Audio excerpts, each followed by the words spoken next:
User is working on translating a novel from Chinese to English, focusing on a direct translation that evokes emotions while keeping the language simple and accessible. Chapter 1, The Dragon Kingdom, who suffered 3 consecutive defeats, and the blind chosen one.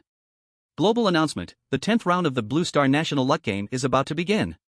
Warning, detection shows that the Dragon Kingdom has suffered 3 consecutive defeats. Current state of Dragon Kingdom, national luck decreased by 30%, the rate of D-grade bazaar events rising by 200%, freshwater resources depletion warning. If the challenge is lost again in this round, the Dragon Kingdom will trigger the Great Catastrophe punishment, randomly erasing a city with a population of over 10 million. A cold, grand, yet mocking mechanical voice echoed in the minds of 7 billion people worldwide. Dragon Kingdom, S-City Underground Shelter. In front of a huge holographic projection screen, the shelter was packed with people, their faces pale and their eyes filled with terror. The air was thick with the stench of sweat and an undeniable sense of despair. Please don't choose me, please don't choose me. In a corner, a young mother holding a child trembled, desperately covering the child's ears. For the past 3 years, this game called Rules of the Bazaar Talk had become the sword of Damocles hanging over all of humanity. Every country randomly selected a chosen one to enter a bazaar dungeon. Win, and the country gains resources, technology, and lifespan. Lose, and the bizarre world descends, bringing endless ruin. The boxing champion from the last round died too horribly. Someone whispered hoarsely, he went in for only 3 minutes, and because he glanced at a mirror, his body was sucked into a dried corpse. Even the champion couldn't survive, who else can? If we lose again this time. An elderly man beside them closed his eyes in despair, S-City may be gone. Just then, the blood-red countdown on the screen reached 0. The chosen one has been selected. Dragon Kingdom's representative, Su Mo. Age, 22. Occupation, blind massage therapist. Physical condition, visually impaired, total blindness. Silence. The underground shelter square, filled with over 100,000 people, fell into a deathly silence. Then, the massive projection screen flickered, and the image switched. It was a dark, damp living room with peeling wallpaper. In the center of the screen stood a thin, pale young man. He wore a pair of cheap black round glasses and an old, faded work uniform. His hand tightly gripped a folding guide dog cane. He stood there, dazed, like a lost lamb, waiting for the butcher's knife to fall. A blind man? A shrill scream shattered the silence. Immediately, the live stream's comments exploded like a dam breaking. It's over. The heavens have abandoned us. The heavens have abandoned Dragon Kingdom. System, have you gone mad? After 3 losses, you still pick a blind man to die? Don't watch anymore, just leave. This is not just a death sentence, this will bury millions of us. That boxing champion could at least see where the monsters were going. What can a blind man do? Predict the ghost's fortune? Stop talking, I'm already writing my will. Even if you send a dog, it's better than picking a blind man. He can't even find the rule sheet. Despair, anger, curses. Under the threat of death, the worst of human nature was magnified. No one cared that Su Mo was also an innocent victim. In their eyes, Su Mo was the sinner of Dragon Kingdom. Bizarre Dungeon number 744, a cozy home. Inside the dungeon, Su Mo couldn't hear the curses of the billions of people. But he could smell them. So, this is the bizarre world?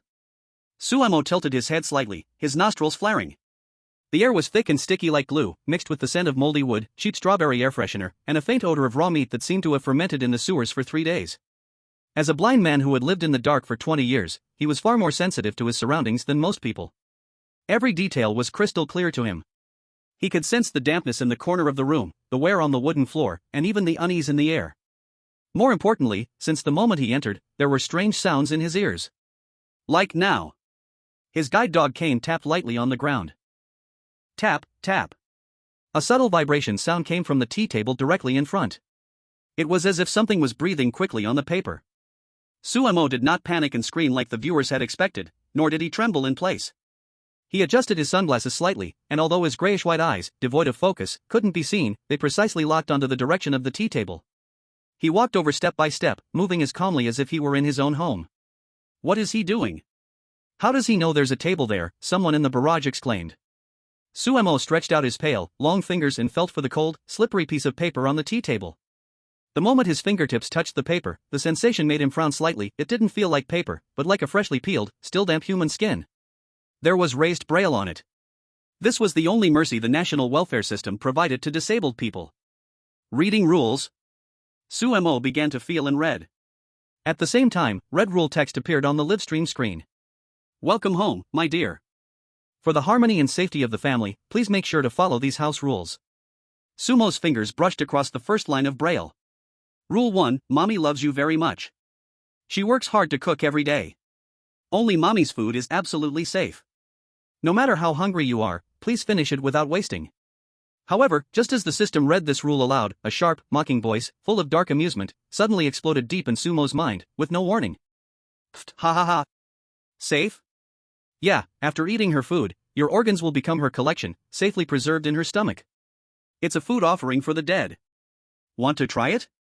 I wouldn't recommend it, unless you want to mutate. Sumo's hand, which had been touching the Braille, suddenly paused. But his expression was controlled so well that there wasn't a single ripple on his face. This voice, is it sabotaging? He remained composed, and his fingers continued to slide down. Rule 2, Daddy works very hard and comes home at 10 p.m. every night. If you hear 3 short knocks followed by 1 long knock, that's him venting his anger. Don't open the door, and don't make a sound. The voice in his mind immediately followed with a sarcastic remark. TSK, fooling children again. That brainless drunk may be fierce, but he's a serious henpecked man. He's locked out by Mommy, holding an axe, unable to open the door with his hands. Whoever opens the door for him, he'll consider them his brother. Trust me, open the door, and he'll be your personal bodyguard. Rule 3, there are no dogs in the house. If you hear a dog barking or feel something furry rubbing against your leg, immediately hide in the wardrobe and chant, "That's not a dog," 10 times. Oh dear, little Black is so pitiful. It was skinned and thrown under the table, yet it's still being treated as if it doesn't exist.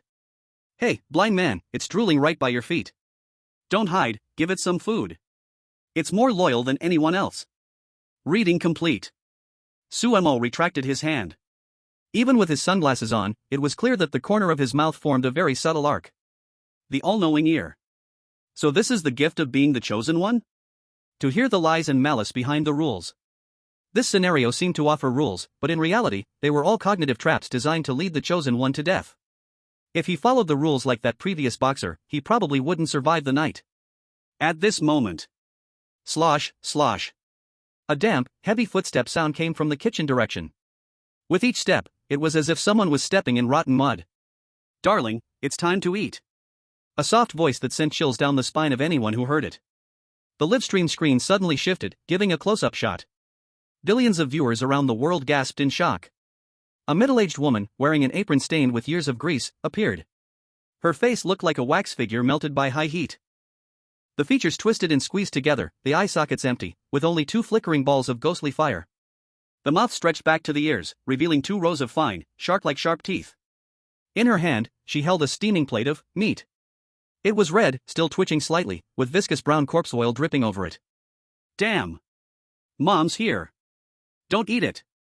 The meat is still moving. But Rule 1 says you have to finish it. If you don't eat, you'll be wiped out on the spot. If you eat, you'll be poisoned to death. This is a doomed situation. It's over, Sumo can't see, he doesn't know how disgusting the meat is. Mom walked in front of Sumo and slammed the plate down heavily on the coffee table. A nauseating, fishy smell rushed into Sumo's nostrils. Come on, eat, this is braised pork I specially made for you. Mom's voice carried a suppressed excitement, and the bone-splitting knife in her hand glinted under the light. If you don't finish it, Mom will be very sad. A sad mom, well, she can't help but cut something, you know. The tip of the knife was already pressed against Sumo's throat. A dead end. A real dead end. In the Dragon Kingdom's high-level conference room, a group of generals closed their eyes in despair. It seemed they could already see the tragic sight of City S reduced to ruins. However, Sumo moved. He reached out and fumbled through the air, correctly grabbing the chopsticks. Thanks, Mom, this meat smells really good. It must be made with a secret recipe, right? Sumo's tone was sincere, with a faint smile on his face, as if he were just a filial son praising his mother's cooking. Is he crazy?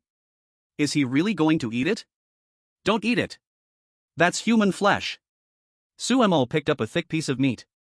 The piece of meat squirmed wildly on his chopsticks, almost as if it let out a high-pitched scream. The voice in his mind laughed madly. Yes, exactly. Throw it down. The dog under the table is starving. As long as you feed it, the rules will consider the food consumed. Hurry. Sumo brought the chopsticks to his mouth. Mom's melting face was nearly pressed against Sumo's, staring fixedly at his mouth. Just as the piece of meat was about to touch his lips, Sumo's hand suddenly trembled violently. It was like a blind person's clumsy, helpless fumble. Snap. The piece of meat fell to the ground and rolled into the shadows beneath the coffee table. Ah! 3 minutes later. The plate was empty. Sumo put down his chopsticks, and the non-existent dog was now lying on his foot, purring protectively. The mother, who had been ready to kill moments ago, looked at the empty plate, her vicious expression frozen on her face. Rule confirmed, the food has been consumed. The bone removal knife in her hand trembled a few times, but in the end, she unwillingly let it drop. On her melted face, she forced out a smile that was uglier than crying. Good child. It's fine once you've finished, it's fine once you've finished. Mom's cooking is really good, next time make more. Sumo smiled and added another jab.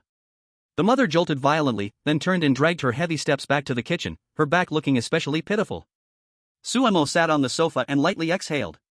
He reached out and patted the non-existent head beside his foot in the air. Well done, little blind dog. This dog is yours now. But don't get too excited, look at the clock on the wall. You've got 5 minutes left, and your headless drunk dad is coming back to smash the door. Sumo adjusted his sunglasses and, facing the millions of stunned viewers in the livestream, revealed the first smile since entering the instance. Warm-up's over. Chapter 2, The ATM Named Father. The atmosphere in the livestream had eased a bit because Sumo had successfully fed the dog, but it was still tense like a taut bowstring. There was no time for the audience to celebrate. Because the hands of the old-fashioned wall clock had quietly pointed to 21:58. Only 2 minutes left until the death god arrival time mentioned in Rule 2. Rule 2, Dad works hard and comes home at 10 p.m. every night. If you hear 3 short knocks and 1 long one, that means he's venting his anger. Do not open the door, and do not make a sound. At this moment, the global broadcast cut into dozens of small windows. To face the coming crisis, the chosen ones from various countries had to use all their skills. The mad dog Yamamoto from Sakura country was sweating heavily, moving the sofa and TV cabinet to block the door tightly. He was holding a fruit knife he had stolen from the kitchen, trembling as he shrank into the corner of the wall. The psychological analyst from Free Country had hidden inside a wardrobe, though this violated Rule 3, but she judged that the wardrobe was safer than the living room, staring through the slats of the blinds at the door. Only Sumo from Dragon Country. He didn't block the door, but instead stood in front of it, leisurely adjusting his wrinkled collar. What is he doing? Only 1 minute left. He's not hiding, he's not blocking the door? Does this blind guy think he's lucky and now he's floating? That's a deadly rule. That's a monster with an axe. Please, Sumo, run. Hide behind the sofa if you have to. The faint hope that the Dragon Country viewers had just gained was extinguished again by Sumo's suicidal positioning. Bang, the clock struck 10 times. It was exactly 10 p.m. In the moment after the heavy chimes faded away, bang, bang, bang. The knocking sound rang out on time. The first 3 knocks were thunderous, and the last one sounded like a sharp metal instrument scraping fiercely against the security door, sending a painful, spine-chilling screech through the air. 3 short knocks, 1 long. At this moment, billions of viewers around the world seemed to have missed a heartbeat. In the Sakura country stream, the door that had been tightly blocked was violently shaking, as if a raging T-Rex was battering against it. Yamamoto let out a scream like a pig being slaughtered. And in the Dragon country stream, Sumo's door was also trembling. But he didn't scream. Because that familiar sound was now ringing in his mind, with an excited tone that seemed to be relishing the show. Listen. Listen to this wonderful scraping sound. That's your dad's axe saying hello to you. Stop whining, little blind one. This unlucky dad is under the thumb of his wife. He came home late from drinking today, scared of getting scolded, and doesn't even dare to pull out his keys. Actually, he couldn't, his hands are full of stuff. He urgently needs an insider to open the door for him. Hurry up and open the door. If he waits too long, to cover his embarrassment, he'll just split the door, and anyone behind it, in half. Sumo took a deep breath, a professional smile curling at the corner of his mouth. It was a smile unique to blind massage therapists, a smile that made people lower their guard and relax. In the midst of millions of desperate "don't open the door" messages flooding the screen, Sumo reached out and firmly grasped the door handle. Click. The lock turned. It's over. Countless Dragon Kingdom viewers closed their eyes in front of the screen. Creak, the old anti-theft door slowly opened. A thick, almost tangible stench flooded the living room in an instant. It was a mixture of cheap white liquor, fermented vomit, and formalin. At the door, a giant black silhouette stood. Thanks to the dim corridor light, the viewers could finally see the true face of this father. Standing over 2.3 meters tall, dressed in a cheap suit stretched to the point of bursting, his shoulders were as wide as a wall, but above them, nothing. No head. At the smooth cut of his neck, pink blood bubbles bubbled out like a fountain. And in his right hand, he held a rusted, half-human-sized fire axe, its blade smeared with black blood clots and unknown chunks of flesh. Because Suemo had opened the door suddenly, the axe, originally meant to strike down, was now awkwardly hovering just 5 centimeters above Sumo's head. If Suemo had opened the door even a second later, the axe would have been embedded in his skull. The oppressive sense of death made all viewers choke in silence. However, Suemo, standing at the eye of the storm, seemed completely unaware of the axe. He slightly leaned forward, his tone natural and familiar, even carrying a hint of tenderness. "Dad, you're home." The air froze. The headless giant at the door visibly stiffened. The chest that had been heaving with anger suddenly paused for a moment. Suemo didn't give the monster a chance to react. He lowered his voice, made a shush gesture, and pointed to the bedroom behind him. "Mom just fell asleep. She specifically asked me to leave the door open for you. Please be quiet, don't wake her up, or she'll start nagging you about drinking again." This combo was smooth as if rehearsed 1,000 times. The headless giant slowly lowered the raised axe. The frequency of blood bubbles emerging from his neck slowed down. Psychologically, this signified a shift from rage to confusion and relief. "Ha ha ha ha. Incredible. Look at him. Look at this headless monster. His CPU is fried. He came in intending to go on a killing spree, but your mom's asleep line totally threw him off. Now he probably thinks you're a filial son." The headless giant clumsily put away the axe, trying to avoid making any noise as it scraped the ground. He took heavy steps into the room, and the strong smell of alcohol made Suemo wrinkle his brow, but the smile on his face remained genuine. Just as the giant was about to brush past him, Suemo suddenly reached out, as if to help the old man, and lightly touched the giant's arm. "Dad, your clothes reek of alcohol, you should go change. Don't catch a cold." The headless giant's steps halted. Although he had no eyes, he could still see the frail blind son standing before him. In this house filled with murder and malice, for the first time, someone had told him to go change his clothes? The giant paused for 2 seconds. His large hand, like a fan, suddenly reached into the torn pocket of his suit, rummaging around. Then, he grabbed Sumo's hand and slammed something cold and heavy into his palm. The headless giant no longer lingered. He moved toward the master bedroom like a guilty husband sneaking around, tiptoeing, though still making loud noise, his steps heavy despite his carefulness. Before entering, he glanced back at Suemo and then gently closed the door behind him. Bang! A few seconds later, a familiar roar came from the master bedroom. "You dead bastard! Drinking so much again. You still know how to come home?" Immediately, the sounds of a scuffle and something heavy crashing into the wall followed. But none of this concerned Suemo anymore. He stood in the middle of the living room, his back against the already locked door, his palm open. Under the dim yellow light of the incandescent bulb, an antique-style, brass lighter lay quietly in his hand. The body of the lighter was engraved with a snarling skull. Ding! Congratulations to the chosen one, Suemo, for unlocking the hidden achievement, Filial Piety. You have obtained a special item, Furious Father's Windproof Lighter, Grade D, but. Description: although this is a cheap, street market item, it carries a rare affection from a father. Lighting it not only illuminates the darkness, but also instills fear in low-level spirits within a 5-meter radius. Note, it can also be used to burn certain annoying rule papers. It wasn't until this moment that the live stream chat in Dragon Country seemed to unfreeze, bursting forth like a river breaking free from ice. Who am I? Where am I? What did I just see? The monster didn't kill him? It even gave him a gift? What the hell? This is possible? Isn't this a horror game? How did it turn into a family drama? I get it now. Master, I understand. Rule 2 said not opening the door leads to death because Dad would get mad and chop down the door. Suemo not only opened the door, but also helped cover for Dad. This directly turned the monster's hate value into affection. His mental fortitude, is he really blind? The axe just now was only a few centimeters from his head. He didn't even blink. Upstairs, he's blind, so of course he doesn't blink. But. Amazing. Su God is amazing. I have a feeling, this time we're going to win. Suemo fiddled with the lighter in his hand, gently rubbing his thumb against it. Sizzle. A bluish flame flickered to life. Under the glow of the fire, Sumo's pale face looked especially mysterious. A voice in his mind whistled loudly. With this thing, we can go check out the bathroom. It's hiding the biggest secret of this house, the secret about that non-existent sister. Suemo snapped the lighter shut, ignoring the screams coming from the master bedroom. He turned, his blind cane tapping the floor as he walked toward the dark, eerie bathroom at the end of the hallway. Let's go take a look then. Chapter 3, Midnight Visitor and the Saliva-Covered Key. After obtaining Dad's lighter, Suemo didn't stay long in the blood-scented living room. He knew very well that the seemingly warm filial piety was just a brief balance built on deception.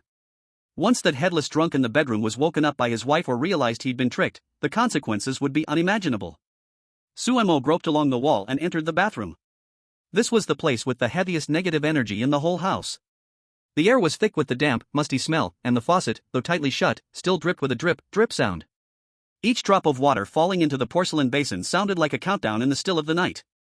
Suemo locked the door behind him. Though he couldn't see, he could sense the presence of a large mirror in front of him, its icy chill radiating out. Rule review: no rules about the mirror have been discovered yet. But based on ghost story knowledge, mirrors are often linked to another space. Suemo took out the brass lighter, still warm from his hand. Sizzle. The bluish flame sprang to life. The moment the flame lit up, a faint sizzling sound suddenly echoed through the otherwise pitch-black bathroom, as if some invisible mold was being scorched by the intense fire. At this moment, a whistle sounded in Sumo's mind. Wow, it's clear now. Little blind girl, even though you can't see, I have to tell you, this mirror is something else. Right at the tip of your nose, there's a line of blood-red words hidden by steam. Only if you heat it up with this angry little lighter will it reveal itself. Sumo's expression remained calm. What does it say? It says, Rule 4, the sister is not sick, she is just hungry. Don't try to cure her unless you want to become her medicine. Suemo raised an eyebrow slightly. Was this the rule that was deliberately hidden by the note in the living room? The blue text in the living room said, the sister is sick, don't disturb her, but here the red text revealed, the sister is hungry. Hungry. Suemo chewed on the word, a playful smile curling at the corner of his mouth. Looks like the key to clearing this level lies in this sister. The livestream audience also saw the blood-red words on the mirror through Sumo's perspective at this moment. Holy crap! Hidden rule. This lighter really is a magical item. Without it, who could have seen the words on the mirror? Thinking about it gives me chills. The sister is hungry? What does she eat? Could it be chosen ones? Suemo, hurry back to your room. It's almost 12. Rule 5 says, you can't leave the bedroom after midnight. As if to confirm the worry of the bullet screen, the old-fashioned clock in the living room made a clicking sound again. 23:55, only 5 minutes left until the midnight taboo. Suemo put away the lighter without any hesitation, quickly feeling his way out of the bathroom and returning to his small bedroom. Lock the door, get into bed, pull the blanket. All done in one smooth motion. Ding! The clock struck 12. The entire room suddenly fell into an eerie silence. The previous sounds of dripping water and electricity disappeared. Instead, a dull, grinding sound seemed to come from deep underground. Rustle, rustle.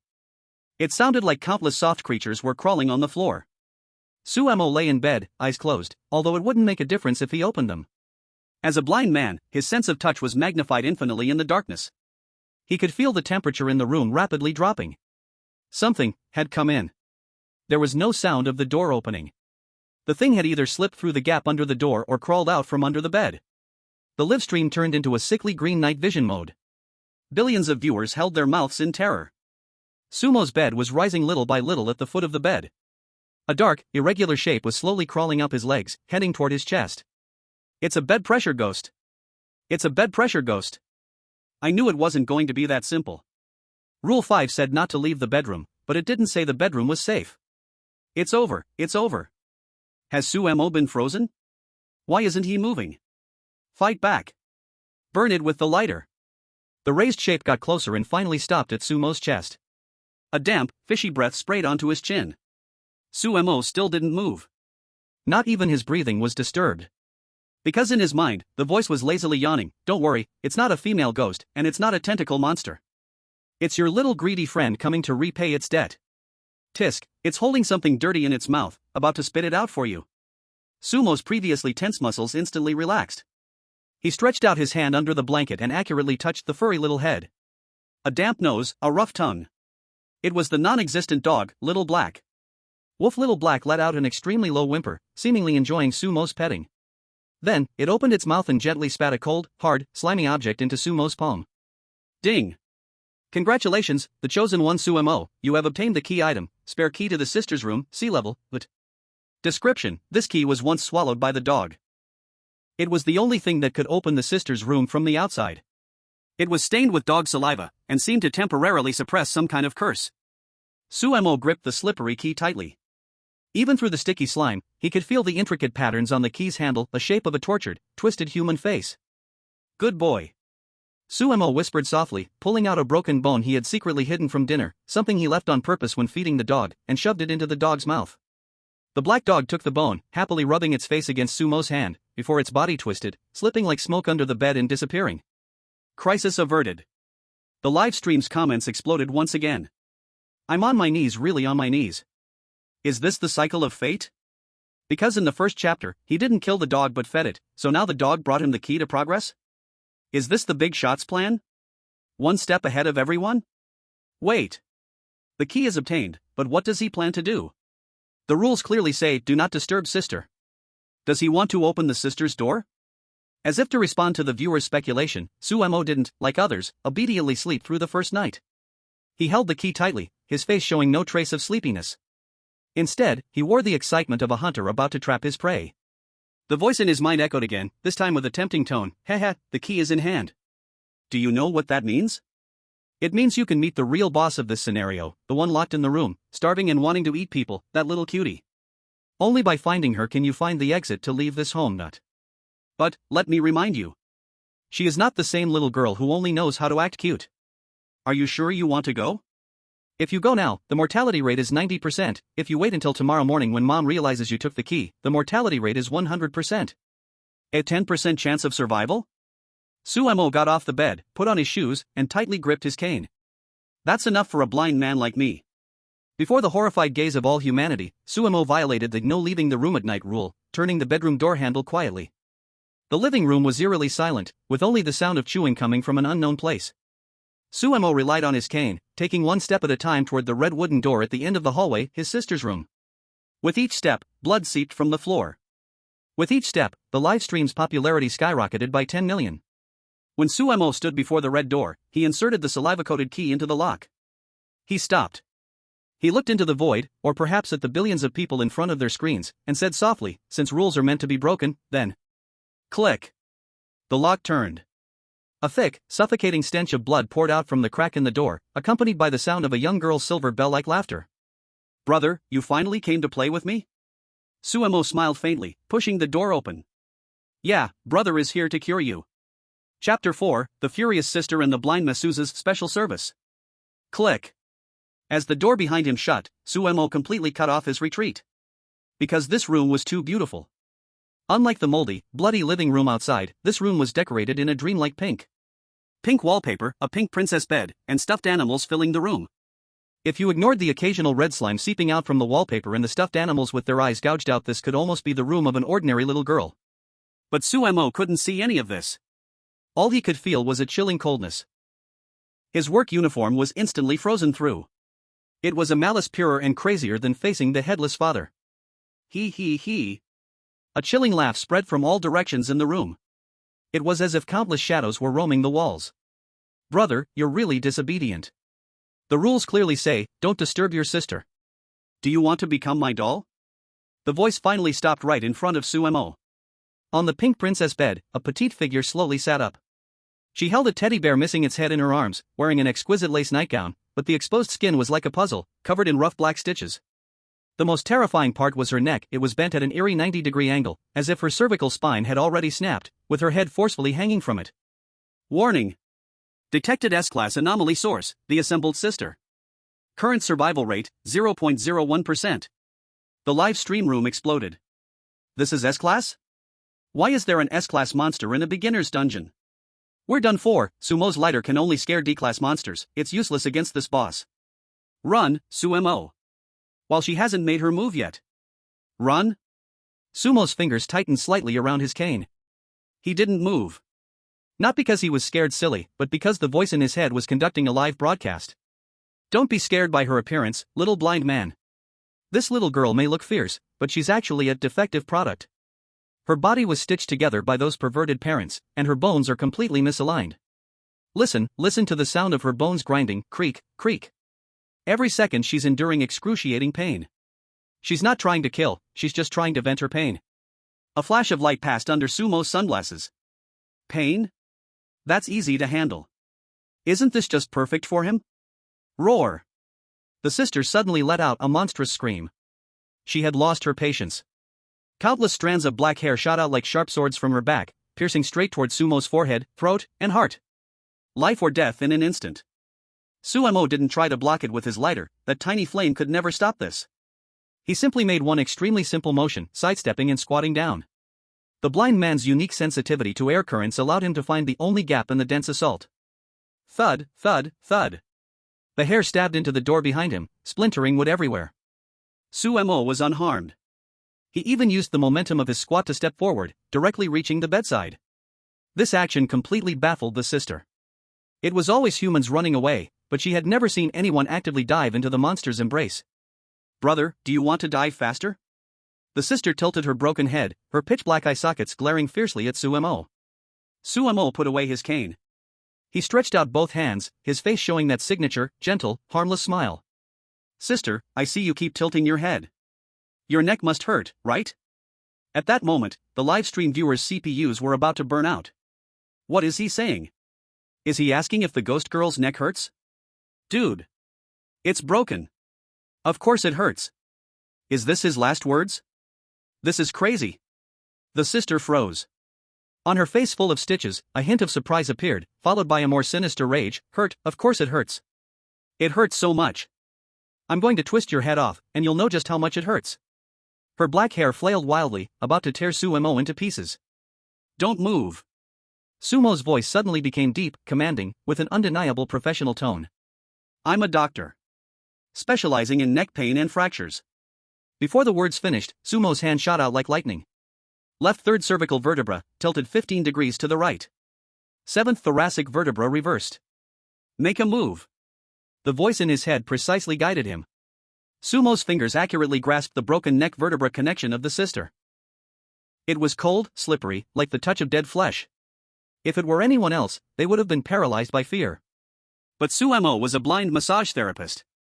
In his hands, this was just a bone that needed repairing. Talent activated, bone listening. Although the system didn't have the skill, with the narrator's assistance, Suemo was now a god-level bone setter. Here, it's blocked. Suemo said softly, his thumb suddenly applying force. Ah! The girl let out a sharp, piercing scream. It wasn't anger, but the kind of release that comes after pain reaches its extreme. Crack! A clear sound of bones snapping back into place echoed. The wild, deathly black hair flying everywhere suddenly stopped midair, just a centimeter away from Sumo's eyeball. Suemo didn't stop. His hands moved like he was playing the piano, following the girl's twisted spine, all the way down. This part is crooked too. Crack! And here, the flow of energy is blocked, even though it's dead energy. Crack! Millions of livestream viewers were dumbfounded, witnessing a scene that could be written into the history books. In an S-class horror dungeon, in a room filled with severed limbs and eyeballs, the blind chosen one was holding the dungeon boss's head, giving her a full-body massage. They say I'm a defective product, that I need to be taken apart and reassembled. The real key is in mom's belly. Sumo's pupils slightly contracted. A man in a white coat? This scenario wasn't just about family, was there a third party involved? Just then, thud, thud, thud. The urgent pounding on the door suddenly broke the warmth in the room. From outside, came mom's hysterical screaming, no longer soft, but filled with beast-like frenzy. Bitch! Who are you talking to?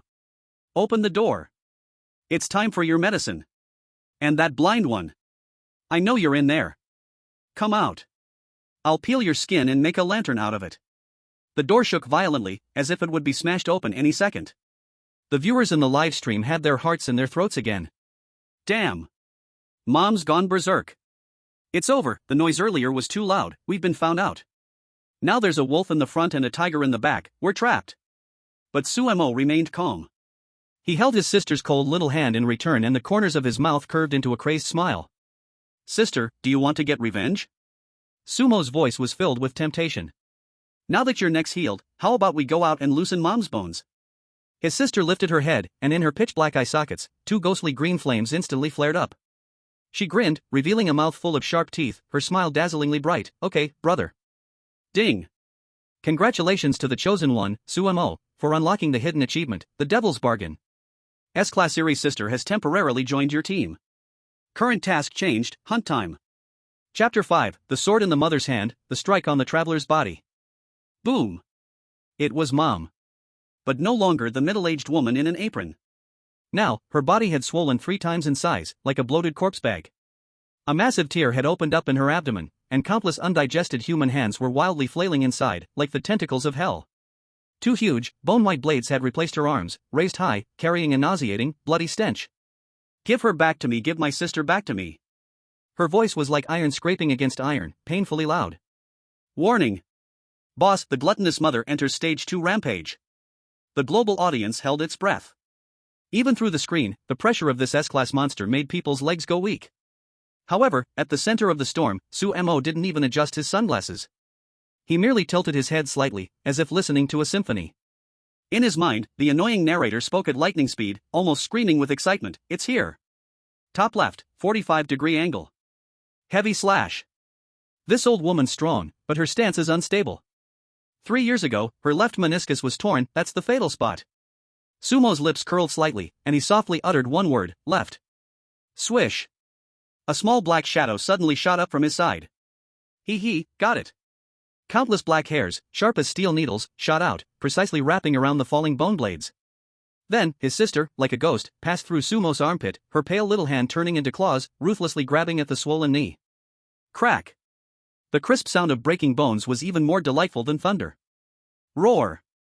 Mom let out a painful howl, her massive body losing balance and crashing to one knee. The bone blade, which could have sliced Su-mo in half, slammed into the floor, sending fragments of stone flying. "Don't stop." Sumo's voice was eerily calm, as though he were in an operating room, right shoulder, the gap in the scapula. "There's a nerve exposed." Yes. Cut it. Once you cut it, she won't be able to chop vegetables anymore." Splurt. Black blood spurted out. His sister's black hair, like a spear, pierced the hidden gap in that moment of Mom's stiffness. The two huge bone blades, like puppets with their strings cut, instantly went limp, hanging uselessly. What the hell? What kind of godly teamwork is this? Su-mo is predicting. He's giving commands. It's like he's using the boss as a wooden post to hit. S-level sister as damage dealer, all-knowing blind man as the brain, this combo is invincible. In just 10 seconds, the once untouchable dungeon boss was turned into a lifeless lump by this brother-sister duo. Mom collapsed to the ground, her melted face full of disbelief. The large mouth on her belly continued to open and close, trying to spit out venom for its final struggle. Su-mo leaned on his cane, slowly walking up to the writhing mass of blood and flesh. He seemed so small, yet somehow, he stood as tall as a god. "Mom, the thing inside your belly, it's time to take it out." Sumo's voice was gentle as he pulled out a rusty key covered in saliva from his pocket. It was the key to his sister's room, but now, it had become a surgical tool. "Hey, little blind boy, do you see the red tumor about 3 inches above that mouth? Cut it open. The real golden key is hidden inside. Don't worry about the mess, you're not the one doing it." Su-mo smiled and gently patted his sister's head. "Go ahead, help Mom with a cesarean. His sister giggled, her eyes full of cruel delight. "Okay, brother." PFF. Her black hair solidified into a diamond, mercilessly piercing through. "Aha!" The horrifying scream echoed through the entire building. A few seconds later, the scream suddenly stopped. The enormous monster's body shattered into black ash. In the ashes, a key that radiated a faint golden glow silently floated. The sister extended her small hand to catch it, offering it to Su-mo like a treasure, her body covered in black blood, but her smile pure and innocent. "Brother, here." Ding. "Congratulations, you have obtained the core item, the golden key of running away from home, S-level. Description, proof of completion. The gate is now open." As the light flashed, the anti-theft door at the end of the hallway slowly opened. It was a path to the real world. In the live stream, hundreds of millions of viewers from Dragon Country cried tears of joy. "We won. S-City is saved. Su-God. From now on, you are my god." Su-mo turned around, facing the little girl who had been following him all along. "I'm leaving." The light in his sister's eyes dimmed instantly. Black energy surged around her, and her sickly, twisted nature exploded again, her voice trembling with sorrow. "Brother, are you going to leave me too? If so, then can you leave me your legs? Or maybe your eyes?" Su-mo smiled helplessly. He reached out and gently flicked his sister's cold forehead. "What are you thinking?" He pointed at the glowing door. "The world outside is noisy, and the air isn't great, but at least there are no crazy doctors trying to cut you open." Su-mo extended his hand, palm up, making a gesture of invitation. "I need a guide dog. The salary is 10 lollipops a month, with meals and lodging provided. Wanna come?" His sister froze. For the first time, tears glistened in her pitch-black abyssal eyes. These were the tears of a human being. She suddenly threw herself into Sumo's arms. Yes. I'll go. I'll follow you to the ends of the earth. Ding. Contract completed. S-level Eerie sister has become your companion spirit. Let's go. Sumo held his sister's small hand, and with the invisible evil dogs surrounding them, they strode towards the light gate. One person, one ghost, one dog. A stunning silhouette. Boom. White light devoured everything. Clearing settlement. Congratulations to Dragon Country's chosen one, Sumo, for clearing dungeon number 744, a warm family. Evaluation, SSS level, perfect. National rewards, all citizens' physical strength plus 10%, 10% of polluted areas within the country purified, resources restored. While the Dragon Country was celebrating, the cold voice of the national luck system once again issued a judgment to the world. Global settlement announcement. Participating countries, 197. Deaths/failures, 194. Survival rate, 1.5%. At this moment, the world fell into dead silence. Everyone stared in horror at the playback of other countries. It was truly a hell on earth. Tragedy 1, Sakura Country, the price of being too clever. In the replay, the starving Yamamoto, trying to be clever, killed the invisible dog and cooked it to eat. The moment he ate the dog meat. User is interested in writing and translation, with an emphasis on evocative, emotionally stirring translations, particularly of Chinese stories into English. The mom in the kitchen walked out with a smile. Yamamoto-kun, since you've eaten our dog, then you'll need to replace it and guard the house. Final scene, Yamamoto's limbs were forcefully twisted and broken, lying on the ground like a dog. His vocal cords were cut, and all he could do was scream in despair, woof, woof. A rusty iron chain was locked around his neck, binding him forever under the dark coffee table. Punishment, in Tokyo, Sakura Country, 3,000 E-level anomalies appeared. Tragedy 2, Gallia Country, regulated slaves, chosen 1, Pierre and, death. Pierre strictly followed every rule, refusing to open the door for Dad, even if it meant death. In the end, the furious headless father hacked the door down with an axe and turned him into minced meat. His death proved one thing: in this game, blindly obeying without thinking is slow suicide. Survivor, Free Country, the struggling runner, chosen 1, Emily and, sea level, barely hanging on. She was the only survivor aside from Summer. But for 7 days, she hid in a wardrobe drinking toilet water, living like a rat, just trying to survive. When the door opened on the 7th day, she was carried out on a stretcher, her mind completely shattered, and her body so thin it was nothing but bones. Global shock. When these 3 reports were presented to the world, the shock from the comparison was nuclear level. The audience from Free Country stared at their delirious hero, then glanced at Summer from Dragon Country, who wore sunglasses, held hands with a little girl, and looked as relaxed as if he'd just returned from a vacation. Their minds broke. Foreign social media was filled with wails, F***K. This isn't fair. Our Emily almost starved to death, and Summer just took the boss home and adopted her as his daughter? Dragon Country definitely hacked the game. How could that blind guy see weaknesses? I want to immigrate to Dragon Country. I'd even work as a blind masseur. Meanwhile, in Dragon Country, City S. In an unremarkable massage shop, Summer took off his sunglasses and peeled a lollipop for the little sister sitting on his shoulder. Outside the window, the whole nation was celebrating with fireworks. Summer smiled faintly. The game has just begun. Chapter 6, Returning to Reality, the S-level Little Sister's Breakfast. Dragon Country, City S, Old District. Happy Blind Massage Shop. The first ray of morning sunlight pierced through the gap in the rolling door, casting light on the dusty air. There were no flowers, no applause, and no reporters blocking the way. Because the moment Summer returned, the National Special Affairs Bureau had activated the highest level of silent control. No fly could enter within a 500-meter radius. SZZ Summer sat on the familiar, slightly peeling massage chair, biting into the hot, freshly delivered fried dough stick. Crispy and oily, the aroma filled the air. This is the taste of being alive, Summer sighed. Compared to the air in the dungeon that was mixed with formalin and the stench of decay, this 2-yuan fried dough stick felt like a delicacy from heaven. Sitting across from him was a middle-aged man dressed in a Zhongshan suit, wearing the gold star on his shoulder. The head of the Dragon Country Special Affairs Bureau in City S, Zhao Jiangwo. This normally imposing man was sitting upright, his forehead covered in cold sweat. His gaze dared not meet Summer's, nor did he dare look at Summer's shoulder. There, sitting a little girl in a tattered red dress. She swung her pale little legs, holding a struggling, ghost-like shadow of a ferocious level in her hand. She chewed it like sugarcane, crunch, crunch.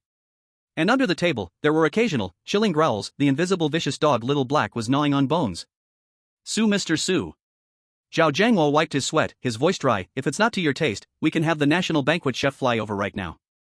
Sommer took a sip of soy milk, his face hidden behind sunglasses but showing a faint smile. No need to trouble yourself, Director Zhao. I'm someone who values the past. The fried dough sticks made by old Lu downstairs are just fine. Zhao Jiangwo quickly nodded, then handed over a black and gold card with both hands from his briefcase. Mr. Su, this is the special allowance the country has given you. There are 50 million inside. If it's not enough, feel free to let us know. Also, your file has been classified as top secret. This is your identification. With this card, even if you meet with a superior, local departments have no right to inquire into any of your actions. Su Mo reached out to take the card, gently rubbing it with his fingertips. 50 million. In this bizarre era of revival and soaring prices, this was enough to allow someone to live peacefully for 3 generations. Thank the country for me. Su Mo put the card away, his tone flat.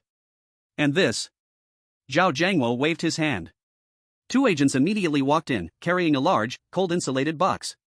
They opened it, revealing an entire bluefin tuna, cut into top-tier sashimi piled up like a small mountain, the bright red fish flesh gleaming enticingly.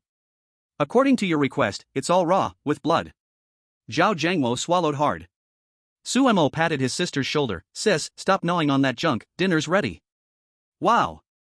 Thanks, brother. The sister, who had been gnawing on the shadowy figure, lit up and turned into a blur as she pounced on the insulated box. The entire box, enough to feed 10 strong men, was disappearing at a visible rate. Watching the shocking yet somewhat heartwarming scene, Zhao Jiangwo couldn't help but ask, Mr. Su, can you really control such an S-level entity in reality? What if she loses control? Su Mo didn't answer directly. He only slightly turned his head, activating the all-knowing ear. The sounds around him rushed into his ears, the traffic on the street, the sound of cooking in the distance, and 800 meters away, at the top floor of an unfinished building, the extremely fast heartbeat. Heartbeat 120, rapid breathing. The top assassin from Sakura Country, Ghost Shadow. He's holding an anti-material sniper rifle. That thing can turn an elephant into pieces. He's thinking, I must kill this Dragon Country blind man before he grows up, crush him in the cradle. The narrator's voice in his mind carried a hint of sarcasm. Su Mo smiled. He picked up a tissue and leisurely wiped the soy milk stain from the corner of his mouth. Director Zhao, rather than worrying about my sister, maybe you should worry about your security work. Zhao Jiangwo froze. What? Su Mo pointed toward the unfinished building across from the massage shop, his tone as calm as if commenting on the nice weather. 3 o'clock direction, 800 meters in a straight line, 6th floor balcony. There's someone with a fast heartbeat, holding a big caliber weapon aimed at my head. He's adjusting his breath. 3, 2, 1. Before his words were finished. Bang! A muffled gunshot, like thunder, shattered the tranquility of the old city. The specially made armor-piercing round tore through the air at twice the speed of sound, instantly smashing the massage shop's tempered glass door, whistling with death, heading straight for Su Mo's forehead. Watch out! Zhao Jiangwo's face changed dramatically. He instinctively wanted to rush and block the bullet, but how could his speed be faster than the bullet? However, Su Mo didn't even change his sitting posture. Just as the spinning bullet was less than 10 centimeters from Su Mo's forehead, even the airflow had already lifted his bangs. A pale little hand, smeared with tuna oil, appeared out of thin air. Slap. It was the casual sound of crushing a fly. Time seemed to freeze. The armor-piercing round, capable of destroying a tank, was casually pinched between 2 fingers. The bullet deformed, heated, and emitted smoke due to the immense kinetic energy, but it couldn't even hurt the delicate little hand. So annoying. The sister licked the blood from the tuna at the corner of her mouth, her originally innocent big eyes instantly turning as black as ink. A terrifying black aura erupted within the shop, and the temperature plummeted to freezing point. She turned her head, her abyss-like eye sockets fixed on the direction of the sniper outside the window. Brother! That thing was so noisy it disturbed my meal. Can I turn it into a snack? Su Mo stuffed the last bite of yotiao into his mouth and mumbled, Go ahead. Remember to wipe your mouth, don't dirty your skirt. Hee, okay. A flash of red. The little sister vanished into thin air. 3 seconds later, a short and piercing scream came from the opposite unfinished building, followed by the sound of something heavy falling. Then, everything fell silent. Zhao Jiangwo stood frozen, staring at the deformed bullet in front of Su Mo, cold sweat completely soaking his Zhongshan suit. He knew Su Mo was powerful, but he didn't expect that Su Mo wouldn't even need to lift a finger. This was not just bringing back a little sister, this was clearly bringing back a human-shaped nuclear bomb. The Death Warrior from Sakura Country. Su Mo pulled out a tissue to wipe his hands. It seems some people don't want our Dragon Country to rise again. Zhao Jiangwo suddenly stood up, his eyes filled with rage and killing intent, roaring into the intercom, block off City S. Dig 3 feet into the ground to find all the foreign rats. How dare they touch Mr. Su on my turf? After shouting, he turned and deeply bowed to Sumo. Mr. Su, this is my negligence. Please rest assured, this will never happen again. Sumo waved his hand, signaling him to sit down. No rush. Some rats are good to keep around for me to level up. At that moment, the little sister, who was frantically eating, suddenly stopped, and the invisible little black creature crawled out from under the table, barking wildly at the air. Sumo slightly frowned. In his mind, an indescribable system alarm suddenly sounded. Warning! Warning! Due to the 10th round of the National Fortune game, Warm Home, the global panic index has surged, and resentment has broken the threshold. The 11th round of the National Fortune game will start ahead of schedule. Sumo sighed. Just finished breakfast, and now I have to work overtime? The air in front of him began to distort, and the familiar blood-red countdown appeared on his retina. Zhao Jiangwo obviously also received the message from the National Monitoring Center, his face instantly turning pale. How could it be so fast? Isn't there usually a month of rest? Mr. Su, your body. Sumo stood up, adjusted his collar, and waved his hand. System backpack opening a whole box of untouched top-grade sashimi instantly disappeared. It's fine, I'll be back soon. Sumo patted the little sister, who reappeared on his shoulder, covered in blood, just right, taking the child to a fun place to digest. White light descended. At the last moment before his body was teleported, Sumo left a sentence for Zhao Jiangwo. Director Zhao, please fix the glass in the store. That cost me 300 yuan to install. Buzz. The figure vanished, leaving behind a room in disarray, a deformed bullet, and a Zhao Jiangwo who looked awestruck, saluting the air. Loading instance name, Qingshan Psychiatric Hospital difficulty level, S-rank, description, here, only the mad can survive.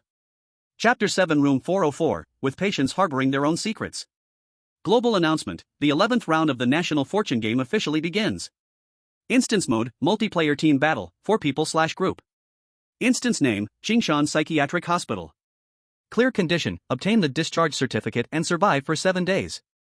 The pungent smell of disinfectant. This was Sumo's first feeling after regaining consciousness. Following that was a chilly air, mixed with the scent of mildew and stale urine. Hee brother, this place is not very comfortable. In his mind, the little sister's voice sounded weak and intermittent. Warning, affected by the instance-ruled mental suppression, your companion spirit sister will be forced to seal in the mental space during the day, and can only be summoned at night. Sumo understood in his heart. As expected, the system had restricted his cheat to balance the difficulty.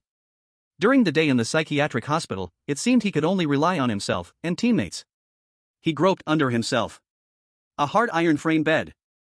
Dressed in a rough striped patient gown. A plastic wristband was added to his wrist, with braille reading, Room 404, Bed 01 Sumo.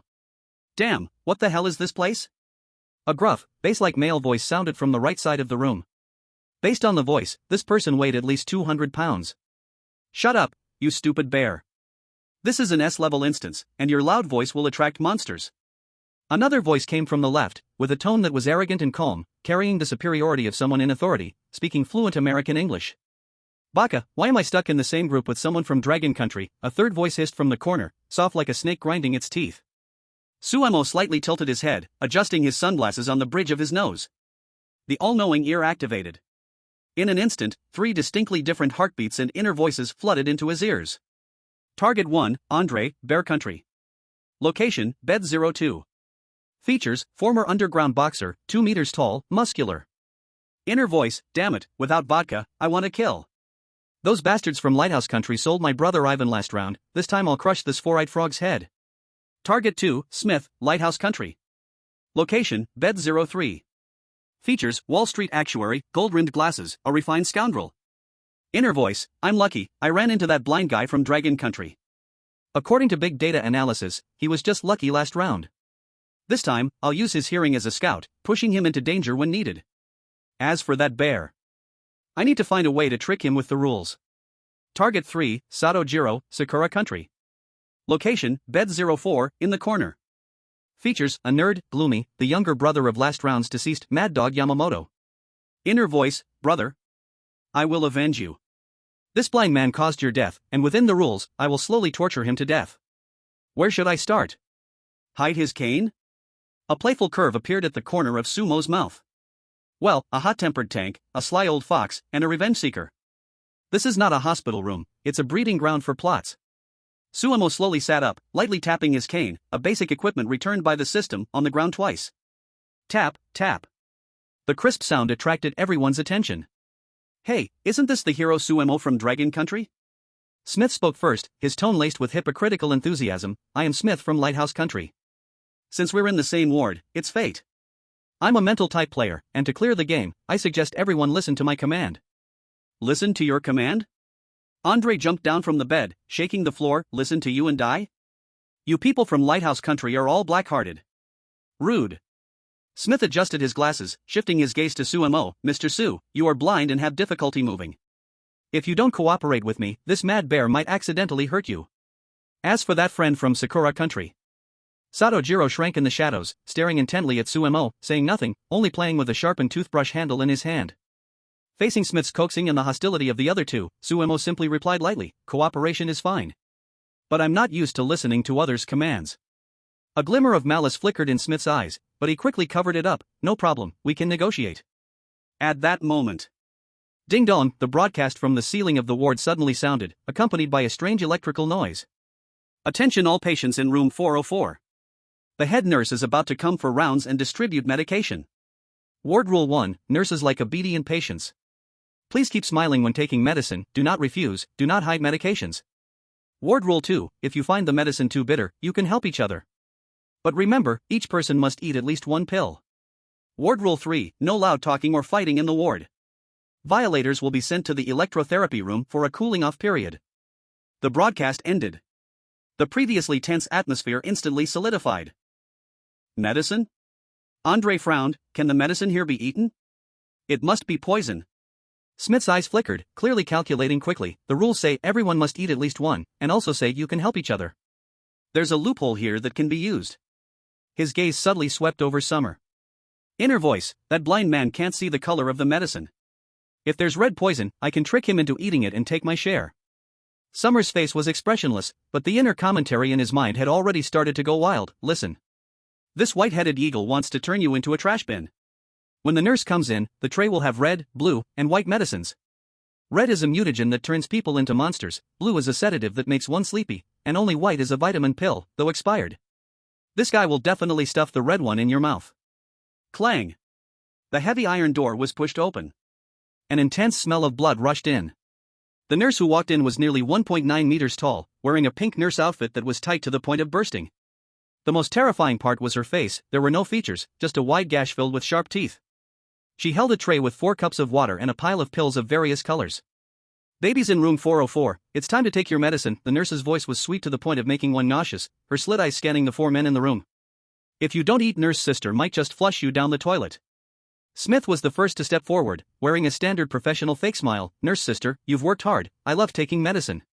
He reached for the medicine, cleverly blocking Summer's line of sight, even though Summer was already blind. He was picking the medicine. He quickly took 2 white pills and secretly pushed 2 blood-red pills next to the cup that belonged to Summer. Mr. Summer, Smith turned around, his voice sincere, you're blind, it's inconvenient. I'll help you out. These 2 are special medicine that's good for your eyes. The live audience from Longwoy erupted instantly. Wow. So shameless. That red pill is still smoking. It's obviously poison. Bullying Summer because he can't see? Smith, you. Summer, don't eat it. It's a trap. Andre watched from the side, wanting to speak, but was fiercely stared down by Smith, suggesting that Rule 3 prohibited shouting or fighting. Although Andre was reckless, he didn't dare to make a move in front of the nurse. Summer stood there, his eyes behind the sunglasses were calm. He reached out a hand, feeling through the air, seemingly grateful. Thank you, Mr. Smith. You're such a good person. Smith's mouth curled into a cheeky smile. You're welcome, hurry and eat, don't keep nurse sister waiting. Summer took the 2 red pills. The pills felt hot against his fingertips, as if alive and pulsating. Haha, little blind man, he's watching you. That brat from Cherry Blossom Country is also watching you, holding a toothbrush ready to stab you.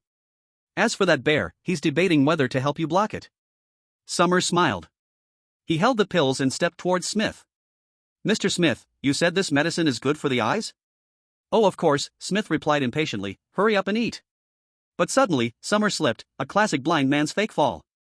He lunged forward. Ah! Summer exclaimed, one hand chaotically grabbing Smith's collar, while the other hand swiftly shoved both red pills directly into Smith's mouth, which had just opened to speak. Smith's eyes widened. Gulp. Due to inertia, along with Summer cleverly nudging his Adam's apple, a massage technique, the 2 red pills slid smoothly down Smith's esophagus. The room went deathly silent. Summer barely steadied himself, looking guilty and panicked. I'm sorry. I couldn't stand still. Mr. Smith, the medicine didn't spill, right? Did you take it? Smith covered his throat, his face turning the color of pig liver, pointing at Suemo. You. He wanted to vomit it out. But in the next second, a fiery pain erupted from his stomach. His skin began to turn red at a noticeable speed, veins bulging like countless worms writhing beneath the surface. System alert, detected the chosen of the lighthouse country taking the Fury mutation agent. Sanity -30, irreversible mutations are beginning in the body. Andre stood by, dumbfounded. Then, this giant bear burst into wild laughter. Ha! Good. This is called self-inflicted harm. Blind brother, well done. Even the cornered Jiro Sato, who gripped his toothbrush, trembled slightly, his gaze toward Suemo shifting from resentment to a hint of fear. This is really an accident? Or... Suemo adjusted his sunglasses, looking at the faceless nurse whose vertical pupils were staring this way, revealing an innocent smile. Nurse sister, it seems he loves taking medicine too much and stole my share. Can we call this helping each other? The faceless nurse stared at Smith, who was rolling on the ground, drool dripping from her gaping mouth. Yes, of course. Mutated patients, their flesh is the most delicious. Chapter 8: The Cost of Evolution and Nurse's Little Red Flower. In Ward 404, Smith let out a scream that didn't sound human. The 2 red Fury mutation agents in his stomach took effect immediately. Under everyone's terrified gazes, Smith's skin turned red like a cooked shrimp, veins darkening to a purple-black hue, as if worms were crazily writhing beneath the surface. His nails rapidly lengthened and darkened, transforming into beast-like claws. Even more terrifying were his eyes. Originally bright blue pupils expanded, turning into slitted, bloodshot, and brutal vertical pupils. System announcement: Lighthouse Country Chosen 1 Smith has undergone first-degree mutation. Strength plus 50%, sanity minus 50%. Gain trait, gluttony, if not regularly consuming raw meat, will gnaw at his own fingers. F***CK. F***CK. Smith clutched his painfully throbbing throat, climbing up from the ground. Though his brain felt like it was being stirred with a red-hot iron rod, he retained a trace of remaining sanity. He glared at Suemo, his beastly eyes filled with hatred. Damn it, I blind man. It's you. You did this to me. He was an actuary, he didn't believe in slipping. This was murder. I will kill you. I will tear you to pieces. Smith roared, his sanity overwhelmed by primal instincts. He violently swung his mutated claw, slicing through the air towards Sumo's throat with incredible speed, even leaving an afterimage behind. Andre wanted to intervene but realized it was already too late. Watch out. Yet, Suemo stood in place, not even dodging. He merely tilted his head slightly, calling out lightly to the faceless nurse who had been watching the show at the door. Nurse sister, a patient is fighting. Does this count as violating Rule 3? SZZZZ. Just as Smith's claw was only 1 centimeter away from Suemo. A thick, barbed electric whip lashed out from the nurse's hand like a venomous snake, striking Smith's face fiercely. Smack. Smith was sent flying by the whip, crashing heavily against the padded wall, his entire face splitting open, giving off a burnt smell. The powerful current caused his body to convulse, like a dead fish lying on the ground, frothing at the mouth. The faceless nurse retracted her whip, her wide, cracked mouth emitting a chilling laughter. Hee, bad boy. No noise is allowed in the ward, and especially no harming your roommate. Although mutated patients are precious, if you don't obey, sister wouldn't mind turning you into feed. Smith lay on the ground, still convulsing, but the brutality in his gaze instantly turned to fear. Rules. Here, the rules are God's. The nurse turned her head, her piercing vertical eye fixed on Suemo. Suemo still had an innocent and obedient look, even holding the cup of water that originally belonged to him. Number 666, Suemo, you are a good child. The nurse walked in front of Suemo, her strong smell of blood dizzying. She reached out her pale hand and gently placed something on the chest of Sumo's hospital gown. This is a reward for good children. The nurse said sweetly, with it, as long as you don't break the rules on your own, no staff will harm you. But in front of those patients, you must be careful. After finishing, the nurse carried the empty tray and twisted her stiff waist to leave. Bang! The iron door closed again. Suemo reached out to touch his chest. It was a rough feeling sticker, shaped like a small flower. Ding! Congratulations, the chosen one Suemo has obtained a special item, Nurse Chief's Little Red Flower, Grade B. Description: this is proof of being an excellent student. Wearing this flower reduces your hatred value by 50% in the hospital, and you can exempt one minor violation, like going to the bathroom after lights out, each day. Note, be careful of the other patients, they may be so jealous they want to kill you to take it. The audience from Longway in the livestream was already boiling at this moment. 666. Not only did he trap his opponent, but he also got a reward? Smith is really unfortunate, poisoned and turned into a monster, and then got beaten up. This little red flower is a divine artifact. Exempt from violations? So Suemo can mess around at night? Am I the only one who thinks that the nurse's gaze towards Suemo is a bit strange? Like she is looking at a prospective son-in-law? In the ward. The atmosphere became extremely strange.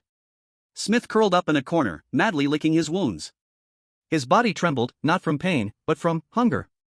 The side effects of mutation had begun. He looked at Andre's robust arms, his throat rolling up and down, and saliva dripped out. Andre was creeped out by the stare and cursed, "What are you looking at? Do you believe I will scoop out your eyeballs?" He walked to Sumo's side, blocking Smith and Sato's view like a tower. "Brother Su, your move of killing with a borrowed knife is smooth.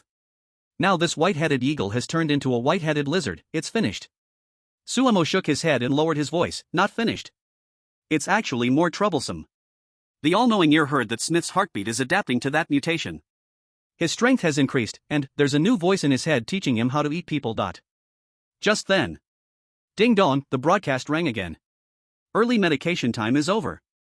All patients, please go to the third-floor activity room immediately for the morning art therapy class. Today's subject is, mold your favorite family member. Tip, well-made works will be collected by doctors, poorly made ones will be turned into works. The iron door opened automatically. Let's go. Suemo adjusted his collar, where he wore the little red flower. Let's see what artistic abilities this doctor really has. On the third floor, in the activity room. It was a huge, empty room. But the arrangement of the room was extremely unsettling, various strange specimens hung on the walls. Wind chimes made of dried fingers, necklaces strung with eyeballs, and easels stretched with human skin. Dozens of patients were already sitting at the tables. On each table lay a lump of wet, dark red clay. As soon as Suemo sat down, his nose twitched. What clay is this? This was clearly crushed meat, mixed with bone fragments and some kind of coagulating agent, emitting a nauseating, fishy smell. Ugh. Sato Jiro next to him almost threw up, his face pale. Even Smith, who had already mutated and developed a gluttonous trait, paused for a moment upon seeing the lump of meat, and then a hint of greed flashed in his eyes. Suemo sat at the table, Andre sat to his left, and Smith and Sato sat across from him. Mold family? Andre looked at the lump of meat. Big hands had nowhere to start. All I have left at home is a bear. Can I squeeze the bear? Suemo said nothing. His hand gently touched the clay. The fingertips conveyed a warm, seemingly still pulsating sensation. Don't mess with it, little blind one. The voice in his mind suddenly became serious.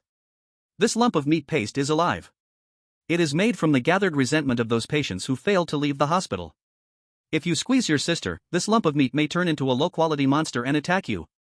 And, to your left, that damp man from Sakura country is adding ingredients to your meat paste. Suemo calmly looked to the left front. The all-knowing ear caught subtle movements. Sato Jiro was quietly stuffing rusty iron nails stolen from somewhere into the meat paste in front of Suemo while he couldn't see. A hard squeeze would incapacitate Sumo's hand. In this environment full of bacteria, an injury meant infection and death. Ha! Suemo sneered coldly in his heart. They just wouldn't let up for a moment. He suddenly spoke, "Mr. Sato." Sato, caught off guard while doing his small tricks, almost dropped the nails in his hand. What? Suemo wore a warm smile. "I see your meat paste seems a bit dry, you can't mold it, right? I have OCD, and since we're in the same ward, everyone's work has to be perfect." Saying this, Suemo made a surprising move. He directly grabbed the lump of, filled with nails, meat paste in front of him and without hesitation swapped it with the one in front of Sato. "This one is moist, I'll send it to you." The action was too quick for Sato to stop. "No. I don't want it." Sato panically tried to push the meat paste back. But the helpful citizen Andre couldn't bear to watch. Thinking Suemo was repaying kindness with kindness, he waved down hard, pinning Sato's hand. "You can't refuse my brother Su's gift, right?" Andre's terrifying strength pinned Sato down completely. "Squeeze. Do it now," Andre shouted. Under Andre's pressure, Sato was near tears. He knew there were nails inside. But between not squeezing and getting hit and squeezing and getting hurt, he tremblingly extended his hand, trying to dodge the nails as he squeezed the lump of meat paste. However, the thing Suemo sent out was not so easy to avoid. During the exchange, Suemo had already used a special method to disperse the nail positions. Ah! A blood-curdling scream. Sato's palm was brutally pierced by a rusty iron nail. Blood gushed out instantly, dripping onto the meat paste. Zizi, the once silent lump of meat, suddenly came alive, writhing crazily, instantly enveloping Sato's hand and began to suck like a mouth. Help! It's eating me! Help! Sato screamed frantically, but the lump of meat stuck to him like superglue. The crowd was in an uproar. The supervising art teacher, a monster in a red raincoat, excitedly walked over. Oh? Someone is feeding their work with their own blood? Truly a selfless artist. Bonus points. Give patient number 400 for some bonus points. Sato rolled on the ground in pain. Hearing the absurd bonus points made him feel like dying. Meanwhile, Sumo was leisurely kneading the lump of clean meat paste he had exchanged from Sato. Suddenly, Sumo's fingertips touched a small, hard, cold object. The shape resembled a badge or a button. At the moment his fingertip touched the hard object, Zizi, a weak sound filled with despair and electric noise surged through, not through the air, but directly into Sumo's auditory nerves along his fingertip. Help! Help me! I'm in the basement. Floor -3. I'm the director. They betrayed me. Sumo's fingers suddenly froze. The pupils behind the sunglasses slightly contracted. So it turns out, this so-called clay is made from the crushed body of the last director, or some important person. And this hard object is some kind of token that the deceased carried with them, bearing the last resentment before death. Ordinary people would only be eroded by the resentment when they touch this lump of flesh. But Sumo has the all-knowing ear. To him, this is not clay at all, it is clearly a tape recording. Brother Su? What are you daydreaming about? Andre came over curiously when he saw Sumo stop. Sumo came back to his senses and discreetly clasped the hard object, which felt like a metal button with engravings, in his palm, hiding it into his sleeve. Then, a mysterious smile crept onto his lips as his fingers swiftly danced, molding the remaining meat paste into a shape. I am molding the truth. A few minutes later, an oddly twisted, yet vaguely recognizable figure of a human-shaped clay doll wearing a birdbeak mask stood on the table. The supervising red raincoat teacher approached.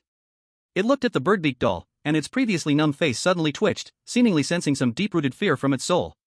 It didn't know why, but this clay figure emitted an aura that made it want to kneel, because it mixed with the blood and flesh aura of the old director. This is... The red raincoat teacher's voice trembled. This is my respect for the doctor. Sumo spoke flatly, as if nothing had happened just now. Ding! Congratulations, the chosen one Sumo has received an S-level evaluation in art class. Reward received, a half-hidden metal button. Sumo stood up and wiped the blood off his hands. The hook had caught hold. And it was even bigger than expected. The button hidden in his sleeve still faintly carried a trace of body heat. The earlier voice said, basement floor 3. It seems that tonight's team building location has been determined. Chapter 9, the only S-level and the elevator to hell. Drag him away, and roast him. With the cold command of the red raincoat teacher, Satojiro, already unconscious from pain, was dragged like a trash bag, entangled by countless invisible threads, toward the iron door at the end of the corridor emitting black smoke. Bang! The iron door slammed shut. Inside came the roar of a blower and the sizzling sound of grease dripping onto burning coals. System announcement, chosen one from Sakura Country, Satojiro, confirmed dead. Punishment executed, Sakura Country national luck -10%. Random disaster mass hysteria descends upon Tokyo. In the real world, Shibuya, Tokyo. The bustling intersection instantly turned into an asylum. Hundreds of pedestrians suddenly went mad, biting their companions, and vehicles lost control. The black and white obituary of Sato's tragic death on the big screen became the backdrop to the chaos engulfing the city. The scene cut back to the sub-dungeon, in the art room. After the screams faded away, the red raincoat teacher floated back in front of Sumo. It looked at the doll on the table, now exuding the remnants of the old director's power, and its once lofty demeanor completely fell apart, even daring not to meet Sumo's sunglasses. Trembling, it reached out and pressed a bright red stamp on Sumo's hospital gown. Perfect. This is a perfect release. 404 number Sumo, S-level evaluation. Ding! Congratulations on receiving an S-level evaluation. Reward, complete purification of mental pollution, SAN value fully restored, dot. Clue obtained, old director's metal button, well hidden, but... Meanwhile, in the real world, Dragon Country, City S. There was no heavenly golden light.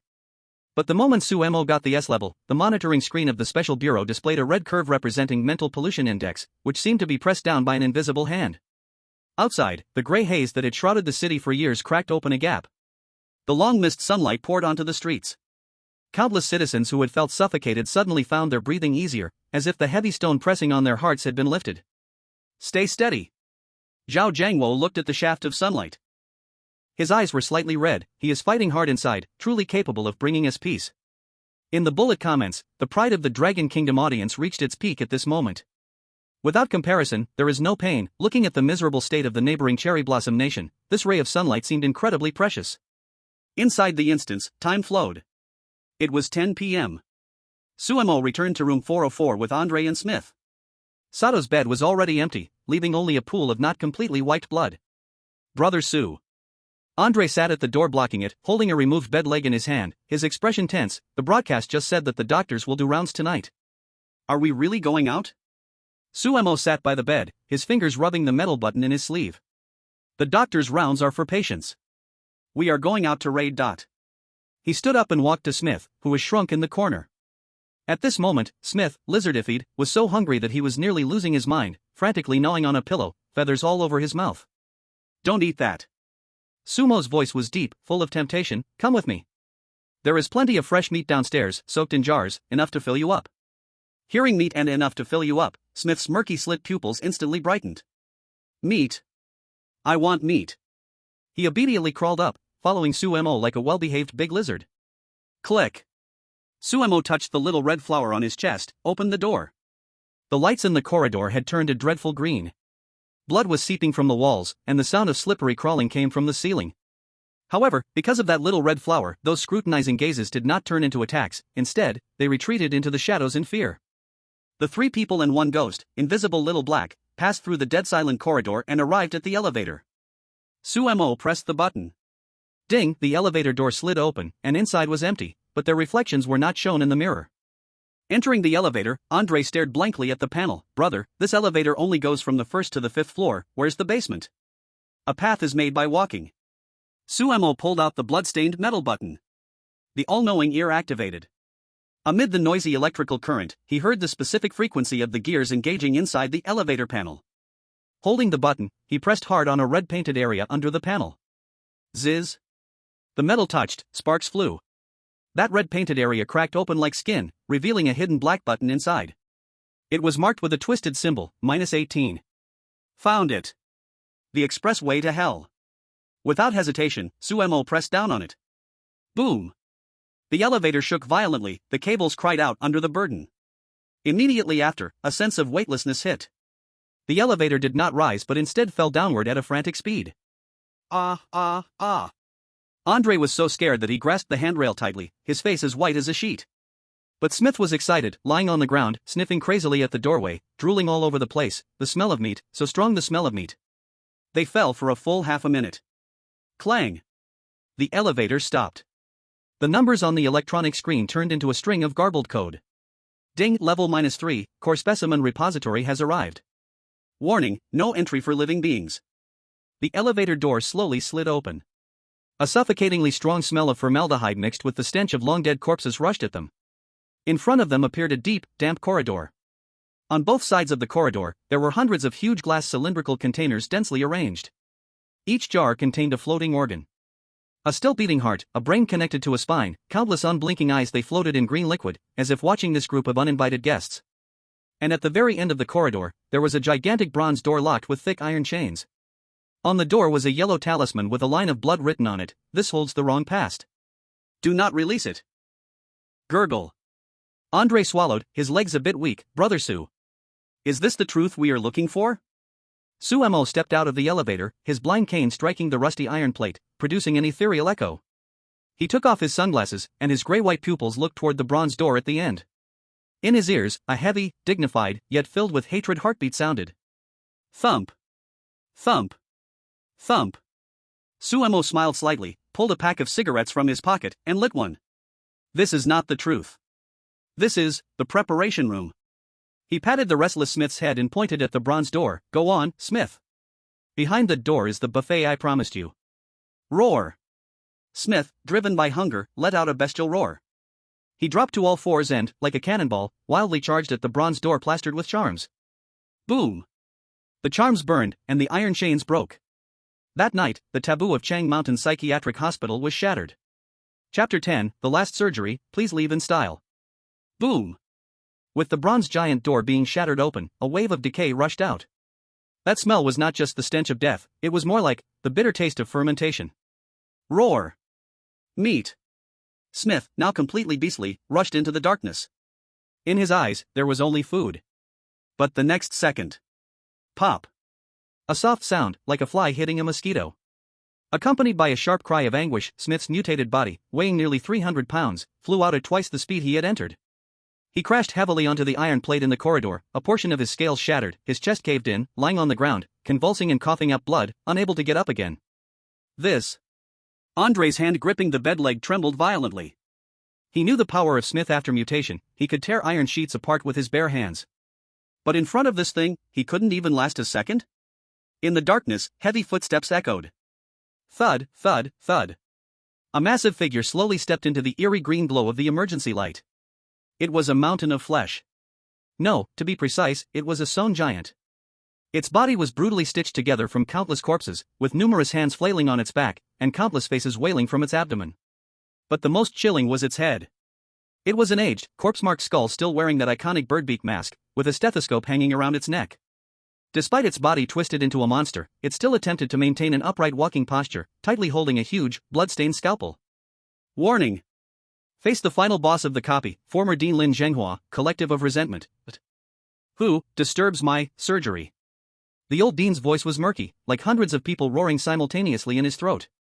He raised the huge scalpel, his murky gaze locking onto the two little bugs at the door. Brother Sue! Run! Just then, Andre suddenly shouted. This bear-like man, who usually only knew vodka and fighting, actually stepped in front of Suemo, using his broad back to shield Suemo. I'm tough and can take a hit. You can't see, hurry and call the elevator. Go now. Andre trembled all over, a natural fear. But he did not retreat. Because Suemo had given him a cigarette, because Suemo had called him brother. People from Bear Country are stubborn. Watching the trembling figure blocking in front of him, Sumo's eyes behind the sunglasses narrowed slightly. In this game of national fortune filled with betrayal and calculation, this adorably foolish teammate was indeed a rarity. Suemo reached out and gently patted Andre's shoulder. Step aside, Andre. Are you crazy? That thing could split you in half with one slice. Andre, anxious, wanted to pick Suemo up and run. No need to run. Suemo stepped out from behind Andre, adjusting his patient outfit and even straightening his sunglasses. He didn't draw a weapon but pulled out a blood-stained metal button from his pocket, tightly clasping it in his palm. He raised his head, facing the terrifying monster towering like a small mountain, his face showing no fear but rather a gentle demeanor as if meeting an old friend. Director Lin. Sumo's voice was soft, but in the dead silence of the basement, it clearly reached the monster's ears. Your tie is crooked. As the head of a hospital, isn't it a bit improper to greet guests like this? The air froze. The old director, poised to swing a knife, suddenly stiffened in his massive form. Tie? Proper? These two words, like keys, instantly pierced its chaotic mind, touching the buried remnants of human Lin Zhenghua beneath endless resentment. The monster looked down at its chest. Among a pile of rotting flesh, there indeed hung a once colorful, tattered tie. Tie. In the light, it quickly shrank and peeled away. Finally, only a half-transparent spirit in an old-fashioned suit, with a hunched figure, remained. He looked very tired and very old, but his eyes were clear. He was a true healer. Thank you. The spirit of President Lin looked at Suemo, tears in his eyes. He looked down at the button on his chest that was neatly fastened, straightened his tie, and revealed a relieved smile. I finally don't have to eat people anymore. Suemo wiped the blood from his nose, put his sunglasses back on, and slightly bowed. President Lin, your illness has been cured. Now, as your attending physician, I inform you you are discharged. Discharged. These were the sweetest two words in this desperate chapter. President Lin's body began to transform into sparks of starlight and dispersed. Before completely disappearing, he reached out his hand and placed a yellowed paper, stamped with a seal, in Sumo's hand. At the same time, he pointed upstairs and said in his final voice, be careful of that bird-beaked one, he is the puppet of it, take these children and survive. As the light dissipated, the basement returned to darkness. Only the heavy paper in Sumo's hand and a pile of ashes on the ground remained. Ding! Congratulations on defeating, exorcising, the final boss of the chapter, the former president. Obtained core clearance item, true discharge certificate, S grade. Obtained special drop, president's stethoscope, A grade. Andre stood behind, his mouth open wide enough to fit a light bulb. He looked at Smith on the ground, who was already unresponsive, and then at Sumo, who stood unharmed in the light. Is that it? No fighting? Just chatting took down the boss? Sumo turned around, folded the discharge certificate, and tucked it into his pocket. He walked in front of Andre, handing him the half-burnt cigarette. In this world, sometimes understanding is more lethal than bullets.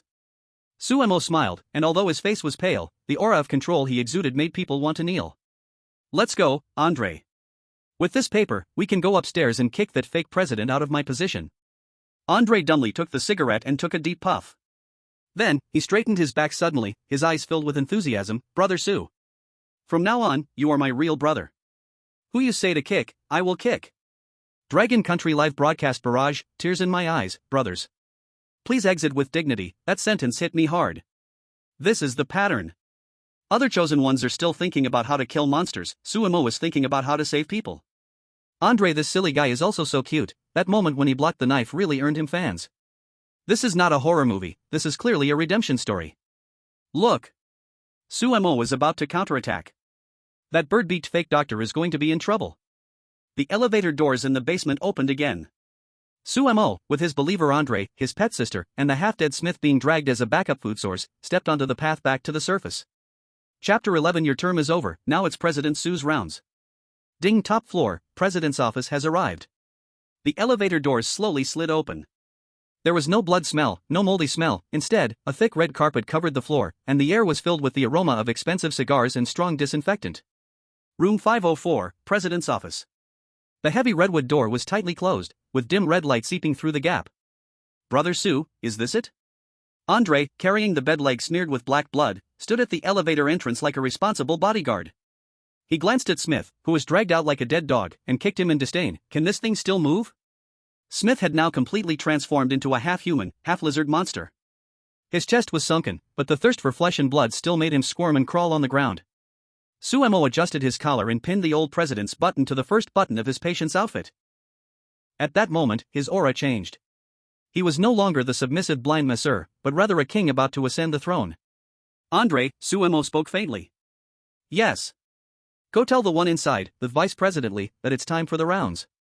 Andre grinned widely, showing a mouthful of white teeth. All right. I love this way of knocking. He took 2 steps back, his muscles bulging, and charged out like a heavy tank. Boom. With a loud bang, the expensive mahogany door, along with its frame, was kicked away by Andre, crashing heavily to the office floor and raising a cloud of dust. Who dares to intrude into my office? A panicked voice came from behind the desk. As the dust settled, they saw a man wearing a beak mask and a blood-stained white coat, frantically jumping up from a leather chair. He still held a roaring chainsaw in his hand, but at that moment, the sound of the chainsaw seemed more like a tremble of fear. The Beak Doctor, Vice President Lee. The culprit who turned the entire hospital into hell. Sumo leaned on his cane, stepping on the wood shavings, and walked into the office step by step.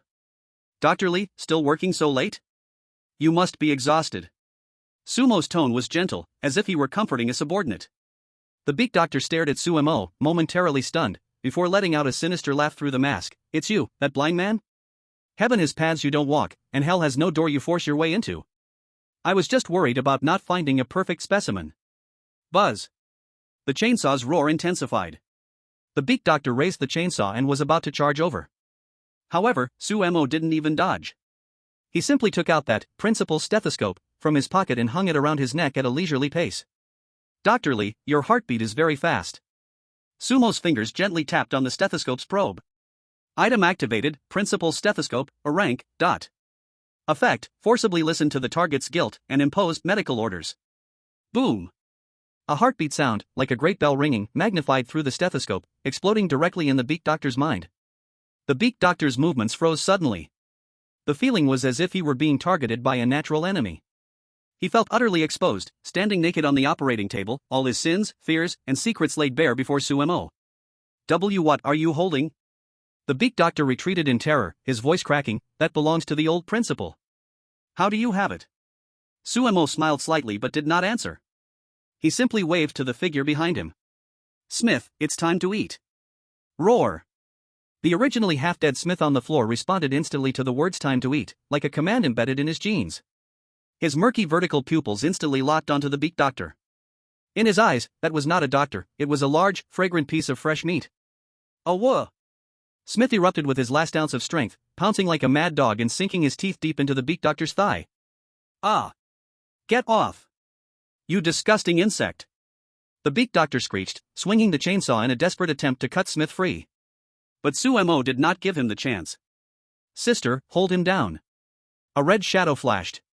The terrifying black hair of the S-rank companion spirit surged like a tide, instantly wrapping around the beak doctor's arms and the chainsaw. He. Bad doctor, no moving, okay? The sister sat on the desk, swinging her legs, holding a button torn from the beak doctor's white coat. Double suppression. The beak doctor was bitten on the leg by Smith and bound by the sister, unable to move, only able to roar in frustration, "I am the principal. I am the ruler here. You can't kill me. If you kill me, you'll never get out of the hospital." Principal? Sumo stepped in front of him, looking down at him. He took out a piece of yellowing paper from his pocket. It was the last thing the old principal left behind, the true discharge certificate. Covered with a bright red steel seal, emitting an inviolable power of rules. Vice President Lee, I think you have made a mistake. Sumo unfolded the paper and pressed it against the bird-beaked doctor's mask. In this game, this paper is the only god. Now, I hereby notify you on behalf of the hospital. Sumo's lips curled into a cold arc, you are fired. Boom. With the word fired falling, the discharge certificate exploded with dazzling golden light. That was the erasure of rules. No. Don't. The bird-beaked doctor let out a desperate scream. His body started melting like a candle. The white coat turned to ashes, the bird-beak mask shattered, revealing a face that was already rotten, yet maintained in human form due to greed. I am God. I can't die. You are not God. Sumo turned around, no longer looking at him. You are just a patient. Puff. With the last muffled sound, the arrogant bird-beaked doctor completely disintegrated into a pool of black water. Smith, who had been holding onto him, began to twitch and swell violently after swallowing a large amount of contaminated black water, finally transforming into a mindless, true-meat chunk monster that lay in the black water, eternally losing human form. The chosen one of the Lighthouse Nation, Smith, descended into a copy monster, forever unable to reincarnate. System announcement: the copy boss, hypocritical vice president, has been killed. Congratulations to the chosen one of Long Country, Sumo, for completing the S-level copy, Jingshan Psychiatric Hospital. Current completion rating, SSS level, perfect. As the system's announcement echoed, the entire hospital began to shake violently. The sinister red light receded, and the mold on the walls fell off. The barbed wire outside the window disappeared, and the first ray of morning sunlight truly shone into this hellish hospital. It's over. Andre threw away the bed leg in his hand, sat down hard on the ground, breathing heavily, with red rims around his eyes. Brother Su, we really survived. Sumo put away the stethoscope and adjusted his sunglasses. He walked to the floor-to-ceiling window, feeling the warmth of the sun. Let's go, Andre. Sumo straightened his sleeves. The people outside must be eager. Countless people from Long Country held their breath in front of the screen. Andre supported Sumo, followed closely by the invisible little black and the younger sister. The three of them, one human, one ghost, and one dog, crossed the line between life and death. The moment Sumo's foot touched the real ground. Global settlement begins. Long Country settlement, perfect clearance. Reward 1, national fortune plus 20%. Reward 2, national mental strength plus 10%, immunity to degrade and below peculiar pollution. Reward 3, city is completely purified, becoming the world's first absolute safe zone. Special reward, obtained ownership of the copy Jingshan Psychiatric Hospital. Long Country can transform it into a chosen one training base. The live broadcast room exploded. It completely exploded. Wow! They even brought the copy back? Can we level up in reality now? Safe zone. City S became a safe zone. Property prices are going to skyrocket. Long live Su God. Brother Andre is also awesome. Look at Smith's miserable state, he turned into a monster staying there as a guard, it's hilarious. Meanwhile, in the Lighthouse Nation, the White House was in chaos. Smith's failure not only meant the death of one person, but also that they had lost a top-tier actuary, and because of Smith's mutation, punishments were triggered. Numerous attacks by sewer lizardmen occurred in the New York area. The president fiercely smashed a cup. Investigate. Find out who that blind man from Long Country really is. Why can't even an S-level copy trap him? Outside the hospital gate in City S, Zhao Jiangwo, along with all the agents from the Special Affairs Bureau, had been waiting for a long time. Seeing Sumo come out, this iron-blooded director's eyes were moist, and he saluted with a standard military gesture. Mr. Su. Welcome home. Suemo slightly nodded. He seemed very tired, with a pale complexion. But he still smiled and pointed to Andre beside him. Director Zhao, this is my friend. Please issue him a certificate so he can eat in Long Country, and charge it to my account. Andre was so touched that he clung to Sumo's thigh and cried like a 200-pound child, Brother Su. I won't leave. I want to marry into Long Country. I want to be your bodyguard. Suemo pushed him away in disgust. Forget about being a bodyguard. There's a massage shop that needs someone to scrub backs, and you're strong, just right for the job. Under the sunlight, Sumo's shadow stretched long. He knew this was just the second instance. The god hiding in the shadows, the rules that viewed humans as toys, were still watching here. Suemo looked up. Although he couldn't see, he raised a middle finger to the sky. What are you looking at? Next up, it's your turn. Chapter 12, The Soaring Property Prices in S-City and the Strange Desire to Go to School. In the real world, Long Country, S-City. Time, 3 days after Sumo's return. If 3 days ago, S-City was still a second-tier city shrouded in grey smog, with people living in fear, now it was viewed as Eden by all humanity. The morning sunlight pierced through the atmosphere without obstruction, shining on the asphalt road. The air lacked the suffocating sulfur smell and instead carried a fresh scent, as if purified. In S-City's major hospitals, long lines at the respiratory and psychiatric departments suddenly became deserted. Those citizens who had suffered from insomnia and anxiety for a long time were now sleeping better than pigs in these 3 days. This is the richness of the absolute safe zone. The property prices in S-City tripled in 3 days, yet supply couldn't meet demand. Countless rich people brought cash, wanting to buy even a basement just to sleep soundly in this chaotic world. In the old city area, the Happy Blind massage shop. The sign at the shop entrance was newly replaced, carved overnight by craftspeople from the Special Affairs Bureau using golden Nambu wood, revealing understated luxury. There was a long line at the entrance. However, these people were not there for massages, they came to pilgrimage. They held flowers and banners, and some even secretly burned incense at the doorway. Make way! Make way! Don't block the business! A thunderous roar erupted. A giant, 2 meters tall, wearing an oversized black suit and sunglasses, stood like an iron tower blocking the doorway. It was Andre, the former boxing champion from Bear Country and the current security guard and back scrubber at the massage shop. Though he held a broom with one hand, the other was in his pocket looking cool, the intimidating aura emanating from him, freshly slashed out of the instance, scared the onlookers back. Andre, be gentle with the customers. A lazy voice came from inside the shop. Suemo lay on a new leather massage chair, sipping a cup of goji berry tea. Opposite him sat Zhao Jiangwo, the director of the Special Affairs Bureau, with a beaming smile. Mr. Su, are you satisfied with the renovations? Zhao Jiangwo pointed around. The once shabby little shop had been completely renovated. The walls were reinforced with bulletproof layers, the glass replaced with one-way explosion-proof, and the basement transformed into a small arms depot. Although Suemo didn't need it, Andre liked it a lot. It's okay. Suemo blew on the steam rising from his teacup. It's just too flashy. I'm just a blind masseur who wants to earn a quiet living. Zhao Jiangwo's mouth twitched slightly. He thought, you are now the richest person in the world, do you really need that little bit of massage fee? Ahem, Mr. Su, I'm here today for 2 main reasons. Zhao Jiangwo took out 2 documents from his briefcase. First, about Mr. Andre. After special approval, he has obtained permanent residency in Long Country and is appointed as an external advisor to the Special Affairs Bureau, with his salary provided by the state. Andre, sweeping outside, perked up his ears and grinned. Hey, is there vodka? Unlimited. Zhao Jiangwo replied generously. The second thing, Zhao Jiangwo's expression became somewhat strange, even carrying a hint of fear. He carefully took out a brand new, with an embossed identification card, placed on the table. This is what you wanted. Sister's household registration. Suemo put down his teacup and reached out to touch that identification card. Name, Su Ling, age, 8 years. Relationship, Sumo's sister. Well done. Suemo nodded. But? Zhao Jiangwo wiped his cold sweat. Mr. Su, are you really planning to let her go to school? That so-called school is actually a special class we set up just for your sister at the Special Affairs Bureau, with only her as a student, and the teachers are all fully armed special forces. Suemo laughed. Director Zhao, how can a child not go to school? Illiteracy brings suffering when they grow up. At that moment, a strand of black hair suddenly hung down from the ceiling, directly lifting the identification card off the table. Wow! I have a name now. A little girl, wearing a brand new red dress, a Lolita style hurriedly made by the Special Affairs Bureau, hung upside down from the ceiling, her pale little face filled with excitement. She was also holding a worn-out teddy bear, which had a new bow around its neck. S-class companion spirit, Su Ling, sister, current status, happy, extremely dangerous. Zhao Jiangwo looked at the upside-down sister and instinctively wanted to draw his gun but forced himself to hold back. Su Ling, do you like it? The sister flipped down and landed lightly like a feather. She looked at the identification card and then leaned closer to Zhao Jiangwo, her big, dark eyes staring at Zhao Jiangwo's carotid artery. Thank you, uncle.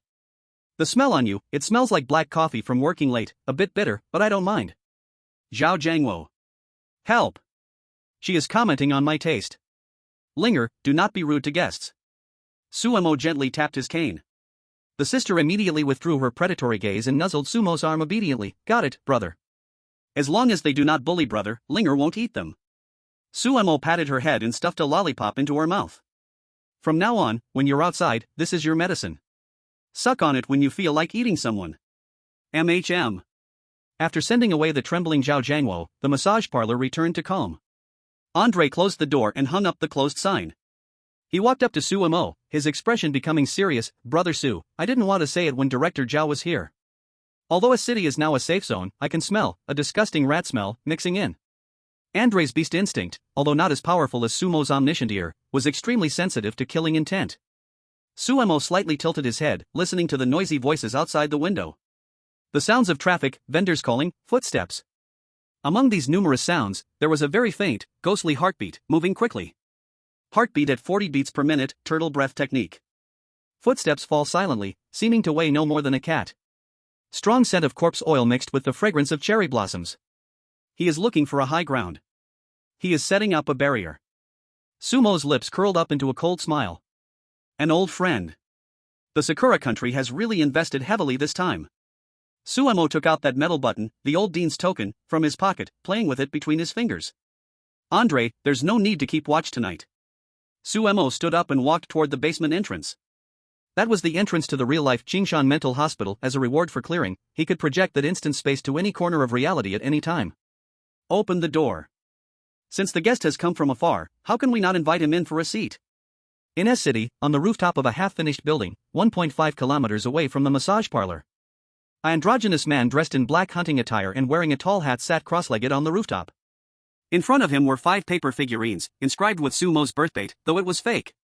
The Chiefon Myoji of the Dark Department of Sakura Country, Shiba Zhan. Also the late Sato Jiro's cousin.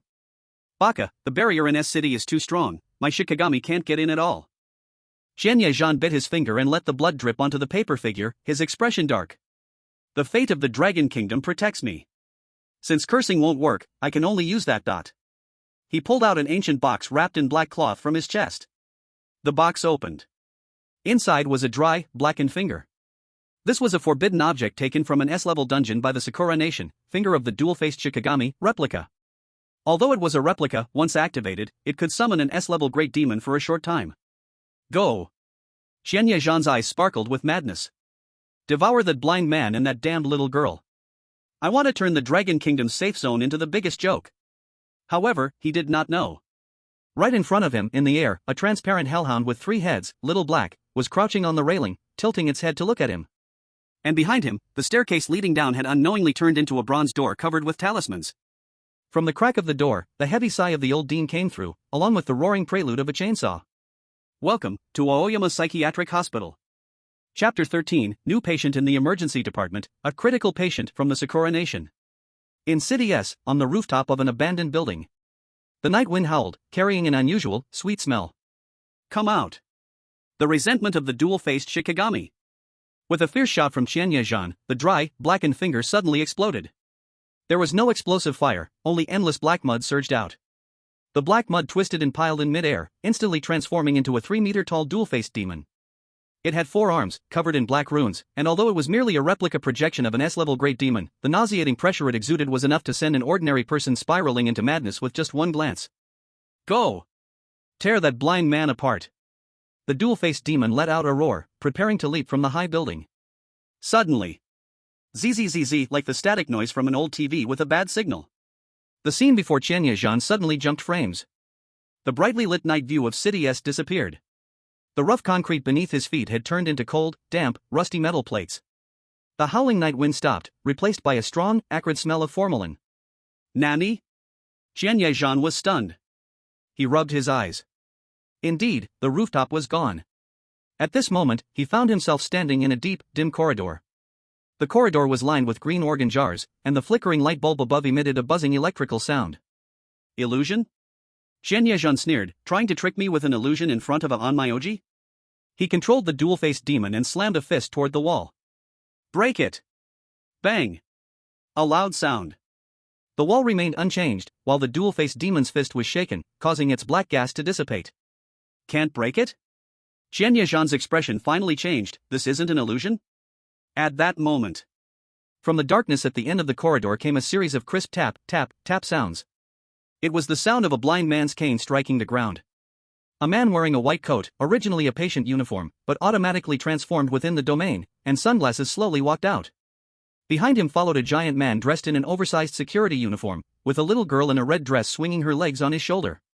"Good evening, family member." Suemo adjusted his sunglasses, his tone gentle as if he were receiving a registered patient. This is the emergency department. It's basic courtesy not to make loud noises. Why did you smash the wall as soon as you arrived? Xian Yezhan stared at Suemo, his pupils contracting violently. Suemo? How are you here? Where is this? This? Suemo spread his hands, a smirk forming at the corner of his mouth. This is my territory, Aoyama Psychiatric Hospital, City S Branch. You're just putting on a show. Although Xian Yezhan was shocked, he was confident in his trump card. Just a rookie who just cleared a dungeon. So what if there's a domain? My Shikigami is the projection of an S-class great demon. Kill him. The two-faced ghost god roared, forearms wrapped in destructive black energy, smashing down towards Sumo's head. Suemo didn't move. He didn't even lift his blind stick. He just turned his head and said to his sister on his shoulder, "Linger, it's time for a late-night snack. Remember to spit out the bones." Hee, thank you, brother." The little girl, which seemed harmless, suddenly vanished from the spot. The next second, Xian Yezhan saw the scariest scene of his life. The little girl in red appeared out of thin air above the two-faced ghost god's head. Faced with the giant hand that could crush a tank, she just opened her mouth. Crack! Her mouth suddenly stretched open to the roots of her ears, revealing a mouthful of shark-like sharp teeth, and she bit down on the ghost god's arm. That indestructible cursed arm was like soft bone in her mouth, easily bitten off, chewed, and swallowed. Gulp! The sister swallowed the arm, licking her lips with relish, her big black eyes shining with greedy light. "It tastes like curry. A bit spicy. I like it." Ah! The two-faced ghost god let out a wretched scream, wanting to retreat. But the sister would not let go of this delivered delicacy. Countless black hair shot out like tentacles, instantly tying up the ghost god. The sister crawled around on the ghost god like a nimble spider, and the crunching sounds echoed in the corridor. In less than 10 seconds, the once invincible S-class Shikigami was eaten down to a few wisps of black smoke. Finally, that core Sukuna's fingertip imitation was crushed like a last cookie and swallowed whole by the sister. Burp! The sister let out a satisfied belch, patted her round little belly, and jumped back onto Sumo's shoulder. "Brother, I'm 7/10 full." Opposite them, Xian Yezhan had completely collapsed on the ground. His worldview shattered. That was a forbidden object offered by the power of Sakura country. Just eaten like a snack? What kind of monster is this little girl? "You don't come near me." Xian Yezhan scrambled backward, tears and snot streaming down. "I am a special envoy of Sakura country. I have diplomatic immunity. You can't kill me." "Kill you?" Suemo stepped in front of him, looking down at him with surprise. "How could that be?" "I am a doctor, and doctors only save people, not kill people." He took out the director's stethoscope, hung it around his neck, and pressed the cold probe against Xian Yezhan's forehead. Diagnosis begins. Patient, Xian Yezhan. Symptoms: severe paranoia, antisocial personality, illegal carrying of controlled weapons, finger, littering, Shikigami remnants. Determination: extremely dangerous. Suemo put away the stethoscope, sighed, and wore an expression of, "The condition is severe, I am very distressed." "Mr. Chinya, you are very ill. You even have hallucinations, thinking you are an envoy. According to our hospital regulations, such severe patients must be forcibly admitted for treatment immediately." Suemo snapped his fingers. "Andre, take him to the -3 floors. Let the old director personally give him a full set of therapy. Remember, make sure he feels the warmth of home." Andre, unable to contain himself, grinned and stepped forward. His large hand, like a fan, grabbed Xian Yezhan's hair, dragging him towards the darkness of the corridor like a dead dog. "No. I won't go. Let go of me. Suemo. You will die a terrible death. Sakura country will not let you go." The screams faded away. Soon after, from the depths of the darkness came the roar of a chainsaw starting, along with the old director's heavy and excited breathing. Zzzzzzz ah. Sumo stood still, pulled out a wet wipe from his pocket, and wiped the black soot from his sister's mouth corner. Next time, don't eat so fast, or it won't digest. Got it. The sister obediently rubbed against his hand. Just as Sumo was about to release the domain and return to reality, a voice he had never heard suddenly echoed in his mind. The cold, piercing mechanical sound. This voice didn't come from the National Operations System, but from a deeper dimension. Warning, detected abnormal activation of S-grade instance Qingshan Mental Hospital. Detected Administrator Sumo, attempting to rewrite the rules of reality. Do you want to become a god? Sumo paused. His eyes behind the sunglasses narrowed slightly. He heard it. Behind that voice, countless tiny whispers, like the sound of insects, echoed, "Don't trust it, it's a lie, run."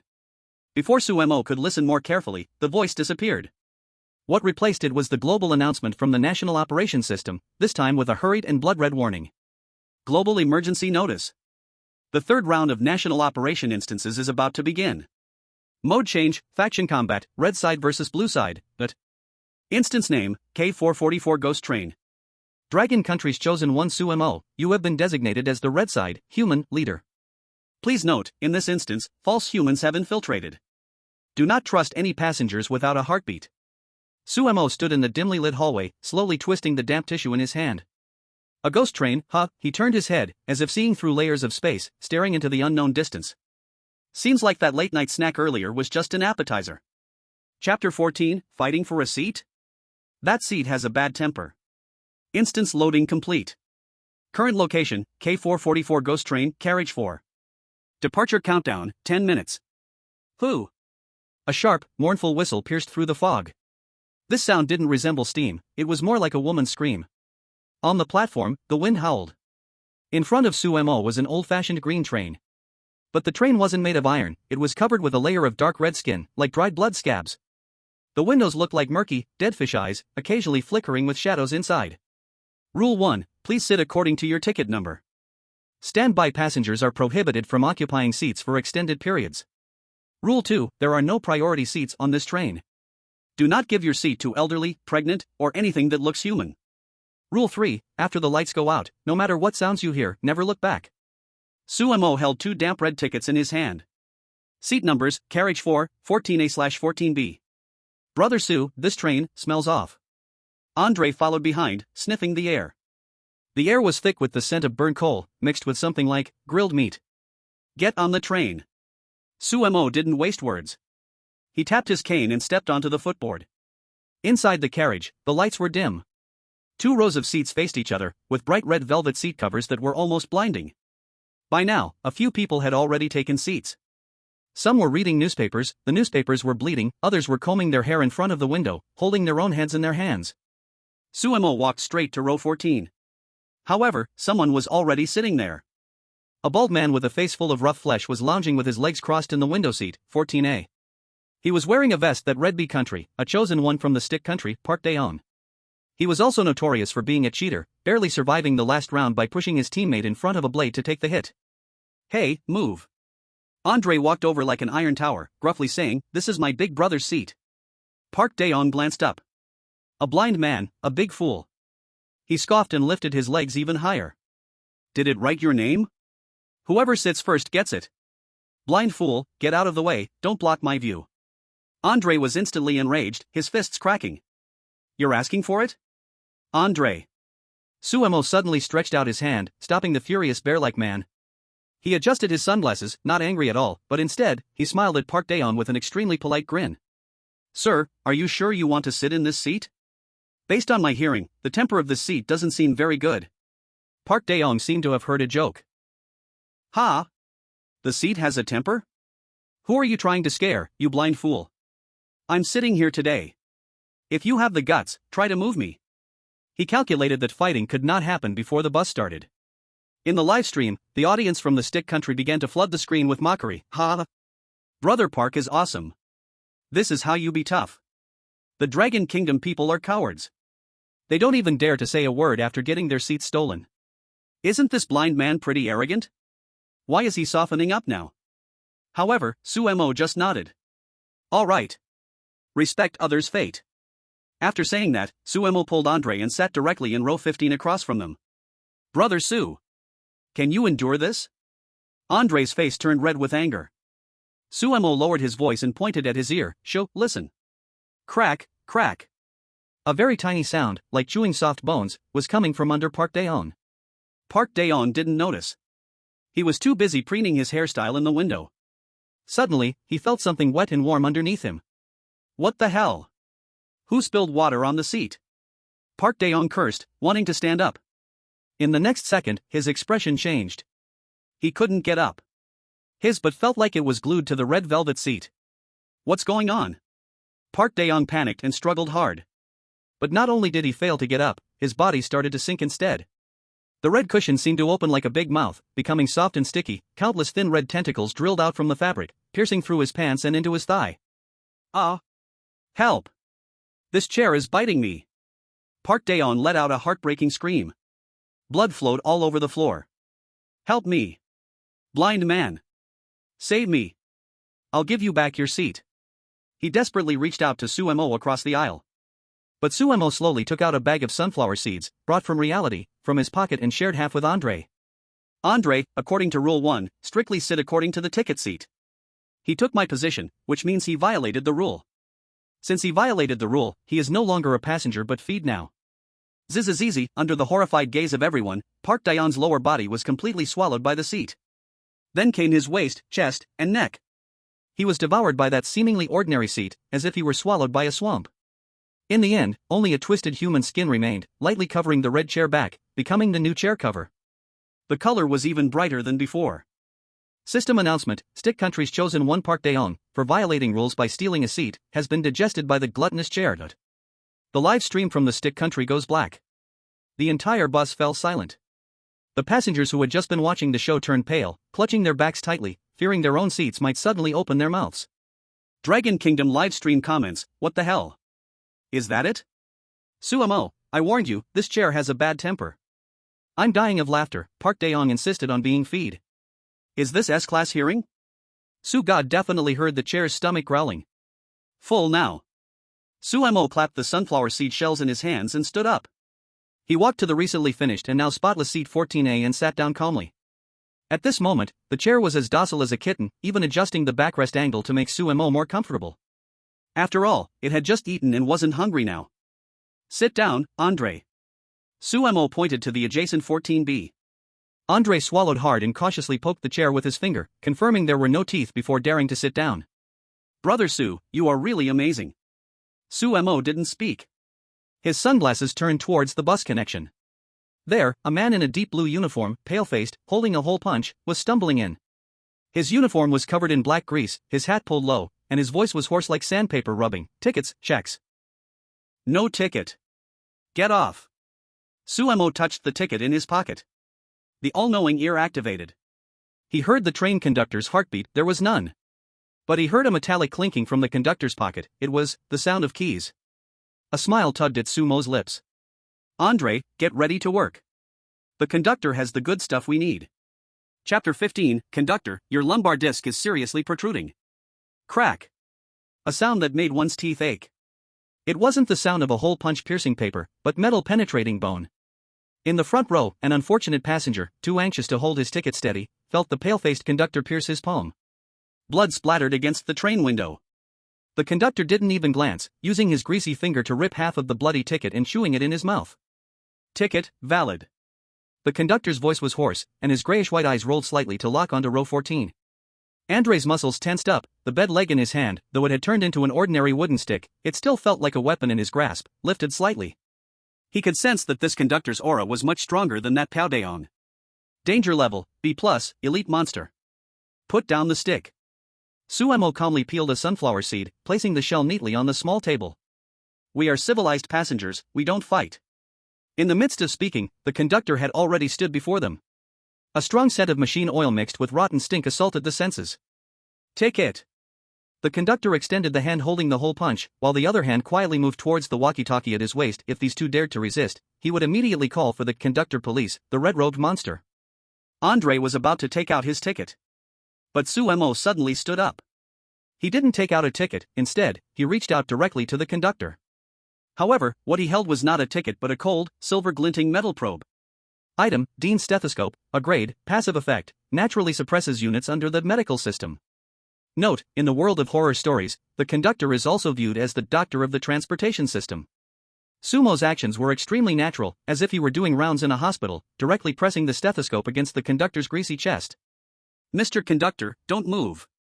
Sumo's voice was serious and professional. "I heard your footsteps just now, left foot heavy, right foot light, breathing accompanied by wheezing. You are not well." The conductor was stunned. A trace of confusion flashed in his dead fish eyes. Ever since he became a ghost, he had been the one frightening others. No one had ever dared to diagnose him. Moreover, the pressure from the stethoscope made him tremble instinctively.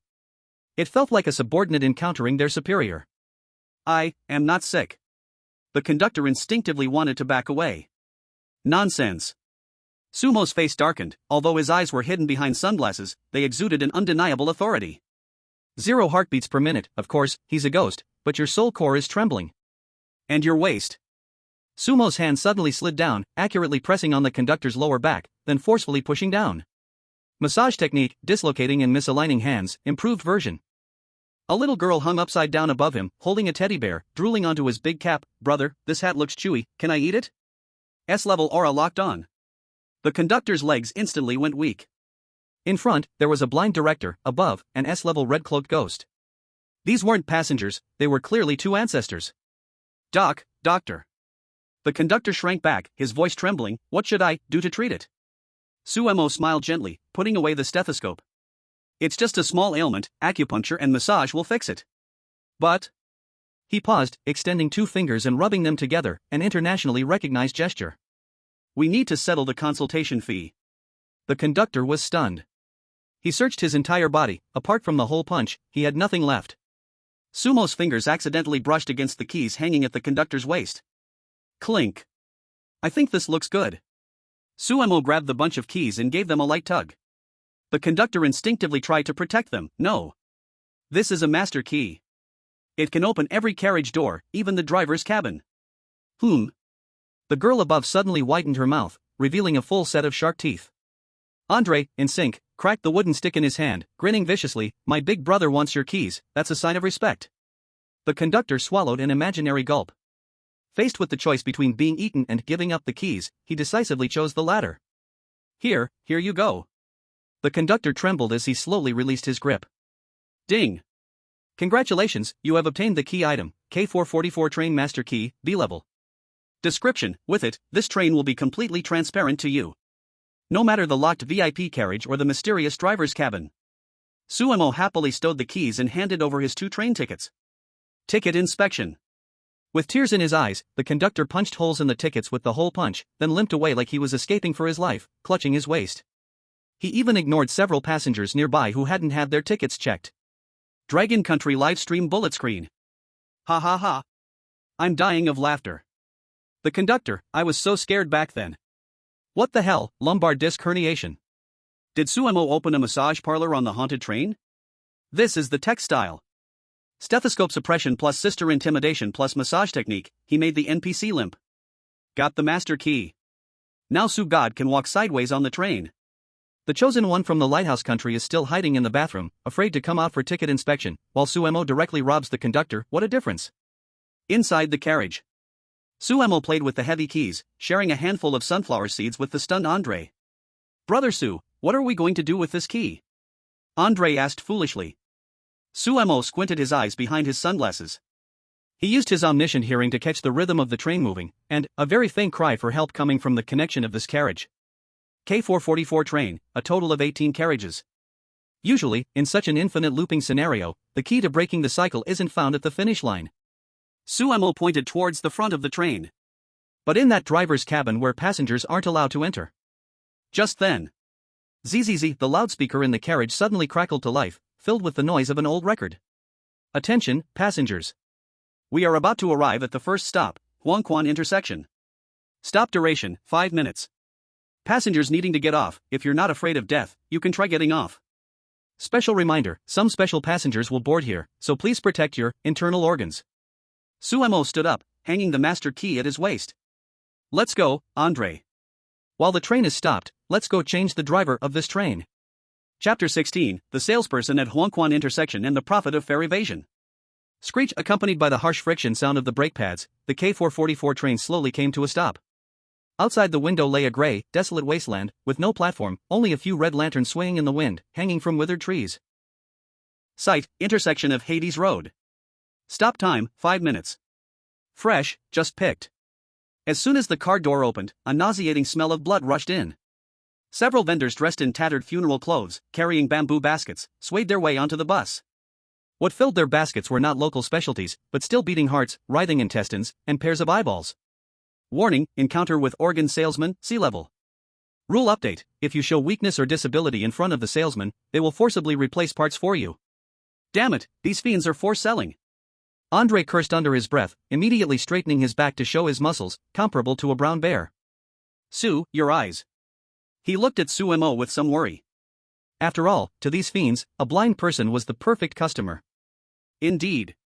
A salesman with only half a head instantly locked onto Sue Mo, who was wearing sunglasses. A greedy glint flashed in its remaining eye as it approached, basket in hand. Sir? I see you're blind, how about buying a pair? Fresh dog eyes, see far, just trade one of your arms. It pressed a pair of bloody eyeballs right onto Sumo's face. The audience in the live stream instantly became tense. It's done. The forced selling rule has been triggered. Sumo is really blind, there's no way to dodge this. Run. Andre, hurry up. However, instead of running, Suemo leaned in closer and sniffed. Dog eyes? Suemo frowned, his face showing extreme disgust. Who do you think you're fooling?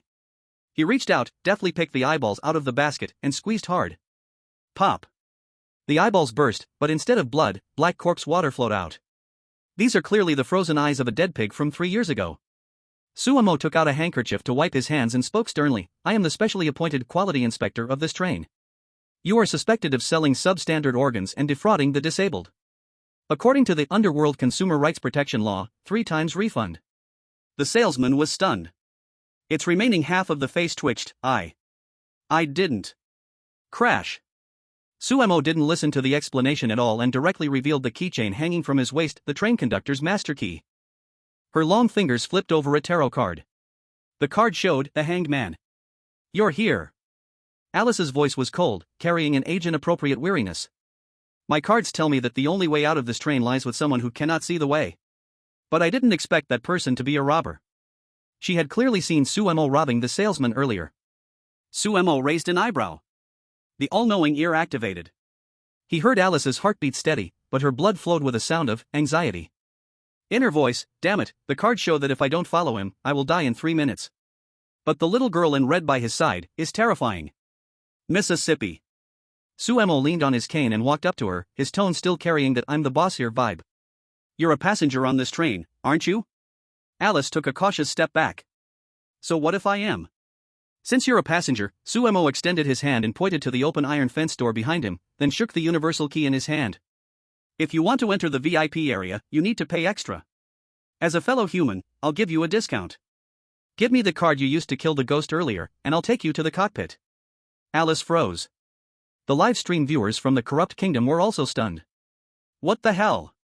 This dragon country person is crazy? He's even trying to hustle our royal princess? Doesn't he know Alice has SS level talent? Wait, did Alice just wait for him to save her life? Alice bit her lip, glancing at the already slightly damaged death card, a one-time attack item, in her hand. Rationality told her that the man before her was extremely dangerous. But her intuition, talent, told her that if she didn't give it to him, she would really die. Here. Alice angrily slapped the tarot card, radiating black energy, into Sumo's hand. Lead the way. If you dare deceive me, I'll curse you to eat instant noodles for the rest of your life without the seasoning packet. Suemo took the card and nodded with satisfaction. Deal. Andre, help this young lady with her luggage. We're going to change the driver. The 3 people, a ghost, and a dog, finally arrived at the front of the train. The cockpit. It was sealed with thick steel plates, and a huge skull symbol was painted on the door, with blood-red words written above it, no entry for the living. Trespassers will die. The temperature inside was extremely high, even through the door, they could feel the scorching heat wave on their skin. Sue bro, this door is a bit creepy. Andre wiped his sweat. It sounds like something is inside, shoveling coal? Clang. Clang. The sound of heavy metal crashing came from within the door. Sumo did not hesitate. He took out the largest, rustiest key and inserted it into the lock. Whether human or ghost, a driver who doesn't drive is not a good driver. Click. The lock turned. Sumo forcefully pushed open the door to the cockpit. Boom! A heat wave mixed with black smoke blasted out. When they saw the scene inside, even the experienced Alice gasped. Inside the cockpit, there were no precision instruments. There was only a massive boiler, burning with green ghostly flames. And in front of the boiler, there was no human driver. There was only a headless monster, its giant skeleton mechanically wielding a shovel. It wasn't shoveling coal. It was shoveling human corpses into the boiler to burn them as fuel for the train. Upon hearing the door open, the headless skeleton slowly turned. Though it had no head, a deafening roar came from its chest. Fuel is running low. New fuel has arrived. It raised the gigantic, still oily shovel and slammed it down at Sumo and the others at the door. Warning, encounter with the train's power source, headless fireman, a plus level. But Sumo just smiled. Facing the falling shovel, he didn't dodge. Instead, he pulled out the death tarot card, which he had just gotten from Alice, from his pocket. Directly pasted onto his blind cane. No heart? Then I'll give you one. Chapter 17, Physical Heart Transplant, you have been executed for your strike. Whoosh! The massive iron shovel, accompanied by green ghostly flames, tore through the air of the cockpit and slammed down hard. It wasn't just a shovel, it was a ton of solid steel, combined with the brute strength of an A+ level monster, enough to flatten a tank into a steel disc. Brother Sue, step back. I'll take it. Andre shouted loudly, his muscles swelling, his skin even showing a metallic sheen, a talent from the bear country, steel body. He raised the bed leg in his hand, which was already polished from use, and braced himself. Clang! A sound like a great bell ringing. The terrifying shockwave instantly blew off several pieces of iron from the cockpit ceiling. Puff! Andre spat out a mouthful of blood, his feet smashing through the floor, his knees bending, nearly kneeling down. His palm split open, and the bed leg bent to a 90-degree angle. Damn, this bony frame, so strong. Roar! The headless boiler worker did not stop. It rumbled in its chest and raised the shovel again, ready to smash this ant that was blocking the way. In the corner, Alice's face was pale. Her crystal ball was flashing red madly, death countdown, total extinction in 10 seconds. It's over, physical attacks are useless against it. It is a collection of grievances. Without a head, it has no weakness. Who says it has no weakness? A voice that was oddly calm suddenly echoed in the high-temperature cockpit. Sumo had somehow circled to the side of the monster. At the end of his blind cane, it pressed against the death tarot card that emitted ominous black energy. No head, because it doesn't need to think. No heart, because it is just a working machine. Sumo's eyes behind the sunglasses narrowed slightly, the all-knowing ear catching that unique and lethal hollow inside the monster. Since you have no heart, I'll give you one. Sumo stepped forward sharply, the blind cane resembling a scalpel, precisely piercing into the hollow ribs of the headless boiler worker. That position should have been where the heart beats. Surgery begins, heart transplant. Buzz. At the moment the blind cane pierced in, the death card instantly burned to ashes. A pitch-black, ghostly figure of the Grim Reaper suddenly appeared in the narrow cockpit. The Grim Reaper did not swing a scythe but transformed into a swirling mass of darkness, flooding into the monster's chest cavity through the blind cane. Tarot card, death. Upright meaning, end, death. Reversed meaning, creating life after death. Sumo used a forced upright position. Roar, ah. The headless boiler worker's imposing movements suddenly froze. It felt an icy will filling its chest for the first time. That was not power, that was the command for termination. Item effect, Judgment of the Grim Reaper. Determining. Target is an undead creature, death probability increased by 500%. Determination successful, forced deprivation of action capability. Crack, crack. The monster's skeleton began to make popping sounds. The green ghostly flames that had originally burned in its bones were instantly devoured by the black death energy. If you don't work, you're down. Sumo spoke coldly, yanking back the blind cane forcefully. Clatter! That terrifying skeleton, standing 2.5 meters tall, collapsed instantly like a building with its base removed, scattering into lifeless remains on the ground. Only the massive iron shovel remained, dropping to the floor with a clunk. Alice stared in shock. Andre was dumbfounded. Even the audience in the livestream was left in disbelief. What the hell? Instant kill? That's an A+ level monster. One move instant kill? This isn't a tarot card, this is clearly a death decree. Sumo, I'm a doctor.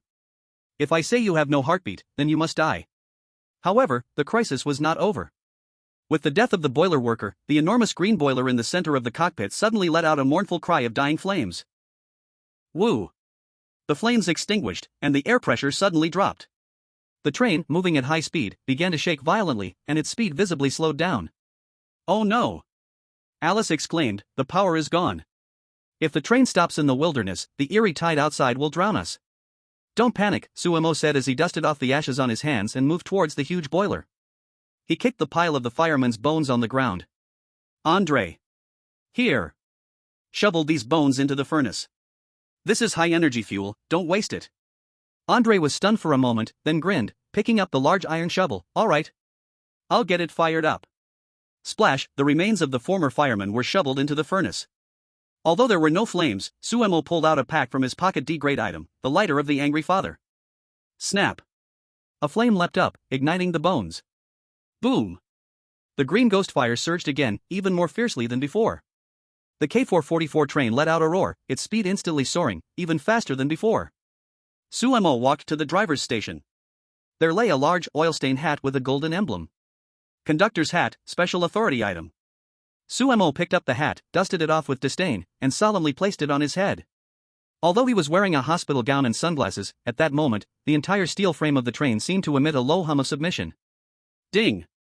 Congratulations on seizing control of the K444 train. Current identity change, conductor, acting. You have gained the following permissions. Whole train broadcast. Train doors lock/unlock. Check passenger list, including fake person markings. Suemo adjusted the brim of the hat and picked up the old-fashioned microphone on the driver's station. He cleared his throat. Zzz. The next second, Sumo's lazy yet slightly magnetic voice echoed throughout the 18 carriages of the train. Good evening, passengers. I am your new conductor, Suemo. Due to the previous driver's lackluster work attitude, he has been physically optimized by me. From now on, all rules on this train will be set by me. Now, I have a new rule to announce. In 10 minutes, the train will conduct a full ticket check. All passengers without a heartbeat, resembling non-humans, or those I find unsatisfactory, please jump off the train voluntarily. Otherwise I will help you become fuel in a dignified manner. I wish everyone a thrilling journey. In the carriage. The hundreds of ghostly passengers, who had previously been stirring over seat-grabbing and cannibalism, fell silent at once upon hearing the announcement. They felt the terrifying pressure that spread through the train from the driver's cabin. The new conductor was fiercer than a ghost. And in the restroom of the 9th carriage, a few impersonators, traitors or dungeon monsters from other countries, were trembling in fear. Because they heard one phrase, without a heartbeat. This was simply a death notice targeting them. In the driver's cabin. Suemo put down the microphone and turned around, extending his hand to the stunned Alice. Miss Alice, that card has been used. As compensation, how about I share 10% of the penalties collected on this journey with you? Alice looked at the man who turned the horror dungeon into a management simulator and instinctively swallowed. The tarot card in her hand flipped open on its own. The card's face was the Emperor. The Emperor who controls everything. Chapter 18. Who is the impersonator? Please show your heart for ticket inspection. In the 9th carriage, hard seat area. This is the carriage with the most human players gathered. Chosen ones from several small and medium countries were huddled together, trembling. They all heard the broadcast. The train had a new owner, a dragon country person, and it was about to cleanse. Damn. What does that Suemo want? Does he want to kill us all? A blonde, blue-eyed man, the chosen one from kangaroo country, Jake, cursed in a low voice. What impersonators? I see this as an excuse for him to grab all the rewards. Shoo. Lower your voice. A skinny bespectacled man, the chosen one from Asen country, fearfully covered his mouth. Do you want to die? Park De-yong was eaten by the chair. Just then, thud, thud, thud. Heavy footsteps echoed from the connecting part of the carriage. The door slid open automatically. An overwhelming sense of oppression instantly filled the entire carriage. At the forefront was a blind man wearing a hospital gown, a train conductor's hat, and a stethoscope. He held a bloodstained puncher in his hand, a professional smile on his lips. Behind him, there was a giant man, Andre, like an iron tower, carrying a huge iron shovel still dripping with green oil, stolen from the stoker. Above them, a little girl in red was crawling on the ceiling like a spider, her dark eyes fixed intently on everyone below. Good night, dear passengers. Suemo stopped at the entrance of the carriage, the puncher making a click sound in his hand. Routine check. Please hold your tickets in hand, and do not attempt to hide any organs not belonging to humans. The room fell into dead silence. Everyone trembled as they took out their tickets. Sumo did not check them one by one. He turned his head, and his all-knowing ear instantly covered the entire carriage. Dozens of heartbeats filled his ears. Thud, thud, thud. Most were rapid, chaotic, filled with fear, normal human heartbeats. But amid this chaotic rhythm, two sounds stood out as particularly perfect. So rhythmic. Like a metronome set to 60 beats per minute, not a second off. No fear, no fluctuations, only a cold imitation of silence. I found you. A deeper smile appeared on Sumo's face. He walked straight to a window seat. There sat a young couple, looking very affectionate, comforting each other. They were two chosen ones from the romantic country, France. Tickets. Sumo extended his hand. The man hurriedly handed over 2 tickets, his face filled with flattering smiles. "SU, train conductor, we are good citizens. We have always followed the rules." Sumo took the tickets, not punching them. He lowered his head, his sunglasses nearly touching the man's face. "Sir, your acting is quite good. But, when humans are scared, pupils dilate, adrenaline spikes, and heartbeats quicken. And you?" Sumo suddenly lifted the puncher, the cold metal tip pressed against the man's throat. "Why does your heartbeat tick like a clock?" The smile on the man's face froze. In that instant, his previously fearful gaze suddenly turned hollow and dead, like a cheap glass bead. "Be discovered." The man's mouth emitted an electronic voice that was not his own, overlapping and distorted. "Ryup." Without any warning, this man's face suddenly split open down the middle, a mouthful of sharp teeth lunging forward, aiming to bite off Sumo's wrist. Warning, high-level imposter detected. Traits: perfect mimicry, possesses all memories and skills of the original person but lacks pain perception. Poof. Sumo didn't even bother dodging. Bang. A huge iron shovel swung through the air, accompanied by a whistling sound, smashing precisely onto the split-open head. Die already. With the stoker's monstrous strength, Andre sent the imposter's head crashing into its neck, flattening it like smashed cucumber. "There's another one." Sumo pointed to the woman beside him.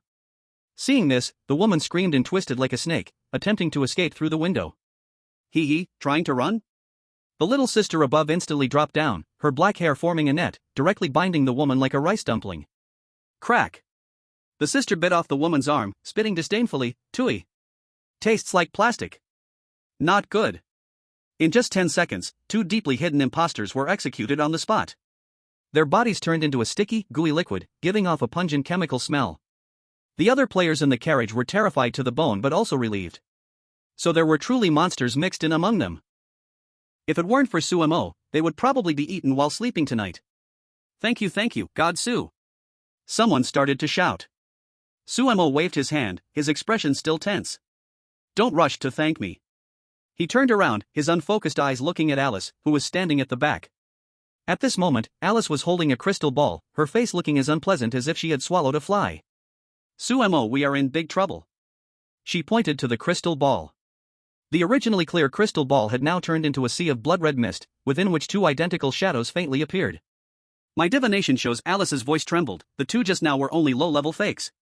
The truly terrifying thing is in the 4th carriage. There is someone who looks exactly like you, pretending to be the conductor. Sumo raised an eyebrow. Impersonating me? This was interesting. He stroked his chin. Li Gue meets Li Kue? Let's go, Andre. Let's see who dares to cosplay me in this instance.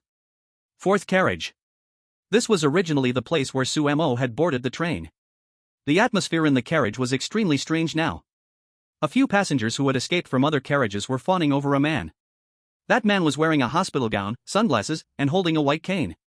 He sat in seat 14A, a gentle smile on his face, accepting the flattery of everyone. God Su.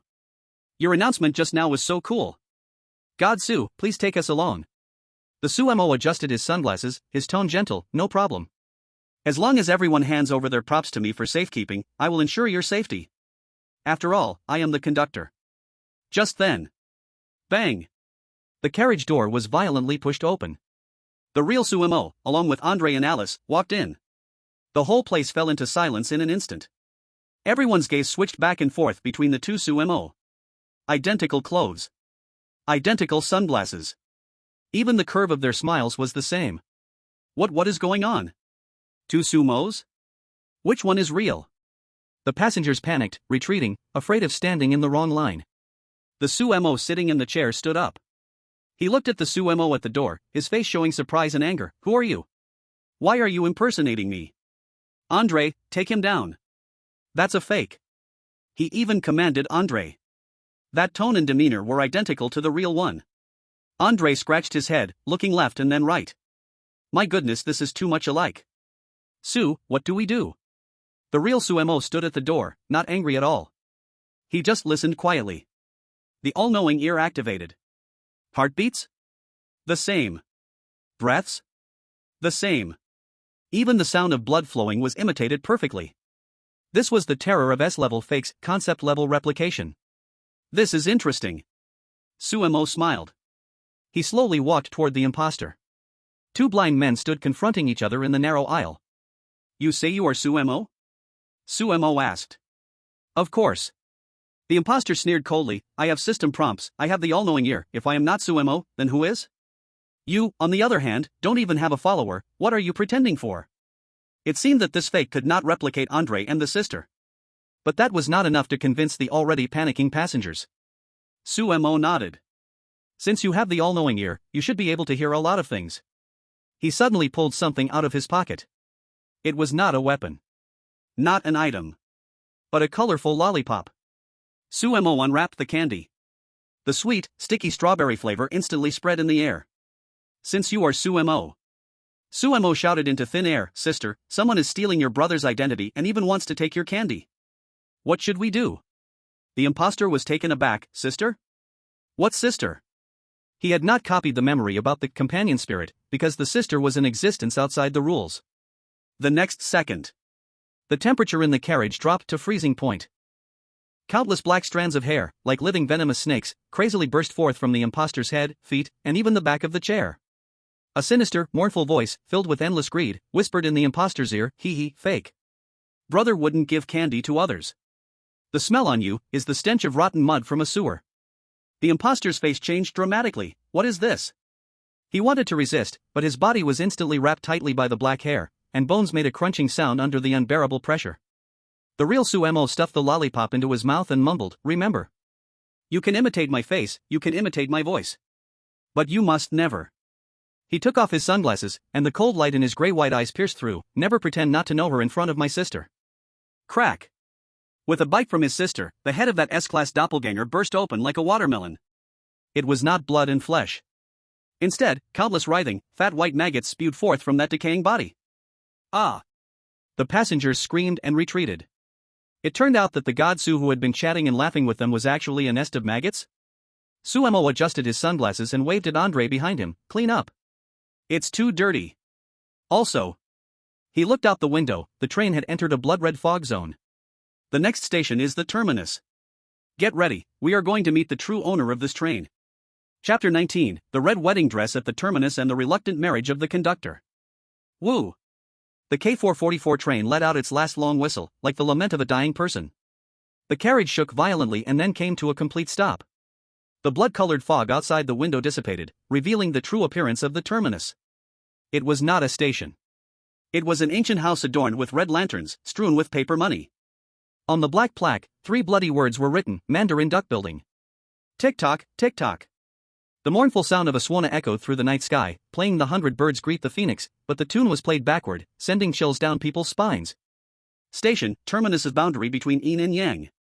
Task updated, attend the ghost bride wedding and offer a gift. Warning, the bride has a bad temper, if she is displeased during the wedding, everyone will pay with their lives. Sugu.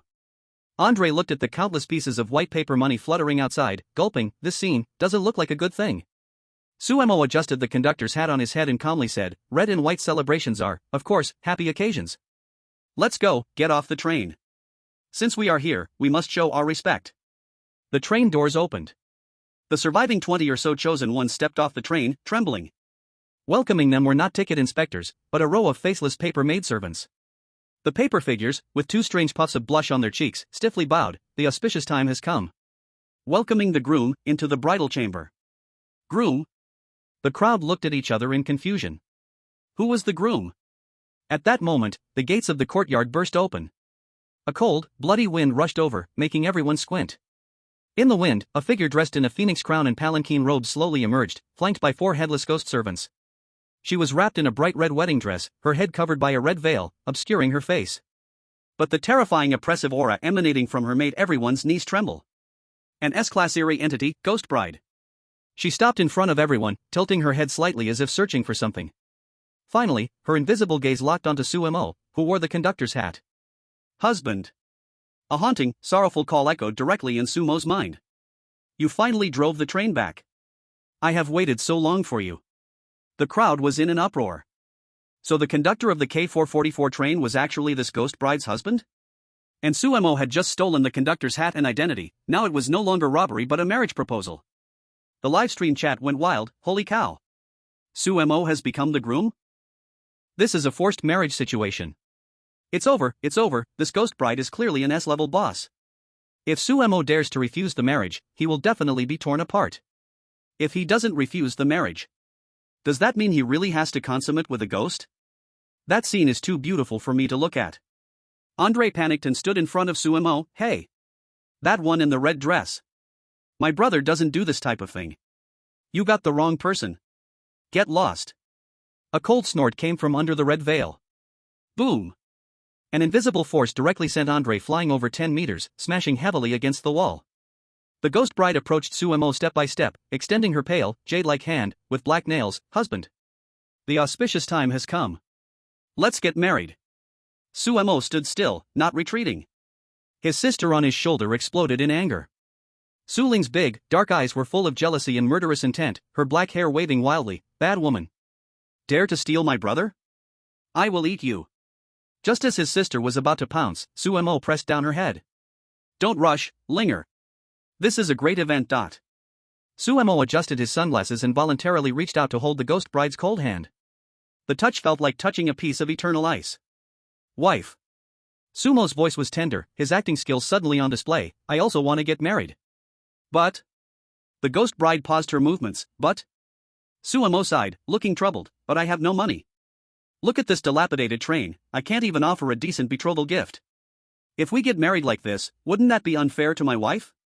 The Ghost Bride was stunned for a moment. She clearly didn't expect this husband not only to not run away but also to talk about the betrothal gift with her. I don't care. I care. Sumo suddenly raised his voice, with righteous fervor. Sumo, a man of 7 feet, though now blind, how can I rely on others? This marriage must be grand. He suddenly pulled out the discharge certificate from Qingshan Mental Hospital, then took out the director's stethoscope. Wife, to be honest. Right now, besides being the train conductor, I'm also the director of Qingshan Mental Hospital. To show my sincerity, I've decided to give this hospital as the betrothal gift to you. As these words came out, the entire place fell silent. Even the Ghost Bride was stunned. Give a hospital? What kind of absurd operation is this? Sumo continued to play along. Just think about it, after we get married. You take care of the family and raise the children, while I manage the hospital and the train. We will grow stronger and monopolize the business between the worlds of yin and yang. Wouldn't that be wonderful? The Ghost Bride, once filled with resentment, strangely calmed down a bit. She seemed to be contemplating the feasibility of this business plan. Husband, makes sense. The Ghost Bride's voice softened. Then, shall we get married now? Wait. Sumo suddenly withdrew his hand. His expression grew serious, like a professional doctor. Before getting married, there's one most important step. Premarital checkup. Sumo shook the stethoscope in his hand. Wife, for the sake of good offspring, I need to check your health. I just heard your breathing was a bit rapid. Plus, your resentment is trapped in your chest. This could be a sign of mammary gland hyperplasia. But Alice almost spat out a mouthful of old blood beside them. Mammary gland hyperplasia? You are discussing mammary gland hyperplasia with a ghost who died hundreds of years ago? But Sumo's expression was too serious enough that the Ghost Bride began to doubt whether she really had an illness. Physical checkup? Yes, it'll be quick. Sumo took a step closer, regardless of whether the Ghost Bride agreed, directly placing the stethoscope on her wedding dress embroidered with a golden phoenix. Item activated, Director's Stethoscope, Grade A. Compulsory listening to S-level eerie heartbeat. Thump. Thump. Thump. This time, what came was not the sound of a heartbeat. Instead, it was the screams of countless imprisoned souls. Blood instantly streamed from Sumo's nose. But he heard it. Behind these noisy screams, there was an extremely faint, conscious voice pleading, "Save me. I am sealed in this wedding dress. I am not the Ghost Bride." The true monster is that phoenix crown. Sumo's lips curled up slightly. Found it. This is not a ghost bride, this is a puppet possessed by a vengeful spirit. Wife.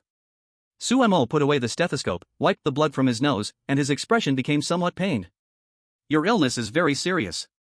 This is not breast hyperplasia. Sumo pointed at the heavy, gem-studded phoenix crown on her head. This is a brain parasitic tumor. If it is not removed, you will not survive tonight, even though you are already dead. The black energy on the ghost bride suddenly surged, as if the phoenix crown understood Sumo's words, starting to tremble violently, emitting a sharp, screeching sound. Presumptuous. Dare to desecrate this throne? It turns out that phoenix crown is the true form. Sumo, however, smiled. He took a step back and snapped his fingers. Andre. Grab your weapons. Sister. Prepare to serve dinner. Today, it doesn't matter whether the marriage happens or not. Sumo removed his sunglasses, his grayish-white eyes fixed on the phoenix crown, but this craniotomy, I, Director Su, will definitely carry it out. Chapter 20, Forced Craniotomy. This phoenix crown is as crunchy as a cracker. Presumptuous. Despicable humans. As its identity was revealed, the gem-studded phoenix crown no longer disguised itself. Crack. Crack. Crack. The gold ornaments on the crown twisted and transformed, turning into countless golden limbs that deeply pierced into the bride's scalp. It resembled a giant golden spider parasitizing her head, controlling the bride's body while letting out a piercing shriek. Boom! The bride's originally drooping hands suddenly shot up, her nails growing 3 inches, dark as ink. Countless red satin ribbons shot out from her sleeves, like blood-sucking venomous snakes, indiscriminately strangling everyone present. Ah! Ah! Ah! Several chosen ones, unable to dodge in time, were instantly pierced through the chest by the red satin, turning into desiccated corpses. The operation begins. Sumo stood at the center of the storm, his clothes fluttering yet unwavering. He calmly issued medical orders. Anesthetist, control the scene. Lead surgeon, excise the tumor. Received. In the corner, Alice bit her tongue, her tarot card suddenly flipped out. Reverse hangman. Buzz, an invisible gravitational field instantly descended upon the bride. The originally ghostly fast red satin seemed to be filled with lead, its movements halting abruptly. The bride's body was bound by an invisible rope, frozen in place and unable to move. Only 3 seconds. Hurry! Alice shouted, her face pale as paper. 3 seconds is enough. Sumo snapped his fingers. Andre, pry open the wound. Roar! Andre, who had been waiting to pounce, crashed in like an out-of-control tank. Ignoring the red satin cutting through his skin, he tightly embraced the bride's waist, using his hands, capable of bending steel bars, to forcefully lock her struggling arms. Brother Su. This girl is too strong. I can barely hold her down. Linger, go for it.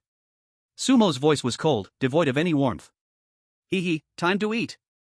A red afterimage shot out from Sumo's shoulder. The younger sister, who had long desired the sparkling big spider, erupted with true S-grade sinister ferocity. She did not attack the bride's body but, like a nimble cat, leaped onto Andre's shoulder in an instant, then opened her mouth, stretched to the roots of her ears, and bit down hard on the screaming phoenix crown. Crunch! A sound that made one's teeth ache rang out. Ah! Ah! Ah! The crown let out a bitter scream, not a metallic sound, but the wail of a living thing. One of its golden spider legs was brutally bitten off by the younger sister. Put. A bit hard. Grits my teeth. The younger sister disdainfully spat out a piece of crushed gold but didn't stop her movements. Her black hair, like steel needles, pierced into the gap where the crown and bride's scalp connected, acting as the most violent separating pliers. Come down, now. The younger sister grasped both sides of the crown with her hands, her small feet pressing against the bride's shoulders, forcefully yanking back. Sizzle. Accompanied by the sound of flesh tearing. The S-grade crown that had parasitized for hundreds of years pulled out from the root. Countless threads connecting to the brain's nerves were torn apart, blood gushed out, staining the bridal gown red. Losing its host, the phoenix crown panicked completely. It waved its remaining limbs in the air, trying to escape, looking for the next host. It locked its eyes on Sumo. This human soul, the most delicious. Hiss. The phoenix crown turned into a golden flash, charging straight towards Sumo's face. Sumo stood still, unmoving. He slightly parted his lips, as if he had already anticipated this, and softly said, Linger, catch it. Whoosh. Before the phoenix crown could touch Sumo's sunglasses, a pale little hand reached out from the side, grabbing the phoenix crown tightly, as if swatting a fly. The little sister floated in midair, holding the still struggling phoenix crown in her hand, her eyes cold as ice. You want to eat my brother? You don't deserve it? Crunch! Crunch! Crunch! The next scene became a nightmare for all the witnesses for the rest of their lives. That cute little girl, just like biting into an apple, chewed and swallowed the S-class strange artifact piece by piece. The sound of twisting metal, the monster's screams, the swallowing noise, all mixed together. In just 10 seconds. The Phoenix Crown, which once ruled over countless souls, left not a single trace. Burp! The little sister let out a satisfied burp, and her once worn-out red dress suddenly became brand new, with a ring of golden embroidered patterns at the hem, and her aura grew once more. Ding! The companion spirit little sister devoured the S-class strange core. Evolution progress, 20%-40%. With the Phoenix Crown's disappearance, the ghost bride in Andre's arms softened and collapsed to the ground. Her red clothes quickly faded, turning into a simple, elegant white ancient dress. Her originally hideous face returned to its pre-death beauty, though her complexion was pale and transparent. She slowly opened her eyes, her gaze no longer murky, but filled with confusion and relief. I am free? She looked around, her gaze finally landing on Sumo, who stood before her. Sumo adjusted his collar, took out a handkerchief, and handed it to her. The surgery was a success. The tumor has been removed. How do you feel now? The female ghost froze, taking the handkerchief, suddenly kneeling to the ground, and heavily bowed her head to Sumo. Thank you, benefactor. If not for you, I would have been controlled by that monster for all eternity. Ding! Congratulations on completing the hidden task, rescuing the imprisoned bride. You have earned the special reward, the deed to the Yuanyang building, S-class, but you have received the ghost bride's gift, red embroidered shoes, A-level cursed artifact, but Sumo helped the female ghost up, not being polite, and directly took the deed. A small favor. But the medical fee still needs to be paid. He turned around and looked at the stunned surviving chosen ones behind him. And that headless fireman who had just been thrown off the train, trembling in fear, now Andre's subordinate. Sumo clapped his hands, and his voice spread throughout the entire station. Everyone, the wedding is over. Now, I announce. K444 train is officially renamed to Su's Express. The Yuanyang building will be rebuilt as Su's Underworld Grand Hotel. For those who want to return to the real world, line up and buy tickets. The ticket price, 1 sea level or higher artifact per person. The whole place fell silent. Then came the frenzied cheers, and the sound of people digging into their pockets. Global announcement. Congratulations to Dragon Country's chosen one Sumo, for perfectly completing the third round of the Ghost Train Dungeon. Completion rating, SSS, miracle. Camp battle result, red side, humanity, wins overwhelmingly. Dragon Country settlement rewards 1. National luck plus 30%, National Dragon Revival. 2. All D-level and below strange dungeons within the country are permanently closed. 3. National physique further strengthened, beginning the Spirit Chi Revival era. Special rewards detected. The chosen one Sumo has received the SSS rating 3 times consecutively, and has a rule-breaker tendency. The system will open the hidden profession promotion trial for you. Next stop, the first school of ghost stories. Identity preview, intern teacher. In the real world, City S. In the basement of a massage parlor, the light from the portal slowly dimmed. Sumo took off the dusty conductor's hat and casually threw it on the table. Andre lay slumped on the sofa, exhausted like a dead bear, but his face was blooming with smiles. His sister was rolling on the floor, clutching her stomach, digesting the food. The golden food wasn't easy to digest. Sumo walked to the window. Although he couldn't see it, he could feel that the taste of this world had changed. There was an added restless energy in the air. Is this the revival of spirit energy? Sumo said with a slight smile at the corner of his mouth. It seems that in the future, my clients for massages won't necessarily be people. He pulled out the newly acquired, the deed of the pairing pavilion, from his pocket and glanced at the mental hospital discharge certificate on the table. We have a hospital, a hotel, and transportation. Sumo stretched lazily. It's time to establish my own Strange Tales empire.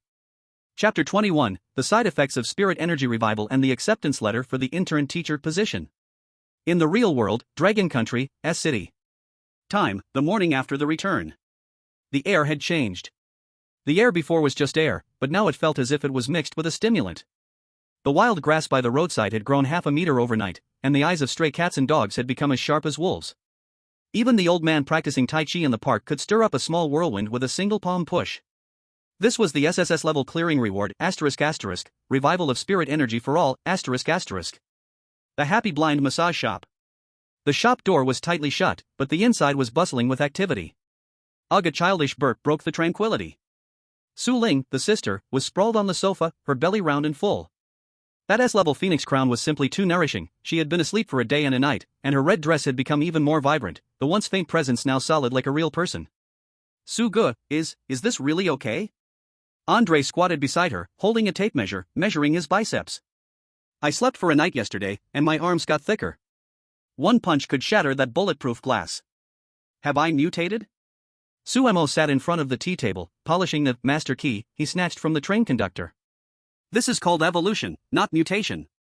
Suemo took a sip of tea, his expression calm. The world has leveled up. In the future, the boundaries between humans and the strange will become increasingly blurred. At that moment, the reinforced security door was knocked loudly. Bang bang bang. Come in. Director Zhao Jiangwo of the Special Affairs Bureau pushed the door open. This usually steady big shot was now sporting two enormous dark circles under his eyes, his hair was messy like a bird's nest, but his gaze was frighteningly sharp. Mr. Su. Something big has happened. Zhao Jiangwo slammed a thick file onto the table. Across the country, superpowered individuals have appeared. There are chefs who can spit fire, doctors who can see through things, and even a primary school student who woke up one day and learned to fly with a sword, though he only flew 2 meters before falling. That's a good thing, Suemo said blandly. It's a good thing, but it's also a troublesome thing. Zhao Jiangwo forced a smile. The pressure on public security is too great. Moreover, although Sakura Country and Lighthouse Country have not experienced spirit energy revival, they have begun biochemical modifications, claiming that in order to fight against us, they have also created many monsters. Suemo put down his teacup and lightly tapped the table with his fingers. Director Zhao, you didn't come here just to complain about public security, did you? Zhao Jiangwo took a deep breath, his expression becoming serious. Mr. Su, I am here to deliver something. He pulled out a black envelope from his pocket. The envelope had no postage, only a bright red school emblem printed on it, a bloody eyeball wrapped in thorns. This appeared out of nowhere this morning in the top-secret file room of the Special Affairs Bureau. Zhao Jiangwo's voice trembled. It is addressed to you by name. Suemo took the envelope. The moment he touched it, a bone-chilling cold energy surged straight to his fingertips. But the buttons, the old director, the key, the train conductor, and the deed, the ghost bride, in his body vibrated together, instantly suppressing that cold energy. Rip! The envelope tore open. A red background with black letters acceptance letter fell out. Job offer. To Mr. Suemo. In light of your outstanding performance in the fields of medicine, physics, traffic management, violence, and marriage counseling, marriage fraud, our school sincerely invites you to serve as Grade 1, Class 4, Intern Class Teacher. Start time, tonight midnight. Location, First Middle School of Strange Tales. Note, the students here are a bit mischievous, please be prepared to discipline them. Teaching office, Zhang. Intern. Class teacher? Andre leaned in, reading the words aloud, his eyes nearly popping out. Wow. Su, you're going to be a teacher? Before, we went in as students, and this time we get to be the teachers? Suemo traced the raised letters on the job offer, the corners of his mouth curling into a playful arc. Teacher? Andre, you're too naive. Suemo put away the offer, his tone solemn. At Strange Tales School, being a teacher is a high-risk occupation. Students can't kill, but students can kill teachers. And you have to shoulder the graduation rate indicator. If you fail, you die. It's an identity that dances with shackles. Zhao Jiangwo broke out in a cold sweat. So, Mr. Su, are you going? This is clearly a trap. Can we refuse? Refuse? Suemo stood up, adjusting his collar. Why refuse? He walked to the full-length mirror. Though invisible, he could feel the man in the mirror was already entirely different. Hidden profession trial. Only by passing this can I truly touch the source code of this game. Suemo turned around and waved to his sister on the sofa. Linger, wake up. Going to school. School? His little sister, who had been snoring, suddenly shot up in disbelief, eyes sparkling. Is there a cafeteria at school? I want to eat. No, I want to learn. Suemo smiled and kicked Andre. You're going too. But this time your identity isn't a security guard. Suemo took out a set of school uniforms, in extra large size, from the drawer and tossed them to Andre. You're going to be a repeat student. If you dare to mess around in my class, I'll make you run 100 laps on the playground. Andre held the uniform, looking bewildered. Huh? I am 30 and I have to go back to grade 1? 11:59 p.m. At the gate of an abandoned middle school in City S. Thick fog enveloped everything. The once dilapidated school gate had transformed into a majestic, eerie black iron door. The signboard twisted, bold characters, First Middle School of Strange Tales. The campus was silent, only the dim green lights flickering in the corridors of the teaching building. Faintly, one could still hear the loud reading voice. Only by enduring hardships can one become a better person. Physics eats people. Loading instance name, First Middle School of Strange Tales, 4th round, professional trial, . Difficulty, nightmare level, . Current identity, intern class teacher, Sumo, . Special rules. 1. Teacher's morality comes first. Corporal punishment is prohibited, unless the student strikes first. 2. Academics matter most. If the class average for the next monthly exam falls below 60, the class teacher will be erased. 3. Show respect to teachers and uphold the way. But if the teacher displays weakness, they will be devoured by the students. Sumo wore a sharply tailored black Zhongshan suit, like an old-style teacher, with his signature round sunglasses perched on his nose, holding a brand-new teaching whip, actually modified from a blind cane. He stood at the school gate, taking a deep breath. It was a smell filled with youth, blood, and knowledge, curses. The class bell rang. Sumo adjusted his sunglasses and stepped through the school gate. I hope these little brats, oh no, these little devils, can take a beating a bit more. Chapter 22, The Welcome Gift, a bucket of 1982 Aqua Regia. In the corridor of the teaching building, the dim green lights flickered on and off, and the walls were adorned with portraits of famous figures depicting only their white eyes, which followed passers-by with their gaze. At the end of the corridor was the classroom of Grade 1, Class 4. That new intern teacher went to Class 4? Hee, that's the death class. The last class teacher only lasted 10 minutes before being beheaded by a student called Tyrannosaurus who kicked his head like a ball. Let's make a bet. I bet this blind man won't last 5 minutes. In the office, a few old teachers, with cracked heads and sharp teeth, were lurking by the window, discussing coldly. Sumo paid no attention to the whispering. He held the modified white cane, known as the black gold teaching whip, and walked at a steady pace. Behind him followed a fierce-looking repeat student, Andre, who carried an oversized backpack, and the cheerful transfer student, Su Ling, who wore a red school uniform skirt and skipped along. They stopped at the door of Class 4. The door was slightly ajar. With the power of the omniscient ear, he detected no sounds of studying inside the classroom. Instead, it was terrifyingly silent. Dozens of heartbeats seemed to hold their breath, as if waiting for something. I heard it. There's an iron barrel on top of the door, filled with highly corrosive aqua regia. There's an invisible ghost wire stretched at the entrance. If tripped, it will trigger a mechanism, and you'll be cut off at the legs by a falling guillotine. Under the podium is a bound spirit, ready to grab your ankles. A cold smile crept onto Sumo's lips. Child's play. Andre. Sumo spoke calmly. Here. As the temporary sports committee member of the class, you should handle this physical task. Sumo pointed to the slightly ajar door. Open it, but you'll need some strength to show our class spirit. Okay. I understand spirit the best. Andre grinned menacingly, stepped back half a step, and tensed his thigh muscles. Boom. That wasn't just opening a door. It was an assault. Andre's size 46-foot kicked the door directly. The heavy solid wooden classroom door, along with the frame, the iron barrel on top, and the tripwire below, exploded in an instant. The barrel filled with aqua regia flew out, creating a parabolic arc in the air, perfectly splashing onto a fatty student sitting in the very front row, who had a wicked grin and was ready to enjoy the show. Holy shit! The chubby student, also a ghost, codenamed Fat Corpse, barely reacted before being drenched in the bucket of greenish fuming liquid. Sizzle, sizzle, sizzle, ah ha ha. The fat student screamed as if being slaughtered. His already decaying skin quickly gave off white smoke, corroding down to just a skeletal frame. Meanwhile, the bound spirit hidden under the podium, crushed by the collapsing podium from the door's impact, howled in distress. As the smoke cleared, the once eerie classroom had turned into a demolition site. Sumo stepped on the doorframe and walked gracefully to the podium amidst the fearful gazes in the room. Adjusting his sunglasses, he revealed that iconic, warm smile that felt like a spring breeze. Hello, students. Allow me to introduce myself. I am your new homeroom teacher, Sumo. That student earlier had quite the rhythm in his screams. It seems he welcomes my arrival. The classroom was dead silent. Over 40 oddly shaped ghost students stared in shock at this blind teacher, who had just kicked the door open. This wasn't how the script went. Wasn't he supposed to be drenched into a skeleton? Or tripped and lose his legs? What? No one is saying hello, teacher? Sumo frowned slightly, gently tapping the teaching whip on the desk. Clap. The sound was not loud, but it felt like a heavy hammer striking all the ghosts' hearts. Teacher's authority, passive-facing students, pressure plus 100%. In the corner, a tall boy with black scales covering his body, with a head resembling a lizard, stood up. He was the class president and school bully, Tyrannosaurus. Also, the terminator of the previous teacher. Tyrannosaurus kicked over a desk, glaring fiercely at Sumo. Who the hell is this stinking blind man? Who gave you the guts to kick the door? This is class 4. My territory. Do you believe I'll? Before he could finish, swoosh. A red backpack flew like a cannonball and smashed violently into Tyrannosaurus's face. Bang! His huge lizard head was driven straight into the blackboard, unable to be pulled free. So noisy.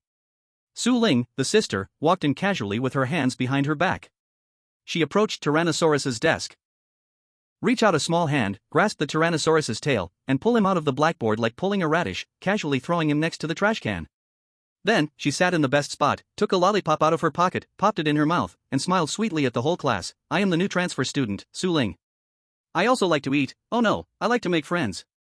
Especially those crunchy kind of friends. The S-grade red-clothed ghost Sora was released without reservation. The whole class of students trembled in fear. This was no ordinary transfer student, she was clearly here to stock up. Andre squeezed into a seat that originally had 2 skinny boy students. Squeeze over, I'm big. He sat down, causing the 2 boys to almost be squished into paper-thin shapes, daring not to express their anger. On the platform, Sumo was very satisfied with the performance of his sister and Andre. This was using violence to counter violence. In the school of horror stories, reasoning does not work, only fists can communicate. Alright, it seems everyone is very enthusiastic. Sumo knocked on the blackboard, even though it was already cracked. Now let's start the first lesson. Sumo turned around and wrote 2 big characters on the blackboard, dignity. I heard that class 4 is famously known as the garbage class and the bottom of the barrel lot. Sumo turned back, looking at your appearance, you really do look quite garbage. You. The Tyrannosaurus next to the trash can was about to retort. Shut up. Sumo coldly interrupted, as your homeroom teacher, I have the duty to help you improve your grades.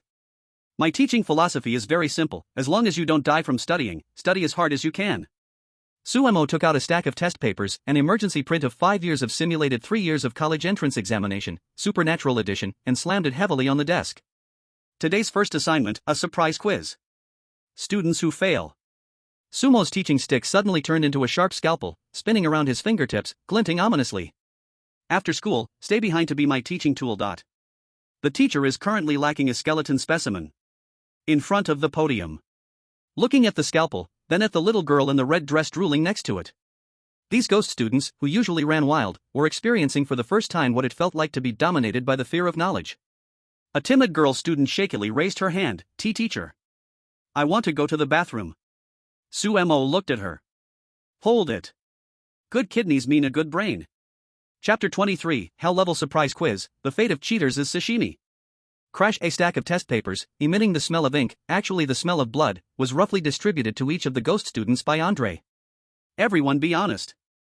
Andre stood by the podium like a door god, holding a bent bed leg, glaring down below. Whoever dares to whisper, I will twist their head off and kick it like a ball. The ghost students of class 1-4 looked at the papers in their hands, their faces turning pale. They were originally green, but now even greener. First High School of Horror, first year midterm simulation paper, Supernatural Comprehensive, creator, Sumo. Question 1, application problem. Given that Monster Hunter A has an attack power of 500, and your defense power is 250.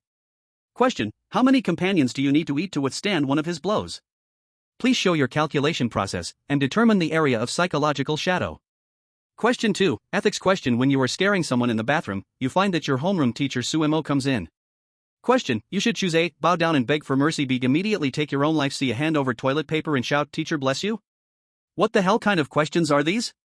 The ghost students roared in their hearts. This isn't testing knowledge, it's testing survival instinct. Exam time is 45 minutes. Sumo sat relaxed in a chair behind the podium, taking a sip of tea, just brewed by Andre. I don't want to see anyone cheating. Although I can't see, my hearing is a little better than you think. The classroom was deathly silent. Only the sound of pens scratching against paper and the nervous swallowing of the ghost students could be heard. 5 minutes later. A boy in the third row, dubbed Thousand Eyes, with a head full of eyeballs, was getting restless. This question is too hard. He couldn't solve even one. But he had a 360-degree view without dead angles. The blind teacher can't see, that transfer student is sleeping, that big fool is in a daze. Thousand Eyes thought hopefully. The few eyeballs on his head quietly turned to look at the desk next to him, the class's top student, Pen Fairy. Just the moment his eyeballs turned over. Whoosh! A piece of chalk flew from the podium like a sniper bullet. Thud. It hit the target. One of Thousand Eyes' spying eyeballs exploded on impact, goo flying everywhere. Ah! My eyes! Thousand Eyes screamed, covering his head. Row 3, fourth from the left. Sumo's voice was calm as water, not even lifting his head. The sound of your eyeballs turning was too loud, it disturbed my tea time. The class fell silent. All the haunted students stared in fear at the blind teacher on the podium. Eyeballs turning can make noise? Is he some kind of super ear? Andre. Sumo said flatly. Here. Please ask that cheating student to leave. Also. Sumo pointed at the eyeball Thousand Eyes had dropped on the ground. Wasting food is wrong. Linger, add a meal. Okay. The little sister, who had been doodling bored on the desk, instantly sprang up at the words add a meal. She pounced like a nimble kitten, picked up the still wriggling eyeball, and without thinking, tossed it into her mouth. Crunchy. Chicken flavor. The sister chewed with a loud crunch, looking blissful. Then she turned her head, her big black eyes fixed on the hundreds of eyeballs Thousand Eyes had left, licking her lips. Brother, does he still want to cheat? I want to eat more. Thousand Eyes trembled in fear, curled up into a ball, desperately covering his head. No, no, no. I won't cheat anymore. Teacher, I was wrong. Killing the chicken to warn the monkey. Now, no one dared to have any crooked ideas. Even if the questions were twisted, they could only write them with gritted teeth. 20 minutes later. Ding ding ding, the bell rang for the end of class. Put down your pens. Sumo stood up. Andre, collect the papers. Andre collected the test papers like he was collecting protection money. Most of the haunted students looked pale, some even wrote their wills on the papers. Sumo held the stack of papers, not needing to look at them at all. His hand lightly brushed over the papers, like he was feeling braille. All-knowing ear, touch extension. Every mark, every correction, even the students' levels of fear while writing came to life in his mind. Very good. Sumo raised the stack of papers, except for Pen Fairy, who got the ethics question right, choosing C, passing handkerchiefs and calling out auspiciousness, the other students. Sumo's expression grew cold. He slammed the pointer heavily on the desk. Everyone failed.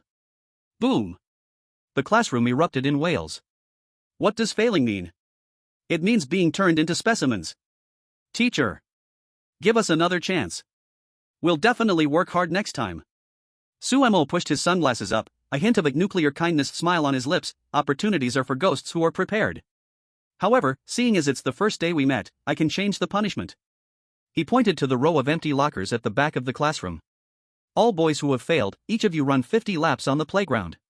Miss one lap, and I'll have Andre help you loosen your bones. As for the girls. Sumo pointed at his sister, play hide and seek with Su Ling. Those who get caught, just need to give up a finger to offset the punishment. The haunted students looked at the little girl and read, sharpening her teeth, then glanced at the strong man bending iron bars. Compared to becoming specimens, this seemed like a blessing? Thank you, teacher. You're benevolent. The group of haunted students, as if pardoned, rolled and crawled out of the classroom to run their laps. The classroom was instantly empty. Only Sumo, Andre, and his sister remained. And the school bully Tyrannosaurus, still stuck to the blackboard, remained. At that moment, there came a sound of high heels striking the ground at the classroom door. Tap, tap, tap. A strong scent of perfume mixed with the stench of decay wafted in. Oh, isn't this the new teacher, Sue? A woman ghost, dressed in a tight professional outfit, with a sizzling figure but a face that only had a huge mouth, leaned against the doorframe. In her hand, she held a bloody iron ruler, and on her name tag it read, Director of Education, Ghost Princess, S-Class. You sent all the students out on the first class? The ghost princess's big mouth cracked open, revealing a mouthful of sharp teeth. Teacher Sue, I'm very unhappy with your teaching method. According to school rules, teaching accidents result in performance deductions. If you lose everything, it might just cost you your life. Her greedy gaze scanned Sumo, as if assessing the flavor of the meat. Sumo turned around, facing this unfriendly director. He showed no sign of panic. Instead, he picked up a test paper from the podium, the one from the top student Pen Fairy. So, you are the director, right? Sumo approached the ghost princess with the test paper and slapped it against her big face. Open your mouth wide and see clearly. This is the test score from our class just now. Although they are all a bunch of fools, at least, they learned what it means to respect teachers and values. Sumo leaned in closer to the ghost princess, his eyes behind the sunglasses stared deep into her abyss-like mouth. As for whether you are satisfied or not. Sorry, I'm here to be the class teacher, not a male escort. Want to deduct my performance score? The teaching baton in Sumo's hand suddenly transformed into a surgical knife, pressing against the ghost princess's heart. You can try, see if your ruler is faster or my knife. Chapter 24, The Unwritten Rules of the Office. Director, your face has slipped again. At the classroom door, tensions were high. The cold surgical knife pressed against the ghost princess's heart, the tip even punctured her expensive silk shirt, oozing a drop of black ghost blood. The whole class, those who hadn't finished running laps, was stunned. This new blind teacher is too fierce, isn't she? Dare to stab the director? She is famously known as the man-eating witch in the entire school. Yet, the ghost princess did not explode with rage. Her big mouth slowly closed, and in her greedy eyes, a strange glint flashed. She sensed no fear from this blind person. Instead, she felt a kind of dangerous yet exciting kindred aura. He. The ghost princess let out a sharp, charming laughter, extended her finger, and lightly pushed Sumo's surgical knife away. Teacher Sue, don't be so rude. This is a classroom, it's not good for the atmosphere. She leaned closer to Sumo's ear, exhaling a breath filled with the scent of decaying flowers. Come to my office. Let's have a deeper discussion about performance evaluation. After saying that, she turned around, swaying her hips as her high heels clicked loudly against the floor. Sumo put away the surgical knife, his expression showing no sign of change. Andre, watch these students run laps. Break a leg for every lap they miss. Linger, come with me. I'm going to show you the real world. On the third floor, the director's office. The decor here is extremely luxurious, but it's a terrifying kind of luxury. The sofa is sewn from some unknown soft skin, human skin, the coffee table is polished from bones, and the walls are adorned with posters of hot women with no facial features. Click. The door closed. Inside the office, there were only Sumo, Su Ling, and the ghost princess sitting in the boss chair.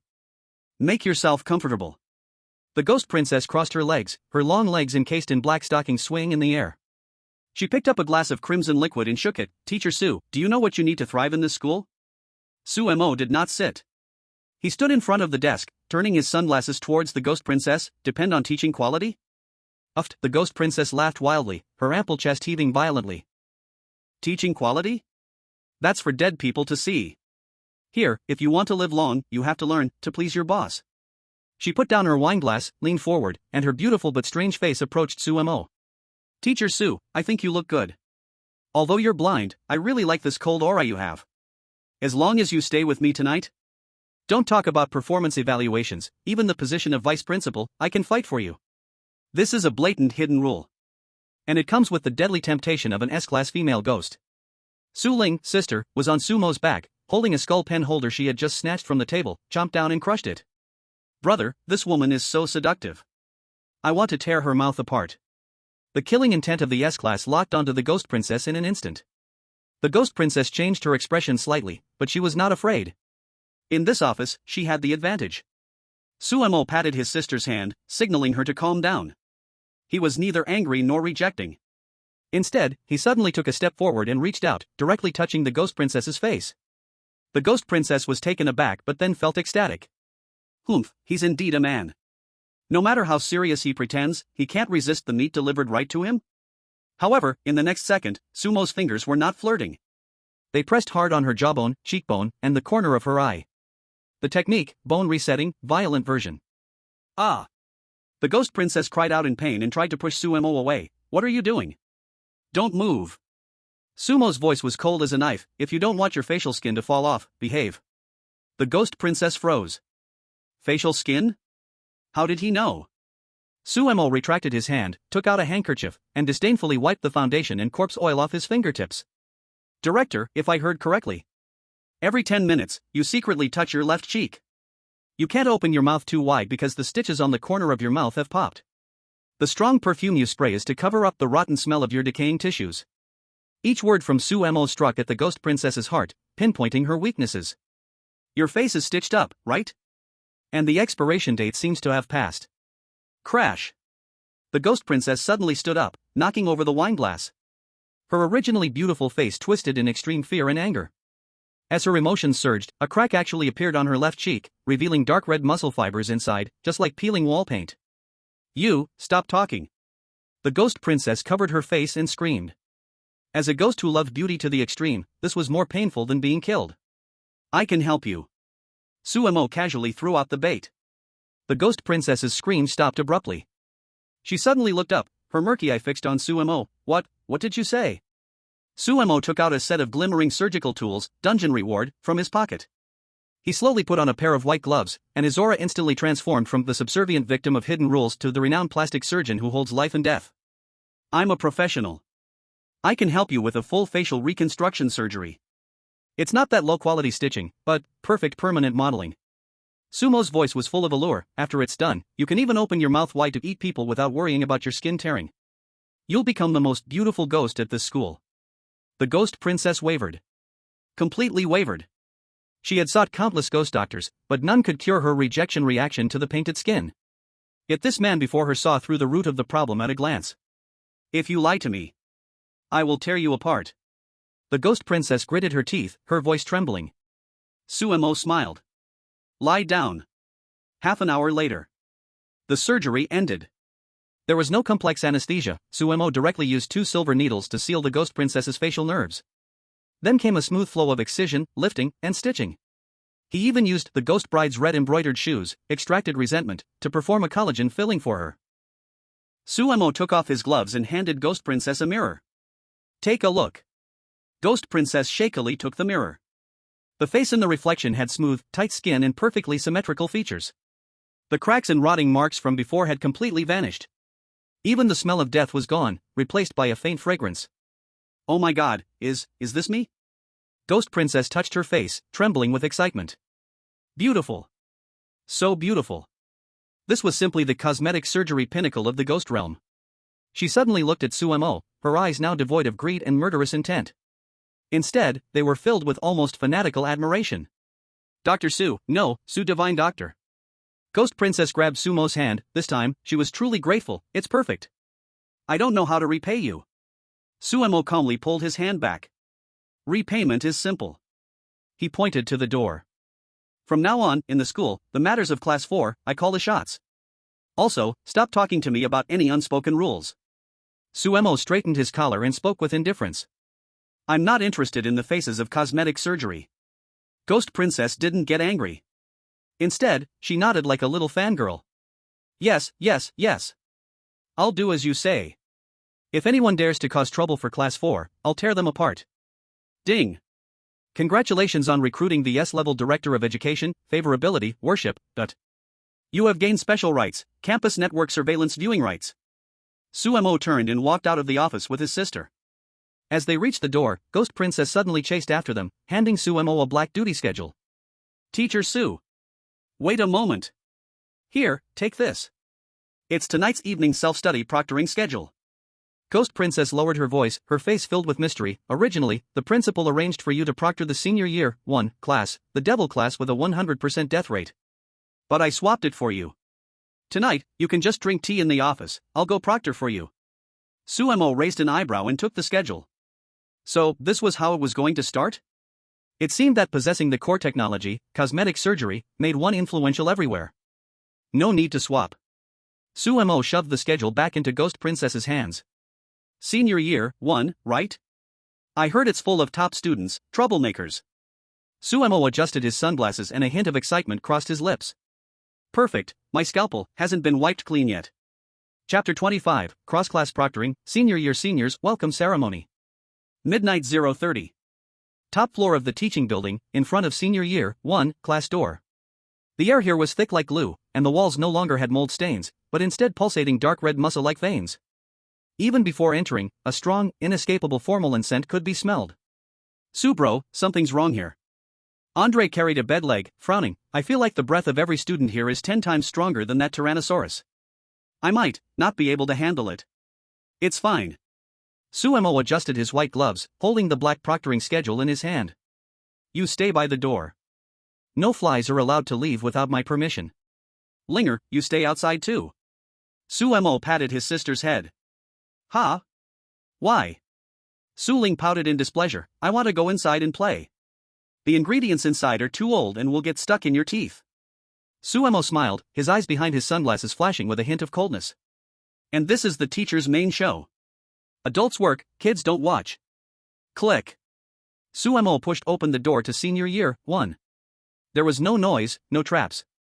Inside the classroom, 30 students sat neatly in their seats. They were wearing dark red school uniforms, rumored to be dyed with blood, sitting upright, each with a blank test paper in front of them. But a closer look revealed the terrifying details. The girl in the first row had no head and was using her hands to comb the long hair on the desk. The boy in the middle was filled with surgical knives, and every time he pulled one out, he trembled with excitement. In the corner of the last row, a huge figure wrapped in bandages sat, with a breath even close to Ghost Princess's S-level. When they saw Suemo enter, all 30 students turned their heads in unison, some even lifted their heads to turn them. 30 pairs of eyes filled with malice, staring dead at this blind teacher. "Hello, teacher," the class leader, the boy all covered in knives, stood up, his voice hoarse. "Welcome, Teacher Su, to supervise the exam." However, he pulled out a surgical knife from his body and slammed it onto the table. The last supervising teacher had poor vision and didn't catch us cheating, so he ate him. "Teacher Su, your eyesight doesn't seem too good either." The whole class let out a chilling low laugh. This was a blatant death threat. In this class, if the cheating students were not caught, the teacher would die. But if they were caught, the students would tear the teacher apart on the spot. This was a deadlock. Suemo said nothing. He slowly walked to the podium and placed the exam supervision sheet down. Then, he took out the dean's stethoscope from his pocket and hung it around his neck. "It seems that you all value vision quite highly." Suemo adjusted his sunglasses, his tone mild. "Just so happens, I'm a doctor. Although I am blind, my heart, oh no, my mind is very bright." He picked up a piece of chalk and wrote 4 big characters on the blackboard: anatomy exam. Since this is an elite class in the 3rd year, doing a written test is too low level. Suemo turned around, the surgical knife dancing at his fingertips. "Tonight's exam question is practical operation." Practical operation? The class leader was stunned. "Yes." Suemo pointed at the class leader. "This student with knives stuck in him, come up here." The class leader sneered, walking fearlessly to the podium. He was an A+ level evil spirit, just a step away from S-level, and was not afraid of this human at all. "Teacher, you want to cut me open? My skin is tougher than bullets." "Put." Before he finished speaking, a silver flash passed. The class leader's proud iron skin was cut open like tofu under Sumo's surgical knife. Sumo's skill was so fast that the afterimage couldn't be seen. Cutting, separating, severing tendons, peeling away pain nerves. The class leader let out a horrific scream. He was terrified to find that he could not move at all. Suemo had cut off the control nerves in his spine with just one knife. "Shoo." Suemo raised his finger. "During the exam, please keep quiet." While speaking, he pulled out all the surgical knives that were stuck haphazardly into the class leader's body, then inserted them back according to some strange pattern. Medical technique: pain amplification. With every knife that went in, the class leader's screams rose an octave. But he couldn't even die, because Suemo used the stethoscope to hang onto his last breath of ghostly energy. 3 minutes later, the originally arrogant class leader had been fixed by Suemo into a standard human specimen. He knelt on the podium, his muscles clearly defined. Though he was in immense pain, he posed extremely correctly in a begging for mercy position. Suemo wiped the blood from his hands and nodded in satisfaction. "This student's body structure is very interesting, very qualified as a teaching tool." He turned around, and those gray-white eyes looked at the array of ghostly students below, who were completely dumbfounded. "Next, who's up? I heard that the student in the last row wrapped in bandages seems to have lots of good things hidden inside. How about I help you unwrap and take a look?" That S-level bandaged freak couldn't help but shrink back at that moment. A lunatic. This teacher is a lunatic. He cuts A+ level evil spirits like chopping vegetables, and that kind of gaze, that's not the gaze of looking at a student, that's the gaze of looking at pork. What's wrong? No one raising their hand? Suemo sighed, wearing an expression of "this generation of students is disappointing. Since everyone is so shy. Then I will call names randomly." Sumo's surgical knife flew from his hand. "Do." It precisely nailed into the forehead of a hanged ghost in the 2nd row who wanted to sneak away. "This student, since you want to skip class."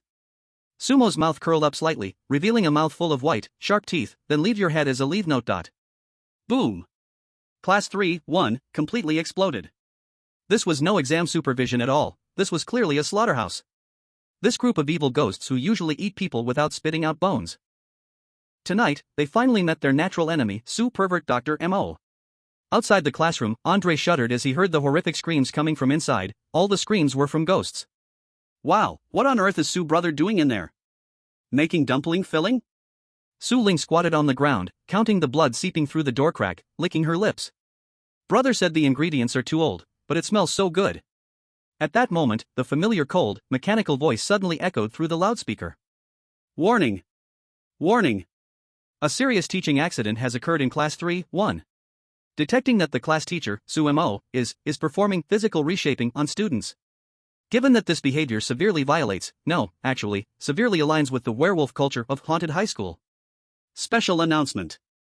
Congratulations to intern teacher Su-mo for passing the first stage of the hidden career trial. Special event triggered, attention from the principal. Su-mo, please immediately proceed to the top floor principal's office. The principal wants to have a chat with you. Su-mo pulled out his scalpel, watching the ghost students kneeling on the ground beneath the podium, trembling and shouting, "Long live the teacher." He heard the announcement. The principal? Su-mo put away his stethoscope and straightened his somewhat messy Zhongshan suit. He walked in front of the bandaged monster and wiped the blood from his scalpel on its bandages. This class is self-study. Anyone who dares to move, when I come back, I'll tear them into pieces. After speaking, Su-mo pushed open the door and left. Only the ghosts, who had survived the ordeal, were left crying their heads off. It was too terrifying. Compared to this blind man, that cannibalistic ghost lady headmaster from before was practically an angel. In the hallway, Su-mo looked up at the stairs leading to the rooftop. There, a black aura, 100 times more terrifying than the ghost lady or the ghost bride, was pouring down like a waterfall. No heartbeat, not a sound of breathing. But I hear the trembling sound of the rules. Su-mo gripped the universal key tightly. Andre, Linger. Let's go. Let's meet this educator who turned the school into hell. Chapter 26, The Principal's Great Ambition and Sumo's Demolition Plan. At the top floor, the principal's office. The door here wasn't made of wood, nor was it iron. It was a huge, wriggling black stone slab. The stone was inscribed with the school motto, sacrifice, obedience, evolution. You two wait outside. Su-mo left the battle-hungry Andre and the drooling sister at the door. The tea inside, little kids shouldn't drink it. It stunts your growth. Su-mo pushed open the stone door. There was no eerie, terrifying atmosphere, no rivers of blood. What greeted his eyes was an ancient, almost scholarly study room. Outside the floor-to-ceiling windows was a blood-red moon. Behind a massive redwood desk sat an elderly man in traditional tan clothes, his hair graying. He was holding a brush and writing on rice paper. The strokes moved like a dragon, forming a gigantic person character. But the person character was made up of countless tiny, twisted death characters. Warning, facing the final boss of the copy, the principal? Level, ... Do not look directly. Do not listen. Do not defy. Su teacher, you're here. The elderly man didn't look up, his voice old and kind, like the neighborhood grandpa. Sit down. Try my freshly brewed Da Hong Pao. Su-mo walked up to the desk and pulled out a chair to sit down. The tea in the cup was still boiling, and faintly, tiny human faces could be seen wailing, floating in the tea. This was tea brewed with student souls. Su-mo picked up the teacup, gently blew on it, then splash. He poured the tea directly onto the ground. Sorry, principal. Su-mo adjusted his sunglasses and spoke in a calm tone, I'm a bit of a neat freak. I don't drink bathwater. The air froze. The elderly man, still writing, suddenly froze. A drop of dark ink, blood, fell from the brush onto the rice paper, instantly staining it red. Su teacher, you're very humorous. The principal finally looked up. It was a kind face, but if one looked closely, they'd notice his facial features were slightly shifting. His eyes had no pupils. There are only two continuously swirling black whirlpools. I watched your class, the principal put down his pen, fingers interlaced, very bold. Physics teaching, tailored for the students. You are much stronger than that gluttonous ghost princess. We need talents like you at Monster High. He stood up, walked to the floor-to-ceiling window, and looked down at the campus filled with whales. Su-mo, do you know why I established this school? Su-mo leaned back in the chair, playing with the teaching rod in his hand, to turn ghosts into humans? Or to turn humans into ghosts? No, it's to merge. The principal's voice suddenly became fervent, the world is changing. Spiritual energy is reviving, and the strange is arriving. Humanity is too weak, and the strange is too chaotic. I want to create a new humanity. With the power of ghosts and the wisdom of humans. And this school is the factory of evolution. He suddenly turned around and reached out to Su-mo. Su-mo, you are very special. You carry human luck and strange authority, principal, conductor. Join me. Be my vice principal. As long as you sacrifice that little girl in red outside, Su Ling, I will share half of the school's authority with you. Together, we will become the gods of the new world. What a grand vision. What an enticing condition. If it were an ordinary chosen one, they would have probably been brainwashed by these words or terrified into submission by the overwhelming pressure of S+rank. But Sumo just listened quietly. His eyes squinted slightly behind sunglasses, all-knowing ear was working frenziedly, penetrating the impassioned speech, capturing the heartbeat hidden beneath the lies. Thump thump thump. That was not the heartbeat of one person. It was the screams, the tears, and the curses of tens of thousands of voices. Let me out. It hurts so much, my body is going to crack. He is a liar, he is also a slave. Sumo smiled. A smile full of mockery. Teacher Su, what are you laughing at? The principal's face darkened, and the room's gravity suddenly increased tenfold. I laugh at you, being so old, yet suffering from such severe delusions. Sumo braved the terrifying gravity and slowly stood up. He took out the mental hospital discharge certificate from his pocket and slapped it on the table. Principal, you said so much just now, but only one thing is true, this school is indeed a factory. But you. Sumo pointed at the principal's nose, speaking slowly, you are not the factory manager at all. You are just a pathetic watchdog, stitched together by countless grievances. Boom. The moment he was exposed, the principal's disguise was completely torn apart. That kind and gentle face exploded, revealing a terrifying true form made up of countless stitched faces. Shut up. I am a god. I am the god of this place. A god? Sumo not only did not retreat, but also took a step forward, putting on the dean's stethoscope. I see you are severely ill. There are 23,000 souls fighting inside you. Your power source is overdrawn from the school's foundation. Your so-called merger is nothing more than your body being on the brink of collapse, urgently needing a powerful soul, like my sister, to serve as glue. Sumo's voice was like a surgical knife, precisely cutting open all the cards of the principal. You don't want to recruit me. You want to eat me, to fill your cracks. The principal, completely seen through, let out a beastly roar, since you know, then die. This is my domain. In this room, I am the rule. Countless black tentacles burst from the walls, floor, and ceiling, instantly wrapping around Sumo tightly. That force capable of crushing steel began to squeeze Sumo's bones. Rules? Sumo, wrapped in midair, still showed no fear on his face. He struggled to lift his hand, feeling the conductor's master key at his waist. Principal, did you forget one thing? In a place like this school. The corner of Sumo's mouth curled into a mad arc. What it fears the most is not bad students, but demolition teams. Sumo suddenly thrust the key, originally used to open the control room. He forcefully thrust into the black tentacles that had coiled around him. This is not a keyhole. But for the universal key of rules, as long as it's a closed space, any place is a keyhole. Open for me. Crack. A sound like glass shattering loudly. It wasn't the key opening any door. Instead, Sumo directly pried open the spatial rules of this principal's office. It was like forcibly opening a hole in a pressure cooker. Boom. The chaotic storm from the world of ghost stories, which had been suppressed for so long, rushed in through this hole. The previously perfectly sealed principal's office instantly turned into a drafty, broken house. Ah! My domain. What have you done? The principal screamed in fear.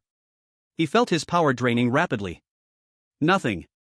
Sumo broke free from the loosened tentacles, landing on the ground and adjusting his collar. He walked to the door and swung it open. Outside, Andre, who had been waiting impatiently, was holding a heavy column that he had just taken down from the hallway. Su Ling, with drool at the corners of his mouth and red eyes, was holding a knife and fork. And the entire faculty and student body, the ghosts, that had been attracted by Sumo's earlier movement. Sumo stood in the doorway, making a pleased gesture toward the panic-stricken Frankenstein principal. Then he turned to the army outside, saying lightly, "Students, teachers will give you your second lesson. The topic is, overthrow tyranny. That old man inside is the one responsible for making sure you all can't graduate or reincarnate." Sumo pointed at the principal, his voice full of incitement. "Now, he belongs to you." Class dismissed. Roar. With Sumo's command, the resentment that had been built up for decades finally erupted. Countless ghost students and ghost teachers, like a tidal wave, surged into the principal's office and pounced on the once invincible god.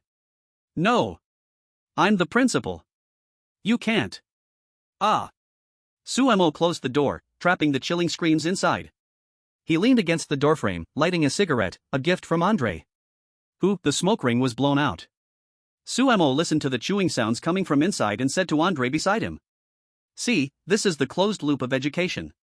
Chapter 27, the only SSS-level hidden class, and the black invitation from the abyss. The principal's office, deathly silent. The horrific chewing sound finally stopped. The once invincible Frankenstein principal was now nothing but dust. The resentment was divided among all the students and teachers, with the core being treated as a postmeal dessert by Sumo's sister.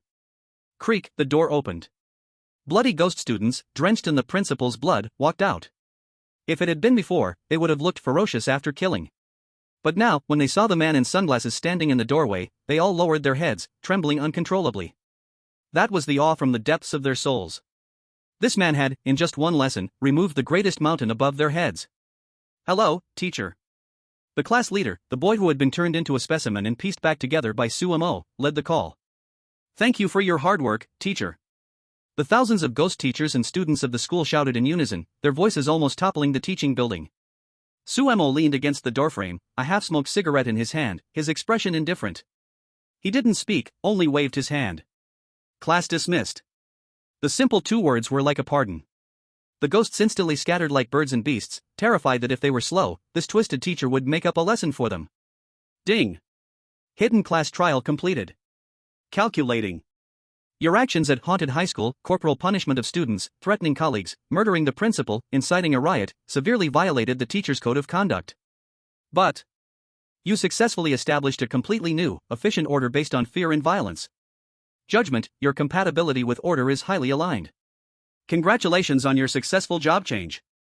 You have obtained the only hidden class, Rule Alterer, Beginner, but class features.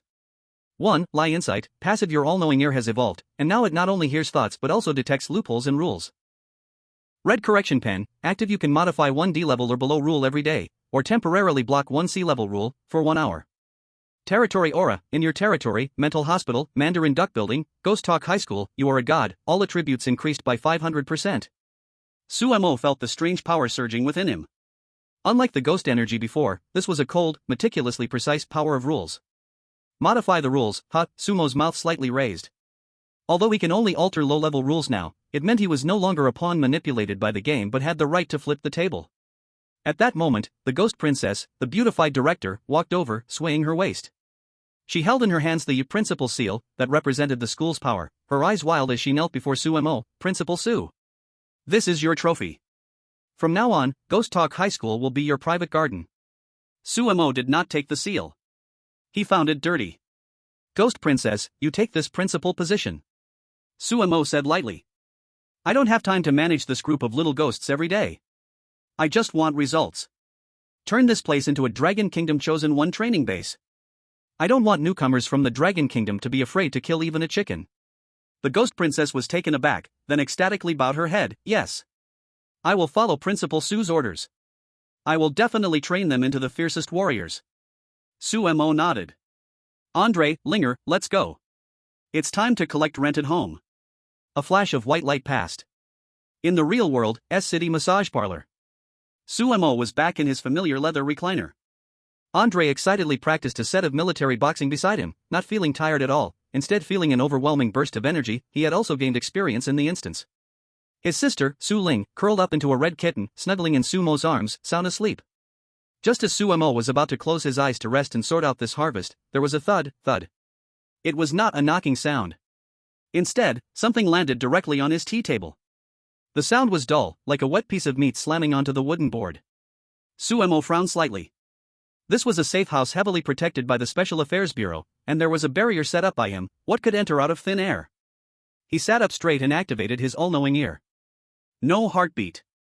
No breathing. Only a wave of, a salty, fishy smell from the deep sea, and an ancient, rotting stench. Sumo reached out towards the tea table. The texture he felt was a slippery, black envelope made of some kind of fish skin. The surface of the envelope was icy cold, and an intricate badge was embossed on it in a gold stamping technique, actually a glowing golden liquid, an eye with its mouth sewn shut. Sumo's finger paused on the badge. The shape of this eye was remarkably similar to the contour of his lost eyes. Sizzle. The envelope tore open. Inside was no paper, only a black metallic card. The moment Sumo's finger touched the card, an elegant, deep yet chilling voice directly echoed in his mind. Esteemed Mr. Sumo, or rather, the newly appointed Rule Alterer. Congratulations on killing my disobedient watchdog, referring to the principal. Your brutality and wisdom have left a profound impression on us. We have been searching for peers like you. I'm sure you are tired of those low-level instance games? We sincerely invite you to attend *** Ghost Talk Association 13th Roundtable Conference. ***. Here, we do not play games. We create games. P.S. As a meeting gift, we have prepared a small gift about your eye for you, just on the back of the card. The voice vanished. Suemo quickly flipped the card over and felt for its back. There was a line of embossed braille. The surgeon for that operation back then was not human. Want to know where your eyes are? Come find us. Codename, the magician. Crack. The teacup in Sumo's hand was crushed into powder. The scalding tea flowed down his fingers, but he seemed unaware. Ever since he went blind 3 years ago, Suemo had controlled his emotions very well. Even when surrounded by vengeful spirits, he had never lost his composure. But at this moment, on his face, which often wore a gentle smile, a fierce expression appeared for the first time. It was rage touched by his reverse scales. It was also the thirst for the truth that had been suppressed for 3 years. The Strange Tales Association. Suemo murmured these 4 words, his voice hoarse like he was chewing glass. So it turns out, the ones who made me blind back then were you people. Next to him, Andre was shocked. He had never seen Suemo show such an expression. Sugo? What happened? Who upset you? I'll go deal with them. Suemo took a deep breath, closed his eyes, and when he opened them again, the fierce expression had vanished, replaced by a chilling calmness. He put the black card into his pocket, keeping it close. It's nothing, Andre. Suemo picked up a new teacup and poured himself a cup of tea. His movements were as steady as a mountain. Just received an invitation to a death party. He raised the teacup, toasting to the void. A cold smile crept across his lips. A magician, huh? Wash your neck and wait. My eyes. I will take them back with my own hands. Chapter 28. Welcome to the deep sea. Please do not breathe towards the wax figures. In the real world, S-City. That black card, emitting a smell of the sea, suddenly turned into a pool of thick black water in Sumo's palm. The black water didn't drip, it defied gravity, crawling up Sumo's arm, instantly enveloping his whole body. Sugu. Is this thing eating you? Andre panicked, raising his professional passivity, insight into lies, advanced version, activated. Analyzing rules. Rule 1 is nonsense. Rule 2 is a lie. Inner voice, wax figures will definitely move, and they love to peel your skin off to make new wax figures when you count with your eyes closed. Rule 3 is a trap. Inner voice, oxygen is not limited but toxic. Rapid breathing will speed up the onset of toxins. Suemo took a deep breath. Is this the perspective of the rule alterer? I could only hear it's fake before, now I can hear why it's fake. Interesting. Suemo pulled a red pen from his pocket. This was the job transition reward red correction pen. It can modify 1 rule below grade D each day. Although I cannot directly modify the core rules, changing small clauses like this visitor code is more than enough. Suemo held the pen and gently crossed out the word breath in Rule 3 on the elevator door, writing 2 hurried characters beside it. Original rule, do not breathe heavily, or you will be seen as seizing public resources and will be cleared. Modified, do not breathe heavily breath fart, or you will be seen as seizing public resources and will be cleared. Buzz. A flash of red light. The rule took effect. An invisible force of law swept through the elevator. The suffocating feeling that had made it hard to breathe instantly disappeared. Replacing it was an extremely awkward and strict sense of monitoring concerning a kind of physiological release. Sue, why do I feel, suddenly I'm afraid to let that out? Andre clenched his buttocks, his face turned beet red. He had been about to release a fart. Hold it in. Suemo put away the pen and calmly adjusted his collar. This is for your safety. Also, breathe deeply.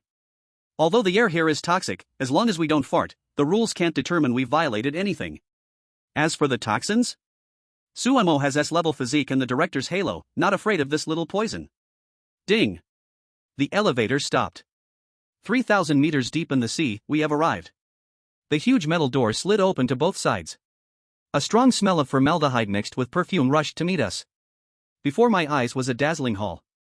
Crystal chandeliers radiated warm light, and a red carpet stretched to the end of vision. On both sides of the hall stood hundreds of people in various postures.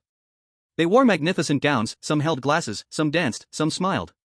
But their skin was pale waxy, and they all wore strange white masks. Only pairs of realistic eyes, as if still moving, were exposed. Wax figures. All wax figures. Welcome. A man in a tailcoat wearing a clown mask, also a wax figure, suddenly turned around from behind the counter. His joints made stiff cracking sounds, and his voice was like an old gramophone. 3 distinguished guests. I am the receptionist here, codename 007. Please show your eyeballs as the ticket. It extended a wax hand, palm up, awaiting Sumo to dig out his eyes and place them there. Andre was about to make a move, but Sumo stopped him. Sumo stepped forward to face the wax receptionist, who was half a head taller than him. He took off his sunglasses, revealing his dull gray-white eyes. Eyeball? Sumo pointed to his hollow eye sockets, his tone regretful. Sorry, I rushed out and forgot to bring them. But... Suddenly, Sumo's hand rested on the receptionist's shoulder, and the all-knowing ear activated. Heartbeat, none. Internal structure, hollow. Only a key hidden in the chest. Sumo smiled. Though I don't have eyeballs. But I think your eyeballs are quite beautiful. Put. Sumo's hand, clad in a white glove, darted out like lightning. He didn't give the receptionist a chance to react. His fingers plunged directly into the eye sockets beneath the receptionist's mask. Ah! The wax figure receptionist let out a scream that didn't sound human at all.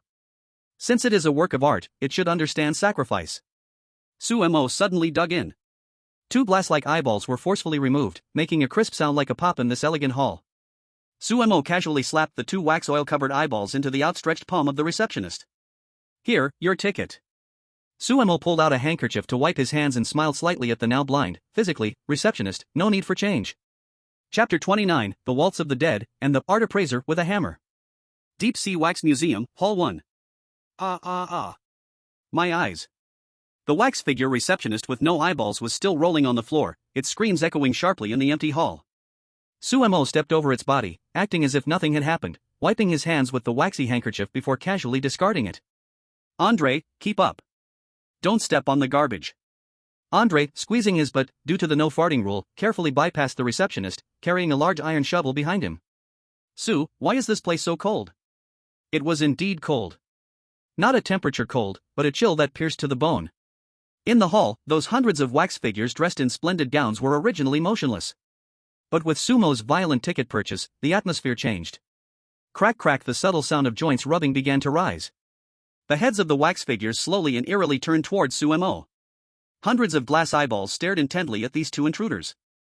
Ding! The old gramophone in the center of the hall suddenly started playing by itself. A distorted, eerie waltz of the Blue Danube echoed throughout the room. System prompt, the ball has begun. Rule update, please invite a dance partner to dance a song. Guests who refuse to dance or make mistakes in dancing will be turned into new wax figures. Dance? Andre looked at the pale-faced wax figures with stiff smiles, his scalp tingling.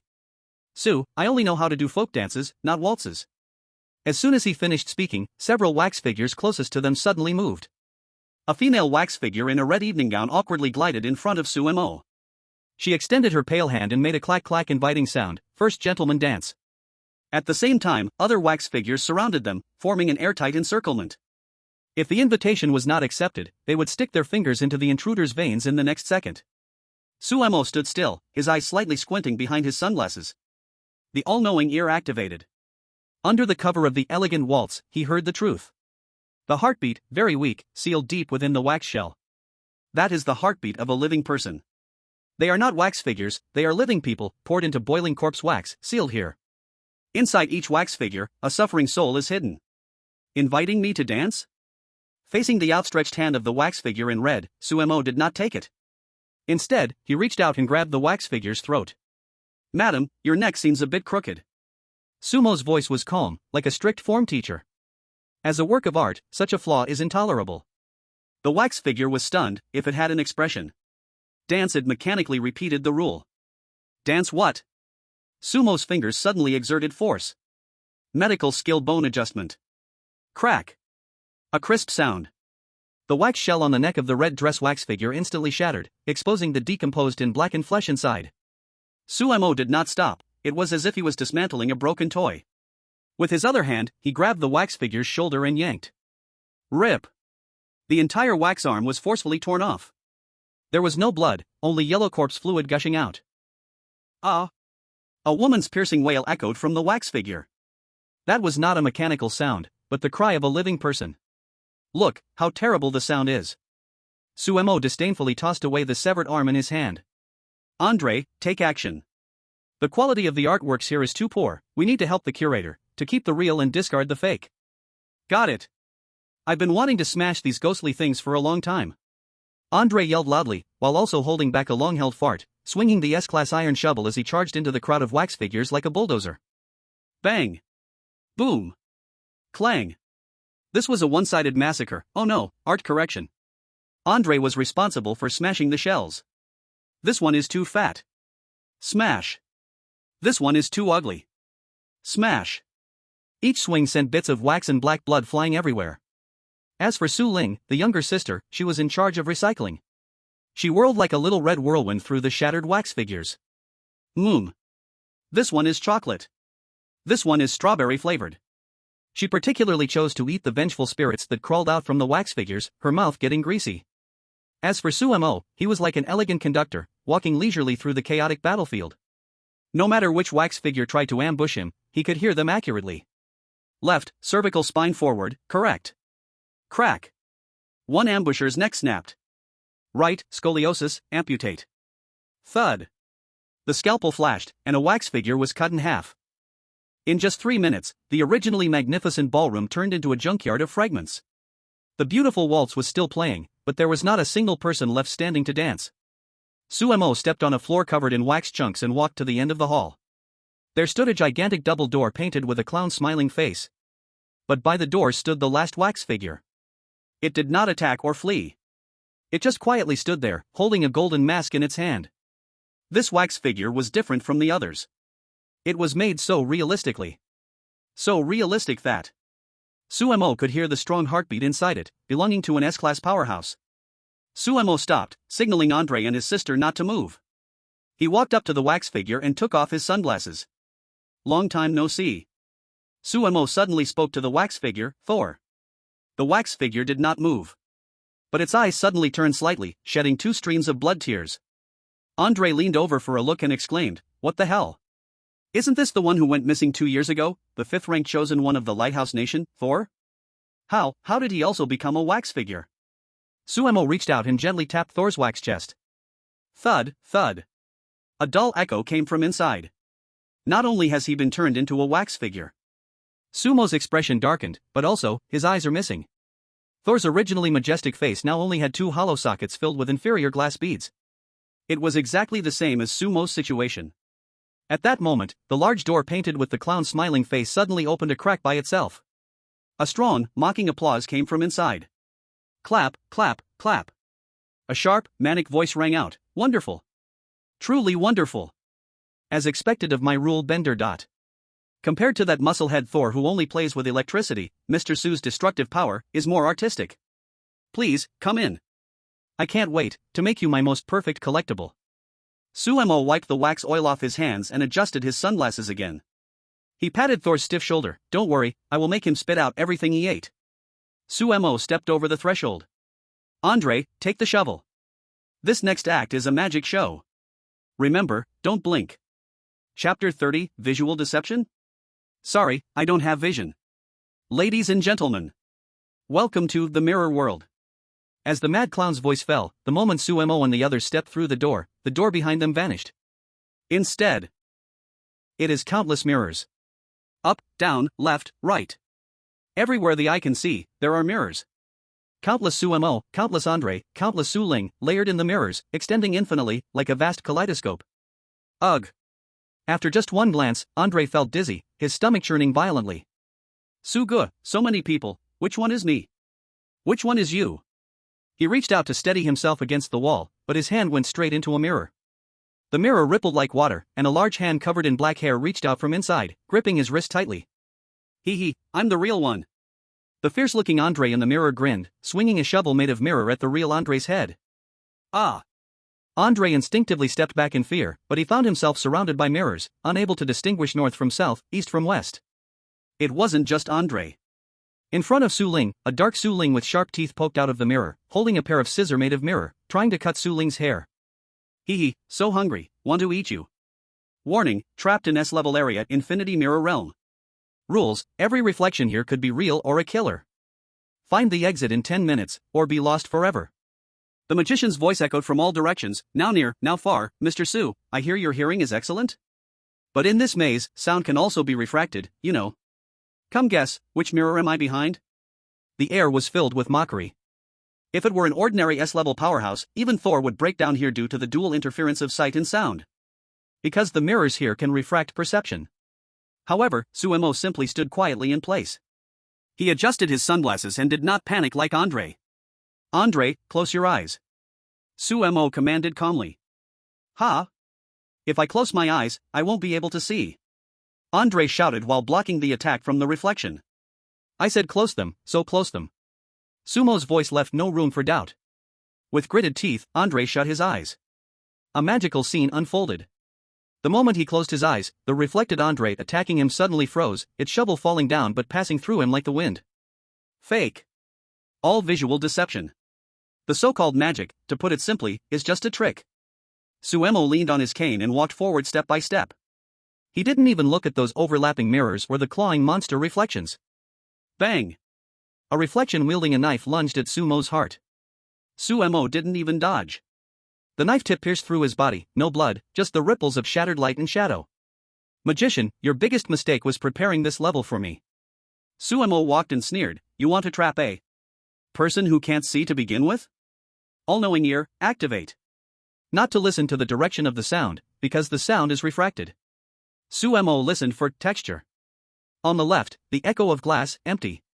On the right, the sound of light refraction, virtual. Underfoot, the noise of mirror reflection, false. In this sea of false sounds, Suemo captured the only one with a tangible texture. It was an extremely faint sound, like the ticking of a pocket watch. Tick-tock, tick-tock. Found it. Suemo suddenly stopped. He faced a seemingly ordinary mirror to the left front. The mirror reflected his image, and that image wore an eerie smile. Mr. Su, are you sure it's me? The image in the mirror spoke, its voice full of temptation. If you smash the wrong one, the crack from the shattered mirror will split you in two. Sumo's lips curled up slightly. He did not use his cane. Instead, he pulled out the K444 universal key from his chest.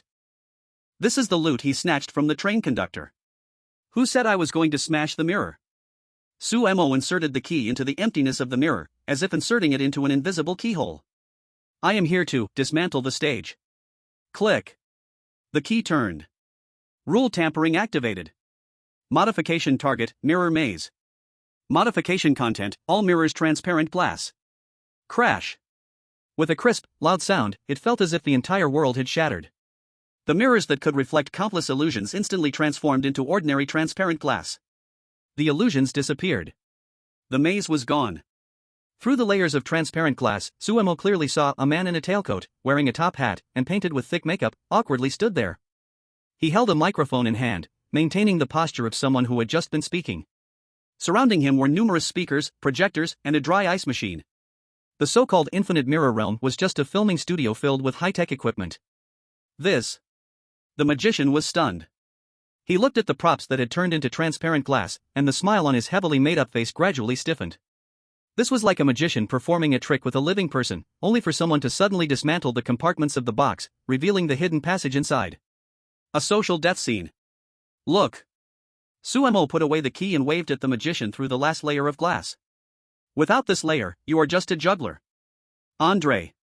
Suemo pointed ahead. The way forward is clear. Those obstructing glasses. Shatter them all. Roar. Stewing in anger for a long time, Andre opened his eyes, saw these mystical items right across from him, and his fury surged from his heart. He swung the S-grade shovel and charged over like a bulldozer. Crash. Crash. Crash. The expensive custom glass shattered under Andre's violence. He raced forward like a spark with lightning, directly reaching the magician. I don't like your tricks. Andre slammed the shovel down on the mixing console in front of the magician, smashing the pile of equipment to pieces. The magician took 2 steps back, but did not panic. He elegantly adjusted his bow tie, his murderous intent no longer concealed. Very good. Since Mr. Su does not appreciate the appetizers, let's go straight to the grand finale. The magician snapped his fingers. Boom. The floor beneath them suddenly cracked. Suemo and the others fell instantly. When they regained their footing, they found themselves in the center of a massive circus stage. The audience seats around them were filled with thousands of wax figures without eyes. They mechanically clapped, producing a thunderous applause. And in the center of the stage stood a giant, upright red magic box.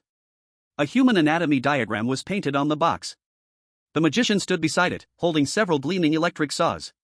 The next act is, the magician flashed a crazed smile at Sumo, the human dissection show. Let's welcome our special guest.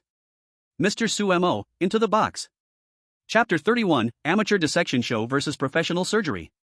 In the center of the stage, the spotlight was blinding. Buzz, buzz, buzz. The 3 electric saws in the magician's hands roared to life, the rapidly spinning blades glinting with a bloodthirsty shine under the lights. The upright red magic box opened, revealing sharp steel nails and complex meat grinding gears. This was not meant for magic, it was for turning a person into juice. Mr. Su, please. The magician made a graceful gesture of please step into the trap, his blood-colored smile exaggeratedly stretching to his ears. As long as you step into this box, I assure you, you will experience the thrill of separation of body and head. Moreover, I will use your blinded eyes as the perfect trophy, embedding them in my cane. In the audience, thousands of wax figures began to stomp their feet mechanically, creating a thunderous urging sound, go in. Go in. Go in. Andre clenched the iron shovel in his hand, veins bulging on his forehead. Brother Su. This bastard wants to chop you into meat paste. I'm going to smash his box. Don't be hasty. Sumo reached out and stopped Andre. He not only didn't step back but also leaned on his cane, slowly walking onto the stage. He walked calmly, as if he were going to accept an award, not to face death. Sumo arrived in front of the terrifying magic box. He took off his sunglasses, and his gray-white eyes gazed at the high-speed rotating gears inside. The all-knowing ear activated. Left gear, speed 3000, severely worn. Right steel nail, rusty, risk of tetanus. The bottom of the box hides a strong acid spraying device. Tisk, TSK, TSK. Sumo shook his head, showing undisguised disdain on his face. Mr. Magician, is this your prop? Sumo reached out and tapped the box with his cane, clang, clang.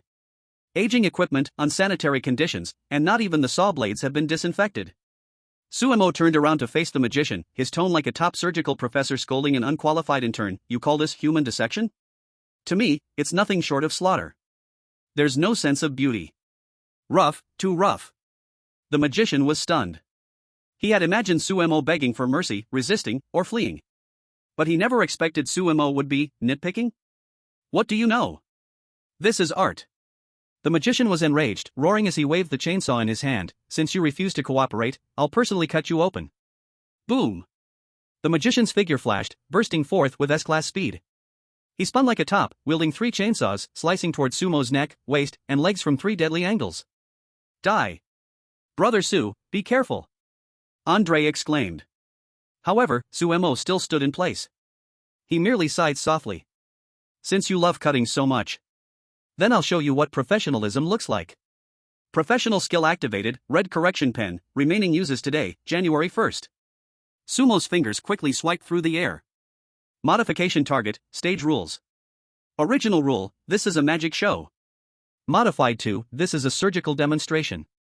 Buzz. The rules were rewritten. The spotlight on the stage instantly changed from a warm yellow to the cold, pale light of an operating room. The entertainment atmosphere disappeared, replaced by the suffocating seriousness and oppression of a hospital operating room. The surgery begins. Sumo's voice turned cold and mechanical.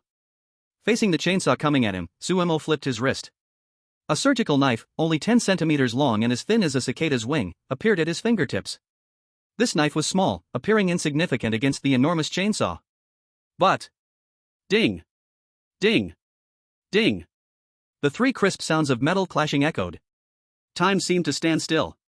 The magician's eyes widened in disbelief as he looked at his hands. The 3 roaring chainsaws in his hands had all stopped. In that brief moment, Sumo precisely cut off the power supply lines inside the chainsaw motor.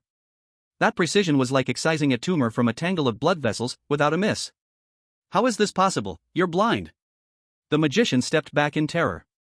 Precisely because I can't see, my heart is even calmer. Sumo stepped forward. Anesthetist, administer the anesthetic. Here I come. Su Ling, his sister, who had been lying on the ceiling, suddenly fell. She didn't bite anyone but directly sprayed a mouthful of black toxic mist onto the magician's face. S-class toxic mist, neural paralysis. Cough, my hands can't move. The magician, horrified, found that his body was losing sensation, yet he remained fully conscious. This was the most terrifying form of awake anesthesia. Don't move, patient. Sumo walked up to the magician. He put away the white cane and put on white gloves. Just now you said, you want to set my eyes into the cane? Suemo looked at the magician's face covered in paint. Just right, I think your hands are quite nice. It would fit well as a specimen hanging in my office. No, you can't. The magician tried to escape, but his feet were firmly trapped by Andre with a large iron shovel. First cut the skin. Sumo's scalpel drew an elegant arc. There was no brutal splatter like a chainsaw. This cut precisely tore open the magician's tailcoat sleeve, revealing the pale arm underneath. Second cut, separate the tendons. Thud. Another cut. The magician watched helplessly as the tendons on his wrist were severed, but he felt no pain, only a maddening icy touch. Third cut. Suemo leaned close to the magician's ear, whispering, I've heard that a magician's hands are the fastest. I wonder if you can still pull a dove out if you lose these hands? Stop. I'll talk. The magician's mental defenses completely collapsed. He wasn't afraid of death, but he was terrified of being dissected like a frog. This Suemo was not human at all. He was a demon. I'll tell you everything. The magician was streaming tears. The eyes you are looking for are not with me. The surgery back then was done personally by the president. Those are the eyes of God. We were only responsible for collecting the vessels. Sumo's scalpel stopped at the seam of the magician's wrist bone. Only 0.01 millimeters away. The eyes of God? Suemo frowned slightly. This answer was more insane than he had expected. Where is the president? Suemo asked coldly. I don't know.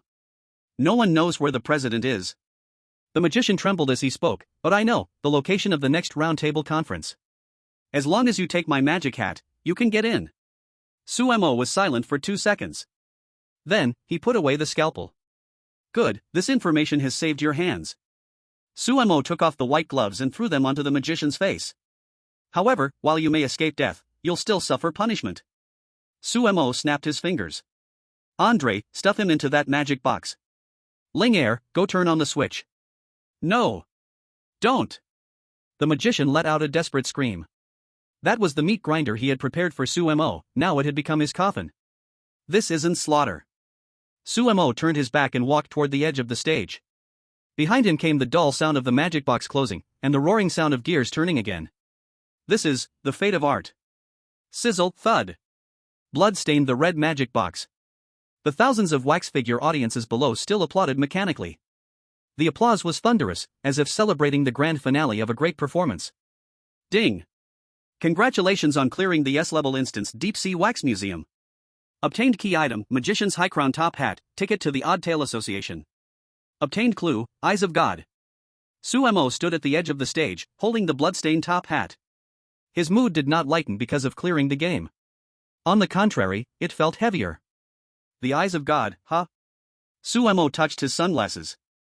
If his own eyes were really involved in the realm of God, then, that car accident years ago, that hospital, and even this entire national fortune game, probably were all a carefully designed trap.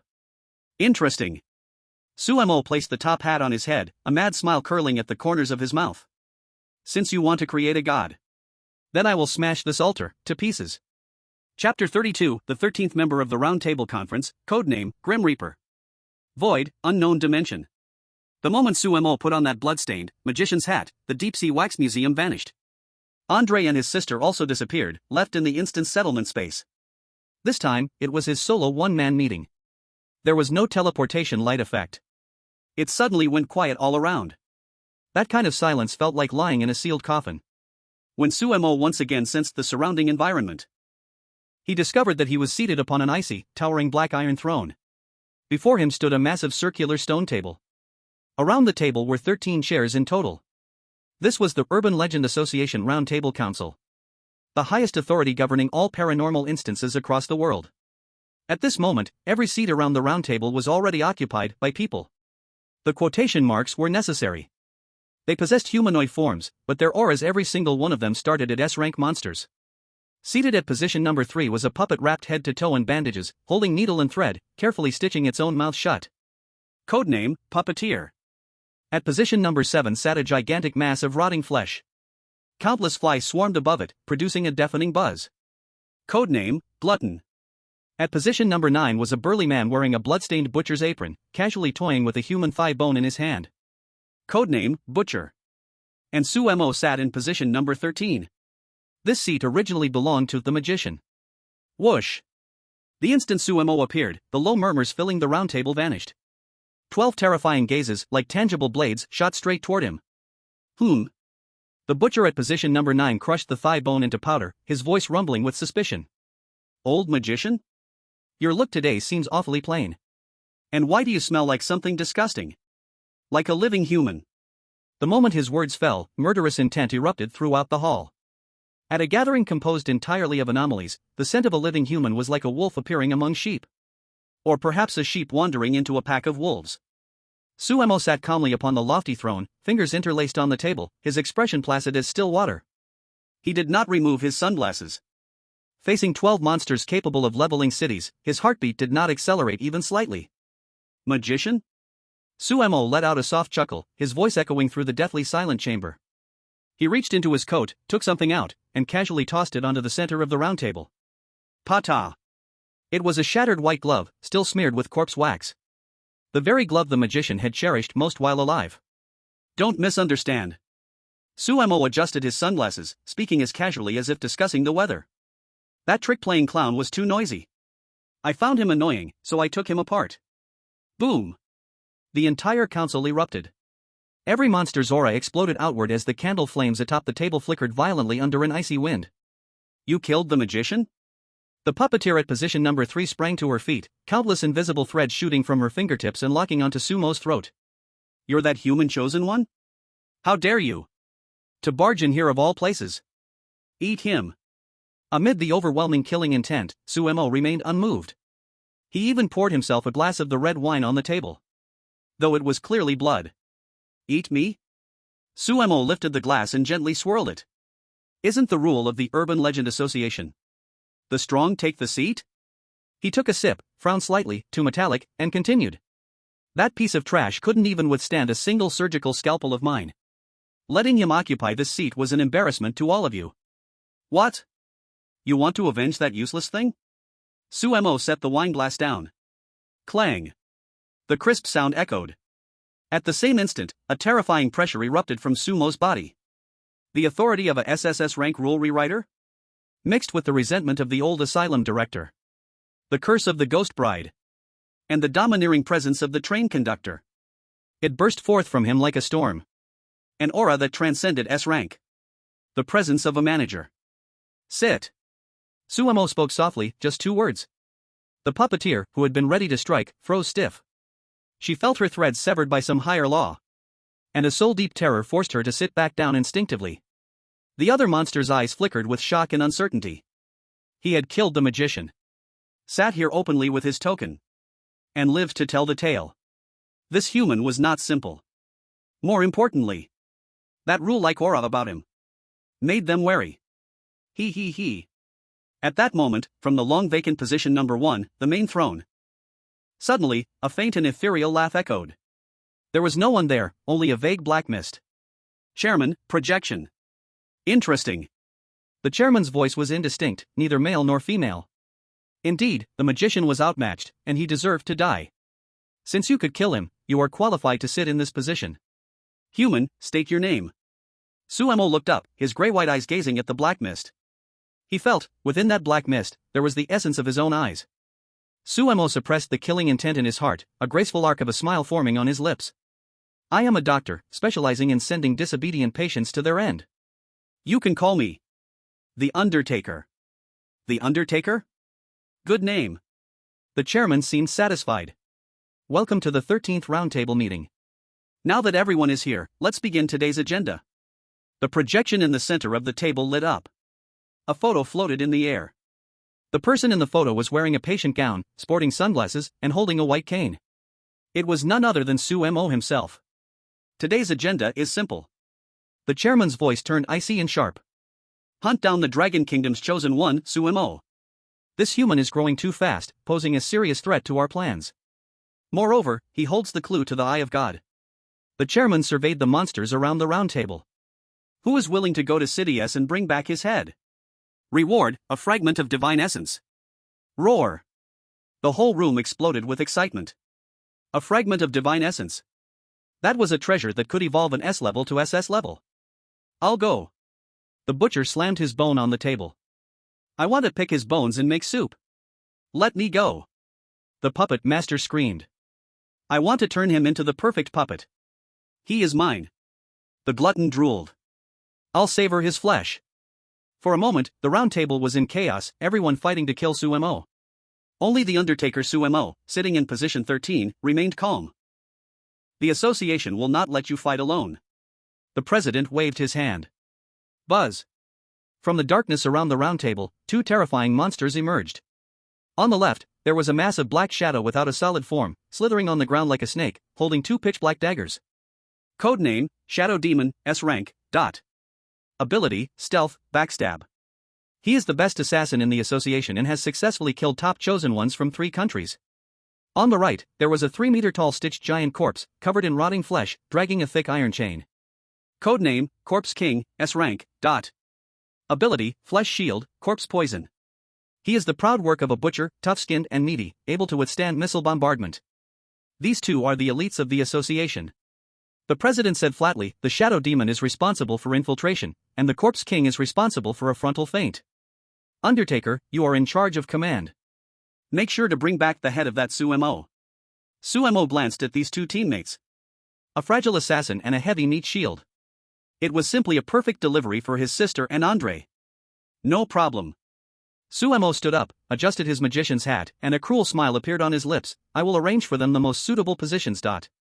In the real world, City S, 2 a.m. The moon was dark and the wind was strong, a night for killing. The street where the Happy Blind massage parlor was located was eerily silent. ZZ, the street lamp flickered once. 3 figures suddenly appeared in the alley. Is this the stronghold of that Sumo? The Shadow Demon's voice was sharp and piercing, like nails scraping against a blackboard. It looks ordinary. In this kind of place, I can infiltrate within a minute and cut that blind man's throat. Beside him, the Corpse King let out a silly roar, meat. I want to eat meat. Sumo, currently in the Undertaker form, wearing a black trench coat, a top hat, and a mask, stood behind the two, holding a civilized staff. Don't underestimate him. Sumo lowered his voice, his tone serious. This Sumo is very cunning. He has set up a national fortune barrier around this store. A strong attack will trigger an alarm, bringing the Dragon Kingdom's Special Affairs Bureau. Then what should we do? The Shadow Demon asked impatiently, Master, didn't you say you had a way? Of course. Sumo walked to the back door of the massage parlor. He extended his hand and gently knocked 3 times on what seemed to be an unbreakable security door. Bang, bang, bang. Then, he took out a key, his own key, and inserted it into the keyhole. Click. The door opened. The Shadow Demon and Corpse King were stunned. Master? How do you have the key? Sumo turned around, his gaze mysterious beneath the mask. I am the rule alterer. A mere lock, as long as I apply a little trick and alter its rules, it opens. Hiss. The Shadow Demon gasped, his eyes instantly filled with admiration, as expected of the one replacing the magician. This trick is brilliant. Undetectable. Sumo humbly waved his hand, stay low-key. Let's go in. That Sumo is sleeping on the 2nd floor right now. Remember, be quiet. Don't scare him away. Don't worry, Master.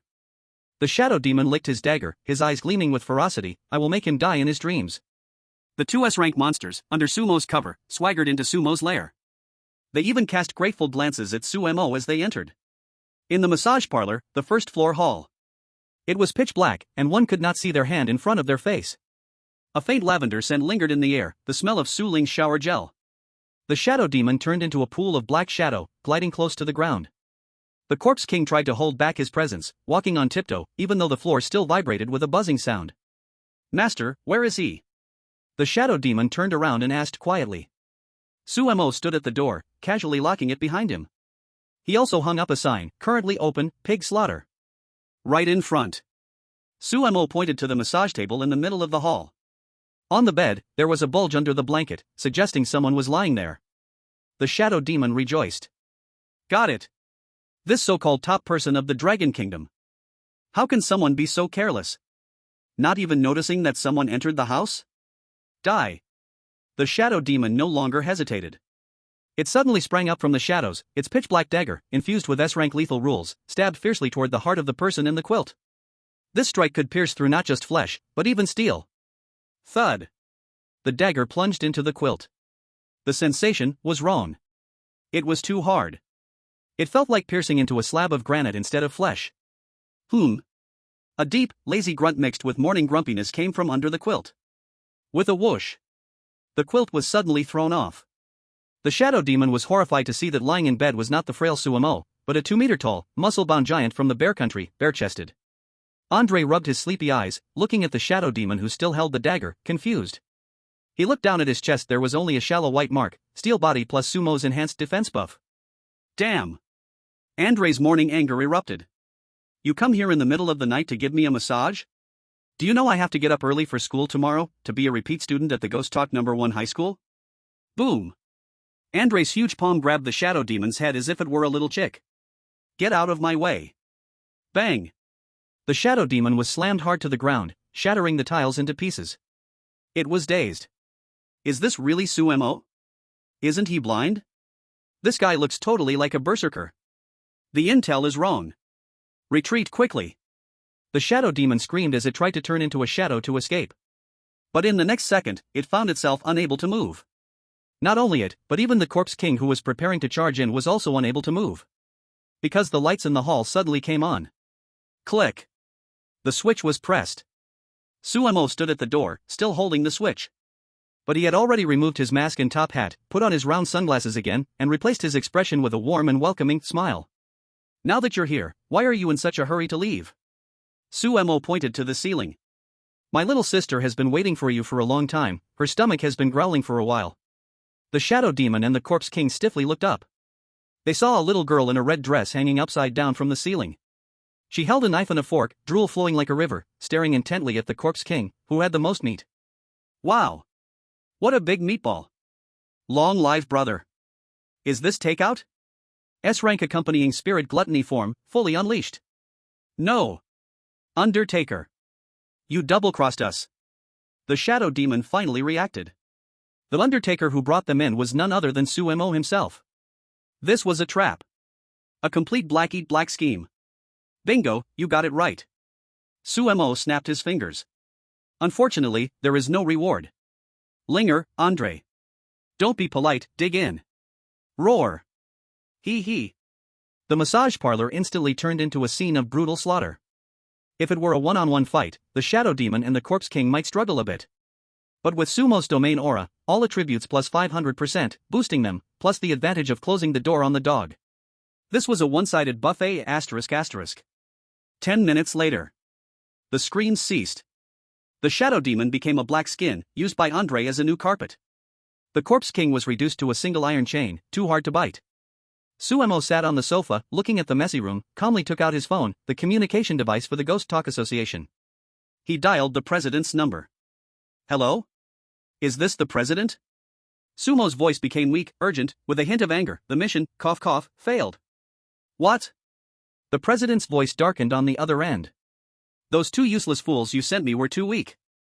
Suemo shouted. They triggered the trap as soon as they entered. Not only did they lose their lives but also alerted Suemo, which made him escape. I even got seriously injured trying to save them. As he spoke, Suemo dipped his finger into the dark blood on the ground, smeared it on the corner of his mouth, and took a battle damage version selfie to send over. President. Increase the pay. Next time, you must send someone stronger. At least SS level. Otherwise, this job cannot be done. The president on the other end was silent for a long time. Clearly, he was fooled by Sumo's superb acting and the tragic scene. Got it.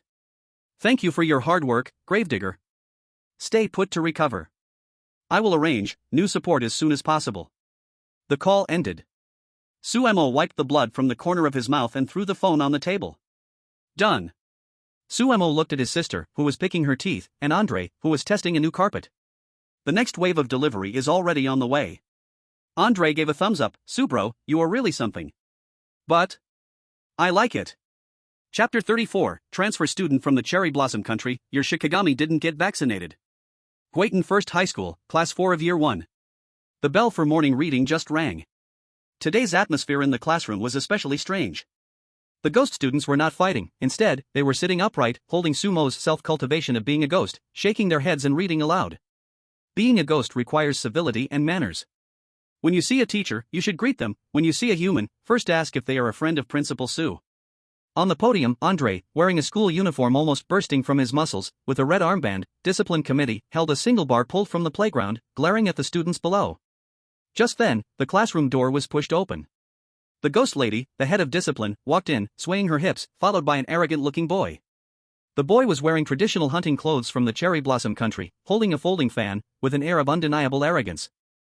A cold voice, "Is this the new transfer student? You come here, bring a pet to school, and even intimidate your classmates?"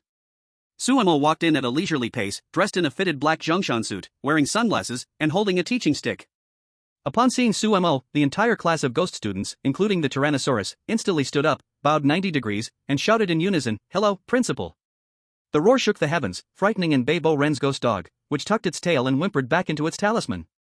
And Bei Bo Ren was stunned. Principal? This blind man is the principal?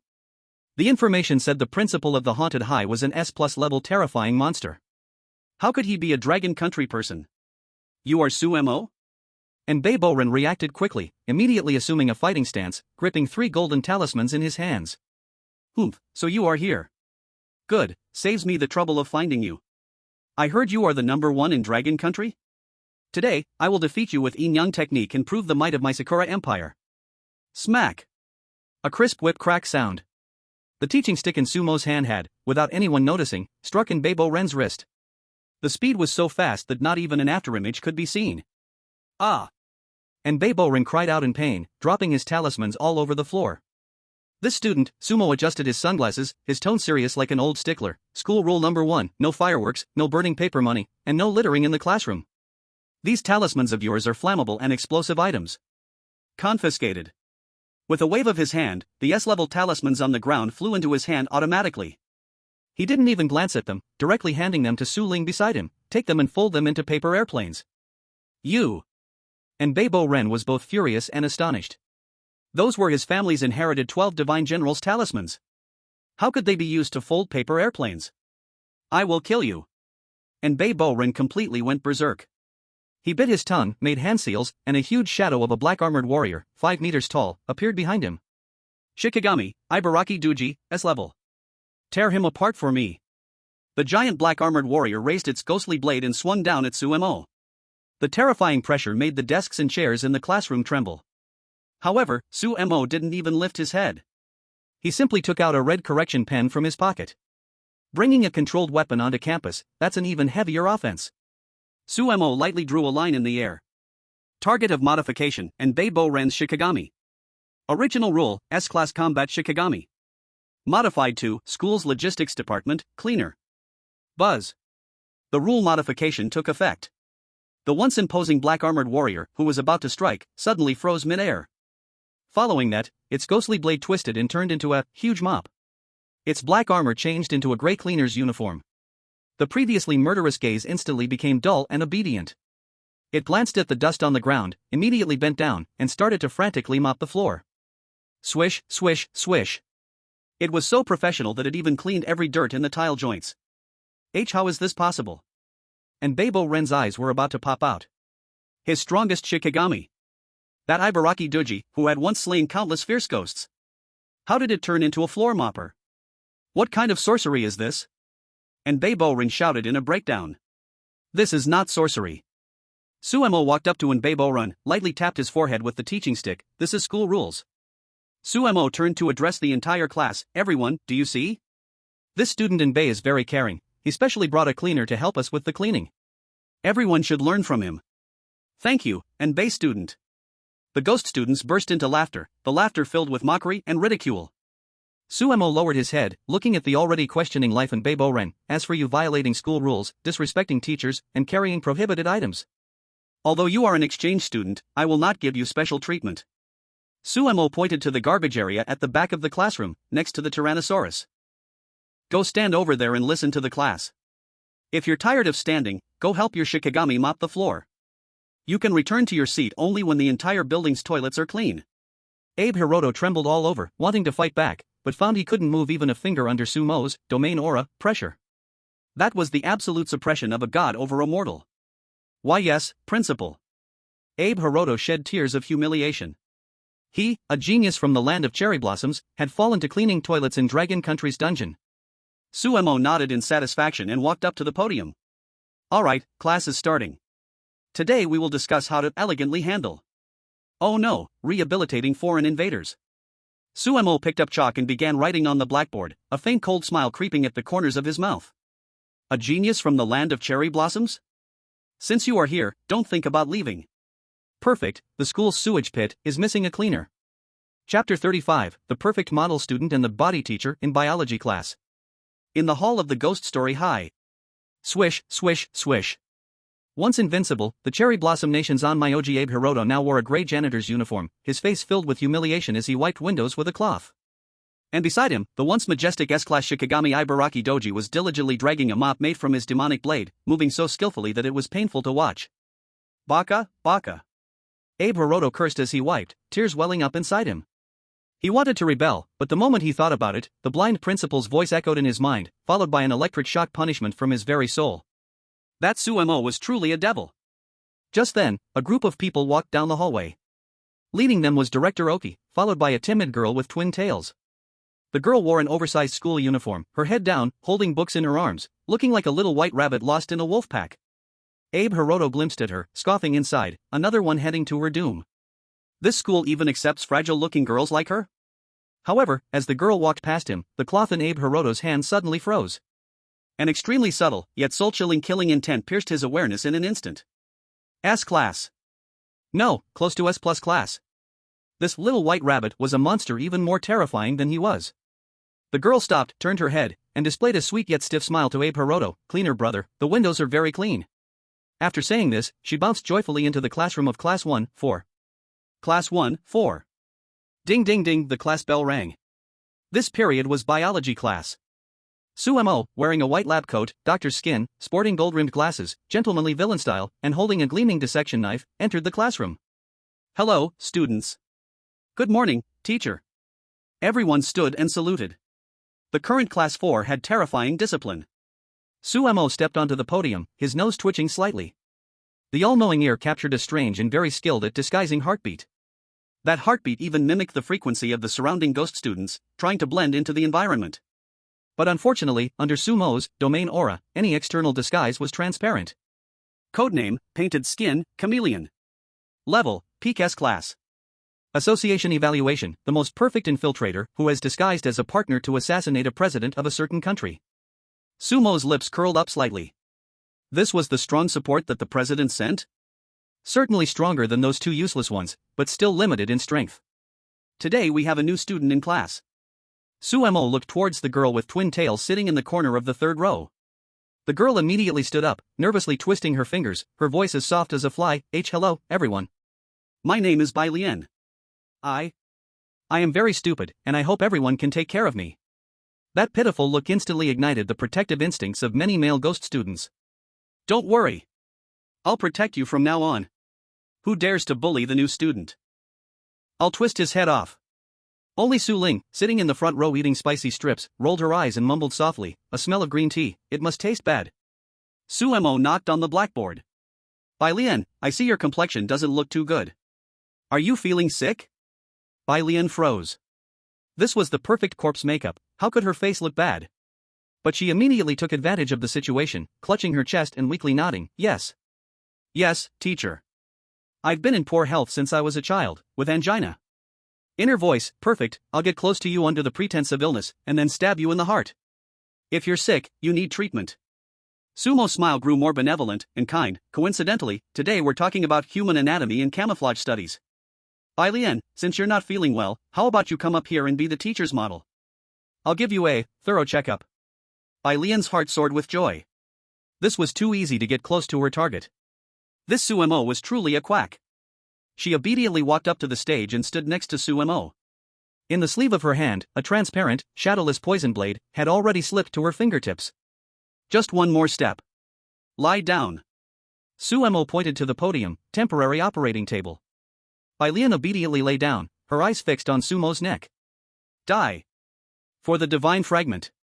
Whoosh. She struck. The poison blade transformed into a streak of light, aiming straight at Sumo's throat. However, slap, a hand, clad in a white glove, firmly grasped her wrist. Suemo lowered his head, his eyes coldly staring at her from behind his sunglasses. This classmate, no playing with knives during class. How could this be? Bai Lian was shocked. She was at the peak of S-level speed. And Sumo's scalpel suddenly moved. Screech. It wasn't the sound of cutting flesh. It was the sound of tearing tape. Sumo's scalpel precisely pried off a layer of invisible human skin at the edge of Bai Lian's cheek. Your makeup is too thick. Sumo's tone was indifferent. As a biology teacher, it's my duty to let you show your true self. Skill, red correction pen, activated, dot. Target, Bai Lian's camouflage. Modification, permanent removal of makeup. Boom. The rule took effect. Bai Lian felt a sharp pain on her face.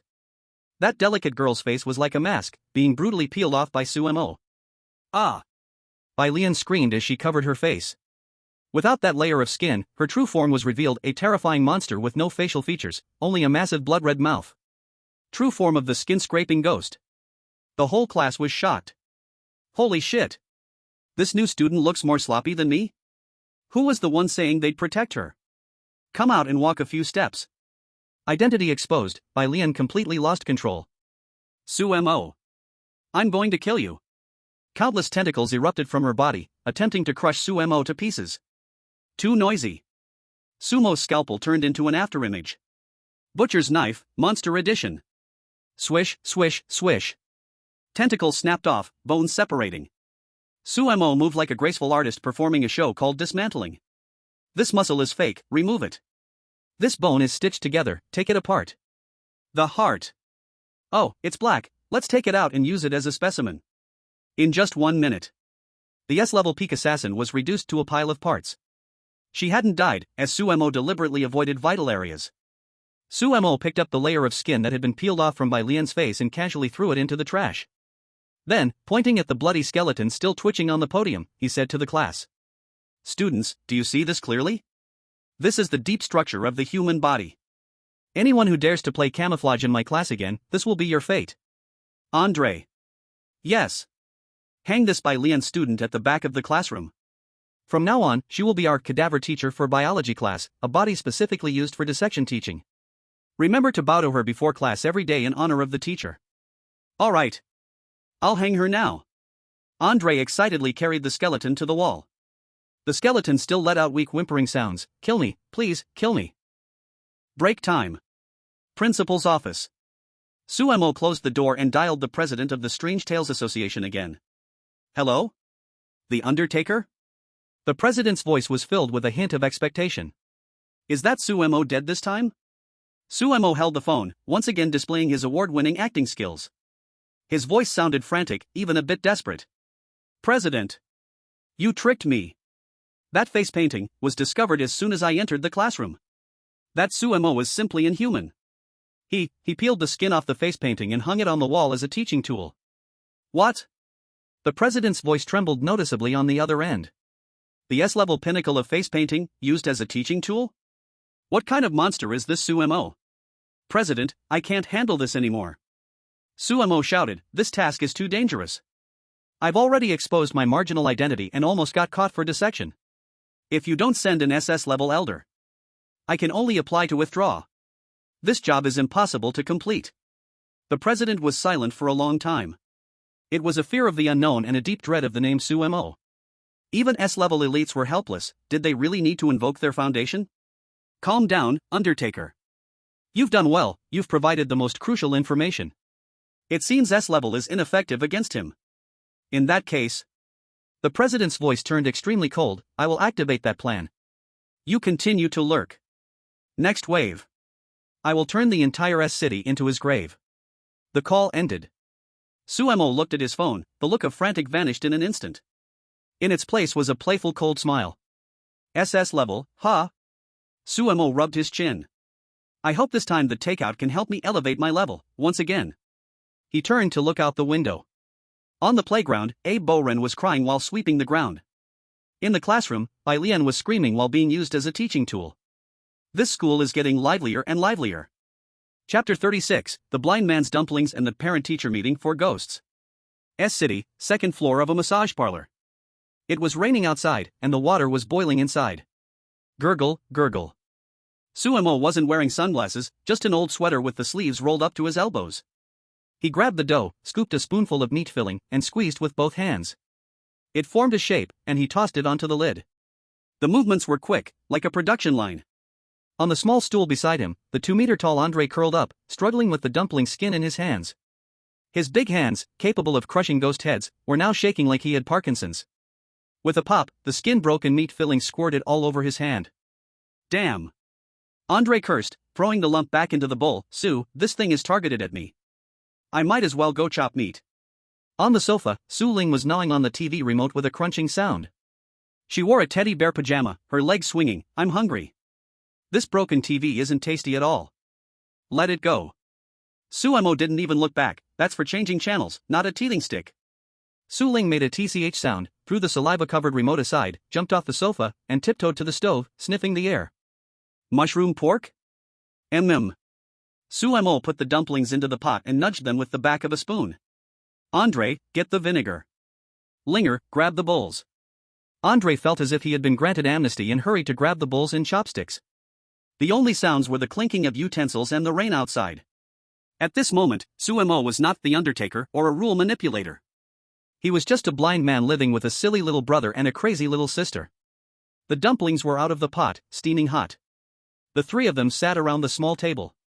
Andre ate one after another, blowing on them to cool. Sue, this filling is incredible.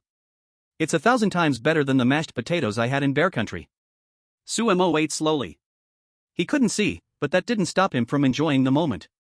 There was no smell of blood, no scheming, just the scent of vinegar and meat. Sue. Andre suddenly stopped his chopsticks, wiped the oil off his mouth. What if those monsters really attack? Do you think this place can be defended? Suemo paused for a moment while picking up a dumpling. He put the dumpling into his mouth, chewed, and swallowed. As long as I'm alive, Suemo put down his chopsticks, his voice calm, this table will not be overturned. Buzz, the phone on the corner of the table vibrated. It wasn't a call, it was an alarm. That was the exclusive ringtone set by Suemo for Ghost Stories High School. The atmosphere in the room changed instantly. Andre's actions with his mouth stopped, the honesty in his eyes vanished, revealing a wolf-like fierceness. Su Ling licked her lips, her dark pupils instantly filling her eye sockets, and the little bear pajamas she wore grew faintly red. Suemo reached for the phone and pressed the answer button. The voice of a ghostly girl came through, urgent and sharp. Principal. Something happened. The school is locked down. A group of S-level monsters came, claiming to be parents. They have all the students hostage and are eating people. They specifically called for you to come to a parent meeting. A parent meeting?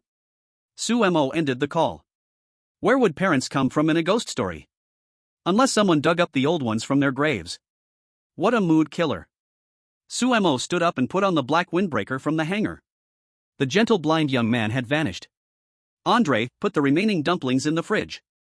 Suemo put on sunglasses to hide his gray-white eyes. Linger, stop eating, wipe your mouth. Su Ling jumped off the chair, looking displeased. Where are we going? Suemo pushed open the door, and cold wind rushed in, making the windbreaker rustle. To the school. To set some rules for those wild parents. Ghost Stories High School, the auditorium. The doors were shattered into pieces. Hundreds of ghost students huddled in the corners, trembling like chaff. These usually domineering beings now dared not make a sound as they looked at the monsters on the stage. Sitting in the seats were dozens of bizarre creatures. Some were picking their teeth, with students' fingers stuck between them, while others were sharpening knives. In the center sat a faceless man in a suit. SS level, 1,000-faced parent. Today's teachers are so arrogant. The 1,000-faced parent stepped on Abe Hiroto's face, grinding it hard, making us wait so long. Abe Hiroto's face was covered in blood, but he didn't dare to utter a sound. His Shikigami had just been swallowed by this monster.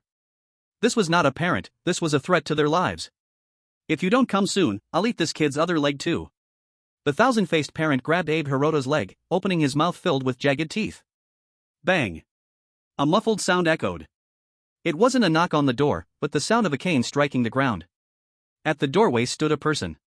Dressed in a black windbreaker, round sunglasses, holding a white cane. Behind him followed a strong man and a little girl. The entire auditorium fell silent for a second. Suemo? The 1,000-faced parent released his grip and stood up, several faces rotating on his head before finally settling on a grinning ghostly one. You finally. Shut up. Suemo interrupted him. Suemo walked into the auditorium, his leather shoes cracking loudly on the shattered glass. He didn't look at the S-level monsters but turned his head to look at the ghost students in the corner. "Have you finished your homework?" Suemo asked. The ghost students froze, instinctively shaking their heads. "You haven't finished your homework, and you're here making a fuss?" Sumo's voice turned cold. "Get back to the classroom."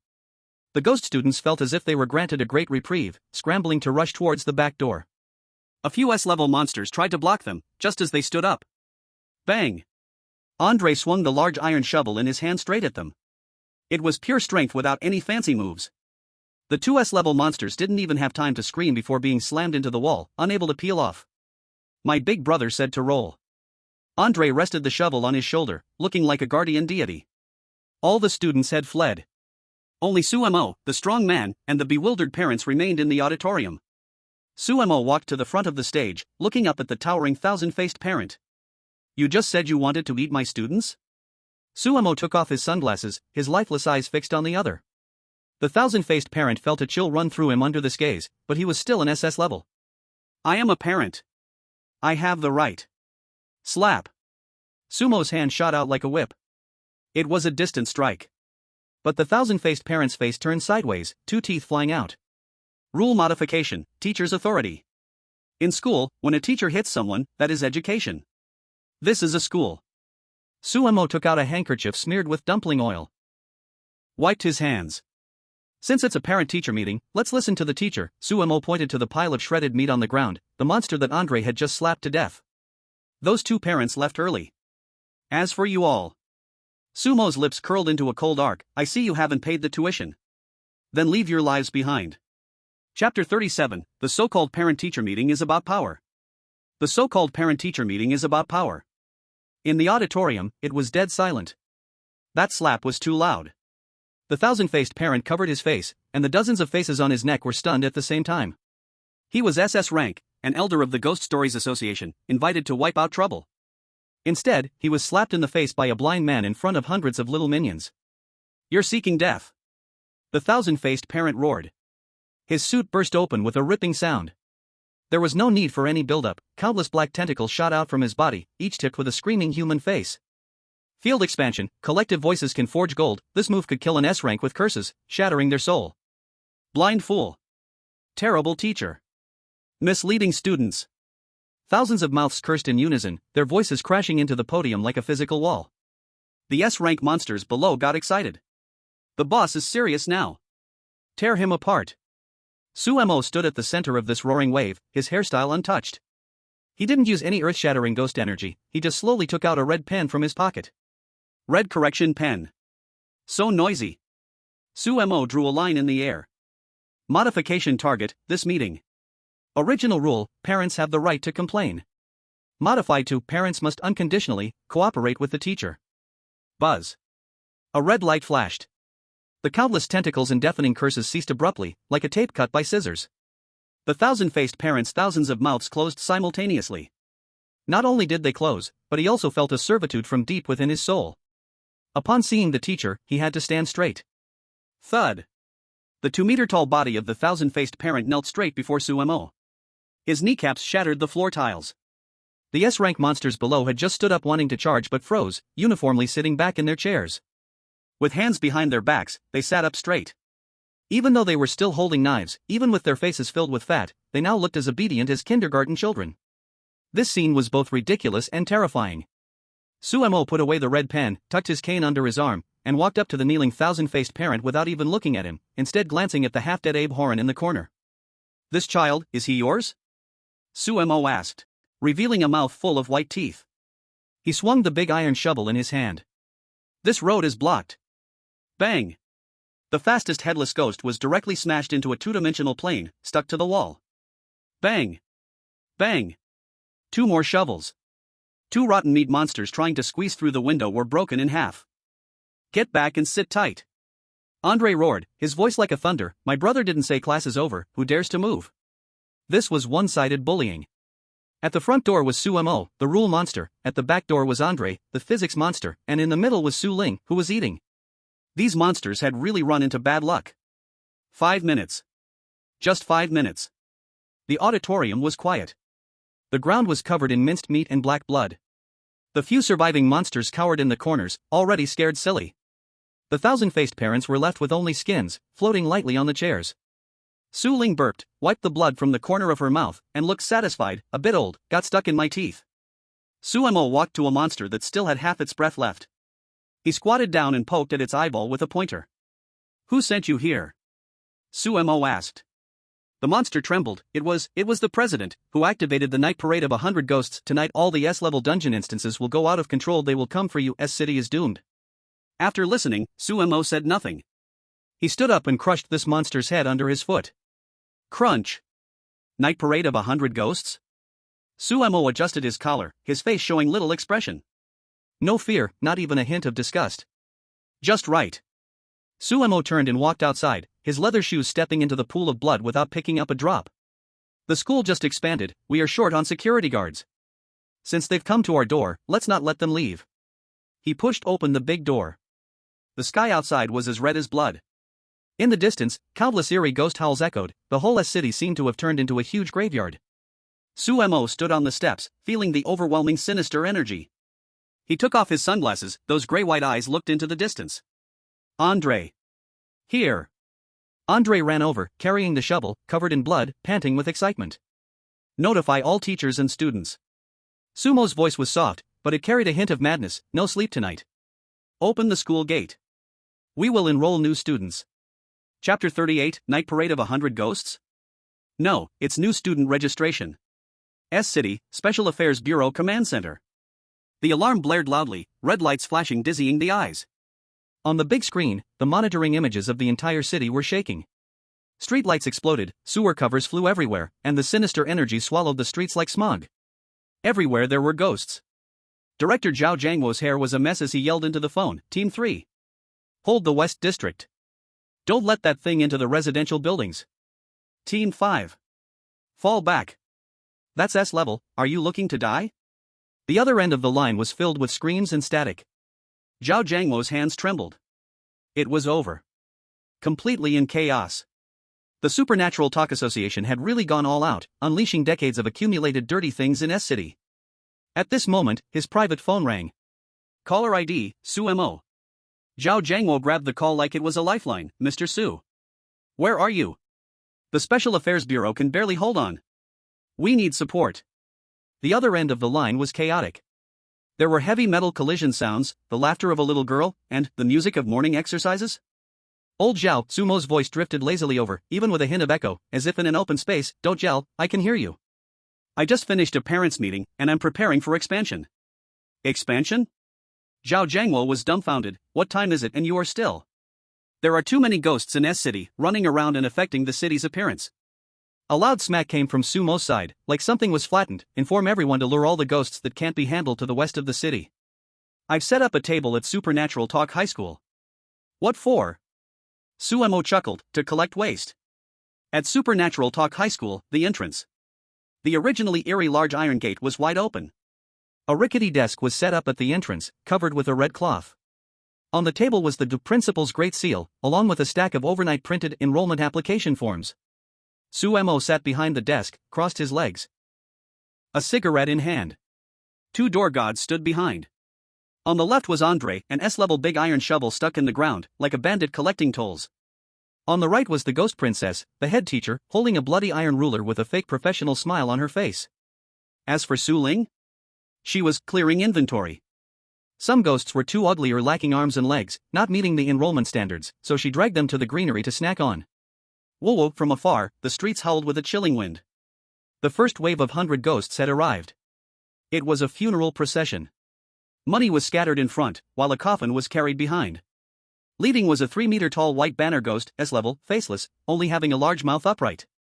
Behind it followed hundreds of lonely spirits and wild ghosts, marching towards the school gate in a grand manner. They were drawn here by the dense dark energy, freshly dead parents. Meat, fresh meat. The white banner ghost smelled the scent of the living. It waved its spirit-collecting banner, wanting to charge directly through the checkpoint. Stop. Su Mo did not even lift his head, his finger tapping on the table. The white banner ghost was stunned. A blind man? It sneered, and the spirit-collecting banner whipped towards Sumo's head. Blind dead man, get lost. Bang. A muffled sound. Andre's big shovel struck first, swatting the white banner ghost into the ground like a fly. Half of its body was buried, unable to get out. My brother told you to stop. Andre spat on the ground. Don't understand human language? The funeral procession behind immediately hit the brakes. Hundreds of ghosts crowded together, looking at the brawny man in terror. Suemo flicked the ash off his cigarette and picked up an application form. Want to enter the school? Suemo asked. The white banner ghost struggled in the dirt, still cursing. The ghost princess walked over, stepping directly on its mouth with her high heels, grinding it hard. The principal is asking you a question. Want to die or go to school? Go to school. The white banner ghost cowered. The smell of these people was too strong, more ghostly than ghosts. Then fill out the form. Suemo threw the form on the ground. Name, cause of death, special skills. Suemo pointed to the group behind. That one carrying the coffin, Strawn, go to the sports department. That one scattering money, quick with their hands, go to the finance office to count cash. That one wailing, loud voice, go to the broadcasting station. After filling out the form and stamping it, you become a student of Guaitan number 1. Suemo slammed the principal's seal on the table. Thud. Once a student, you are protected by the school. Of course, Sumo's eyes narrowed behind his sunglasses. You also have to follow the school's rules. Dare to skip class, dare to eat people, dare not to obey. He pointed at Su Ling, who was still burping beside him. That's the special processing channel of the teaching office. The white banner ghost looked at the little girl in red, its soul trembling. It tremblingly pressed its blood on the form. Ding. Congratulations on admitting the S-level new student White Banner Ghost. School's overall strength plus 100. With a leader, it became easier for the others. This was the herd effect. The outside world was now a chaotic mess. The Special Affairs Bureau was chasing them, and other ghosts were devouring each other. Yet, this school, although strict with rules, seemed pretty safe. Thus, a remarkable scene appeared in City S. The originally terrifying 100 Ghosts Night Walk turned into a large recruitment scene at the entrance of Guaitan number 1. Line up! Everyone line up! Andre shouted with a megaphone. That one with the long tongue hanging from the noose, roll it up. Don't trip other ghosts. That one over there relieving itself. Su Ling. Eat him. Crack. Su Ling bit off the head of the ghost that was relieving itself. The line instantly became orderly. Suemo sat behind the desk, not even needing to lift a finger. The ghost princess was responsible for review, Andre for stability, and Su Ling for disposing of unqualified products. He only had to stamp. Thud, thud, thud. With every stamp, his domain aura strengthened. The heritage of this school was expanding at a terrifying speed. Half an hour later, the school playground was already filled with ghosts. Dense and numerous, at least 2,000 to 3,000. And they were continuously increasing. Suemo stopped his actions, rubbing his wrist. He took Andre's loudspeaker, stood up, and faced the crowd of new teachers and students. Hey, hey! Sumo tried the sound. I am the principal, Sumo. The voice spread throughout the school. I know you were released by the Ghost Stories Association. They want you to turn S City into hell. Sumo sneered, you're thinking too small. Since you've come to my territory, let's change the way we live. From now on, the entire school will be under lockdown. We will conduct 3 days of military training. Sumo pointed at the blood-red sky outside. 3 days later, I will take you out of the school gate. Not to feast on people, but to dismantle that so-called Ghost Stories Association. Completely. Roar. Thousands of ghosts on the playground roared at the same time. They didn't care about any association. They only knew that following this blind principle seemed to have more prospects than being lost souls. After all, who wouldn't want to latch onto an SSS-level powerhouse?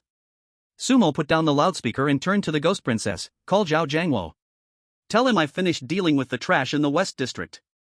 Get those hard nuts, other S+ level monsters, from the East District over here. Sumo lit another cigarette, the flame reflecting on his calm face. Tonight, I am going to strip the Ghost Stories Association completely bare. Chapter 39, since it's a school-wide cleanup, let's throw out the trash. At the school gate, the recruitment scene. Next. Sumo's stamping hand was a bit sore. The line stretched out to 2 streets away. The ghosts of S City broke their heads just to enter the system. Suddenly, the ground jumped. Boom. It was as if a giant object had fallen. Immediately, the crowd of ghosts queuing in the distance exploded into chaos. Run. That's the cleaner. The association sent the cleaner to clean up. Originally, the ghosts were clamoring to get ahead, but like ants scalded in boiling water, they frantically scattered to both sides. At the end of the street, a huge black shadow blocked out the red moon. It was a 10-meter-tall monster. It had no skin, only red muscle fibers, and was covered in screaming ghosts. It dragged a giant vacuum cleaner, actually a meat grinder connected to a black hole. Codename, Cleaner, SS Plus Level, War Machine. Mission, eliminate all unstable factors, including Sumo and all staff and students of the school. Buzz. The vacuum cleaner started. The suction was stronger than a tornado. Hundreds of wild ghosts on the street who hadn't made it into the school gate were sucked in without even having time to scream, ground into a puddle of red mist. Trash, cleaning. The cleaner's voice was like a muffled thunder, shaking the ground with every step. It devoured everything indiscriminately, regardless of friend or foe. In the Special Affairs Bureau of S-City, the phone exploded. Mr. Sumo. That monster is heading towards the school. The energy response is off the charts. It's nuclear bomb level. Zhao Jiangmo's voice was hoarse from shouting. Sumo held the phone and looked up. Though he couldn't see, the bloody wind rushing towards him made his coat flutter. Nuclear bomb? Sumo handed a recently stamped form to the ghost princess beside him. Andre, clear the table. Sumo, this thing looks tough. Andre, holding a shovel, swallowed hard. His 2-meter height made him look like a Lego toy next to the 10-meter monster. Tough is good. Sumo threw the cigarette but on the ground and stamped it out. Just right to let the new students practice. Boom. The cleaner had reached the school gate. It raised the giant meat grinder and smashed it down on the door of the Ghost Stories High School. If it hit, the teaching building would collapse. Let's see who dares to touch my school. Sumo didn't move. But Andre behind him did. Get out of my way. Andre's school uniform instantly ripped apart, revealing muscles like granite. He didn't dodge but charged like a cannonball, colliding with the falling meat grinder. Talent fully activated, iron body extreme overload. Clang. With a loud crash, sparks flew up to 10 meters high. The ground caved in, and half of Andre's body was smashed into the earth. But his hands firmly held back that meat grinder, which was dozens of times larger than him. Damn, it's really heavy. Andre's mouth bled, but the smile on his face was terrifying. Haven't you eaten? Put some strength into it. Enduring an SS plus level blow. Although it was only for 2 seconds, it gave Sumo time. Sumo picked up the large loudspeaker. This time, he didn't use a gentle tone. Attention, all staff and students. The voice spread to every corner of the campus. The school is dirty now. There is a giant piece of trash at the entrance, blocking everyone's way. On the playground, thousands of new students, returning students, and faculty all looked up. In their pale eyes were the anger just scared out of them by the cleaner, and an obsession with the principal. Today is the first lesson of the new school year. Sumo pointed his teaching stick at the huge cleaner at the entrance. A comprehensive cleanup for the whole school. Tear down this piece of trash, for me. Roar. At that moment, the school of urban legends exploded. This was not a metaphor. It was a storm of malevolent energy formed by thousands of vengeful spirits going berserk at once. Kill. The ghostly girl was the first to charge out, her iron ruler transforming into a 40-meter-long blade, fiercely slashing down at the cleaner's ankle. For Principal Sue. The Tyrannosaurus, with hundreds of muscle-bound ghostly athletes, pounced on the cleaner's thigh like a wolf pack, biting down with their mouths. Abe Hiroto, crying, forced to, led a group of spellcasting ghost students, madly hurling fireballs and ice spikes from behind. This was not a fight at all. It was an ant colony gnawing on an elephant. The cleaner was stunned. It was a war machine, crushing others in the past. Never had it seen such a scene. Thousands of ghosts didn't care about rules, clinging to its legs, climbing on its back, crawling into its ears and frantically outputting. Get off, insects. The cleaner roared, unleashing terrifying shockwaves that sent hundreds of ghosts flying. But in the next second, even more ghosts pounced on it. This isn't over yet. Sumo stood on the steps, taking out a red correction pen. He was not a bystander.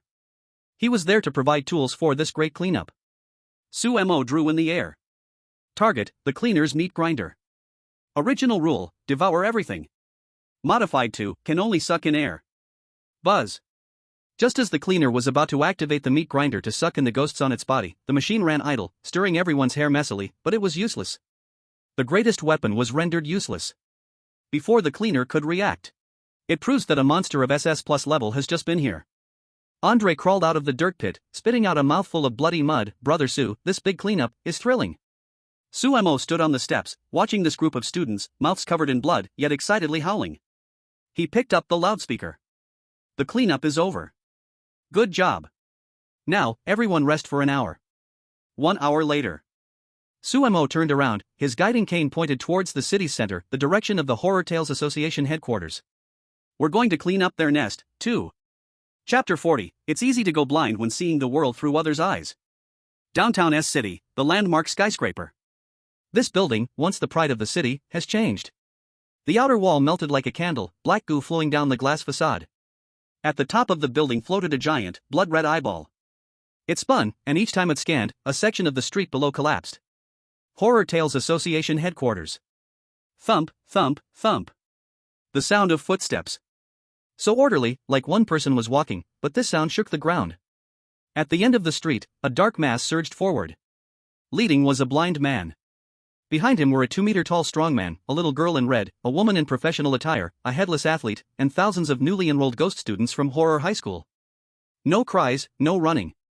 This army made up of madmen and monsters was eerily quiet, like they were attending a funeral. This deathly silence was more suffocating than the previous parade of ghosts. Sumo stopped at the base of the building. He looked up, although he couldn't see, that familiar, blood-related feeling of disgust made him frown tightly. That is mine. Sumo pointed at the giant eyeball on the roof. His tone was flat, as if he was saying someone stole his package. He. A chilling laughter came from the top of the building. Buzz. The massive eyeball suddenly focused, red light enveloping Sumo. A man in a white suit, holding a goblet, slowly floated down from the eyeball. He was very handsome, but that face, anyone familiar with Sumo would notice that this man resembled Sumo by 70%. Especially those eyes, those were originally Sumo's eyes. Horror Tales Association President, Divine Fusion Entity, codename, Thief of Fire. Sumo, long time no see. The president hovered in the air, looking down as he swirled his wine glass. These eyes are really useful. I see fear, I see rules, and I see your death date. His gaze swept over the huge ghost army behind Sumo, the corners of his mouth curling into a sneer. Bringing a pack of dogs I raised to bite their master? Have you forgotten who I am? The president suddenly spread his arms. Boom! A terrifying pressure belonging to the Lord of 10,000 Ghosts exploded out. This was not S-level, it was a breath that touched the threshold of divinity. Kneel down. The president shouted. The thousands of ghosts originally following Sumo suddenly stiffened. That was the slave mark engraved in their souls. Fear. Absolute fear. The first row of hundreds of ghosts weakened at their legs, instinctively wanting to kneel. The formation was ruined. Do you see? The president laughed loudly, red light surging in his eyes. This is bloodline suppression. They are my creations. As long as I think of it, they will turn and tear you apart. Tear him apart. My children. The president commanded. Tens of thousands of pale eyes all turned to look at Sumo standing at the front. The killing intent surged. Andre shouted, holding a shovel in front of him, Brother Su. These bastards are going to turn against us. Sumo didn't move. He didn't even turn to glance at the restless ghosts. He simply reached into his pocket, pulled out a pack of cigarettes, took one out, and put it in his mouth. Snap. He lit it. Turn against us? Sumo took a deep breath and exhaled smoke. Andre, you are a rough man, and you don't understand human nature. Sumo held the cigarette and pointed at the hovering president. You talk to them about bloodlines, about slave marks. I will only talk to them about one thing. Sumo took out the principal's great seal from his pocket and threw it into the sky. The seal did not fall to the ground but transformed into a golden light, spreading out in the air into a huge, glittering contract. Sumo's voice was not loud, but it drilled into every ghost's ears. Kill him. At Guiton number 1, we never back down. Meals provided, accommodation provided, positions guaranteed. The top 10 performers. Sumo paused for a moment, a devilish grin twisted at the corners of his mouth. I will reward him with a drop of divine blood. That was Sumo's core blood as the Yurul alterer for the ghosts. It was like Tang Seng's flesh, the only shortcut to evolution. Silence. Dead silence. The next second. Howl. Tens of thousands of ghost eyes turned red. Completely red. What slave brand? What president? What creator? In the face of positions in evolution, even a biological father would be cut twice. Kill. Grab the divine blood. For Principal Su. The ghost crowd that just wanted to kneel instantaneously erupted. They charged at the president in the sky like mad dogs, stepping on their fellow companions' heads and howling. Thick and dense, like a black tsunami rolling upwards. The smile on the president's face froze. You all went mad. He never expected that the reign of terror he had maintained for decades would crumble like paper in front of Sumo's bundle of interests. Unaware of your own mortality, ants. The president was enraged. His eyes shot out two beams of destructive red light, sweeping like lasers. Sizzle, sizzle, sizzle. The first few hundred ghosts charging ahead were vaporized in an instant. But it was useless. The following ghosts were not afraid of death at all. Dying could mean revival, only being without a position was terrifying, rushing forward one after another, biting his legs, scratching his face. Sumo. The president was overwhelmed by the ghost crowd, shouting in a fit of rage, "Is this your trick? Stacking numbers to kill me? Of course not." Sumo threw the cigarette butt on the ground and stomped it out. He unbuttoned his trench coat and casually threw it to Andre. Inside was a clean white shirt with the sleeves rolled up. He took off his sunglasses and put them in his pocket, revealing those hollow, grayish, yet seemingly abyss-like eye sockets. They are just here to clean up the minor characters. Sumo's hand shimmered. Surgical knife Reaper form, awakened. It was no longer a small knife, but a black, long scythe flowing with the power of rules. Sumo's toes tapped. Boom! The ground exploded. He transformed into a bolt of black lightning, instantly piercing through the dense crowd of ghosts and shooting straight into the sky. The president, who was shattering a fierce ghost with a palm, suddenly felt a chill at the back of his neck. Turning around, a pale face was pressed against him. No eyes, yet more terrifying than those with eyes. Borrowing my eyes to see for so many years. Sumo's voice whispered in his ear, like an old friend's reminiscence, and like the whisper of death. Is it refreshing? The president's pupils contracted sharply. You. Swish. The black long scythe swept across. No flashy moves. Just fast. Fast enough that even divinity couldn't react in time. Put. The president's hand holding the wineglass, along with half of his shoulder, flew out directly. Golden blood splattered into the air. The president screamed as he flew backward, crashing into the glass curtain wall of the building. Sumo hovered in midair, shaking the golden blood off the scythe. He did not pursue. Instead, he turned his head, his hollow eyes looking toward the enormous red eyeball atop the building. Don't rush to call. Sumo sneered, I haven't started collecting items yet. Andre. Linger. Clear the area. Except for that president, in this building, not a single living thing left. Okay. On the ground, Andre carried a shovel, and Su Ling opened her big mouth, charging into the building with tens of thousands of ghost students like locusts crossing the border. The relocation office has arrived. Chapter 41, No loud noises allowed in the operating room. Top floor, the chairman's office. It no longer resembled an office. The walls had collapsed, and the wind was howling inside. The president was embedded in the wall, his white suit had become tattered rags, his face smeared with golden blood. His severed hand was still twitching on the ground. Cough, cough, cough. The president pulled his body out from the wall. He didn't look at the severed hand, but instead, he stared at Sumo, who was walking in. The pair of eyes belonging to Sumo flickered with red light, like a faulty light bulb. Sumo stepped on the broken glass, walking closer step by step. The black long sickle in his hand disappeared, turning back into an extremely thin surgical knife. The tip of the knife pointed down, dripping blood. These eyes, you've used them for 3 years. Sumo stopped 5 meters away, not in a hurry to make a move. He tilted his head, listening to the humming sound that the eyes emitted. It was like the cheering sound of seeing one's own father. 3 years, the president laughed, his facial features twisted. Do you know what I've seen in these 3 years? I've seen loopholes in the rules, I've seen the god's underwear, I've seen the truth. Buzz. The president's eyes suddenly widened. His pupils instantly split, turning into countless dense compound eyes. I have got omniscient vision. Sumo. You're just a container. Do you understand what godly might means? Boom. 2 substantial red beams shot out from his eyes. This was not a laser. This was a delete command. Wherever the red light passed, desks, filing cabinets, even the air itself, vanished, erased from the laws of causality. The red light shot straight at Sumo's face. Sumo didn't dodge. He didn't even blink, though he didn't have eyelids to blink. He simply raised his hand, and held up one finger, blocking it in front of his face. Shoot, Sumo spoke softly. Z. The red light, capable of erasing everything, hit Sumo's fingertip. It stopped. It was like water colliding with a dam. The red light trembled violently but dared not advance even an inch. The president was stunned. How is this possible? This is rule erasure. How can you stop it? Suemo lowered his hand, his fingertips smoking, a little hot. You stole my gun, but you want to use it to kill me? Suemo shook his head sarcastically. You don't know, this gun recognizes its owner. Before the words even finished, Suemo moved. Flash step, a residual shadow was left in place. The president suddenly felt his vision darken. A cold hand had already gripped his neck. The immense inertia pulled him backwards, slamming him hard onto the large mahogany desk. Bang! The desk shattered. Suemo was riding on the president's chest, his knee pressing firmly against the president's chest. The surgical knife in his right hand hovered 1 centimeter above his eyeball. Let go of me. The president went insane. He tried to resist, attempting to shake Suemo off with his S+ level power. But he was horrified to find that the power within him was draining away. Those eyes were sucking the life force out of him. They wanted to go home. They couldn't wait to return to their original owner's eye socket.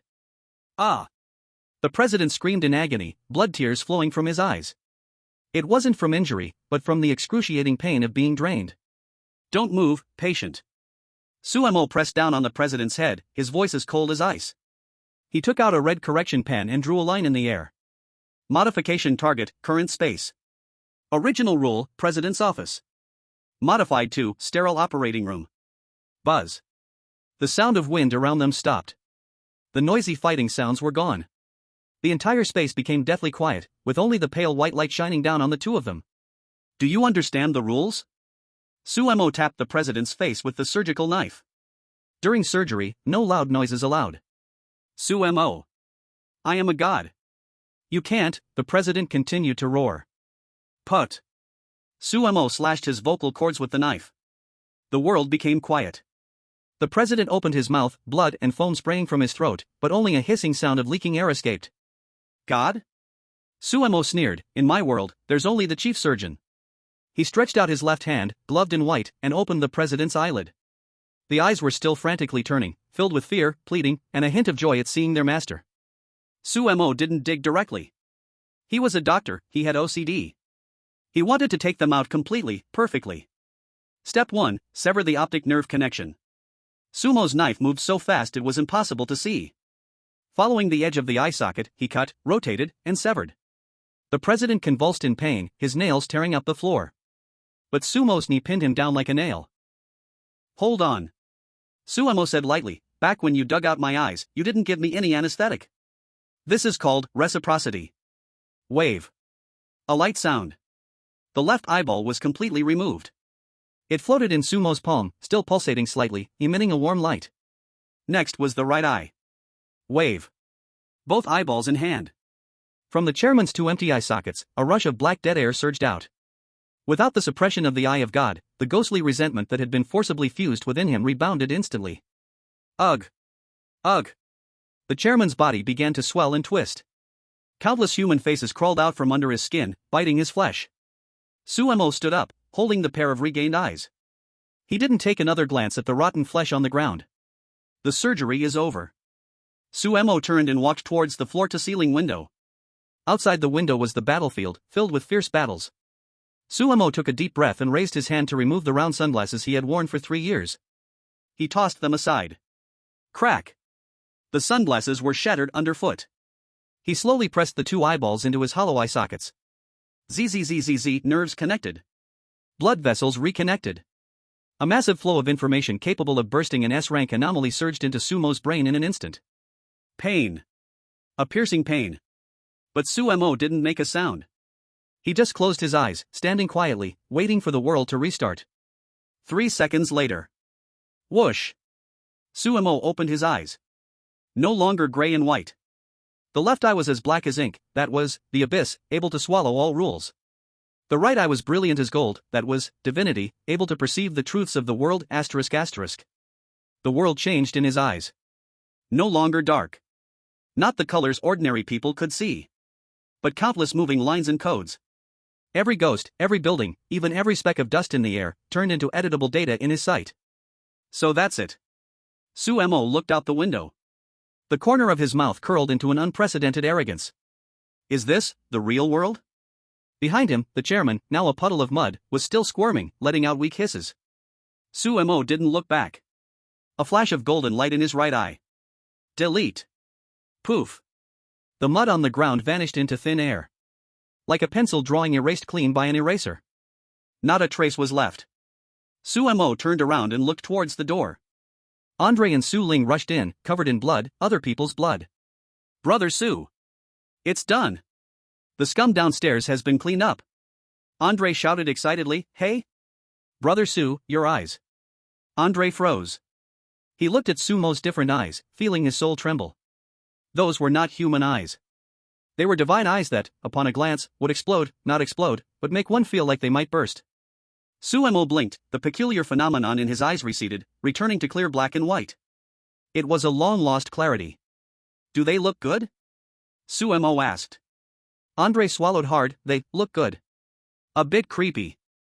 Su Ling tiptoed over, peering in. Brother. There are stars in your eyes. And so many delicious things. Sumo smiled. A light and easy smile. He ruffled Su Ling's hair and patted Andre's shoulder. Let's go. Sumo walked towards the broken floor-to-ceiling window, gazing down at the devastated S-City. The eyes are back. Next. Sumo's voice deepened but carried an undeniable weight. It's time to settle the score with that true god hiding behind the scenes. Chapter 42. Since the world is broken, let's rewrite the code. At the top of the landmark building, the wind was strong. Sumo stood at the edge of the broken floor-to-ceiling window, his coat flapping wildly in the night wind. The pair of different eyes he had just installed, left black, right gold, were spinning rapidly. There was no discomfort, only a thrill of control over everything. In his view, S-City was no longer just steel and concrete. It was flowing streams of data. The red ones were raging evil spirits. The blue ones were the struggling human Special Affairs Bureau. The black ones were the collapsing city rules. Chaotic. Sumo frowned, too chaotic. It felt like an obsessive-compulsive programmer looking at a pile of poorly written code. Brother Su, what do we do? Andre came over with a shovel, peering down. It's filled with ghosts. This will take until next year to kill them. Kill? Sumo shook his head, a cold smile curling at the corners of his mouth. Killing the virus is too slow. How about formatting? Sumo raised his right hand. His gloved hand gently grasped the air. Buzz. His golden eye suddenly constricted. Divine eye, analysis. The rule lines flowing above City S were caught firmly in Sumo's hand. Does that Zhao from the Special Affairs Bureau still have his phone? Sumo asked. The ghost princess quickly handed over the phone, her hands trembling. The current Sumo was a terrifying presence, 1,000 times worse than the previous president. It was a crushing weight of life levels. Sumo took the call, old Zhao. On the other end, Zhao Jiangwo was roaring commands, and upon hearing this voice, he nearly cried out, Mr. Su. Has the president died? The Monster Association is still frantically sending monsters. City S won't hold up. We need to request a nuclear strike. Leave the nuclear bomb for the new year. Sumo said calmly, tell your people to withdraw beyond the second ring. 3 minutes. In 3 minutes, I don't want to see a single living person within the second ring. What? 3 minutes? That's impossible. Beep. Sumo hung up. He didn't need to explain. He was just notifying. Andre, Linger, Ghost Princess. Sumo turned and looked at his 3 trusted allies. Stand within 10 meters of me. Things are going to get loud, so don't get caught in the crossfire. The 3 quickly huddled behind Sumo. Sumo turned to face the city below, which had already become a hell on earth. He slowly closed his eyes. When he opened them again, the golden light in his right eye soared, transforming into a pillar of light piercing through the blood-red clouds above. Career advancement, rule alterer rule weaver. Divine authority activated, reality rewrite. Sumo took out the red correction pen. This time, he didn't draw in the air. He used the sky as his canvas. Swipe. The first stroke created a circle. This circle perfectly covered the second ring area of City S. Sumo's voice resonated through the vibrations of the rules, exploding in the minds of every living being, both humans and ghosts. Effective immediately. Within the second ring of City S, the name is changed to Hell Special District. Swipe. The second stroke formed an X modification target, all S-level and below malevolent ghosts within the special district. Original rule, free hunting. Modified to prohibit attacks on humans, violators will be erased. Boom. The red clouds in the sky instantly turned golden. An irresistible force of law descended. On the streets, tens of thousands of malevolent spirits that had been hunting humans suddenly froze. They were horrified to find that their claws and teeth, upon touching humans, passed through as if cutting through air. Unable to attack. What's going on? My teeth. Why can't I touch human flesh? Before they could react, Sumo painted the third stroke. Modification target, space attributes. Original rule, real world. Modified to high-dimensional copy exile zone. Snap. The ground of the entire second ring of City S began to tremble. Skyscrapers started to twist and rise. The streets transformed into black stone slabs. Streetlights became ghostly green lanterns. In just seconds, the formerly bustling city center had directly turned into a creepy, eerie, yet orderly ghost city. This is the power of the divine. In an instant, the heavens and earth changed. Done. Sumo put away the pen, the golden light in his eyes fading. He felt a bit tired. Such large-scale rewriting of reality consumed tremendous energy, even with the divine eye. He looked down at the ghosts below. They hadn't vanished, they were still there, but they had become residents of this ghost city. They could not kill, only wander in this special district. Brother Su. Andre stared at the transformed City S, his jaw nearly hitting the ground. Did you just create a nation? Not quite a nation. Sumo rubbed his temples. At most, it's a large containment site. At this moment. Roar. From the edge of the special district, an unwilling roar erupted. A giant corpse beast of SS level, remnant of the Monster Association. Trying to break through the circle drawn by Sumo, escaping S city. It was rebellious. Sumo stood on the rooftop, his left eye, the pitch-black pupil, revolving, locking onto that giant beast. Did I let you go? Sumo raised his hand and made a crushing gesture toward the void. Abyss devour. Boom. A few kilometers away, the SS-level giant beast didn't even have time to scream. The space around its body suddenly collapsed, forming a black hole. In an instant, the giant beast was swallowed by the black hole, leaving no trace behind. The whole city fell silent. Whether it was the surviving humans or those fierce ghosts, they all looked up at the tiny black figure atop the landmark building. That was awe.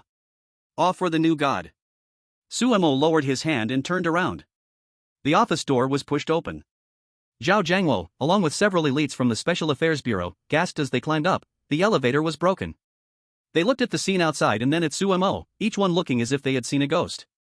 Mr. Su, Zhao Jiangwo swallowed, what have you turned S city into? Sumo walked to the sofa and sat down, although only half of it remained. He crossed his legs and pointed at the bizarre city outside the window. Old Zhao, don't be so nervous. Sumo took out a cigarette, and Andre hurriedly lit it. In the past, ghosts were hidden while humans were visible, and you were defenseless. Now, I've gathered them all together. In the future, if you want to enter the second ring, you must buy a ticket. Want to catch ghosts for research? You must pay tax. Sumo exhaled a smoke ring, his unusual eyes fixed on Zhao Jiangwo. This Yellow Spring special zone is decided by me. Do you have any objections? Zhao Jiangwo looked at Sumo. He felt an unprecedented pressure. But he was also a smart man. Compared to the whole city being destroyed, becoming a special zone, obviously was the best outcome. Besides, as long as Sumo stood with humanity, this was Long's biggest trump card. Zhao Jiangwo took a deep breath, stood straight, and saluted. No objections. The Special Affairs Bureau will fully cooperate with Mr. Su, no, Lord Su's work. Sumo smiled. Very satisfied. All right, go down and maintain order. Tell those foreigners outside who want to come in for a piece of the pie. Sumo's eyes flashed with cold light. Yellow Spring Special Zone, no visits allowed. Whoever dares to stretch out their paw, I will chop off their hand. No matter if they are human or god. Zhao Jiangwo retreated. Sumo leaned back on the sofa, looking at the city that belonged to him outside the window. The neon lights turned into ghost fires, and the traffic became a procession of 100 ghosts. Everything was orderly. Andre. Yes. Go find the treasure vault of the Ghost Talk Association. Sumo stroked his chin. I just saw it. There are plenty of good things buried beneath this building. Rebuilding the city requires spending money. Chapter 43, what so-called diplomacy is slapping the bill on his face.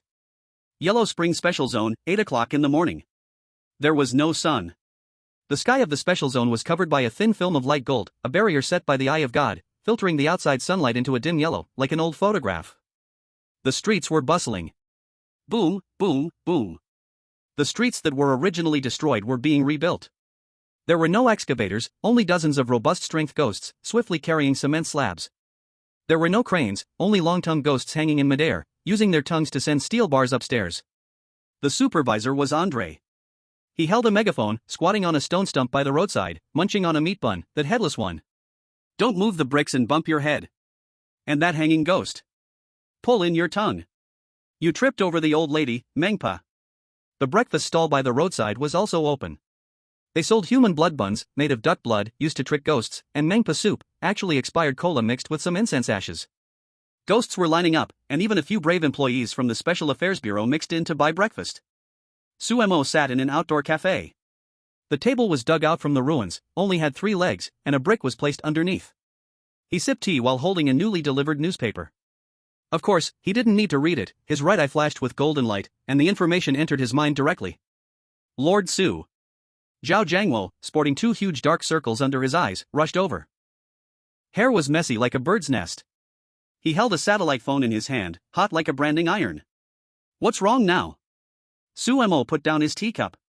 The fryer exploded. Zhao Jiangwo smiled bitterly, placing the phone on the table. Your big move last night scared the whole world. Now the Lighthouse Nation, Cherry Blossom Country, Bear Country, 18 countries are in an online meeting, insisting on talking to you.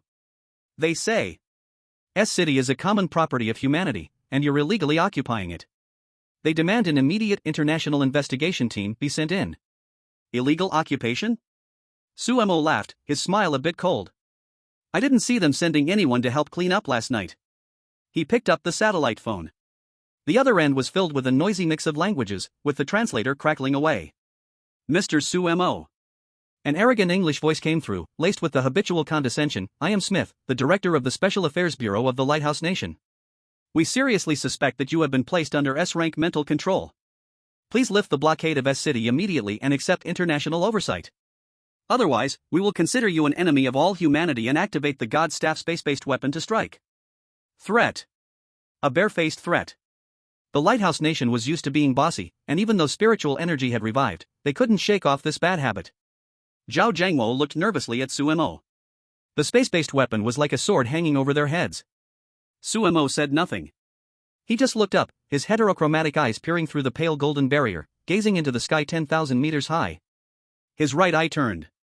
Analysis, 300 kilometers above ground, orbital satellite Zeus. Threat level, medium. Smith, right?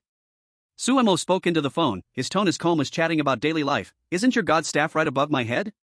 There was a moment of silence on the other end. Since you know, surrender immediately. Surrender?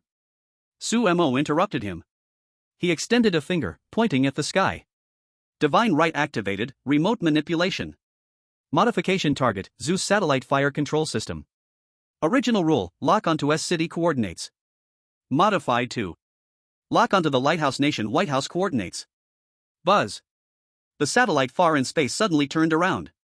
The infrared lock that was originally on Suemo instantly shifted away, crossing half the Earth, locking onto that white building across the ocean. In the Lighthouse Nation's command room, alarms erupted at once. Fuck. The fire control system is malfunctioning. It's locked onto us. How is this possible? That's a physically isolated system. Smith's terrified screams came through the phone. Suemo exhaled into the phone. Director Smith, it seems your God prefers to punish you. Shall we continue talking? Silence reigned on the other end. The representatives of 18 nations dared not even breathe. To modify satellite commands from half the Earth away? What level of monster was this? This must be a god. Since you're all silent, let me speak. Suemo leaned back in his chair, his fingers tapping on the table. First, the Hell Special Zone is not under your control. Want to come in? Fine, get a visa. Second, don't talk to me about the welfare of all mankind. I only do business here. Third.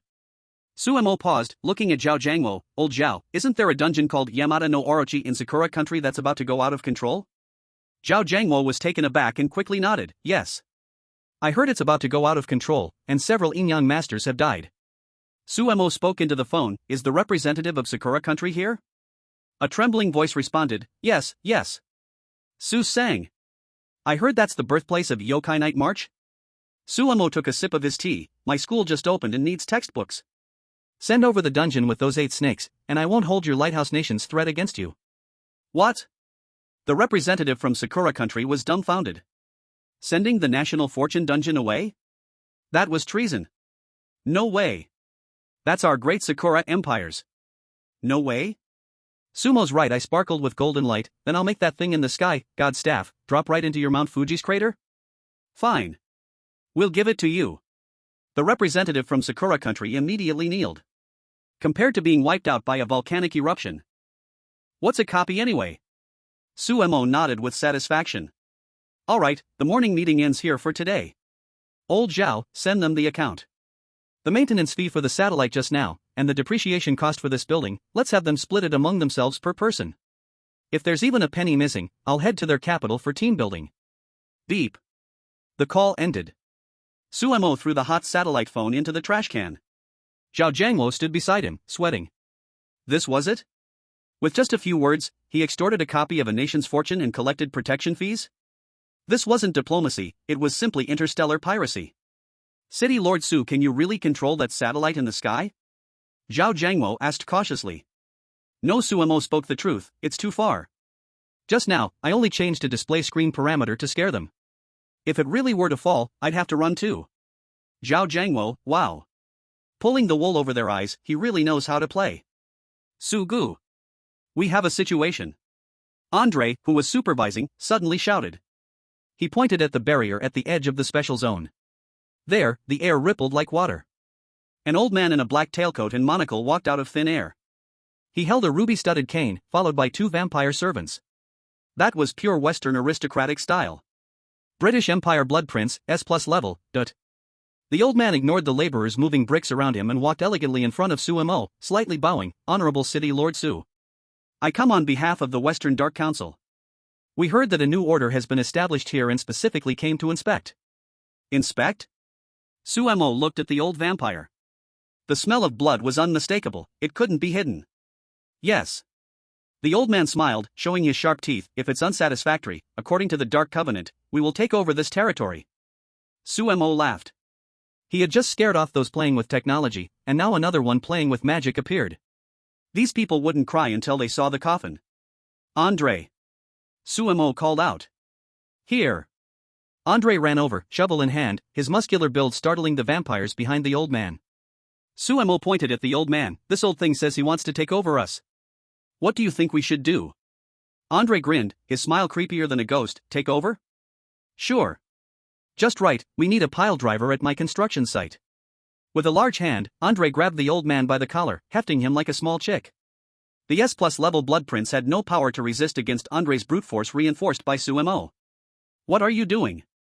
I'm a diplomat. The old man screamed, turning into a swarm of bats trying to escape. Stop. Suemo uttered calmly. Rule suppression. The swarm of bats instantly froze in midair and fell down with a thud, turning back into the old man. Diplomat? Suemo stood up and walked in front of the old man, adjusting his bow tie. Go back and tell your council. Next time you come, don't come empty-handed. Bring some local specialties, vampire hearts, werewolf teeth. Suemo patted the old man's face. Andre, throw him out. Don't kill him, we need him to go back and deliver the message. Okay. Off you go. Andre swung his arm, performing a classic shot put move. Whoosh. The esteemed blood prince transformed into a shooting star, directly thrown out of the second ring, disappearing into the sky. Suemo wiped his hands and sat back down to drink tea. The tea was still warm. Zhao Jiangwo watched in shock. This is called diplomacy? This was simply rubbing someone's face in the dirt. Old Zhao. Suemo raised his teacup. Here. Get ready. Suemo looked towards the east, his eyes shining with golden light. The copy from Sakura country will be sent over. Our school, it's time to open a branch. Chapter 44, 8-Headed Serpent? No, that's the multifunctional stove in the cafeteria. Huangquan Special Zone, noon 12 o'clock. The sky split open. It was like a zipper being ripped open, revealing a large hole in the sky to the north of City S. A dark and ominous mountain loomed, carrying billowing black smoke and a sulfur smell. It crashed down with a rumble.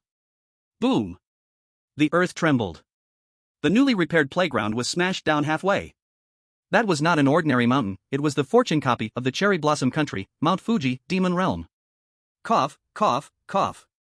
Zhao Jiangwo choked on the dust, tears flowing, pointing at the suddenly appeared black mountain. Mayor Su.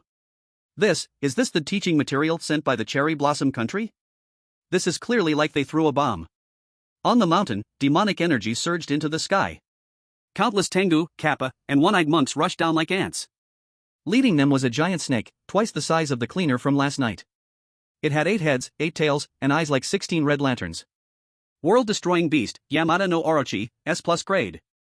As soon as it appeared, all 8 mouths opened simultaneously, spewing fire, poison, and water. Roar! Foolish dragon country people! Daring to treat me as a gift?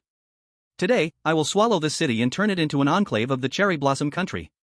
This is the scheme of the cherry blossom country. On the surface, it's sending a copy, but in reality, it's a Trojan horse. They wanted to use this out-of-control beast to undermine Sumo's special zone from within. In the corner of the playground, Abe Harito, who was sweeping the toilets, saw the scene and excitedly threw down the mop. Great Snake Lord! He knelt down, tears streaming. I knew the Empire would not abandon me. Kill them all. Take me home. Slap. A brick flew over and accurately hit Abe Harito on the back of his head. His eyes rolled, and he face-planted into the newly mopped sewage. Sumo stood on the steps not far away, brushing off the dust from his hands. It's so noisy. He looked up at the giant snake that was crazily destroying the school's facilities. Old Zhao, is this what you call out of control? Sumo shook his head in disdain. This is clearly a lack of discipline. Brother Su, this snake looks meaty. This one sprays thunder, hook it up to the school's power grid and it becomes a generator. This one sprays wind, let it serve as the central air conditioning in the auditorium. As for the remaining 3 that can only squawk. Sumo glanced at Su Ling below, her eyes wide with anticipation. Linger, those are your snacks. Yay!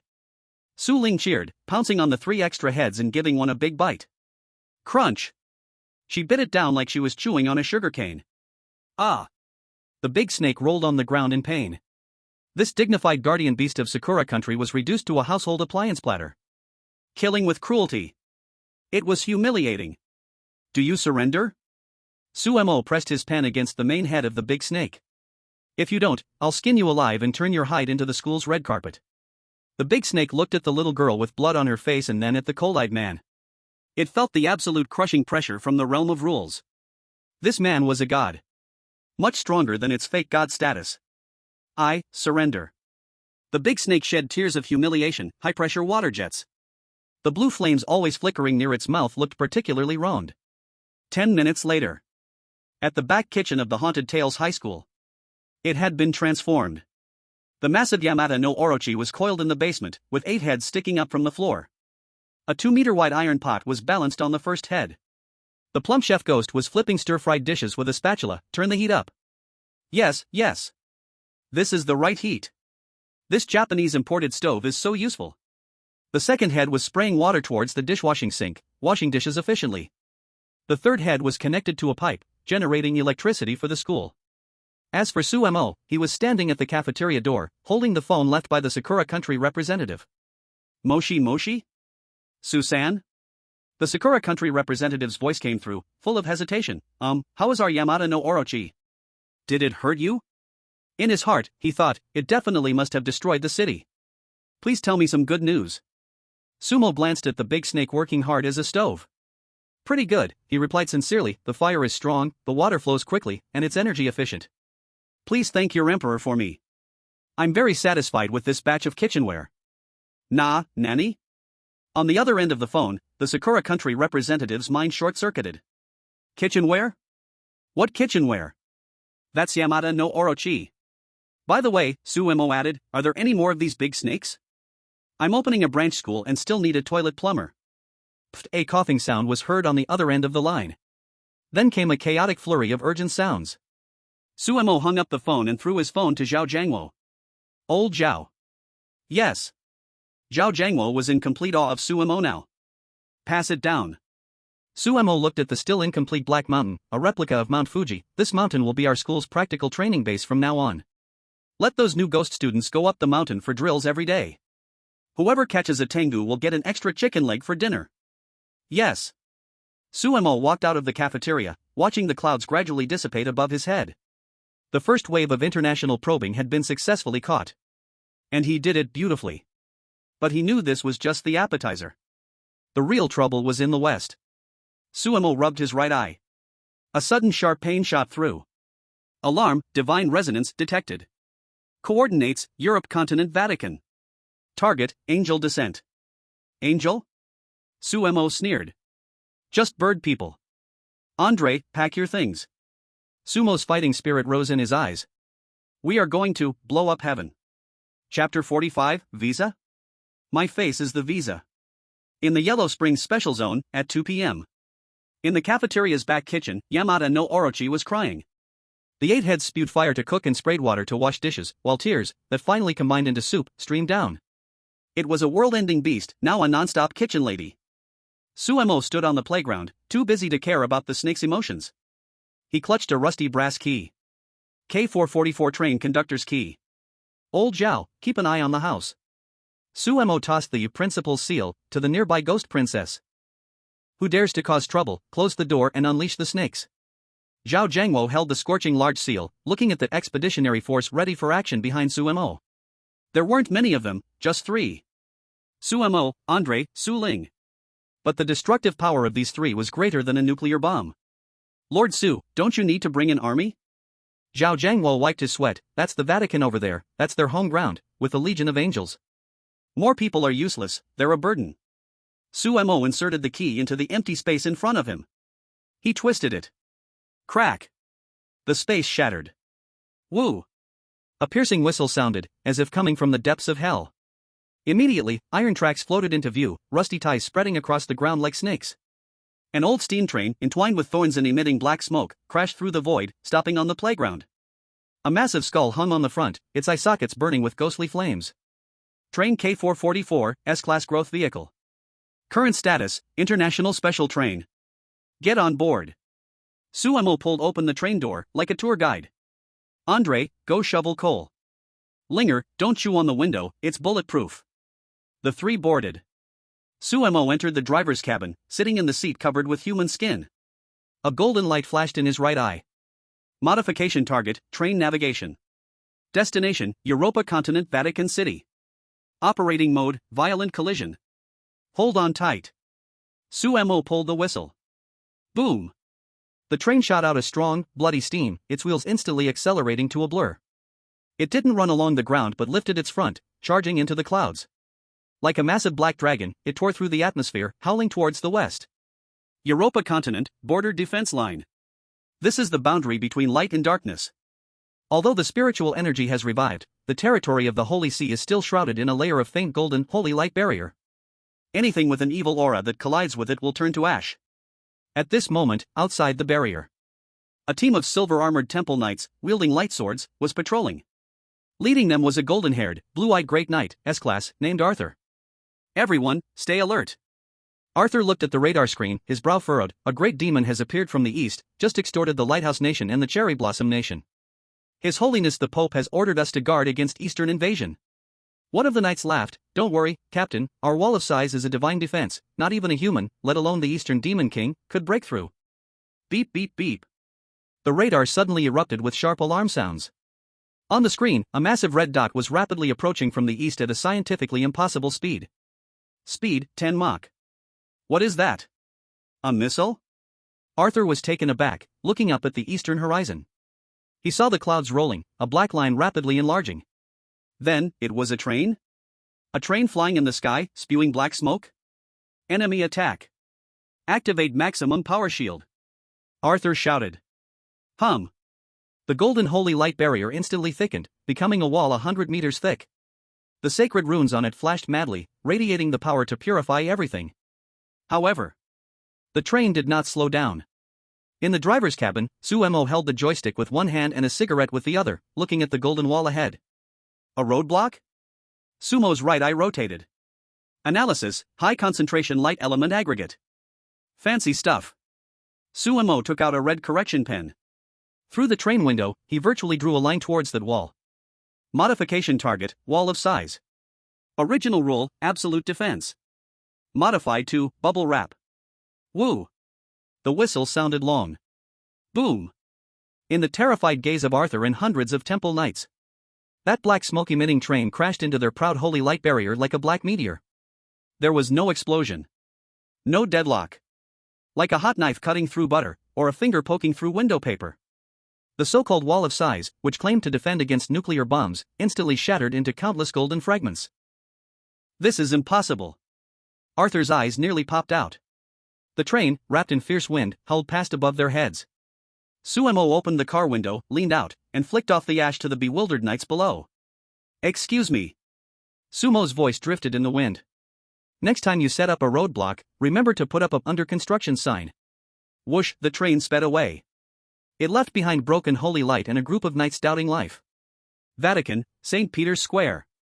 A grand mass was being held here. Thousands of believers knelt on the ground, praying for God's protection. On a huge white altar, a cardinal dressed in a magnificent robe raised his scepter, reciting hymns. Behind him stood a towering angel statue, 100 meters high. At that moment, the statue was glowing. A vast and sacred pressure was slowly awakening. This was what Suemo sensed: the descent of the angel. God loves the world. The cardinal looked fervent. God will send down messengers to purify all the filth in the world. Whoosh! The shrill whistle interrupted the hymn. The sky darkened. Everyone looked up. A massive black train, like a wild beast out of control, descended from the sky. Its target straight towards the shining angel statue. What is that? A demon. It's a demon's war chariot. The crowd screamed and scattered in all directions. The cardinal, seeing the crashing train, turned pale, bold. "This is the domain of God. How dare you? Damn your God!" A rough roar came from the carriage. André stood at the front, his big shovel eager for action. Boom! The train accurately smashed into the center of the square. The angel statue, which had not yet fully awakened, was directly cut in half by the train's front. Huge stone had rolled down, landing perfectly on the altar, scaring. Kneel down and accept the judgment of the holy light. I can leave your whole corpse. The pressure exploded. SS level divine might made the air thick and sticky. Andre's knees bent slightly under the weight, but he gritted his teeth and crushed the floor tiles beneath his feet, refusing to kneel no matter what. To hell with you. You want me to kneel? Who do you think you are? Suemo stood at the center of the pressure. He didn't kneel. He even reached up to clean his ears. Andre. Suemo snapped his fingernail. Did you hear something? Andre was taken aback, then smiled widely. Yes, it sounds like a big bird is calling. You dare? Uriel was furious. For thousands of years, who dared to speak to an angel like that? His four wings suddenly fluttered violently, and countless steel-like light feathers shot toward Suemo as if they were arrows from the sky. Each feather could pierce through tank armor. Die. Facing the rain of arrows, Suemo didn't even dodge. He simply raised his hand and took out a red correction pen. He pointed it at Uriel in midair, as if marking homework, and made a cross. This is Earth. Suemo said indifferently, don't show off your tricks here. Modify target, flying creature, Uriel, dot. Original rule, divine flight. Changed to. Prohibit low-altitude flight, violators will have their feathers plucked. Buzz. The rule took effect. In midair, the imposing Uriel suddenly felt a weight on his back. It was as if several tons of lead had been hung there. His four previously light wings now became incredibly heavy. No matter how hard he flapped, he couldn't move. What's happening? My wings? Uriel screamed in terror. The next second. Thud. He fell like a kite with a broken string, face down, straight from the sky. He crashed down onto the cement ground in front of Suemo, perfectly in a five-body prostrate position. Silence engulfed the area. The archbishop gasped, his jaw almost dislocated. The angel fell? Face first to the ground? Suemo stepped forward and placed his foot on Uriel's noble head. He pressed down, grinding the sole of his shoe against Uriel's golden hair. You wanted me to kneel earlier? Suemo looked down at him. Now, how is it that you are the one bowing to me? You're outrageous. I am God's messenger. Uriel struggled, trying to get up. Linger. Suemo called out. Here. Su Ling could no longer hold back. She looked at Uriel's four giant wings, saliva dripping from her mouth. That was high-concentration divine protein. This bird is too loud. Suemo pointed at Uriel's wings. Help him, trim a bit. Alright. Su Ling cheered as she charged forward. She didn't use a knife, she went in with her hands. With both small hands gripping the base of Uriel's left wing, she pushed against his back and pulled hard. Rip. Ah. A shrill, pitch-altered scream resounded throughout the Vatican.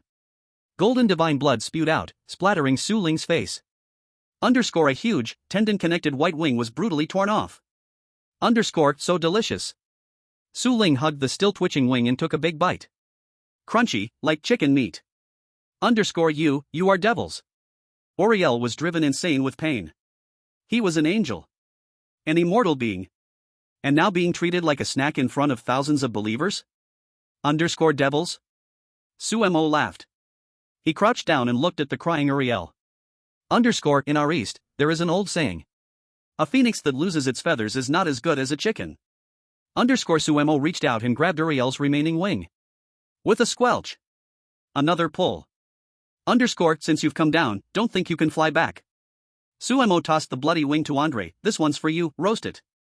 Andre caught the wing, grinning, and pulled out a bottle of cumin powder from his pocket. Thanks, Brother Su. I'm gonna start a fire now. In the square, tens of thousands of believers were in shock. Their divine messenger was being plucked and seasoned with cumin. This was not a divine battle, it was clearly a farm-style feast. Suemo stood up and wiped the golden blood off his hands. He no longer looked at the now ground chicken bird on the ground. Instead, he looked up at the still open light door in the sky. There, more gazes are peering in. That is the gaze of fear. Have you seen enough? Suemo made a gesture of cutting his throat at the sky. I'll give you 10 minutes. Bring out your so-called god. Suemo pointed at Andre, who had already set up the roasting rack behind him. Otherwise, I will roast this bird until it's done. And send it up as takeout. Chapter 47, Ticket Check. Next stop, God's living room. Vatican Square. Sizzle, a spoonful of hot oil was poured over the golden wings, and the scent of cumin instantly overwhelmed the smell of blood. Andre crouched on the halfway-up angel statue, holding a brush that hadn't even been washed, brushing with great focus. The fire is a little small. Andre kicked the precious antique Bibles under his feet towards the fire. This bird meat is too tough, if it isn't cooked through, it's inedible. Beside him, Uriel, who lost his wings, lay on the ground like a dead dog, tears washing the tiles clean. Compared to physical pain, this humiliation of being treated like KFC made him want to die immediately. Suemo stood aside, just about to say something. Buzz. The sky above suddenly cracked. It wasn't clouds parting, it was the sky collapsing. There was no god descending, only a pale white column of light, over a kilometer in diameter, coming down without warning like a stick that wanted to pierce the earth. Divine punishment purification. The beings above panicked. Since the angels sent down had been roasted, they decided not to send more. Let's just bury them here. Along with tens of thousands of followers, they would evaporate together. Ah! God has abandoned us. The cardinal looked at the destructive white light, his eyes rolling back, scared to death. The heat wave rushed towards him. The hem of Sumo's trench coat lifted with sparks. He looked up, the sunglasses reflecting a sea of pale light. Can't win, so flip the table? Suemo laughed, a bit coldly. Such little ambition. He didn't dodge.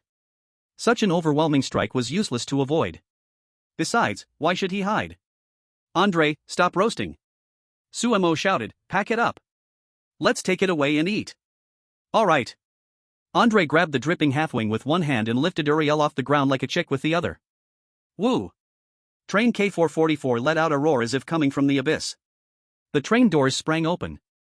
Get on. Suemo stepped into the driver's cabin and shut the door behind him. Boom! The white light came crashing down. In an instant, the ground of Vatican started to melt, and the air was burned through. Inside the driver's cabin, Suemo sat firmly in the human skin seat, gripping the control stick tightly with both hands. His right eye with a golden pupil spun wildly, filled with frenzied data streams. Looking down at the scene of destruction below, they waited for the death of that desecrator. However, in the picture, that black dot did not disappear. Instead, it grew larger. Larger. Finally, it transformed into a gigantic train head spewing black smoke, adorned with a skull, rushing toward them with a sinister grin along the light they had shot out. What is that? One seraphim stood up in terror. It's coming up. That's a rule modification. Cut off the energy quickly. It's too late. Boom. With a loud noise, that door symbolizing the dignity of the divine realm, the Heaven's Gate, was smashed to pieces as if it were made of paper by the train head. Golden fragments flew everywhere. The train, wrapped in the black smoke of hell, thundered over the white cloud floor like a wild boar barging into a porcelain shop. Screech! The deafening sound of brakes. The wheel stopped just 1 meter away from the round table, and the powerful wind blew several angels' wineglasses away. The train door opened. Steam poured out. Sumo stepped down onto the mist. He adjusted his slightly wrinkled white shirt and dusted off his shoulders. Then he raised his head, his strange eyes coldly sweeping over the 12 dumbfounded birdmen in front of him. The scene was deathly silent. Only the train head continued to clack-clack as it cooled down. Sumo walked to the round table. There sat a 6-winged angel radiating the most intense holy light. Sumo said nothing and simply lifted his foot. Bang! He kicked over both the person and the chair. Make way. Sumo spoke flatly, I've taken a liking to this spot. In full view, he confidently sat down. Then he turned around and waved. Andre came over, carrying the giant wing that was roasted golden and juicy. Clang! The plate of roasted meat heavily slammed down in the center of the pure white sacred table. Grease splattered onto the white tablecloth, creating a stark contrast. Sumo picked up a knife and fork, cut a piece of meat, and put it in his mouth. He chewed a bit. A bit salty. Sumo put down the cutlery and wiped his mouth. He raised his eyes to the trembling angels around him, who were already furious. He knocked on the table. Don't just stand there. Sit down. Since you don't want to descend to the mortal realm, then I have no choice but to come up to give you a lesson. Chapter 48 The Divine Banquet? No, this is the Compensation Settlement Conference. In the heavenly realm, the supreme holy temple. The round table was very white, the tablecloth woven from clouds, so pure that it made one afraid to breathe. But now, in the center of the table, sat a plate of sizzling roasted wings, from the former angel Uriel. A drop of yellow ash oil slid down the plate, falling onto the white tablecloth, spreading a large stain. That drop of oil was like a slap to the faces of the 12 seraphim seated around. Impudence! The archangel Michael, sitting opposite, suddenly stood up. He was 3 meters tall, 6 wings blazing with golden flames, and the cross sword in his hand buzzed ominously. This is the supreme heaven. Damn heretic, take your dirty feet off the table. Sumo indeed had his feet on the table. He leaned back in the stolen chair, using the knife to pick at the meat stuck between his teeth, his expression lazy as though he were sunbathing in his own backyard. Quite loud, aren't you? Sumo flicked his wrist. Doh! The knife transformed into a silver flash, grazing Michael's nose, deeply embedding itself in the round table before him. I just said. Sumo pointed at the plate of roasted meat, his tone chilling, eat it while it's hot. This is my return gift to you. Not eating means looking down on me. You're looking for death.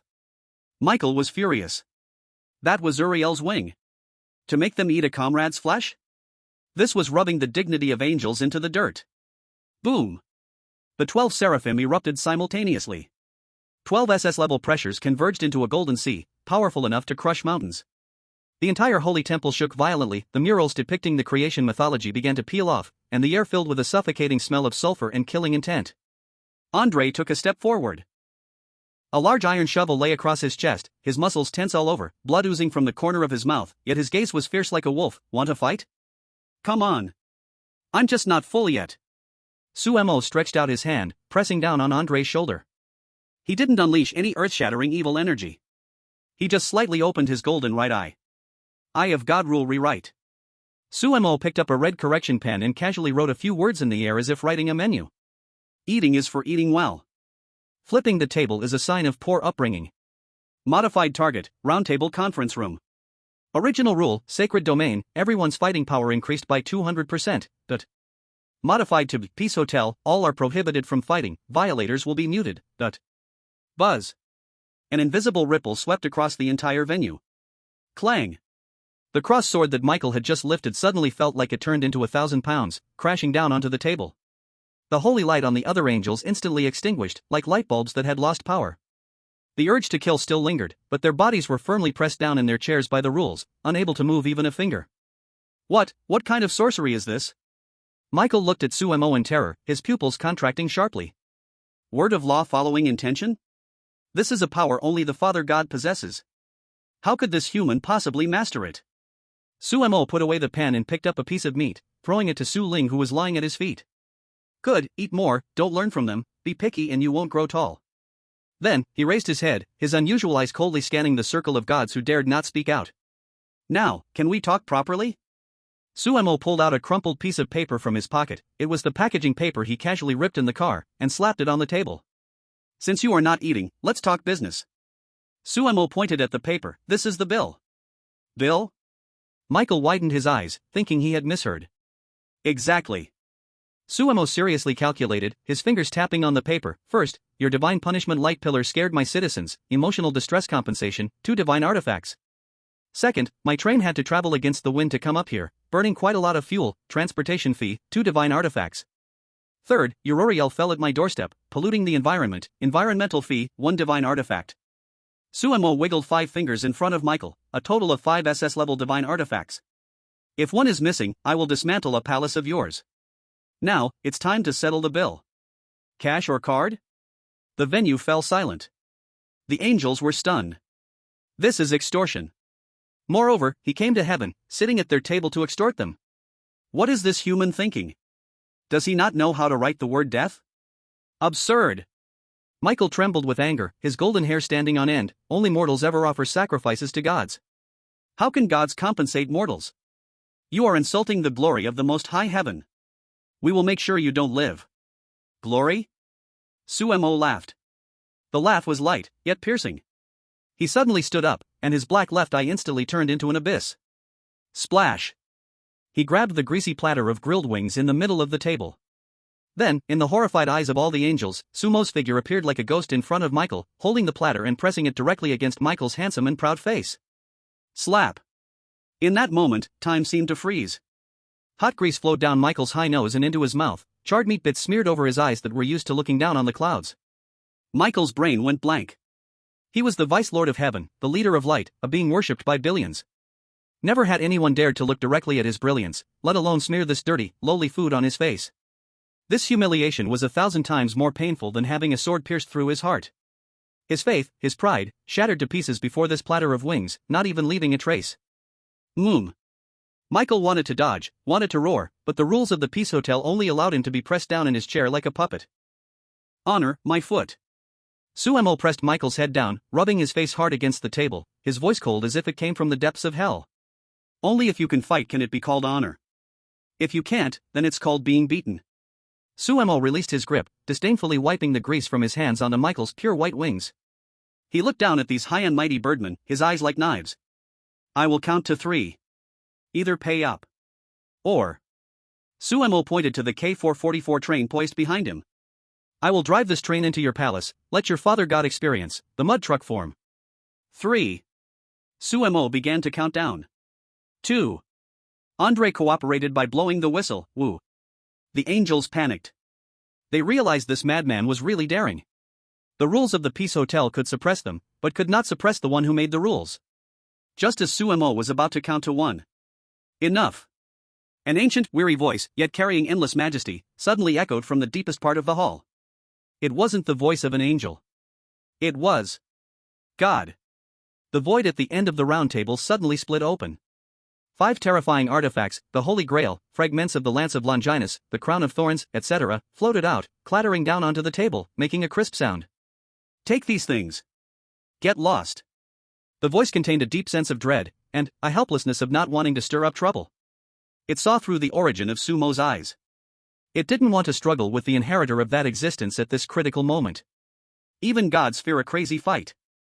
Suemo looked at the artifacts on the table. He smiled. With a wave of his hand, Su Ling immediately gathered all the artifacts into her arms like a greedy little hamster, even biting the Holy Grail to check if it was real. That's more like it. Suemo adjusted his collar and slightly bowed to the depths of the void, his tone full of sarcasm. At least the old man understands things. Unlike these youngsters, lacking education, needing a lesson. Suemo turned around and swaggered back toward the train with Andre and Su Ling.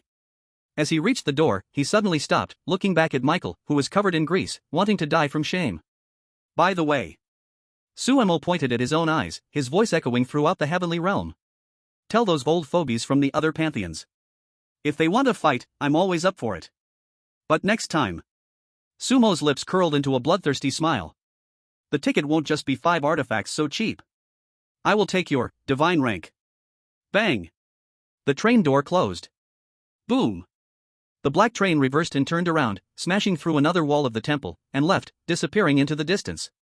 Only a mess remained. And a group of angels questioning their deity and witnessing their faith collapse. Chapter 49, the so-called invincibility is actually playing with life. K444 train, 10,000 meters high in the sky. Booming. The train broke through the final layer of clouds, bursting out of the sacred heavens and back into the murky atmosphere of the real world. Inside the carriage, the air instantly shifted from the pure scent of sandalwood to the familiar smell of motor oil. In the driver's seat, Suemo maintained a stylish posture, one hand on the steering wheel, the other holding a cigarette. Until he confirmed that the gate to heaven was completely shut. Put. Without any warning, Sumo's body suddenly hunched down, and a mouthful of dark red blood sprayed directly onto the windshield. Immediately after, there came the sickening sound of crack. It was like exquisite porcelain shattering on the ground. Sumo's right hand on the control lever developed cracks that split open, revealing bright red muscle fibers beneath. The cracks crazily spread up his arm, soon covering half of his face. Brother Su. Andre, who was in the back devouring chicken wings, was so frightened that his soul almost left his body. He dropped the meat and rushed up, grabbing the staggering Suemo.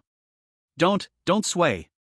Suemo weakly leaned against Andre's bear-like chest, the earlier "I'm the only one who matters in heaven and earth" arrogant energy now completely vanished.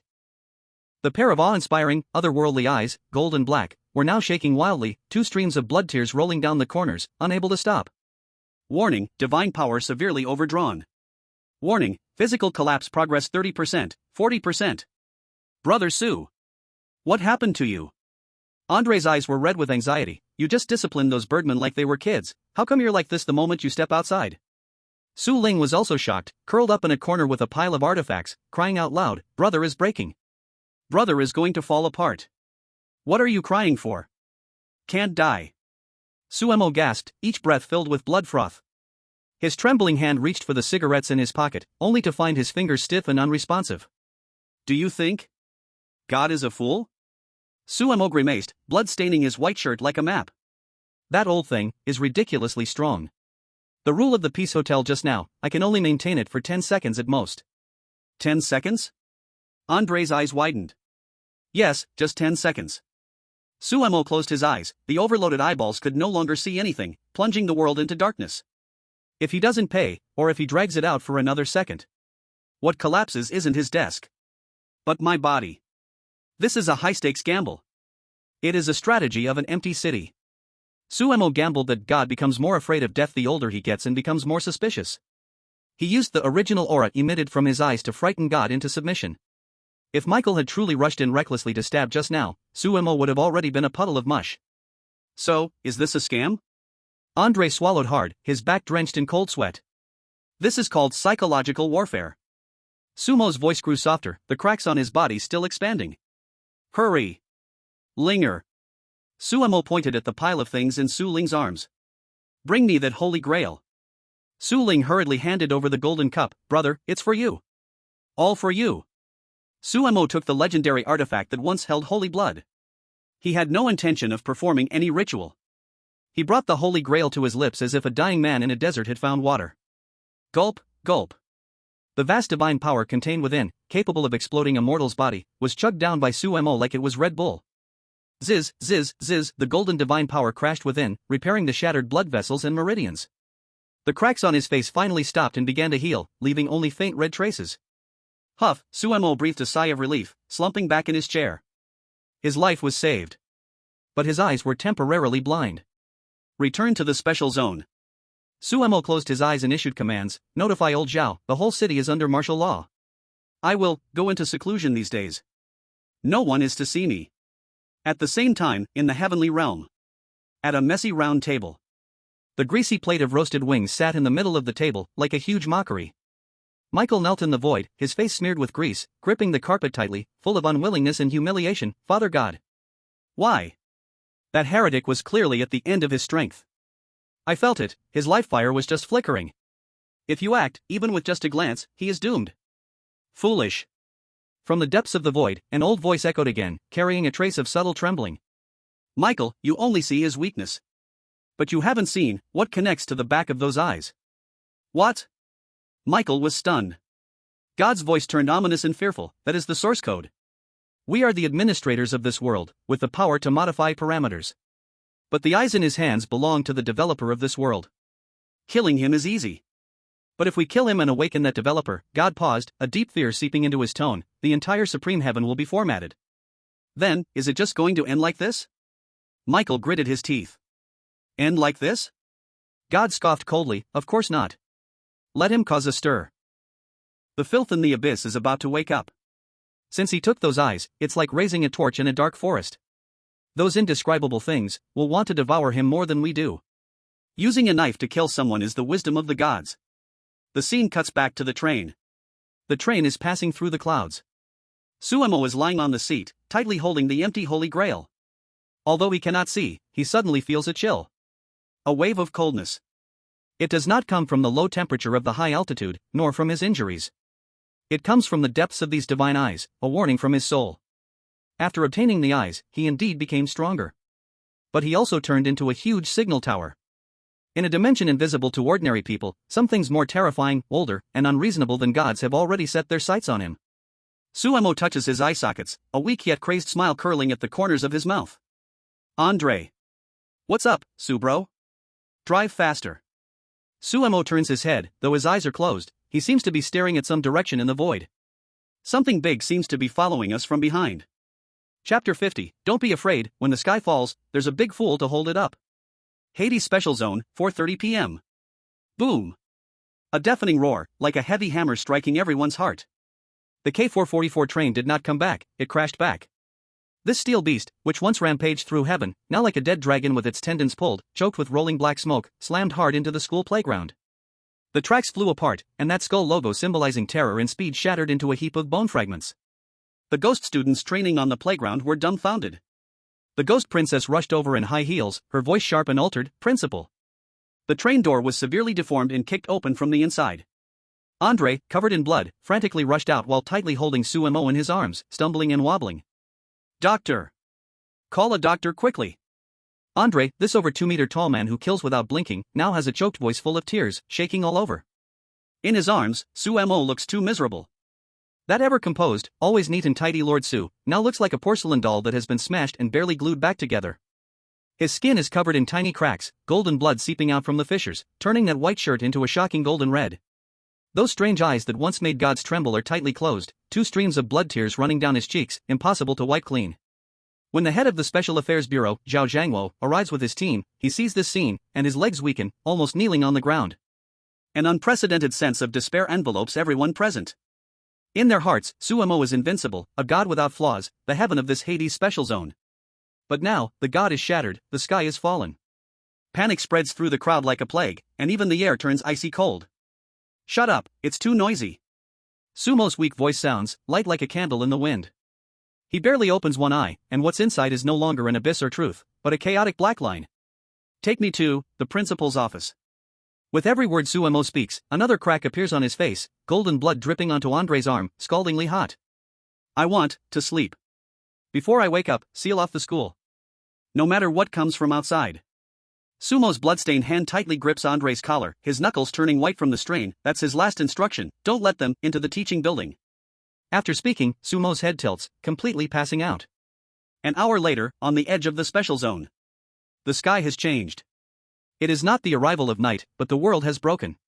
The originally pale golden barrier suddenly surged with gray fog. This mist does not belong to any known energy, it is like clusters of television static. With an irritating buzzing sound, it madly devoured everything around it. In the mist, a huge shadow was writhing. It had no fixed shape, sometimes resembling a mountain of rotten flesh, and at other times sprouting hundreds of hands and feet. Wherever it passed, streetlights twisted into spirals, and the hard asphalt road turned into a black swamp. Abyss spawn, chaos convergence, no rank/unnameable, but traits, rule and unity, logic devouring. Stop. At the entrance of the special zone, a team of ghostly security guards rushed out. Leading them was an S-level red ghost, the security captain personally appointed by Suemo. Ahead is the Yellow Springs Special Zone. No entry allowed. Although the red ghost was scared, its ghostly aura rising, it still braced itself against the established rule of absolute defense. However, that mass of rotten flesh didn't pay it. Andre pulled out a red cloth strip from his pocket, it was the one Suemo had used to bandage his wounds before, and fiercely tied it around his forehead, blocking the blood that was streaming into his eyes. Su Ling. Andre shouted without looking back, his voice like thunder. Here. On the roof of the teaching building, Su Ling was holding a pile of divine artifacts, her red dress fluttering in the wind, her small face filled with a fierce killing intent. Keep the windows secure. If even one gets through, I won't cook for you. Andre pulled out a big iron shovel from the ground, his muscles swelling, and a metallic sheen appearing on his skin. Talent fully unleashed, iron barrier immortal will. He looked at the abyss that could swallow everything, grinned, revealing a mouth full of blood-stained teeth. I'm not very smart, I don't understand rules or no rules. But I know one thing. Boom! The ground exploded. Andre charged forward like a cannonball, no fancy moves, swinging the shovel hard at the indescribable abyss. You want to touch my brother, Su, you'll have to step over my dead body. Chapter 51, Meat Grinder? No, this is the blood and flesh Great Wall. At the school gate, in the midst of the grotesque tales. Buzz buzz buzz, the air was filled with the buzzing sound of an old television without a signal. The chaotic mass, higher than the teaching building, pressed down. The gray mist contacted the ground, instantly turning the cement floor into a flickering mosaic.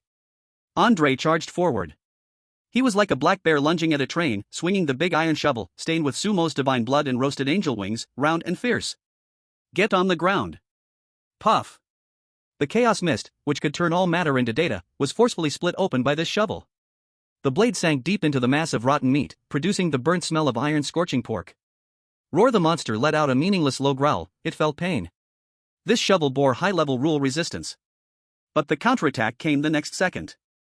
From within the monster's body, a dozen gray tentacles shot out, drilling into Andre's body like drill bits. Puff. Puff. Puff. Ugh. Andre groaned. He looked down to see his left arm, thicker than his thigh, starting to disintegrate the moment it touched a tentacle. No blood flowed out, the skin and muscle transformed into strings of green garbled data, then dissipated into the air. Severe pain? No, it was a sense of nothingness that was more terrifying than severe pain. Disintegrate me? Andre's eyes instantly bloodshot, terrifyingly red.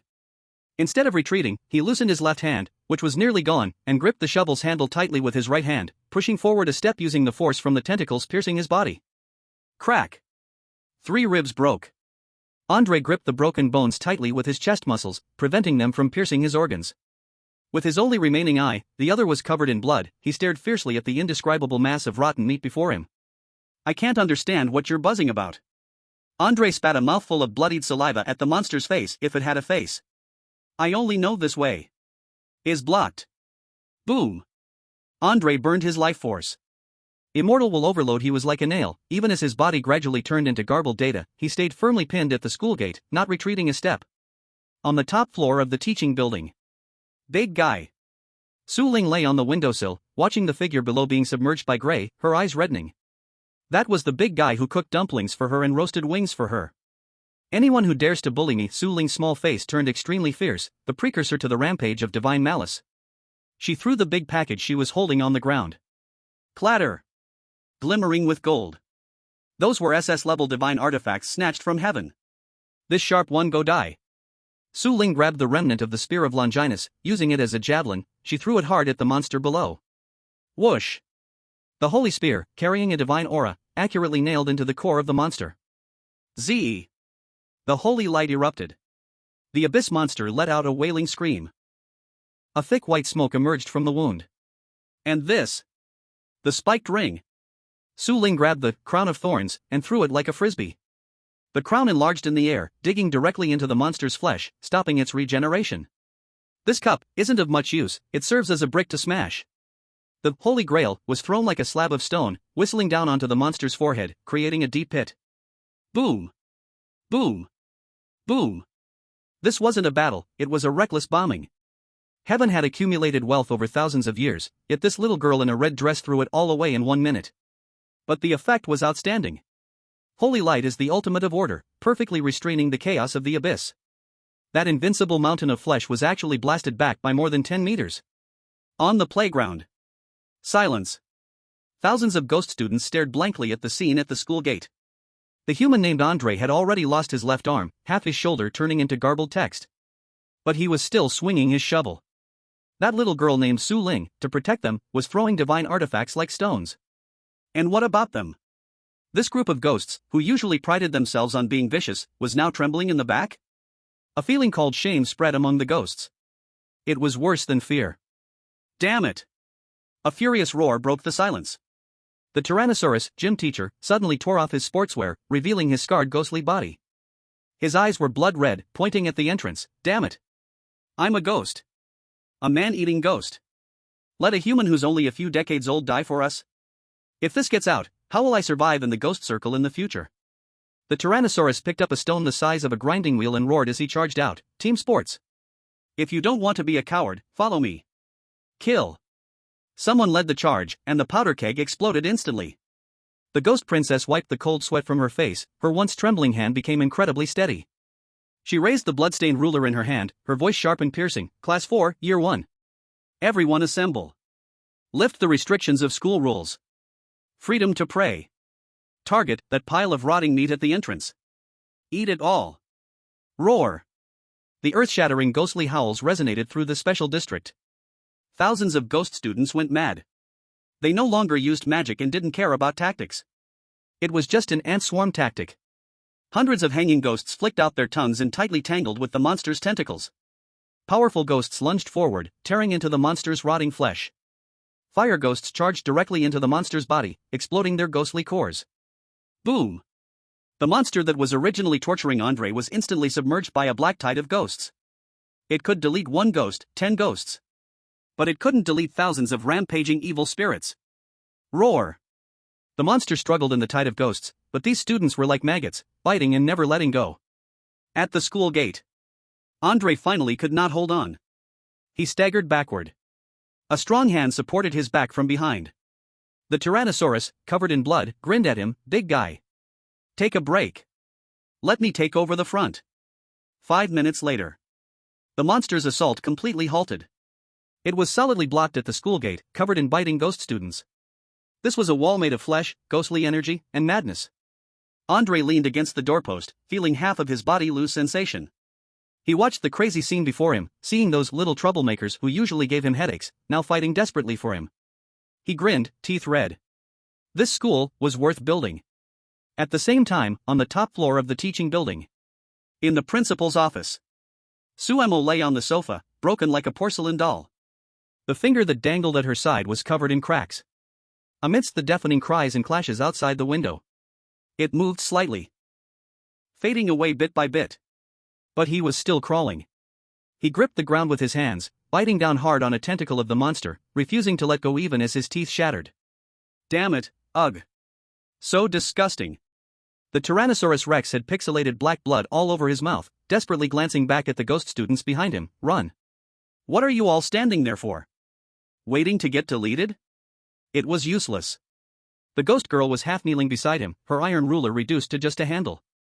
She looked at the chaos monster that had swollen to block the sky, her eyes filled with despair. We can't escape. It's not killing ghosts, it's formatting this entire area. The monster emitted a piercing shriek, its body suddenly doubling in size. It was going to feed. It opened a cavernous mouth large enough to swallow the entire playground, ready to erase all the ghost tales along with the thousands of ghosts inside in one fell swoop. Despair flooded all the spirits like a rising tide. In front of this illogical bug, they didn't even have the qualification to fight back. Step, step, step. Just as that giant mouth was about to close, a series of crisp, slow footsteps sounded on the battlefield. The sound was not loud, but at that moment, it felt like some supreme command, forcibly drowning out the monster's roar. The tightly closed door of the teaching building slowly opened. The blood-red sunset spilled onto the man standing at the door. Suemo stepped out. He wasn't wearing sunglasses. His originally neat white shirt was now soaked with golden divine blood, sticking to his body. What was most shocking was his face. His fair and pale face was covered with fine cracks, as if a gust of wind could shatter him into countless pieces. He walked slowly. With every step he took, golden light seeped from the cracks in his body. It was the lament of flesh on the brink of collapse. But he still held his back straight, hands in his pockets, his gaze indifferent as if he were watching a farcical performance. So noisy. Sumo's voice was soft, carrying a hint of waking irritation and a trace of wrath at being disturbed. He raised his blood-stained heterochromatic eyes, coldly sweeping over the arrogant abyss monster. Who allowed you to dump trash at my school's doorstep? Wah! The Tyrannosaurus Rex, a rugged ghost standing at 1 meter 9, suddenly cried out like a wronged child upon seeing that figure. The pillar of support had returned. The sky was back. The chaos monster seemed to sense the threat. It ceased its consumption, countless gray eyes simultaneously turning to Sumo. High-risk target detected. Target characteristics, source code thief. Executing command, priority extermination. Boom. The monster abandoned the ghost crowd, countless tentacles transforming into gray spikes, unleashing a data stream of destruction, stabbing toward Sumo. Exterminate me? Sumo looked at the spikes raining down from the sky, not even taking his hands out of his pockets. He merely tilted his head slightly, and his pitch-black left eye, the abyss eye, suddenly opened wide. There was no pupil, only endless black. Because you killed an administrator, the system rushed to send antivirus software? Sumo's voice was frigid, as if seeing through everything. What a pity. Your version is too low. Sumo extended his right hand, covered in cracks, and made a grasp motion toward the void. Divine authority activated, abyss lower layer reconstruction. At that moment, he did not use rule modification. Because the opponent was immune to rules. He used the higher dimensional authority suppression. Buzz. The countless spikes suddenly stopped just 1 centimeter from Sumo's nose. Then, an unbelievable scene unfolded. The giant chaos monster let out a terrified electronic scream. It discovered that its body, which could usually assimilate everything, began to collapse before Sumo's palm. Come in. Sumo clenched his 5 fingers tightly. Booming. The space twisted. Large clumps of chaotic matter, weighing thousands of tons and enough to wipe out City S, gathered in a moment, like light captured by a black hole, madly converging into Sumo's palm. No matter how it struggled or roared, it couldn't escape the gravitational pull of that pale hand. In just 3 seconds, the towering mountain of flesh disappeared. In Sumo's palm, there now lay a fist-sized, gray cube, still wildly throbbing. A high-density abyss energy block. Is this the essence of the abyss? Sumo looked at the cube in his hand, pondering, just a bunch of garbled programs. He casually tossed the cube, as if throwing a brick, just right, the school is expanding and needs materials. The whole place fell silent. Both the humans from the Special Affairs Bureau and the school's evil spirits stared in shock. That BUG-level monster that nearly wiped them out was crushed into a brick like this? Is this what it means to be a god? Sumo ignored the gazes of the crowd. He endured the impending, overwhelming pain in his body and staggered to the large pillar by the school gate. There, leaning against it, was a person. Andre. This big idiot had already fainted. His left arm was completely gone, and at his shoulder was a patch of black garbled data, constantly eroding his torso. That was irreversible damage from the abyss's datafication. If not treated, in 10 minutes, he would turn into a pile of data garbage. Susuji, as if sensing Sumo's presence, Andre struggled to open his remaining eye, blood frothing from his mouth, yet still grinning foolishly. I didn't let it in. Sumo crouched down. The hand that had crushed the monster now trembled wildly. He gently wiped the blood off Andre's face, his voice slightly hoarse. Well done. Leave the rest to me. Sumo's golden right eye scanned Andre's wound. Analysis, physical body destroyed 90%, soul missing. Conventional means cannot repair. No chance of saving him? Sumo's gaze hardened. Living methods won't save you, then let's use dead man's methods. Sumo looked at the pulsating abyss cube in his hand, the monster core. This was the core of the antivirus software sent by the system, capable of unlimited evolution. Andre. Sumo whispered, you've lost this arm, I'll get you a stronger one. It might hurt a bit, hold on. Puff. Without any hesitation, Sumo forcefully pressed the gray cube, which radiated a destructive aura, directly into Andre's severed arm. Zizzes. 2 completely different powers began to clash. Andre's body stiffened suddenly, letting out a beast-like growl. Countless gray veins spread from his wound, and the severed arm was reassembling at a speed visible to the naked eye. No longer flesh and blood, but a metallic, glimmering abyss mechanical arm, filled with a destructive aura. System warning, illegal modification. Illegal modification. The warning in Sumo's mind rang out overwhelmingly. Shut up. Sumo snorted coldly, directly blocking the warning. He stood up, watching Andre, who was gradually stabilizing, then looked up at the still lingering gloom in the sky. He knew this monster was just the beginning. This was just a test attack. Old Zhao. Sumo did not turn around, his voice icy. In the distance, Zhao Jiangwo hurried over. Yes. Lord Su. Issue an announcement. Sumo gazed at the distant west, a trace of determination flashing in his eyes. The global dungeon era is coming. Since they want to turn Earth into a game field, then I will play with them. Chapter 53, The Mask of God, The Spine of Man. Principal's office. The curtains were drawn tightly, and the room was pitch black. Clink. A white button fell to the ground, rolling into a corner. Suemo sat in a chair, shirtless. His once mighty muscles now looked like a smashed and reassembled porcelain doll. Numerous black and red cracks spread all over him, even a slight movement caused pain to surge. Through the crack, golden light and streaks of blood seeped out. He lowered his head, trying to put on that white shirt. But his hands would not obey him.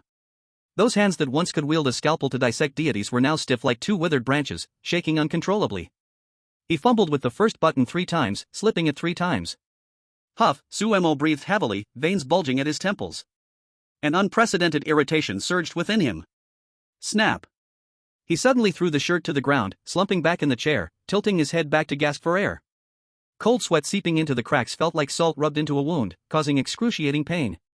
The door was pushed open a crack. Su Ling peeked in with half her head. The usually unruly crazy girl was quiet today, like a cat. She saw the shirt on the ground and noticed her brother's hands trembling uncontrollably. Su Ling said nothing. Barefoot, she rushed in, picked up the shirt, and brushed off the dust. Then awkwardly climbed onto Sumo's lap, kneeling there, her chubby little hands gripping the disobedient button. Once, twice. It was fastened. Tick. A hot tear landed on Sumo's hand. While fastening the button, Su Ling dropped golden teardrops, afraid to cry out loud, only softly sniffling. Brother is not hurt, Linger will blow for brother. Sumo's eyes, which always carried indifference, turned red in an instant.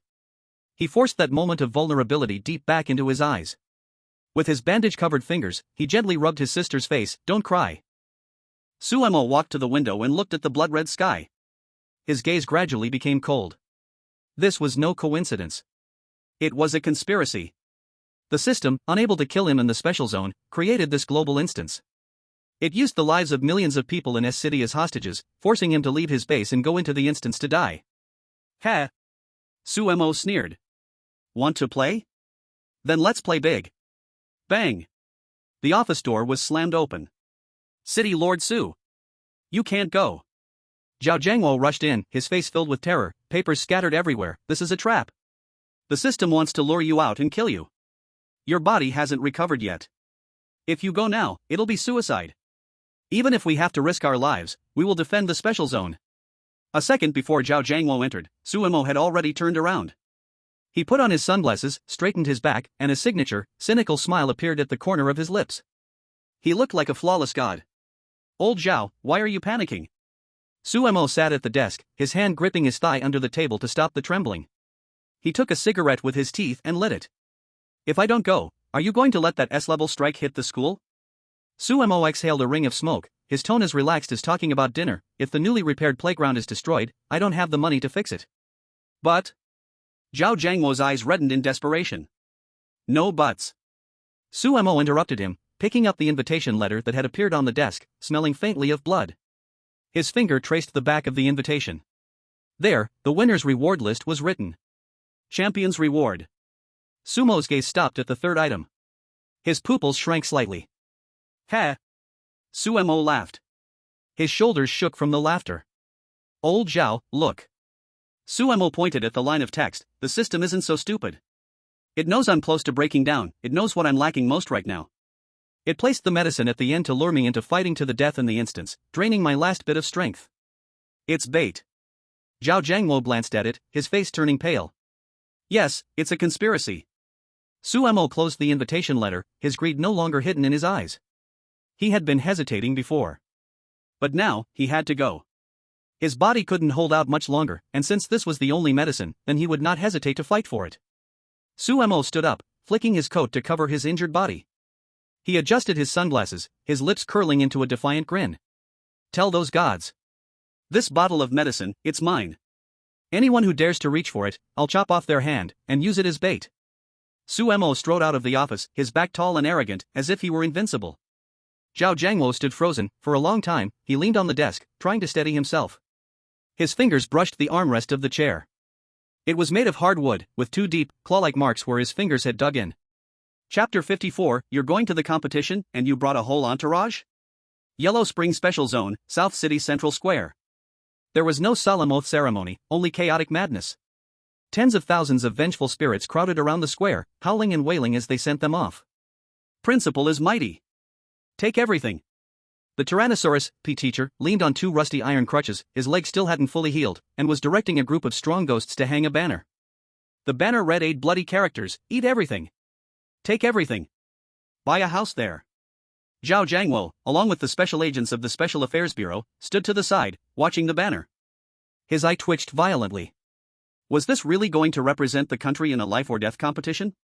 This looked more like a band of bandits going down the mountain to rob people. City Lord Su. Zhao Jiangwo couldn't help but cover his face as he watched the soon-to-depart Dragon Kingdom team. Are you sure you're bringing just these people? This lineup looked like a grand reunion of the old, weak, sick, and disabled. Tank Andre, his left hand was wrapped in layer upon layer of bandages, that arm twitching now and then as if it were electrified. He carried a big shovel on his back, looking no different from a refugee fleeing disaster. Output Su Ling, she carried a pink little backpack that was bigger than herself. The zipper wasn't closed properly, revealing not books, but various grenades, bricks, and a holy grail snatched from heaven. A lollipop was dangling from her mouth. Support Ghost Princess, dressed in a professional form-fitting skirt and black high heels, she held Sumo's thermos and notebook. This was not a fighter, it was clearly a secretary going to a board meeting. There's no need for many people, just a reliable one will do. Sumo glanced at the time and handed the thermos to the Ghost Princess. Let's go. Don't keep our friends abroad waiting. Buzz. A transport beam descended. This uniquely styled team vanished from sight under the gaze and bewildered expressions of the crowd. Transfer station, God's Arena. It was a massive ancient Roman Colosseum suspended in the void. Surrounding it were vast starry skies, and beneath them was a transparent crystal floor. Swish. Swish. Swish. 32 beams of light descended simultaneously. 32 national representative teams gathered from around the globe. At this moment, the global live broadcast began. Hundreds of billions of viewers were focused here. My God! Look at the Lighthouse Country. The chat instantly exploded.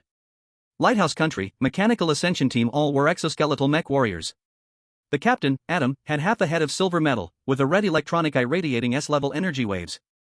They stood like a steel wall. Sakura Country, Yokai Team 5 on Myoji dressed in hunting clothes, with massive Shikigami shadows floating behind them. The leader had a sinister look, gripping a bat fan, staring intently in the direction of Dragon Country.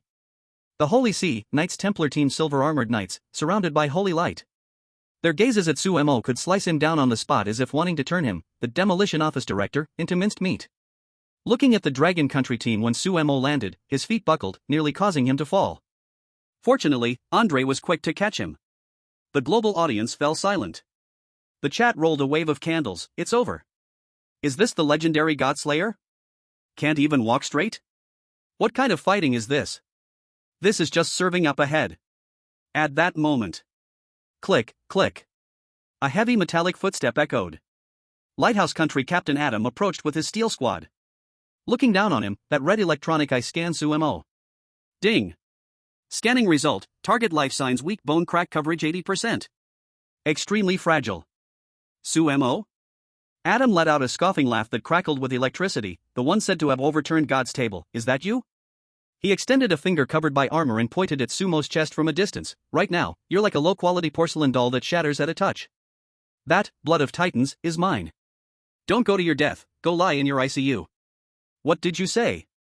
Before Sumo could respond, Andre exploded. This fool couldn't bear to hear anyone speak ill of Brother Su. Boom! The bandage on his left arm burst open instantly. The terrifying, black abyssal mechanical arm was exposed to the air. The crimson eye that had been tightly shut suddenly opened wide. It stared fiercely at the mech parts on Adam. That wasn't a look of enmity. It was a look of hunger. Click, click. The mechanical arm made a hungry grinding sound, seeming to want to pounce and devour that S-class mech. Ding! Ding! Ding! Adam's mech suddenly went wild with alarms. Warning! Detecting presence of higher predators. Body is scared. Power output decreased by 30%. What? Adam was taken aback. His S-class alloy mech was actually afraid of a single hand? Andre.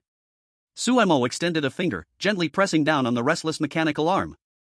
The arm that wanted to eat calmed down instantly, and the eye closed with a sense of grievance. Sumo coughed twice, his face still pale. He adjusted his sunglasses but did not look at Adam. Instead, he turned to the Ghost Princess behind him and said, Ghost Princess, take out the pen. Here you go, Principal. The Ghost Princess opened her notebook, the pen tip hovering over the paper. What should I write? Sumo raised his cane, pointing at Adam and then at the distant team from the Cherry Blossom Country. Note down our shopping list. Sumo's tone was calm, as if he were in a supermarket. Lighthouse Country, 1S level power core. Just right for powering the school. The old Yamada no Orochi wasn't enough. Cherry Blossom Country, 2 high-level Shikigami. The cafeteria is short a few vegetable washers. Those 2 floating ghost things look quite suitable. Holy Sea Country. Sumo glanced over at the knights, smiling. That's an old acquaintance. Let's grab the captain's cross. I want to get Su Ling a limited edition necklace. The venue fell into dead silence. Everyone was stunned. This sickly guy wasn't analyzing the opponent's strength. He was picking out products. Adam's face, if he still had one, turned dark with anger. You. Sumo took a step forward. He reached out, gently patting Adam's expensive S-level mech chestplate, as if he were tapping on a ripe watermelon. Take good care of your heart. Sumo's voice was soft but resonated globally through the livestream. That's my trophy. Don't get it dirty. Adam was about to erupt. Small talk is over. A cold system voice suddenly interrupted their standoff. The first round of the elimination match begins. Misty Port Ghost Fleet. Rules: all teams are randomly dropped. Survive for 24 hours or find the captain's room. Boom. The crystal floor beneath them suddenly collapsed. Everyone instantly fell into the abyss. Just as Sumo was about to be swallowed by the teleportation light column, the system suddenly emitted a harsh alarm, targeting only him. Warning. Detected energy anomaly for Sumo, captain of the Dragon Country team. Triggering hidden penalty mechanism, forced solo teleportation. Destination, S-level restricted area Captain Chef Restaurant, 99.9% mortality rate. Global uproar. What the hell? The system can't be serious. This is targeted. It's going to box him in. Throwing him directly into the boss's den? This is execution. The participants from Lighthouse Country and Cherry Blossom Country were ecstatic as they fell. Ha ha ha. Karma. He's done for. In the light column, Sumo heard the word Chef Restaurant. He was neither panicked nor afraid. In the sensation of falling in weightlessness, he leisurely took out a clean white napkin from his trench coat pocket. Then, he elegantly tucked it into his collar. It was like preparing for a long-awaited feast. Sumo smiled knowingly at the livestream camera. Throw the mouse into the rice pot and still ask if the mouse is afraid? Thanks, system. Just the moment I was too lazy to wander the map. Let's start dining. Chapter 55. Welcome, you are tonight's main course. S-level restricted area, Ghost Chef private dining room. There were no candlelight, no red wine, and certainly no waiters. Here, only the smell of blood. The pungent smell of rust mixed with the stench of old grease filled the air, suffocating. The walls around were covered with rusty hooks, and what hung from the hooks were not pigs or cows but the dried legs and ribs of the last batch of intruders. In the corner were a few tattered jackets and broken bulletproof helmets, like garbage soaked in green corpse water. This was not a restaurant. This was a slaughterhouse. Bang! A light column smashed down hard. It wasn't landing, it was crashing. Sumo crashed heavily onto the greasy ground. The tremendous impact made his body, which had just been barely glued together, let out an unbearable cry again. Crack! That was the sound of ribs breaking, crisp like chewing on crispy bones. Cough. Sumo tried to stand up, but his legs went weak, and he directly knelt on the ground. The sunglasses perched on his nose flew off and shattered, revealing those unfocused eyes still shedding blood tears. Weak. An unprecedented weakness. At this moment, he was no longer the powerful lord of S-City, but a severely injured patient on the verge of death. Huff huff, heavy breathing, carrying hot steam, sprayed onto Sumo's nape. A huge shadow enveloped him. Abyss Chef Glutton, S-Class Peak. It stood 4 meters tall, like a mountain of flesh. The most disgusting part was its belly. Its skin was brutally cut open and sewn together with coarse twine into a vertical mouth, with yellow fangs jutting out, dripping with sticky saliva. In its hands, it held 2 cleavers as tall as a person, the edges curled, covered with unknown chunks of meat. It did not attack immediately. Like a skilled hunter, it crawled closer to Sumo's neck and sniffed hard. Slurp. Sumo's entire body stiffened. But he did not retreat. He bit his tongue, forcing the last bit of abyssal essence within him. He suddenly lifted his head, that pitch-black left eye fiercely fixed on the chef, trying to scare off this beast with the status of Lord of the Abyss. However, it was useless. The chef's small green eyes revealed no fear as expected. Only greed. It could indeed smell the aura of an abyssal superior, but it was even more a beast. Beasts excel at sensing the weakness of their prey. Noble aura. The chef's voice was like chewing on sandpaper, grating and unpleasant, but spoiled. It opened its mouth, revealing a row of rotten teeth, saliva dripping onto Sumo's face. A spoiled god is the tastiest, the meat is the most tender. It saw through him. In the eyes of this butcher, Sumo was now just a paper tiger. Who? The sound of wind exploded. The chef's big hand, covered in corpse-like spots, suddenly reached out and grabbed Sumo's head, like picking up a chick. Let go. Sumo gripped that big hand tightly with both hands, his nails breaking, but he did not move an inch. Bang! The world spun. Sumo was slammed down onto a huge, dark red wooden chopping board. With this fall, Sumo felt his internal organs shift, and a mouthful of black blood spurted out, staining the board red. So fragrant the chef licked the bloody air, excitedly shaking its fat body. It raised the heavy cleaver high. The blade was aimed at Sumo's left shoulder. First chop the hand, make it into chili salt. Swish! The cold light flashed down. Sumo's pupils violently contracted. He couldn't dodge. His body couldn't keep up with his brain. He could only twist his body with all his might. Pshhh. The blade sunk into flesh. It was the sound of metal cutting through bone. Although the cleaver did not sever his arm, it was deeply embedded in Sumo's collarbone, directly cutting the artery. Sizzle! Golden red blood gushed out wildly, splattering the chef's face. Sumo gritted his teeth tightly, a low groan escaping his throat like a dying beast. Cold sweat instantly soaked his whole body, his face pale like a corpse. His body spasmed in pain, but he did not let out a single scream. At this moment, in the real world, the global live stream room exploded. What the hell? Is it really chopping? He's bleeding. Sumo is bleeding. That blood volume, he's going to die. It's over, this isn't a drill, it's a scene of execution. Is this really an S-class restricted area? No strength to fight back at all? Inside the Special Affairs Bureau, Zhao Jiangwo looked at the horrifying scene on the screen, desperately closing his eyes, his nails digging deep into his flesh. There was no hope. This was not a competition, it was one-sided slaughter. In the instant's dungeon, on the chopping board, the chef pulled out the knife. A string of blood droplets trailed behind. It seemed dissatisfied that the last chop didn't break the bone, it raised the knife, aiming at Sumo's neck. Too hard, just chop off the head. The shadow of death was so close. Just as the blade was about to fall, Sumo moved. He did not beg for mercy, nor did he struggle futilely. He trembled as he raised his blood-soaked hand, making a move only a madman would dare to make. He directly extended his hand towards the chef's mouth, offering his palm full of golden red divine blood. He fiercely smeared it on the ugly lips of the chef. Try it! Sumo shouted hoarsely. Sizzle, sizzle, sizzle. Like hot oil splashing onto snow. The abyssal origin contained in the divine blood is the highest level energy, instantly scorching the chef, making him wail, as black smoke rose from his lips, starting to decay. Ah! The chef staggered back half a step in pain. But immediately after, his expression changed. After the pain, there was a refreshing sensation coming from deep within his soul. The energy in that drop of blood was purer than what he had consumed from 10,000 people. It was the key to evolution. It was painful, but extremely delicious.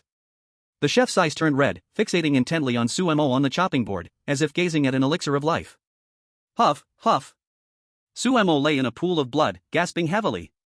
He was betting. Betting his life. He looked at the chef's greedy eyes, and a tragic smile crept onto his face. Is it tasty? I'm too thin now, lacking energy. Sumo pointed to his blood-soaked wound. This meat is bad, if you eat me, you'll only fill a gap in your teeth. Fatten me up, my blood will be purer. The air froze. The knife in the chef's hand hung mid-air, slightly trembling. His instincts screamed to kill him, but his greed roared, fatten him up. Eat him whole. I want to evolve. Finally. Clang. The cleaver was thrown onto the ground. Greed won. The chef turned and walked to a large pot next to him, bubbling with black foam. He directly reached into the boiling water, pulling out a plate of wriggling, foul-smelling, rotten tentacles. Smack. The plate was heavily slammed next to Sumo's face. Black broth splattered onto his pale face. The chef's big face leaned over, almost touching Sumo's nose, letting out a beast-like growl. Eat. If you can't finish, I'll chop you up. In the dim light, Sumo lay bloodied on the chopping board, the wound on his collarbone still oozing blood. In front of him was a plate of poison that would drive a normal person insane at just one glance. Above him loomed an S-class butcher. Sumo trembled as he picked up a fork from the pool of blood. He speared a writhing tentacle. This was no delivery. This was risking his life. Chapter 56, Torturous Eating. This is not a meal, it's swallowing knives. S-Class Forbidden Zone, Ghost Chef's Private Restaurant. Sizzle in the plate, those few black, rotten tentacles, still writhing frantically, emitted a sound like the scream of a living creature. They did not want to be eaten. They were part of the abyssal demon code, inherently possessing a strong will to corrode. Suemo sat at a greasy dining table. The fork in his hand was trembling. Eat. The chef's stitched-up face leaned in, grinding his cleaver against the whetstone, sending sparks flying. If you don't eat, I'll chop you up now. Suemo took a deep breath. The nauseating smell nearly made him vomit on the spot. All right. Sumo's eyes hardened. Thud. The fork plunged forcefully into a tentacle. The tentacle struggled wildly, even wrapping around the fork handle. Suemo opened his mouth wide and took a bite. Crack. The tentacle burst open in his mouth. There was no delicious juice, only black poison like sulfuric acid, burning straight down his throat into his stomach. And it wasn't dead yet. The severed segment of the tentacle thrashed inside Sumo's esophagus, the suckers gripping his trachea, trying to tear his body open from the inside. Suemo clutched his neck tightly, veins popping on his forehead, turning purple. It hurt. It hurt so much. It felt like swallowing a spinning razor blade. Crack, crack. The porcelain-like cracks on his body, which had healed a bit, burst open again due to the violent clash of energy within. Golden divine blood mixed with black poison, flowing down his skin. Roar. The chef let out an excited roar. He saw it. That fragile human body was crumbling, but at the same time, an even purer. A more terrifying abyss aura is seeping through those cracks. It feels like alchemy. Suemo was the cauldron, and these poisonous ingredients are the fuel. Eat more, eat more.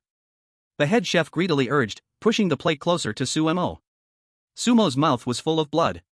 But he didn't stop. He pressed hard on his convulsing stomach, his eyes filled with the madness of a gambler. Trying to kill me? My stomach can even digest divine blood. Gulp. He forced down the wriggling tentacle. Then, he forked up a second one. Meanwhile, on the ghost ship's deck. Boom. A torrential rain poured down, and black waves crashed against the ship's sides. Hundreds of bloated, pale-skinned drowned spirits surged like a tide of zombies towards the Dragon Kingdom squad's defense. Die, you bastards. Andre roared. His abyssal mechanical arm was bloodied with rage. The red eyes on his hand bulged wide, and with every punch, he shattered a spirit into fragments of data. But this arm was too violent. While killing enemies, it was also crazily siphoning Andre's life force. His face grew paler, and his lips turned purple. Big guy. Watch out behind you. Su Ling screamed, pulling a golden holy cup from her backpack and throwing it like a grenade. Boom. Holy light exploded, clearing a space of spirits. But the little girl was gasping for breath, her little face as pale as a sheet. Where's Su Go? Is he okay? Andre yelled, smashing a ghost's head with a punch, anxiously shouting, there are more and more of these ghost things. I'm afraid I can't hold on. The ghost princess hid behind cover, her fingers flying over the keyboard, connecting. The signal interference is too strong. Connected. Inside the restaurant. Beep, beep, beep. Sumo's blood-stained communicator rang. Suemo had just swallowed the third tentacle, and his stomach felt like molten lava was churning inside. Hearing the ringtone, he trembled all over. He couldn't let Andre and the others see him like this. They were his last family in this world. If it were. Pickle, done. Can, eat now. It raised the cleaver. Suemo lay on the ground, his vision already blurred. The sound of his heartbeat was slowing down. Thump, thump. Am I going to die here? Killed like a pig by a cooking monster? No. I promised to take them to shop. I promised Su Ling snacks. Sumo's fingers dug into the floorboards, his nails tearing and bleeding. A hunger, unprecedented and deep from his soul, exploded. Since it's time to eat. There mustn't be leftovers. Suemo suddenly raised his head. On that bloodied face, a smile emerged, more hideous than a demon's. He grabbed the half-finished cup of grease soup from the ground. It was a poison strong enough to melt steel. Spicy? I'm from Sichuan in Chongqing. Glug. Glug. Suemo tipped his head back, downing the remaining half cup of grease, along with the eyeballs, in one go. Boom. His heart stopped. Silence. 1 second, 2 seconds, 3 seconds. Just as the chef's knife was about to chop off Sumo's head. Thump. A heartbeat like a war drum exploded from Sumo's shattered chest. Crack, crack, crack. The porcelain cracks covering his body began to visibly heal. Golden divine light burst from his wounds, forcefully suppressing, assimilating, absorbing all the abyssal poison. Suemo slowly stood up. His white shirt had torn into shreds, revealing muscles shimmering like cold jade that were reassembling beneath. He wiped his mouth. Opened his eyes.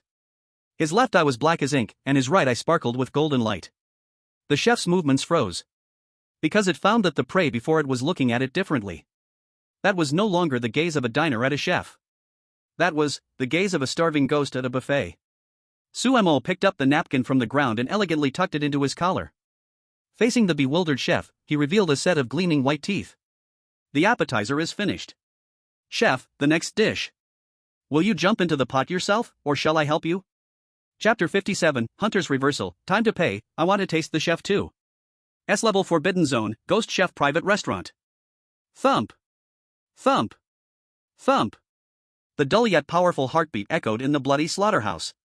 Each heartbeat struck against the ghost chef's nerves like a heavy hammer.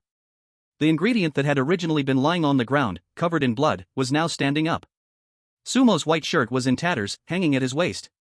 His bare upper body, once covered in black cracks, was visibly healing. In its place was a thin layer of skin flowing with dark golden light. That was the result of the fusion of divine blood and abyssal poison, abyssal divine body, beginner. Burp. Suemo let out a satisfying burp, releasing a puff of sulfur-smelling black smoke. He raised his hand and looked at his once trembling fingers, now steady. The feeling of fragility, of being about to break, had vanished. In its place was hunger. A hunger more intense, greedier, wanting to. Give me, turn into meat paste. Whoosh. The sound of the knife sliced through the air, the smell of blood striking the face. Suemo stood still, not even blinking. He simply raised that right hand which had just barely escaped being chopped off. Clang. A loud crash echoed as metal met metal, shaking dust from the ceiling. The scene froze. The ghost chef's small green bean-like eyes widened, disbelief written all over its face. Its full-force strike. Its S-rank bone-chopping knife. It was actually caught by that human, with one hand. A layer of black abyssal keratin covered Sumo's palm, tightly gripping the sharp blade. No blood flowed out. Only the sound of metal being deformed, creaking under the pressure. Pretty strong, Suemo raised his head. Those unusual eyes held no warmth, only the indifference of someone observing livestock. But this meat chopped.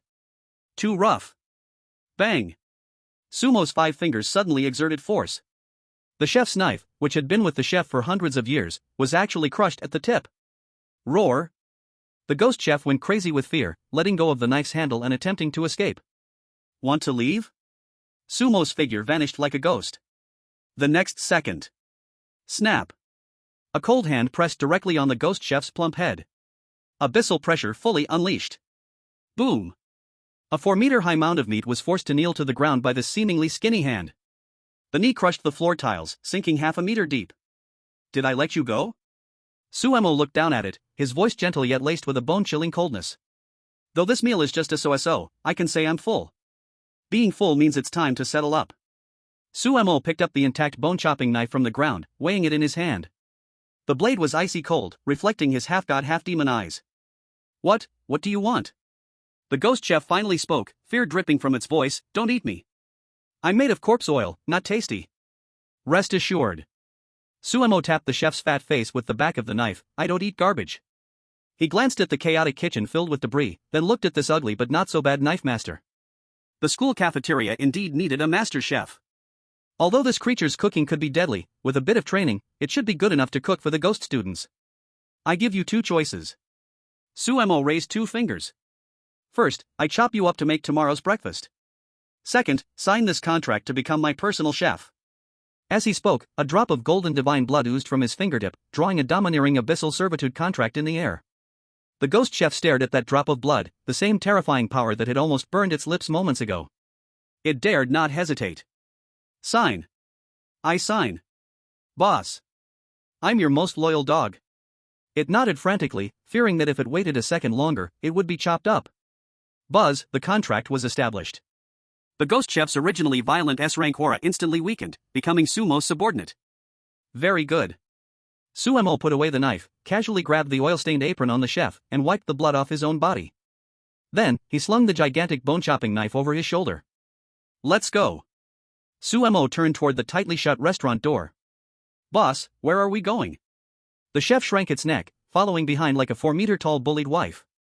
Suemo looked outside the door, a bloodthirsty smile creeping on his lips. To meet my friends. And by the way, see if there are any other ingredients. At the same time, outside the restaurant. On the deck of the ghost ship. The situation had reached a critical moment. Hold on. Don't retreat. Andre was covered in wounds, his mechanical arm overheated and glowing red, emitting white smoke. Su Ling had thrown away all the divine artifacts in her hands, weeping while holding a small brick. The ghost princess's black silk had worn thin, but she was still desperately typing on the keyboard to crack the door lock. Surrounding them were hordes of vengeful spirits drowning. And on the distant high platform, the teams from the Lighthouse Nation and Cherry Blossom Nation coldly regarded everything. That Suemo was doomed. Adam, the captain of the Lighthouse Nation team, crossed his arms. The electronic eyes were full of mockery. It's been so long since entering the chef's restaurant, they must be minced meat by now. The Dragon Country team is finished. The Onmyoji from Sakura Country waved his fan, smiling venomously. We'll wait until these ghosts wear them down, then we can collect the corpses and take their points. The global live broadcast's comments were filled with wails. Is Suemo not out yet? It's been 20 minutes, an S-level restricted area, even gods can't save them. The Dragon Country is really going to be annihilated this time. Just when everyone thought the outcome was decided. Boom! The door of the restaurant, which had been closed for countless years, representing death and the forbidden area, was suddenly kicked open with tremendous force. The heavy iron door flew out like a cannonball, directly smashing a dozen vengeful spirits flat. The whole place fell silent. All eyes were focused on that dark doorway. Tap, tap, tap. The sound of leather shoes on the deck was clearly audible. As the dust settled, a man with a bare upper body, carrying a half-man-high cleaver, walked out. His muscles were smooth and perfect, glowing faintly with a golden light. A trace of unclean black blood still hung at the corner of his mouth. Behind him, the S-level boss that countless players dreaded, the ghost chef, was bowing politely, holding the door panel that Suemo had kicked in, with a look of flattery. Suemo stood at the doorway, still looking like he just woke up. He used the 4-meter-tall boss as a backdrop, surveying the crowd who were dumbstruck. Finally, his gaze landed on the few foreign players on the platform who were still gloating. Suemo grinned. That smile was 100 times more terrifying than the S-level evil spirit behind him. You're all here? Suemo raised the cleaver in his hand, pointed at Adam, and then at the Onmyoji, who just said they were going to collect my corpse. Just in time. Dinner's over, and I need to digest. You guys? Suemo licked his lips. You look like you can take a beating. Chapter 58. Listen, this ship now has the surname Su. Ghost ship, deck. In the raging storm, the atmosphere had frozen to the extreme. Suemo, shouldering the cleaver, emanated a dark golden sheen on his bare upper body. Behind him stood the 4-meter-tall S-level stitched monster chef. This combination of one man and one ghost brought a sense of oppression more terrifying than the vengeful spirits dousing from above. Gulps. Someone swallowed nervously. The captain of the Lighthouse Country team, Adam's electronic eyes flashed wildly. Data streams poured in front of him like a waterfall. Warning. Target energy response is rapidly rising. Warning. S-level creature, chef, identified as enemy unit, pet. Impossible. Adam gritted his teeth, his mechanical voice betraying a hint of panic. That's an S-level restricted area boss. How could a crippled human tame it? Illusions. This must be an Eastern trick. Adam suddenly raised his arm loaded with miniature missiles, roaring, "Don't be fooled. He's just a strong bow at its end. Focus fire. Kill him first. Once he's dead, that monster will go out of control. Fire. Swish. Swish. Swish." 3 miniature tracking missiles trailed long flames, locking onto Sumo's forehead, whistling towards him. At the same time, the Onmyoji from Sakura Country wickedly waved his folding fan. A huge Shikikuho spirit let out a shriek and lunged for Sumo's neck from the flank. A killing scene. No probing, just a deadly strike. Su good, be careful. In the distance, Andre's eyes widened, wanting to rush over to block the attack, but he was too far away.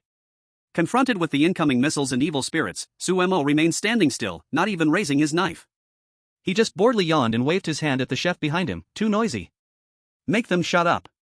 Roar. Behind Suemo, the quiet mountain of flesh suddenly erupted.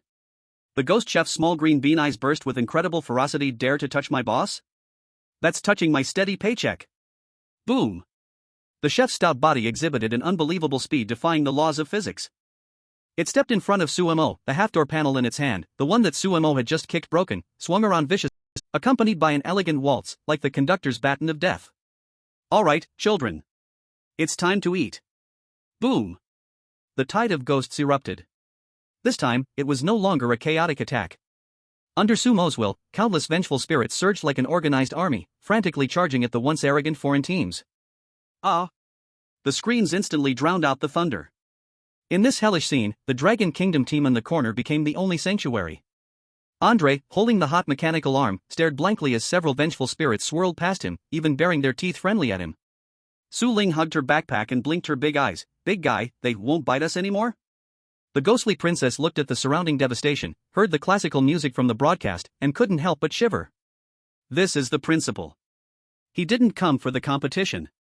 He turned the dungeon into his backyard.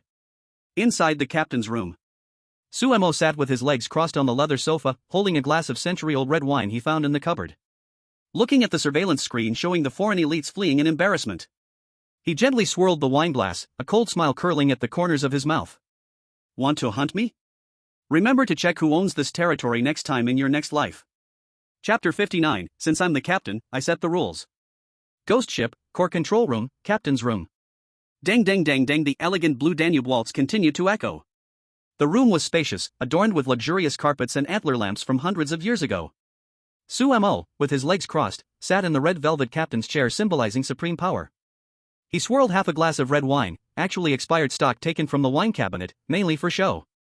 And beside him, the true ghost captain, a skeleton figure wearing a tricorn hat, with ghostly flames burning in its eye sockets, trembled as it held the helm. It dared not move. Because the newly subdued S-class ghost chef stood behind it, brandishing a broken cleaver, sizing up its neck bone, seemingly pondering where to strike most conveniently. Steer left. Sumo took a sip of wine, casually speaking. Why yes. Master. The skeleton captain stammered, quickly jerking the steering wheel. Booming, the entire giant ghost ship groaned in the storm. The internal structure of the ship began to shift wildly. Hallways twisted, stairs inverted, rooms displaced.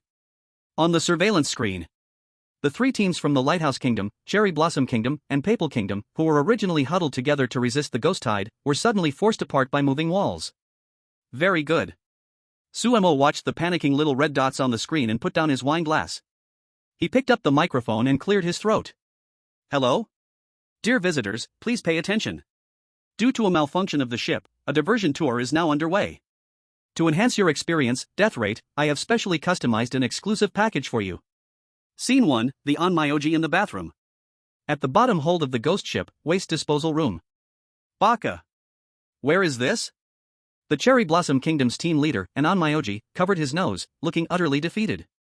Just moments ago, the floor suddenly collapsed and their entire team fell into this waist-deep place. Dark water flowed, an unbearable stench filled the air. This was the ghost ship cesspool accumulated over hundreds of years. My Shikigami. He tried to summon the Yatagarasu to fly them out. But halfway through the incantation, there was no response. From the broadcast, Sumo's mocking voice emerged. Oh, I forgot to remind you. According to the Ship's Sanitation Management Regulations Article 3, to maintain a tidy environment, pets, Shikigami, are prohibited from entering waste disposal areas. Violators will have their pets confiscated. Buzz. The rules took effect. The Onmyojis were horrified to discover that the sole link between them and their Shikigami was forcibly severed. Under Sumo's captain authority, all their spells became ineffective. Gurgle. The black water churned. Countless corrupted leeches, sea-grade swarm creatures, living in the cesspool emerged in hordes. Without the Shikigami's protection, this group of fragile mages is like a buffet. Ah! Help! Don't go in there. The cries echoed in the closed sewage room, making one's scalp tingle. Sumo looked at the surveillance monitor and shook his head, TSK, so undignified. He turned to the ghost princess and said, noted down, those Shikigami were confiscated by the system and temporarily sealed. We'll pick them up from the storeroom later and bring them back to school to guard the gate. Scene 2, the robot in the sauna room. The power room of the ghost ship, a large boiler room. Hot, so hot Adam from Lighthouse Nation and his teammates were teleported here. Surrounding them were huge boilers burning with ghostly fire, with temperatures reaching several hundred degrees Celsius. For ordinary people, this was just heat. But for these robots with precision prosthetics, it was deadly. Warning. Body temperature too high. Warning. Cooling system malfunction. CPU about to overload. Adam's electronic eyes flashed red wildly, and his vision was a mess of garbled text. His proud S-class exoskeleton armor had now turned into a sizzling hot iron, sticking painfully to his flesh with a sound like roasting meat. On the broadcast, Sumo's voice remained lazy. "Captain Adam, looks like you're really fired up. Did you just launch a missile at me? Since you like energy, let's turn up the heat, cool down a bit. Skeleton, turn the valve all the way." Sumo ordered the captain beside him. Aye. The skeleton captain pulled the control lever. Boom. The flames in the boiler room instantly changed from red to blue. The temperature soared. Ah. Adam knelt on the ground, his body emitting smoke. Those chips, circuits, and power core he was proud of began to melt and short-circuit under the high temperature. He turned into a pile of scrap metal. Sumo nodded in satisfaction. The heat is just right. If we keep roasting, that S-class power core will break. That's the heart reserved for my Andre, gotta leave a live one. Scene 3, the final harvest. After dealing with the two troublemakers, Sumo stood up and adjusted his tattered coat. The chef kindly handed him a gorgeous red cloak that originally belonged to the previous captain, which Sumo casually put on. He walked to the captain's room door, turned back to glance at the trembling skeletal captain. "The ship is sailing quite well." Sumo patted the skeleton's shoulder. "As a reward, you can clock out." The ghost fire in the skeletal captain's eye sockets flickered. "Grateful, are really?" "Thank you, master." Click. Sumo casually removed the skeletal captain's head, holding it like a watermelon in his hand. The remaining skeleton collapsed with a crash, scattering across the ground. "What I meant was," Sumo smiled, holding the skull, "your head belongs to me now. This thing will look so cool hanging as a streetlight at the school gate." Skeletal captain? On the deck. The rain had stopped. With all the vengeful spirits gone to a feast, the deck became unusually quiet. Andre, Su Ling, and the ghost princess were sitting on the ground resting. Andre was using his mechanical arm to open coconuts for Su Ling, which they had just scavenged from the cabin. Creak. The door of the captain's room opened. Dressed in a splendid red cloak, wearing a triangular hat, holding a skull in one hand, and carrying a bone cleaver on his shoulder, Sumo walked out. Behind him followed the 4-meter-tall ghost chef. At this moment, he didn't look like a contestant. He looked like a pirate king who had just finished patrolling his territory. Sumo walked to the railing, looking down at the foreign team members who were tortured and on the verge of collapse. Adam was slumped at the boiler room door, his neck destroyed. The Onmyoji were sprawled by the sewage outlet, smelling foul and disoriented. The knights from the Holy See were hung from the mast, their holy armor stripped bare. Sumo stretched lazily and shouted down, "Everyone! Having fun?" No one answered. Only the trembling of fear responded. Sumo pulled out the crumpled inventory list from his pocket, marking off items one by one with a red pen. "Very good. Since everyone is tired, I have no strength to resist." Sumo jumped from the 3-story captain's room directly to the center of the deck. Boom! He landed with a gust of wind. He raised his head, his unusual eyes shone brightly in the darkness, like a demon. "Now, let's enter the final part of this tour. Check out." Sumo pointed at the faintly glowing power core in Adam's chest and then at the storage bag hanging from the Yin-Yang Master's waist. "The things I want, will you hand them over yourself? Or should I come and get them personally?" Chapter 60 Final Deathmatch. Sorry, you are also goods. Ghost ship, center of the deck. The rain has stopped. The moon peeked out from behind dark clouds, illuminating the messy deck with a pale light. The Lighthouse Nation, Cherry Blossom Nation, the Vatican Nation. These once unparalleled top teams now look like refugees after a typhoon. They were broken, burned by fire, thrown into cesspools, having long lost any dignity of a strong person. Thud. Sumo, wearing the stolen red luxurious coat, jumped down from above, landing in front of everyone. In his hand was a bloodied bone-chopping knife, followed by a 4-meter-tall ghostly chef and Andre. This is no Dragon Country representative team, this is clearly a debt-collecting team from hell. Cough, cough, cough. Adam, the captain of the Lighthouse Nation team, was leaning against a broken mast. His prideful S-class mech had become scrap metal, still emitting smoky black fumes. But after all, he was a transformed half-machine, with strong vitality. Adam raised his only remaining, flickering red electronic eye, staring fiercely at Sumo. "Sumo, you won. But don't get cocky, this is just the first round. According to international conventions, if you dare to kill prisoners, the Dragon Country will face the world's." Put. Without waiting for him to finish, Sumo plunged the bone-chopping knife into the wooden board next to Adam's face. The blade was only 0.01 centimeters away from Adam's electronic eye. Adam's voice abruptly stopped. Sumo squatted down, his eyes behind the sunglasses holding a hint of compassion, as if looking at a broken toaster. "Captain Adam, did you misunderstand something? I didn't plan to kill you. Adam was stunned. You won't kill me? Of course. Sumo extended his hand, his fingertip lightly brushing over the charred but still beating blue energy core on Adam's chest. If I kill you, this battery would stop beating, and then it wouldn't be fresh anymore. Adam's pupils trembled violently. What do you want? Just borrowing a fire. Sumo's gaze turned cold. Crack. His right hand, having just merged with the abyssal power and glowing with a dark golden sheen, suddenly pierced through Adam's hard titanium chest plate. Just like stabbing through a piece of paper, it was easy. Ah! Adam let out a heart-wrenching scream.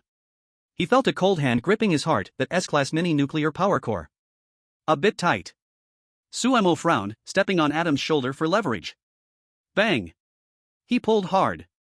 With countless sparks from severed cables and gushing machine oil, a beating, ghostly blue-glowing mechanical heart was forcibly ripped from Adam's chest.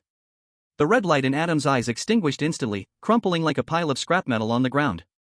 But he was not dead. As a cyborg, the backup power could still sustain his brain's survival, but only just alive. Huff.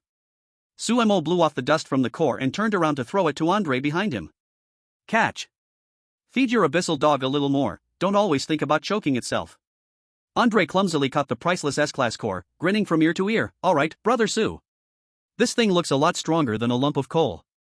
After dealing with the Lighthouse Nation, Sumo walked towards the group of yin-yang masters from the Cherry Blossom Nation, who were slumped on the ground.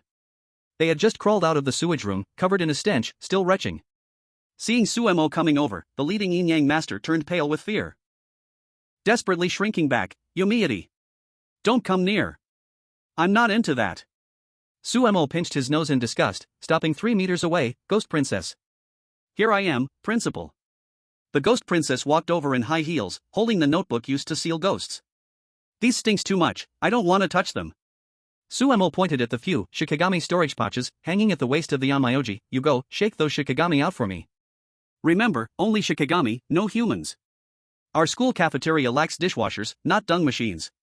Got it? The Ghost Princess smiled brightly as she walked over and stepped on the Onmyoji's face, forcibly tearing off their storage pouches. No. That's a powerful demon that has been passed down in our family for 300 years. The Onmyoji cried out in heart-wrenching despair. But under the watch of the Ghost Chef's bone cleaver, who dared to move? A few minutes later, the Dragon Country team's spoils piled into a small mountain. Adam's power core, the Onmyoji's Shikigami contract, the Knight's Mithril Cross, which Su Ling indeed wore as a necklace. System announcement: the first round of elimination has ended. Survivor statistics: Dragon Country team, all alive; Lighthouse Nation, all seriously injured; Sakura Nation, all collapsed. Score settlement: Dragon Country team ranks first by a wide margin. Buzz. 32 beams of teleportation light descended from the sky. This was the signal for forced return. All the foreign competitors looked at the light beams as if seeing their own fathers. Never before had a competition made them want to go home so much. This ship was terrifying. This guy named Su was a devil. Let's go. Hurry to the teleportation. Adam was dragged by teammates, desperately climbing into the light beam. However, just as the Dragon Country team was also ready to step into the light beam, Sumo stopped in his tracks. He stood in the middle of the deck, looking up at the beam of light that belonged to him. Then he looked down at the massive, albeit old and filled with abyssal aura, S-class ghost ship beneath his feet. Brother Su? What's wrong? Let's go? Andre called back. Sumo rubbed his chin. Since we're here. He suddenly turned around and didn't walk into the light beam. Instead, he strode confidently toward the ship's helm. System warning. The teleportation is about to close. Player Sumo, please enter the light beam immediately. Countdown, 10-9. What's the hurry? Sumo snorted coldly. He gripped the huge, skull-adorned, ghost ship's helm, which was the core control hub of the entire ship. I think the material of this ship is pretty good. Just right, our school needs a school bus. System warning. This item is a scene facility and cannot be taken out. Cannot be taken out. The system was anxious, the red warning box frantically popping up in front of Sumo. Sumo smiled. A fierce light erupted in his strange eyes. In my territory, nothing is not allowed to be taken out. Get up for me. Boom. Sumo's arm muscles bulged, and the recently repaired divine body unleashed terrifying strength. He actually pulled the helm, connected to the ship's foundation, out from the deck. Crack.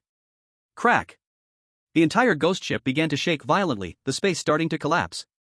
The moment the helm was pulled out, the entire ship transformed into a streak of light, being forcefully compressed into that helm. System error. Scene lost. Scene lost. In the very last second before the teleportation light beam disappeared, Sumo, holding the helm larger than himself, stepped into the light beam. Facing the dumbfounded system and the global audience, he left behind a particularly arrogant closing statement. This ship, I requisitioned it. Consider it loot, got it? Swish. The light disappeared. Only an empty, dark sea surface remained. Not even a plank was left for the system. Chapter 61, Settlement Moment, I'm wholesale in the instance. Transfer Station, God's Arena. Buzz. 32 beams of light fell simultaneously. The instance ended, and everyone returned. The once noisy arena fell into a deathly silence the moment the light disappeared.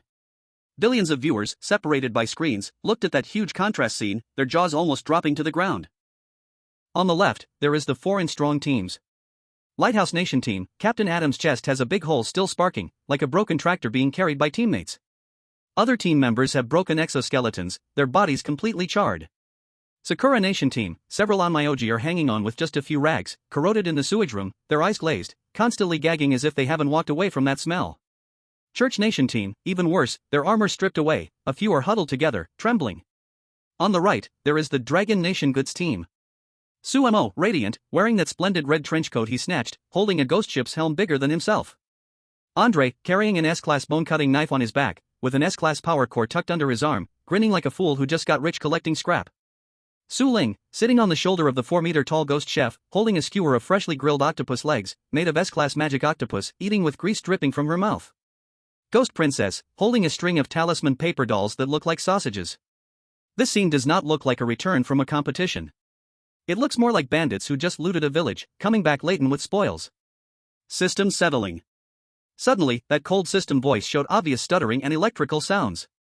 A red warning box popped up madly in the arena. Warning. The core scene of the instance Ghost Fleet is missing. Warning.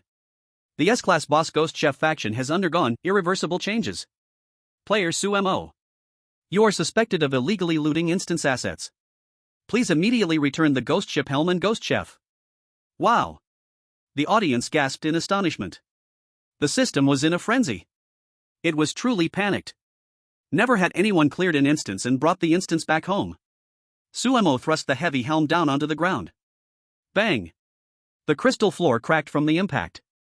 He pushed up his sunglasses, looking at the giant system eye in the sky, speaking arrogantly. Return? System, you are not speaking professional. Sumo pointed at the ghost chef behind him, then at the helm in his hands, according to Article 13 of the Thrilling Game Players Code, : Anything unclaimed within the instance can be acquired by players based on their abilities. System rebuttal, that is a scene facility. Not loot. Ha!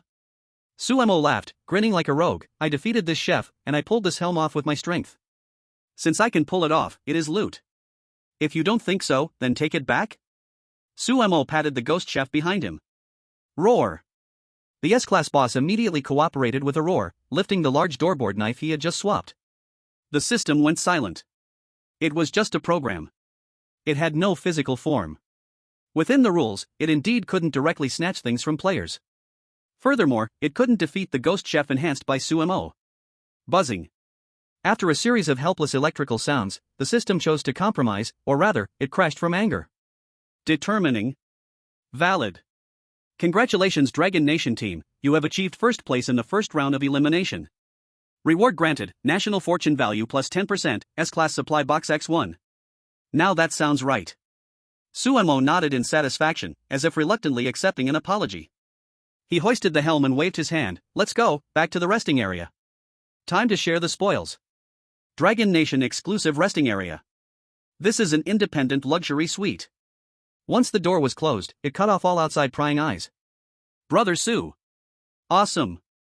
So amazing. Andre threw down the bone-cutting knife, excitedly flipping around the room. Su Ling poured the contents from her bag onto the table, skulls, gems, gold coins, octopus legs. Alright, stop showing off. Sumo sat on the sofa, tossing the glimmering S-Class tiny nuclear power core to Andre. Andre, extend your abyss hand. Andre obediently extended his left hand. The mechanical arm was still restlessly writhing. Suemo took the core and pressed it directly onto the energy slot of the mechanical arm. Click. V-room.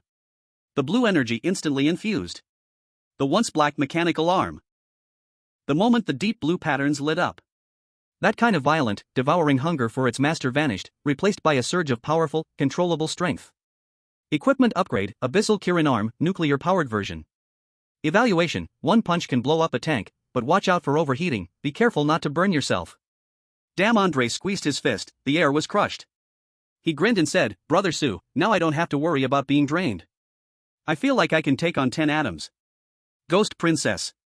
Suemo pointed to the pile of Shikigami paper dolls on the table. These should be made into paper-cut toys for Su Ling, or stick them at our break area door like guard dogs. Anyway, those guys from the Sakura country have no magic right now and can't summon them back.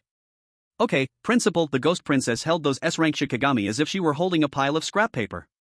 The room was filled with a joyful atmosphere. The ghost chef was busy in the open kitchen, using the abyssal ingredients he brought back to make a late-night snack for everyone. This time it was relatively normal, braised tentacles. Watching this scene, Suemo smiled. He stood up. You all eat first, I'll go wash my face. In the bathroom. Click. The instant lock on the door. Sumo's smile disappeared. Poof. He rushed to the sink and spat out a mouthful of black blood. This time, the blood even mixed with golden pieces of internal organs. He gripped the sink tightly, looking at himself in the mirror.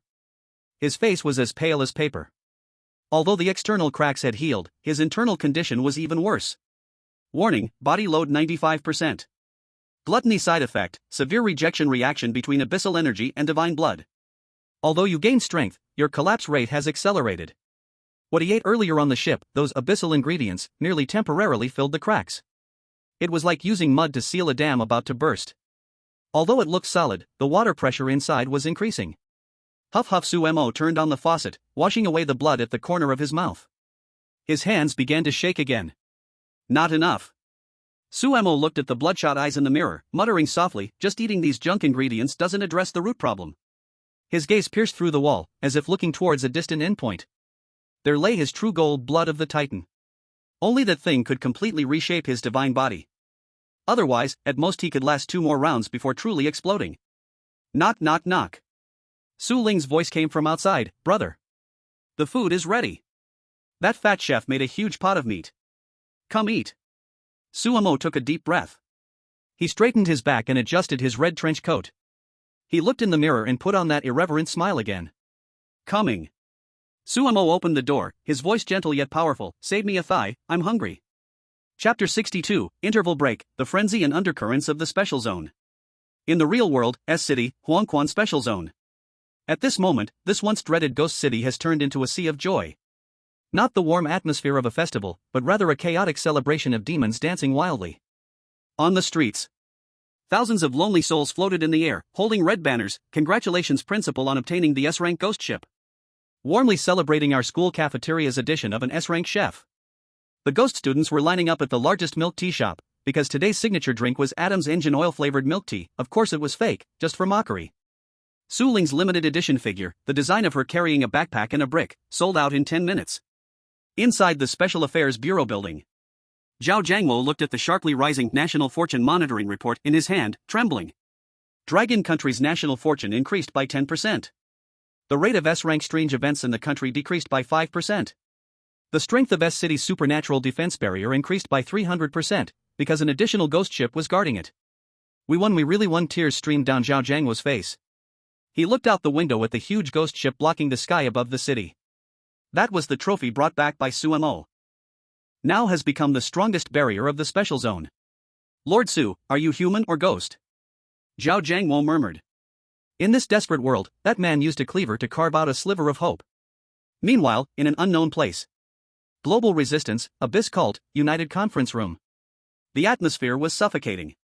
Around the round table sat several blurry projections, representing the high-ranking officials of Lighthouse Nation, Sakura Nation's Yin-Yang Chamber, the Holy See's Cardinal Institute, and that mysterious Abyss Cult. In the center of the table, a video was playing on loop. It showed Suemo in the bathroom, spitting blood at the mirror, secretly filmed by a hidden micro-drone. Did you see? The red-robed cardinal of the Abyss Cult spoke with a voice as hoarse as a snake. He is not a god. He is just a mortal at the end of his strength. That body has already collapsed in that battle. Now, he is like a cracked porcelain doll, just a gentle touch away from breaking. The cardinal extended his bony finger and mimicked the gesture of crushing in the air. But he is too strong. The representative from Sakura Nation slammed the table in anger. Even the S-level chief chef has been tamed by him. Who can stand against him in a head-on fight? Who says it has to be a head-on fight? The red-robed cardinal sneered. The first round is a survival match, judged by fists. But the next round? The cardinal took out an intelligence report, which listed the predicted keywords for the second round: wit, disguise, socializing. Those around Suemo, a clumsy giant, a child, and a secretary who can only record. Once the rules prohibit violence, Suemo will be all alone. At that time, we will play him to death within the rules. Transfer station, Dragon Nation's rest area. Gurgling. A massive hot pot was boiling. The base was S-level abyss red oil, with C-level ghost face beef, and B-level demon realm spinach, being cooked. Delicious. This is tasty. Su Ling sat on a high chair, hugging a freshly cleaned skull, used as a bowl, eating with a flushed face. Andre was using his brand new nuclear-powered Kirin arm to grab meat. The arm was so precise that it could even automatically analyze the level of meat doneness. Ding! Medium rare. Best texture. Hee, this hand works great. I never have to worry about getting burned again. Andre happily stuffed meat into his mouth. The ghost chef, wearing a pink apron, chosen by Su Ling, was crouched in the corner, carefully slicing potato slices with a knife as big as a door. The dignified S-level boss was now competing for the best nanny of the year position. Suemo sat in the main seat, holding a cup of warm water, with goji berries added from the thermos. He watched this warm yet strange scene, and the ice in his eyes melted a bit. But he didn't eat much. The rejection reaction in his stomach was still faintly painful. He had to constantly suppress the turmoil in his body with abyssal will. Principle. The ghost princess put down her chopsticks and took out a document, her expression serious. Something is not right. The public opinion on the internet has changed. Someone is spreading rumors, saying you have suffered irreversible injuries in the instance and are now useless. Moreover, in the betting markets of several major countries, the odds of Dragon Nation losing in the next round have been unusually increased. Oh? Suemo blew on the steam rising from his cup, not surprised, a dog desperate to jump the wall, a god desperate to cheat. They see that I am just a facade. What should we do? If they target you in the next round? Andre said anxiously as he put down his chopsticks. Suemo waved his hand, signaling him to keep eating. Let them target. Suemo took a sip of goji berry water, the corner of his mouth curling into a playful arc. Do they think I won't kill just because I don't use my fists? Naive. At that moment. Buzz. A massive holographic projection descended from the ceiling of the rest area. The cold system voice echoed across the world again. Announcement: rest time is over. The second round of elimination matches is about to begin. Round mode: faction conflict / role playing. Instance name: Blood Clan Castle Masquerade Ball. Special rules. 1. No S-level or above destructive skills are allowed, including nuclear arms, large thermal weapons. 2. All players will be randomly assigned identities: nobles, servants, hunters, etc. 3. Find the divine believers hidden in the ball, or survive until dawn. 4. Warning: here, elegance is the only pass. Rude ones perish. After reading the rules, Andre's face turned pale, looking at his rough arm that could only fight. I'm finished. I've never even worn a suit in my life, and now I have to be elegant? I have to dance. But Suemo laughed. He put down his thermos, stood up, and straightened his red coat. Elegance? Suemo looked at the ominous and magnificent castle on the screen. This is my strong suit. Killing? I'm a professional. Lying. Suemo pushed up his sunglasses, hiding the cunning in his eyes that could deceive gods. I am the ancestor. Chapter 63, Only Liars Can Win. Transfer Station, Dragon Country Rest Area, Temporary Changing Room. Hiss. The crisp sound of fabric tearing echoed. Andre froze in front of the mirror, staring at the black tailcoat that had exploded in the back, his whole face turning a pig liver color.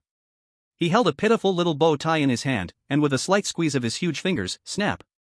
The bow tie was also squished flat. I can't wear it. This 2-meter-tall giant, capable of smashing tanks with one punch, now sweated profusely, looking like a child who had done something wrong. He looked at the awkward reflection in the mirror, arms too thick, about to burst the sleeves, neck too thick, the collar choking him like a noose.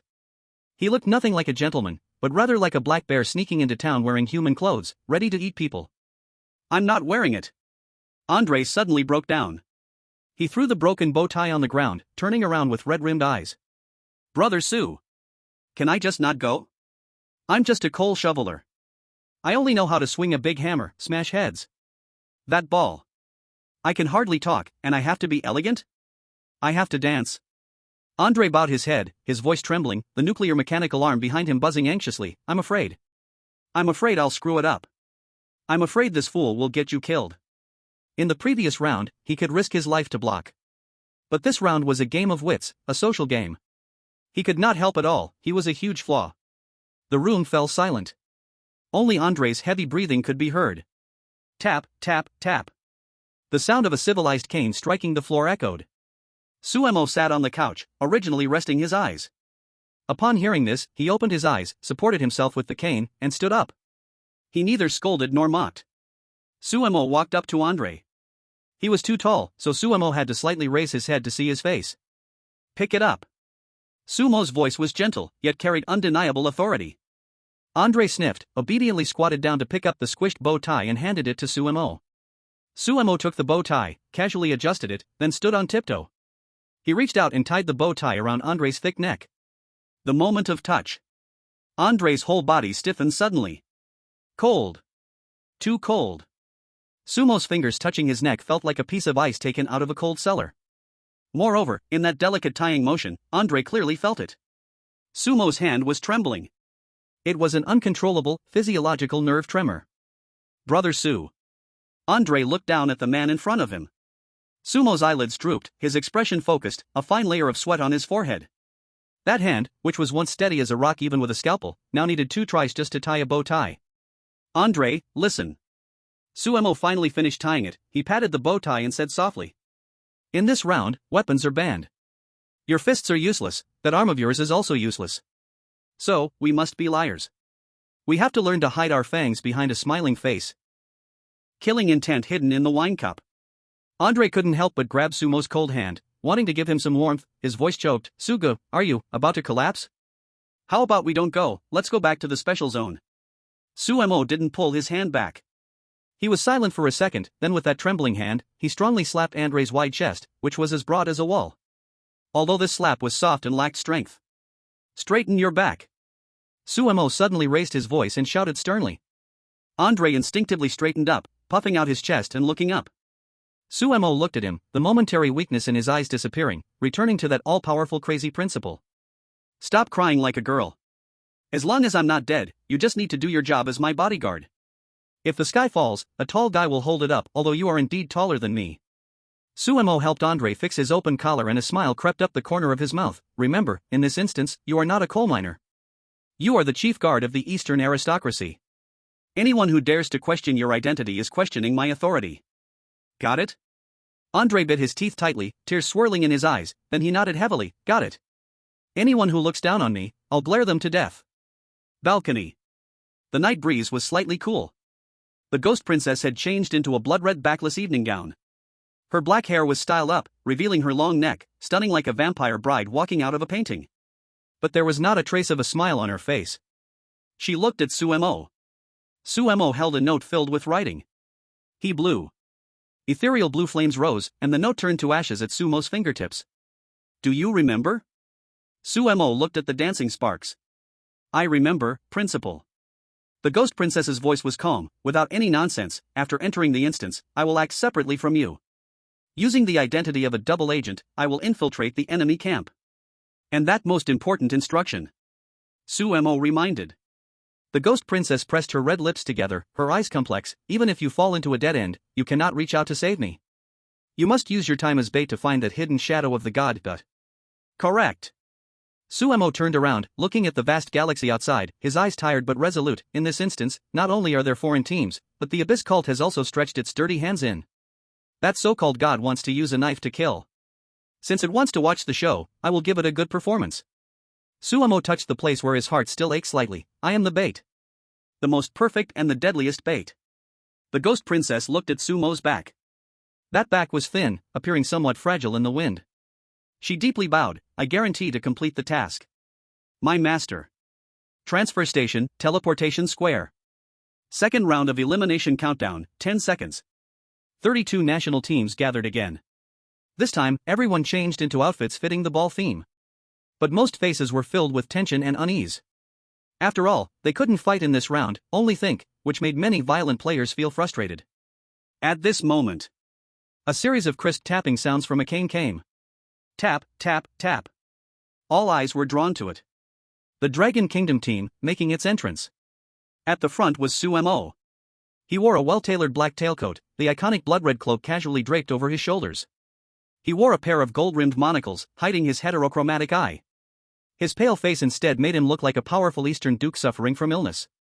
That elegance and arrogance exuded from his bones, even more noble than real aristocrats. Behind him to the left, Andre was wearing a slightly tight suit, sporting sunglasses, his expression blank, actually too nervous to move. That nuclear arm was hidden in a specially made sleeve. His hands crossed in front of him, perfectly illustrating what it means to be a top bodyguard. Behind him, Su Ling wore a black gothic puff dress, cradling a skull, with a little top hat on it. The ghostly princess linked arms with Sumo, stunningly beautiful, her eyes sparkling with charm. This was no competition, it was clearly a royal parade. Sumo stopped in front of the teleportation array. He adjusted his collar, which was not disheveled, and turned back to his teammates, who were now completely immersed in their roles.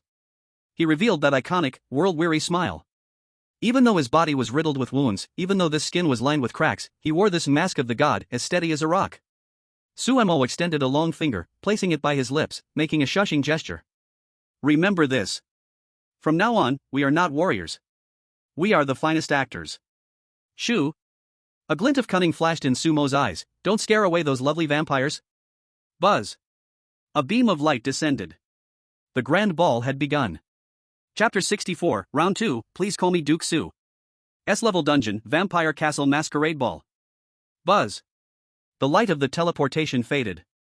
The once noisy modern arena instantly disappeared, replaced by a lavish Gothic castle standing at the edge of a cliff. A massive, blood-dripping scarlet moon loomed in the sky outside. Cough, cough. Sumo landed, the civilization staff in his hand striking a crisp sound on the precious marble floor, steadying himself. He quickly scanned the surroundings. This was an incredibly luxurious banquet hall. Crystal chandeliers burned with pale corpse oil candles, and the air was filled with a sweet, cloying scent of roses, meant to mask the strong smell of blood underneath. Hundreds of men and women in extravagant attire raised their glasses, gazing greedily at the newcomers. Their skin was as white as paper, their lips as red as blood, and the sharp fangs that showed when they smiled glinted coldly in the candlelight. All were S-level vampires. System prompt, identity allocation complete. Sumo, a fallen duke from the east. Andre, a loyal new bodyguard. Su Ling, the Duke's doll collection. Ghostly Princess, the Duke's lover/secretary. Current task, gain the host's recognition and survive until midnight. Welcome, guests from afar. A graceful, deep voice, chilling to the bone, came from the throne at the end of the hall. Crash, countless bats gathered. A pale, handsome man in a black-red high-collared cloak appeared. Dungeon boss, Vampire Prince Vlad, S-level peak. Prince Vlad swirled a glass of crimson liquid in his hand, his gaze sweeping over the 32 national teams below. Tonight is a masquerade ball. Here, there are no nationalities, only classes. To participate in the ball, you must first prove that you understand etiquette. Snap. He snapped his fingers.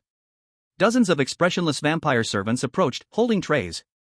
On the trays were glasses of dark red welcoming wine. Please. Prince Vlad raised his glass, revealing a cruel smile. This is what I specially prepared for all of you, a virgin's blood, vintage, tonight. To drink it is to be friends. To not drink, is to look down on this king. Implied, not drinking is death. The audience was in an uproar. Although these participants were seasoned warriors, being made to drink a cup of freshly drawn human blood in public still challenged their physical limits. From the lighthouse country, a few newly swapped team members showed difficulty. The knights from the church country turned pale, drinking human blood? That violated their teachings. What's wrong? Prince Vlad's gaze grew icy, the temperature in the hall plummeting to freezing point. Do you think my wine is not good enough? Thud. Under the powerful S-level pressure, several contestants from small countries fell weakly to their knees. There was no choice, they had to drink. For the sake of survival, many trembled as they lifted their glasses. Closed his eyes and poured into his mouth. Ugh, suddenly, someone couldn't hold it in and threw up. Rude. Prince Vlad waved his hand in disgust. Whoosh. A flash of blood light appeared. The vomiting contestant instantly turned into a dry corpse and was dragged away. Next. The servant stopped in front of the Dragon Country team with a tray. All eyes were focused on them. Especially the people from Lighthouse Country and Sakura Country, who were waiting to watch the show. Isn't that Sumo very arrogant? Now he can't make a move, let's see if he drinks this cup of blood wine. Andre looked at the cup of blood, his throat rolling. He didn't want to drink, he was disgusted. Although he killed monsters without blinking, he didn't eat people. His fists tightened, instinctively wanting to make a move. Tap. A white-gloved hand gently pressed on Andre's shoulder. Sumo stepped forward. He wore a well-tailored black tailcoat, a red cloak draped over his shoulders, and through his monocle, his expression was lazy and noble. He did not tremble in fear like others. Instead, he casually extended 2 fingers and pinched the stem of the goblet. He shook it. Sniffed it. Then, under the terrified gaze of everyone, Sumo slightly frowned, revealing a blatant look of disdain. Splash.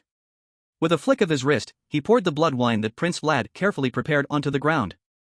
It was like pouring leftover water. Silence. The entire banquet hall fell quiet to the point where a needle dropping could be heard. All the vampires stared wide-eyed. What was he doing? Was he provoking the prince? Outrageous. Prince Vlad stood up abruptly, his S-rank peak killing intent bursting forth like a tsunami. Oriental. Do you dare insult? Flowing within, a blood even nobler than his own. Divine blood? Prince Vlad's pupils constricted violently. His previous anger vanished in an instant, replaced by fear and reverence in the presence of a higher power. He stepped down from the throne. Walking through the crowd, he headed straight for Sumo. Under the stunned gaze of all the players, including Adam, this S-rank prince, who had just been mercilessly killing, actually performed a standard noble courtesy before Sumo. I apologize, esteemed Duke. It is my poor hospitality that has sullied your taste with this rustic fare. Vlad waved away the servant and shouted to the butler behind him, Go. Bring me that bottle of Cain's tears from my collection. Only that is worthy of this esteemed guest. That's more like it. Sumo nodded faintly and handed his cane to Andre beside him. He patted Prince Vlad's shoulder, a move so audacious, yet Vlad was surprisingly flattered. Little Vlad, no need to be so nervous. I came this time just to bring my family for a little relaxation. Arrange a quiet spot for me, I do not like sitting with. Sumo glanced at the foreign players next to him, awkwardly holding their blood wine, and disdainfully said, I do not like sitting with these commoners who have never seen the world. Of course. Of course. Prince Vlad immediately bowed and led the way. A VIP box has already been prepared for you. Please. A few minutes later, Sumo swaggered into the best view golden box in the hall with the Dragon Country team. The table was laid with real fine wine and delicacies. Meanwhile, teams from Lighthouse Country, Sakura Country, and others, judged as rude lower-class people for their earlier behavior, were sent to the long table in the corner, squeezed together with a group of low-level vampires. Fuck. Adam glared at Sumo in the box above, elegantly swirling his wine glass, his electronic eye almost exploding with rage. Why? Why is it that we are all here to level up, while we have to drink blood, yet he can have the boss toast him? Inside the box. As the curtains were drawn. Puff. Sumo just swallowed a mouthful of Cain's tears and immediately vomited into the trash can. Cough cough cough, so disgusting. It has a taste of rust. He sank into the soft chair, his face turned pale instantly, his hands shaking so much he couldn't hold the cup. That previous act had drained all the energy he had built up. Especially releasing that hint of divine power was like exhausting his life. Brother Su. Andre quickly handed over a thermos cup, filled with goji berry water. Sumo took a sip of hot water to recover. Wiping the cold sweat from his mouth, he glanced at those foreign players downstairs who were being troubled by the vampires, revealing a weak yet proud smile once more. Andre, did you see? This is called. As long as I act like a god, when the gods see me, they have to offer me a cigarette. Chapter 65, The Balls Kill, Elegant Thugs. S-rank instance, Vampire Castle Banquet Hall. Thud thud thud, midnight neared, and the castle's organ played a low and eerie waltz. The masquerade ball begins. Rules in effect. Please find a dance partner in the dance hall. Refusal to dance shall be seen as rude, erased. In the center of the hall, hundreds of vampire nobles, wearing exquisite masks, glided into the dance floor. Crimson skirts twirled like blooming blood flowers. Brother Su. At the railing of the golden box, Andre clutched the handrail tightly, leaving fingerprints on the solid wood. He watched Sumo, who was slowly descending the stairs with a staff, his eyes turning red. Others saw an elegant Eastern duke. But he saw Sumo's slight tremble in his calves as he descended, and the layer of cold sweat hidden under the makeup on his forehead. Brother Su's leg bones had not healed properly, every step was like stepping on broken glass. Don't look at me. Sumo's voice came through the team channel, steady yet cold, watch your surroundings. A few mice have mixed in. At the edge of the dance floor. Sumo stopped his steps, elegantly adjusting his gloves. He did not immediately enter the dance floor, but instead scrutinized his surroundings like a picky hunter assessing its prey. A sweet, cloying fragrance swept over him. A woman in a pure white gown, wearing a feathered mask, approached holding 2 glasses of wine. Her figure was fiery hot, but the silver cross necklace subtly visible around her neck betrayed her identity. A contestant from the Holy See, Temple Assassin. Honorable Duke, the woman said with a charming voice, offering 1 glass of wine, may I have the honor of asking you to drink? That was highly concentrated holy water. For Sumo, who bore the abyssal body, it was like concentrated sulfuric acid. Drinking it would instantly rot his organs. Moreover, according to the rules, this was a toast, not an attack. If he didn't drink, it would be considered rude. It was a dead end. The contestants from the lighthouse country in the distance were sneering, waiting to see Sumo's embarrassment or sudden death. Sumo stared at the glass of wine, his heterochromatic eyes behind the sunglasses squinting slightly. He accepted the glass. A glimmer of uncontrollable joy flashed in the assassin's eyes. But the next second. Crack! Sumo's hand seemed to lose its grip, and the wine glass tilted. That glass of highly concentrated holy water, unfortunately, spilled all over the assassin's expensive low-cut gown. Sizzle, sizzle, sizzle. It was not the holy water burning her, since she was from the Holy See, but rather, on a physical level, she was completely soaked. The key point was Sumo stepped back in feigned horror, pointing his cane at her, exclaiming loudly. Oh my! What is that smell? Garlic? Madam, have you hidden garlic juice on yourself? Buzz. The gazes of all the vampires in attendance sharpened like knives. Bringing garlic to a blood-tried ball?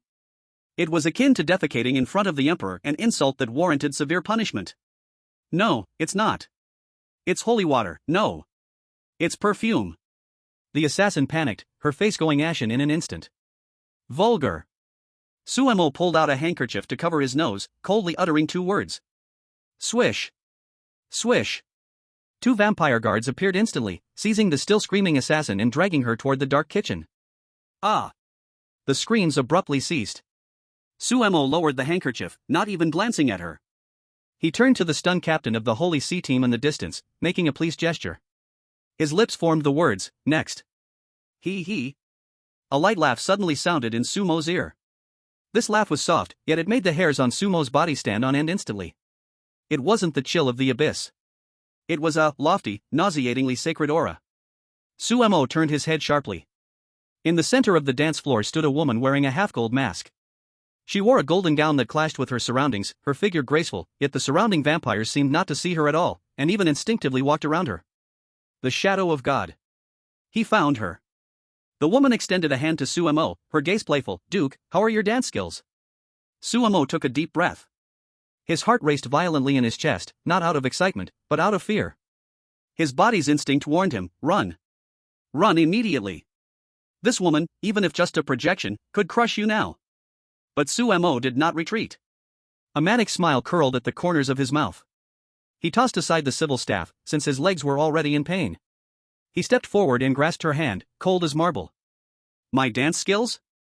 Sumo pulled the woman by the waist forcefully, drawing her into his embrace, whispering close to her ear, better when killing. Thud. Thud. Thud. The music reached its climax. The 2 slid into the dance floor. This was not a dance. It was a slaughter. The woman's steps were incredibly fast, each spin forcing Sumo to shift his injured leg. Crack. Sumo heard the faint sound coming from his fractured bone. Cold sweat dripped from his chin onto the woman's shoulder. You are about to shatter. The woman whispered close to Sumo's ear, her voice as gentle as a lover, yet speaking the cruelest words, your divine body is stitched together. Your organs are bleeding. Jump 3 more times, and you'll die in my arms. Is that so? Sumo's face was pale, but his arms clamped around the woman's waist like iron pincers. He endured the piercing pain, using the force of their spinning to guide them into the dead corner of the dance floor.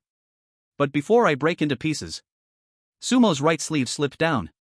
A blade as thin as a cicada's wing, made of non-metal, a bone knife, appeared at his fingertips. Swish! The blade sliced through the air, aiming directly at the woman's throat. The woman leaned back slightly, and the blade severed a strand of her golden hair. Rude. The woman chuckled lightly, her finger tapping on Sumo's chest. Boom! A powerful divine force pierced through Sumo's chest. Puff! Sumo felt a sweetness in his throat and barely swallowed a mouthful of blood. But he smiled. A smile full of blood yet incredibly menacing. Because just in that fleeting moment of contact, his left hand had silently placed an almost invisible, abyss tracking symbol on the zipper at the back of the woman. Got you. Sumo's voice was hoarse. The woman froze for a moment. She hadn't expected that this dying human, risking the shattering of his heart, would go to such lengths just to mark her. At that moment, ding. Ding. Ding. The midnight bell at the top of the castle chimed. Warning, midnight has arrived. Cinderella time is over. All players who have not returned to their rooms will be forcibly turned into mice. The lights in the hall went out instantly. The round crimson moon became thick like blood. Game paused.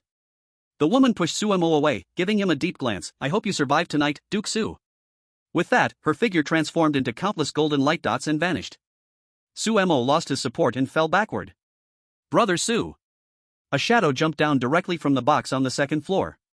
Andre, like an out-of-control tank, crashed to the ground and rushed into the dance floor, catching Sumo with his broad back just a second before he hit the ground. Go! Quickly, go! Sumo lay on Andre's back, his consciousness beginning to blur, still tightly clutching the bone knife in his hand. Don't go back to the box, go to the basement. Okay. I'll take you. I'll take you. Andre shouted, crashing through the blocking vampires, sprinting into the darkness. Behind them, those players from Sakura country who had not returned to their rooms let out desperate screams when the bell rang. Their bodies began to twist, shrink, and grow gray fur. Squeak, squeak, squeak. A few seconds later, the ground had several fat mice dressed in unmyoji clothing. Meow! From the shadows, several Blood Clan black cats with glowing red eyes gracefully emerged and pounced on the mice. This is the ball. Elegant, yet deadly. Chapter 66, The Mouse in the Gutter, The God in the Mud. S-level dungeon, Blood Clan Castle underground wine cellar, abandoned dungeon. Tick-tock, tick-tock. Cold, moldy water droplets fell from the moss-covered stone walls. There were no melodious waltzes here, nor the scent of sweet red wine. Only the smell of rotting straw and the rustling sound of mice crawling through the drainage ditch. Bang! A dull sound. Andre crashed through a decaying wooden door, rolling into this dusty storage room with Sumo in his arms. Huff, huff. Andre leaned against the door, breathing heavily. His expensive suit was torn, and his face was covered in dust, looking like a homeless refugee. But the man in his arms was well protected, not even his hem getting muddy. Brother Su, we made it, we are safe. Andre carefully placed Sumo on a relatively dry pile of straw. In the faint moonlight, Andre could see Sumo's condition clearly. It was tragic. That red windbreaker, a symbol of glory and arrogance, was now soaked in cold sweat, clinging to his body. Sumo's eyes were tightly shut, his originally pale face now displaying a dead gray color. The most terrifying thing was his right leg injured from the forced spinning on the dance floor just moments ago. The calf was twisted at a strange angle, clearly broken.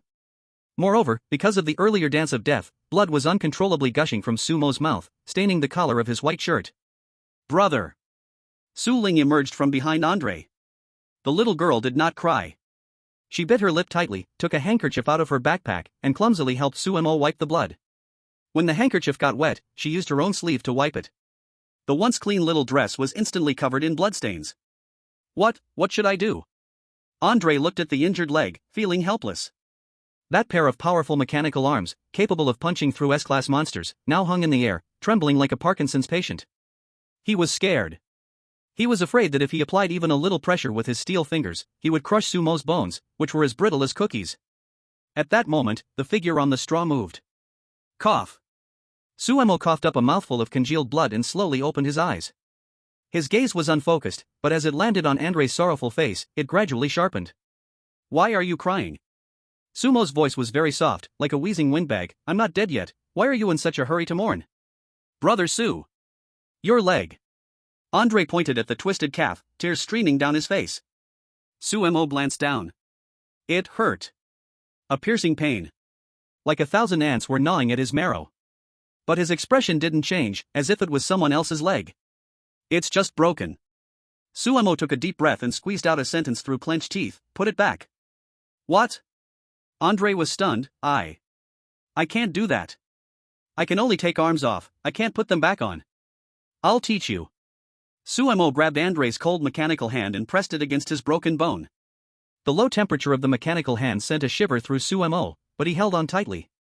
Listen, Andre. Suemo stared into his eyes. Treat me like a broken shovel handle from the coal mine. Pull hard, then reset it. Don't hesitate, or I'll be finished. But. Hurry! Before those cats catch all the mice. Suemo shouted sharply. Andre gritted his teeth, trembling all over. He looked at Sumo's fragile leg and then at the trust in Sumo's eyes. Ah! Andre let out a suppressed roar, as if trying to bolster his courage. His precise mechanical hand firmly grabbed Sumo's ankle and knee. Hang in there. Brother Su. Crack. The painful sound of bones grinding erupted in the silent basement. Ugh. Suemo jerked his head back, the veins in his neck bulging like worms. He bit down hard on his wrist to avoid screaming and attracting enemies, his teeth sinking deep into flesh, blood flowing freely. Cold sweat instantly poured down like a waterfall, soaking the straw. 1 second. 2 seconds. Who? Sumo's body went limp, collapsing completely on the straw, unconscious. But that leg was straightened. Brother Su? Brother Su. Andre, terrified, checked for breath and finding that he was still alive, slumped to the ground. This 2-meter-tall man cried like a 200-pound child. He looked at his mechanical hand, covered with Sumo's cold sweat. For the first time, he hated himself for being just a brawler and not a doctor. Time passed, and he did not know how long it had been. Above, there were horrifying cries and the sounds of cats scratching the floor. That was the players who had turned into mice being hunted down. Suemo woke up again. He was awakened by a scent. It was the smell of blood. But it wasn't ordinary blood, nor the low-quality human blood from the banquet earlier. It was a smell, filled with ancient, decayed essence, yet imbued with tremendous energy, the smell of fermented divine blood. Suemo opened his eyes. Andre. Brother Su. You're awake. Want some water? Andre had been watching over him, his eyes swollen like walnuts. Help me sit up. Suemo struggled to prop himself up, his nose sniffing the air. His gaze pierced through the darkness. Looked into the depth of this storeroom. Just now, I rushed in and didn't pay attention. Now, having a closer look, this is not an ordinary storage room at all. It's filled with huge, rusty iron cages. Behind the cages, there are stacks of oak barrels sealed with stamps. That tempting fragrance is wafting out from the oak barrels. Su Ling, light it up. Okay. Su Ling raised the glowing skull, courtesy of the ghost captain. The light illuminated the labels on the oak barrels. Written in ancient Blood Clan characters it read, Test Subject Number 079, Material, Secondary Divine Favor, Angel, Status, Fermenting, 300 years. Sumo's pupils suddenly contracted. Dragging his newly reattached leg, he slowly moved closer. He reached out and wiped the red liquid seeping from the barrel's seam, tasting it. Boom! A surge of warmth instantly rushed into his stomach. Although it wasn't as good as Titan's blood, it was definitely a great tonic. 1,000 times better than that welcoming wine Prince Vlad drank. Ha! Suemo laughed. His smile was a bit hideous, a bit greedy. So that's how it is. Suemo leaned against the oak barrel, the weakness in his eyes replaced by madness. The prince above was drinking slop. The real good stuff is hidden in this gutter. Bro Su, what is this? Andre looked confused. Suemo patted the huge barrel like greeting a long-lost old friend. This is our medicine. It's also evidence of the prince rebelling. Suemo turned his head, looking at Andre and Su Ling. In that dark, damp basement, filled with the scurry of mice. This scarred, messy man put on a greedy mask again. Andre, find a cup.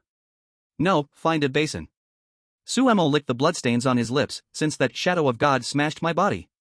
Then let the wine brewed by its little brother repair me. We will feast. Chapter 67, The Thief in the Basement, the Divine Being in the Barrel. S-Class Dungeon, Blood Clan Castle Underground Wine Cellar. Crunch! With a sharp sound, Andre used his newly reattached nuclear mechanical hand to violently pry open the lid of the oak barrel sealed with the top secret stamp. No wine fragrance. Only light. Buzz. A pure, golden beam of light shot out from the barrel, instantly illuminating this dark, moldy basement. What's in the barrel is not red wine. Instead, it's a thick, gooey substance like liquid gold. Just looking at it, one can feel the massive, heart-pounding vitality contained within. Gulps. Andre swallowed, feeling every cell in his body scream for a taste. Even the skull, held by Su Ling, which had always shown no expression, had the ghostly flames in its eye sockets flicker a few times. This is angel's blood marrow. Suemo leaned against a straw pile, his face still pale, but his eyes fixed on the barrel. He recognized this substance. To extract this bucket of essence, one had to skin and dismantle a living high-ranking angel and let it ferment in the abyssal demon jar for 300 years. This was Prince Vlad's trump card for attacking divine position. Help me over there. Suemo extended his hand. Andre hurriedly helped Suemo to the side of the barrel. Suemo did not use a cup. At this moment of life and death, elegance is for the dead.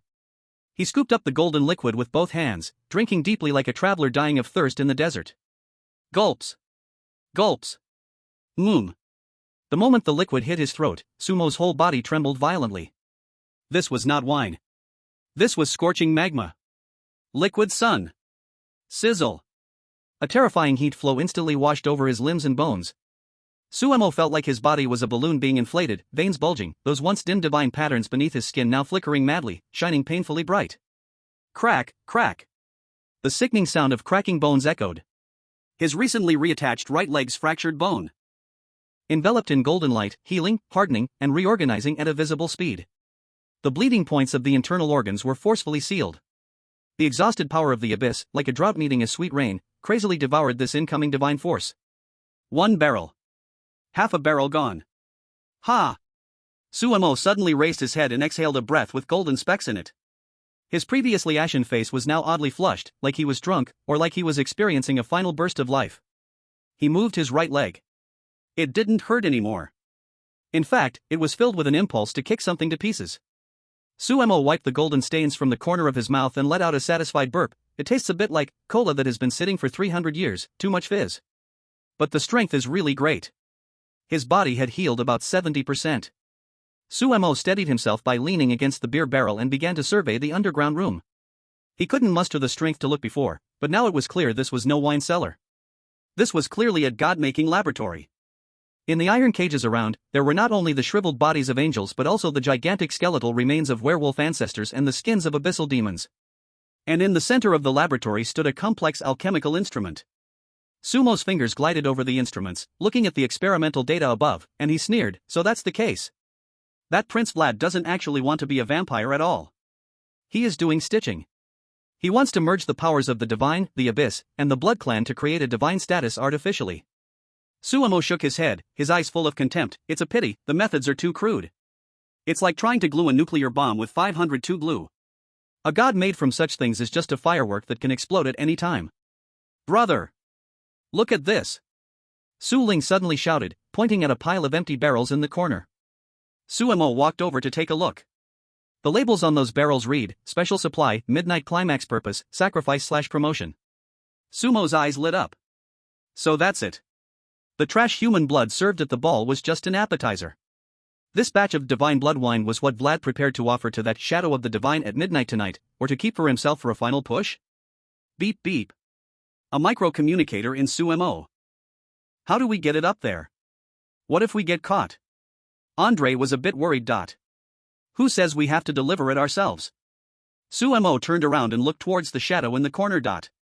There, a few plump big rats dressed in fragments of Onmyoji clothes curled up. They were contestants from the Cherry Blossom Nation, transformed into rats. They were shivering here, witnessing the whole process of Suemo sneaking a taste. Suemo walked over and kicked one rat on the butt. Squeak! Unravel! Suemo snapped his fingers, breaking the transformation curse of the ball, using a small area disturbance of the abyss's authority, but... Boom! The smoke dissipated. Several disheveled Onmyoji transformed back into human form, kneeling on the ground and desperately bowing. Don't kill me! Su-san! Don't kill me! Suemo squatted down and tapped the leader's face with a bone knife. Do you want to live? Yes. Yes. Suemo pointed at the spiked wine barrel and then at the cargo lift leading to the hall. Take this wine and roll up to find your master.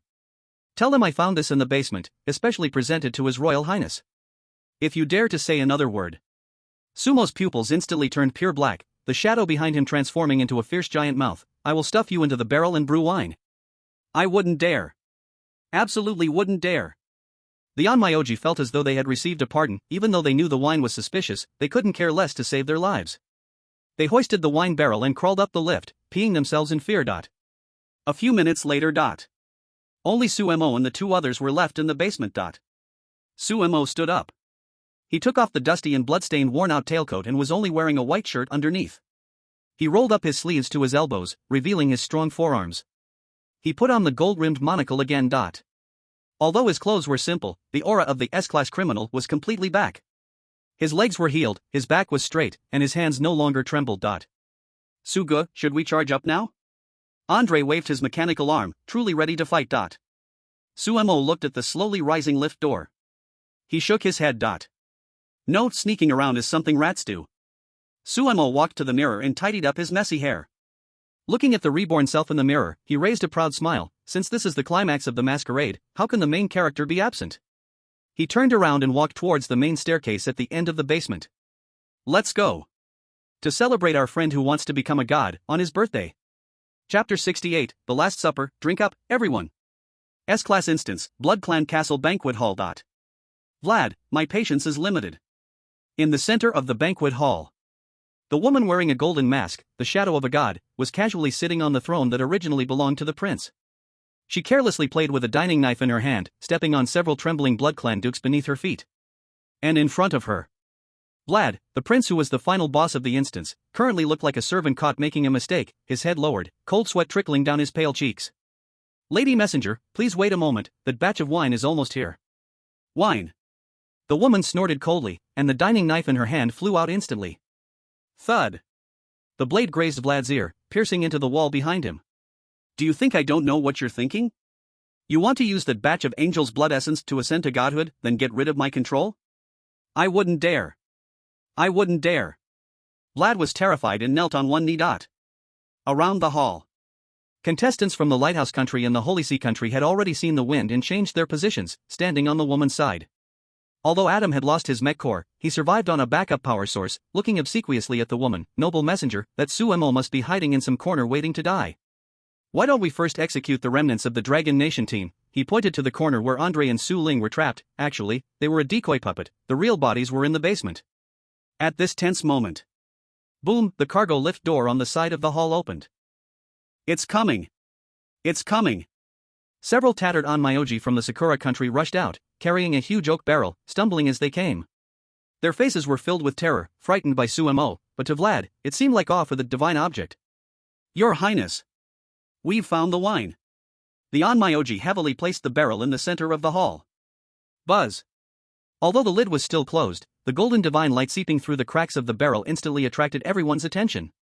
That rich, pure energy wave made every S-Class being present feel a yearning deep from their souls.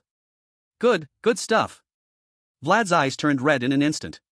He could feel that if he drank from this barrel, he would break free from his shackles and become a true blood god. Then, he wouldn't have to care about this woman's expressions anymore. Give it to me. The woman in the golden mask also stood up. Although she was a projection of a god, this barrel of angel essence was also a great boon for her. The atmosphere suddenly froze. Vlad wanted it, and the divine envoy wanted it too. Two terrifying auras clashed in the air, causing glass cups in the hall to shatter. Vlad. The woman's voice was cold. Are you going to fight me for it? Vlad clenched his teeth, his fists creaking. Give it? He was unwilling. Don't give it? He couldn't beat her. In this standstill, a crisp clapping suddenly sounded from the spiral staircase on the second floor. Wonderful. What a brilliant dog-eats-dog drama. Everyone was shocked. All eyes suddenly turned upwards. There, by the railing on the second floor, stood a man in a white shirt with gold-rimmed single glasses, lazily leaning against it. He wasn't holding any weapon, but rather a glass of red wine seemingly acquired from nowhere. His sleeves rolled up, exposing powerful, strong arms, skin smooth as jade, and any trace of being near death was nowhere to be found. Suemo? Adam screamed, as if he had seen a ghost. Impossible. You were just about to die. Your organs were shattered. Suemo looked down at Adam, the corners of his mouth curled into a mocking smile. Captain Adam, I don't know if you've heard. In our East, there's a saying called returning light in the dying moment, right? In fact, it means full recovery. Suemo ignored Adam's shock. He held the wine glass, step by step, walking down the staircase. Thud, thud, thud. His footsteps were steady and powerful, each step resonating with the heartbeats of the crowd. As he descended, out of the shadows behind him came the towering figure of Andre and Su Ling, holding a skull. The Dragon Country team, all fully revived. Suemo walked straight to the center of the hall, stopping between Vlad and the divine envoy. He glanced at the barrel of wine and then at the two tense bosses. Gentlemen, why must you harm your friendship over such a small matter? Suemo smiled, grinning like an enthusiastic salesman. He reached out, gently tapping the oak barrel filled with enriched special drink. This wine is from my finding. Since everyone wants it. Suemo looked at Vlad. Your Highness, today is your birthday banquet, masquerade, you are the host, this first cup should be drunk by you first. Then he turned to the masked woman, this envoy, since you are a guest, the guest follows the host. After the host has finished drinking, you can take the rest home, how about that? These words sounded reasonable, even a bit timid. But Vlad listened. He urgently needed power. Just one sip, just one sip. He would have the confidence to confront this woman. Duke Su makes a good point. Vlad no longer hesitated. Greed overcame reason. He suddenly lunged at the barrel, flinging the lid open. Boom! Golden light burst into the air. That pure divine aura concealed the abyssal poison hidden within. Mine, it's all mine. Vlad buried his head deep in the barrel, drinking wildly. Gulp! Gulp! The people around watched in disbelief. The divine envoy did not stop him, she was observing. She was inherently suspicious, and since Suemo was so generously giving it up, she just happened to let Vlad be a test subject for the poison. Suemo stood aside, gently swirling the glass of red wine in his hand. Through the red liquid, he watched as Vlad frantically devoured the poison. 3, 2, 1. Ugh! Just as Vlad was drinking madly, his whole body suddenly twitched violently. He abruptly raised his head, letting out a scream that sounded neither human nor vampire. Ah ah ah! He saw countless black meridians suddenly surge beneath his originally pale skin. Those meridians moved and swelled like living creatures. Then, a golden light erupted from his 7 orifices, but within that golden light mixed with the dark gas of the abyss. Sacred and abyss. 2 completely opposite forces exploded within his body. Bang! Vlad's left arm exploded into a cloud of blood mist. Bang! The wing on the right began to rot and ooze pus. Poison, it's poisonous, Vlad staggered back, pointing at Suemo with a face full of fear. What did you put in the wine? Suemo took a sip of red wine, the smile on his face gradually turning cruel. He pushed up his monocle and quietly said, Nothing. Just added a little of my blood. How about it, Your Highness? This cocktail from the abyss. Sumo's eyes narrowed, and he suddenly smashed the wineglass on the ground. Is it strong enough? Chapter 69, Prelude to Godslaying. God, will you bleed? S-level dungeon, Blood Clan Castle Banquet Hall. Roar ah ah ah. In the center of the hall, the once handsome and noble Prince Vlad had now turned into an indescribable flesh monster. Golden divine light pierced out from within him like a sword, while the black abyssal tentacles tightly bound every inch of his skin like chains. Boom! He painfully waved his mutated giant claws, smashing the long table next to him. Several unprepared members of the Lighthouse Country team were instantly turned into meat paste. It exploded, boss, exploded. The whole place descended into chaos.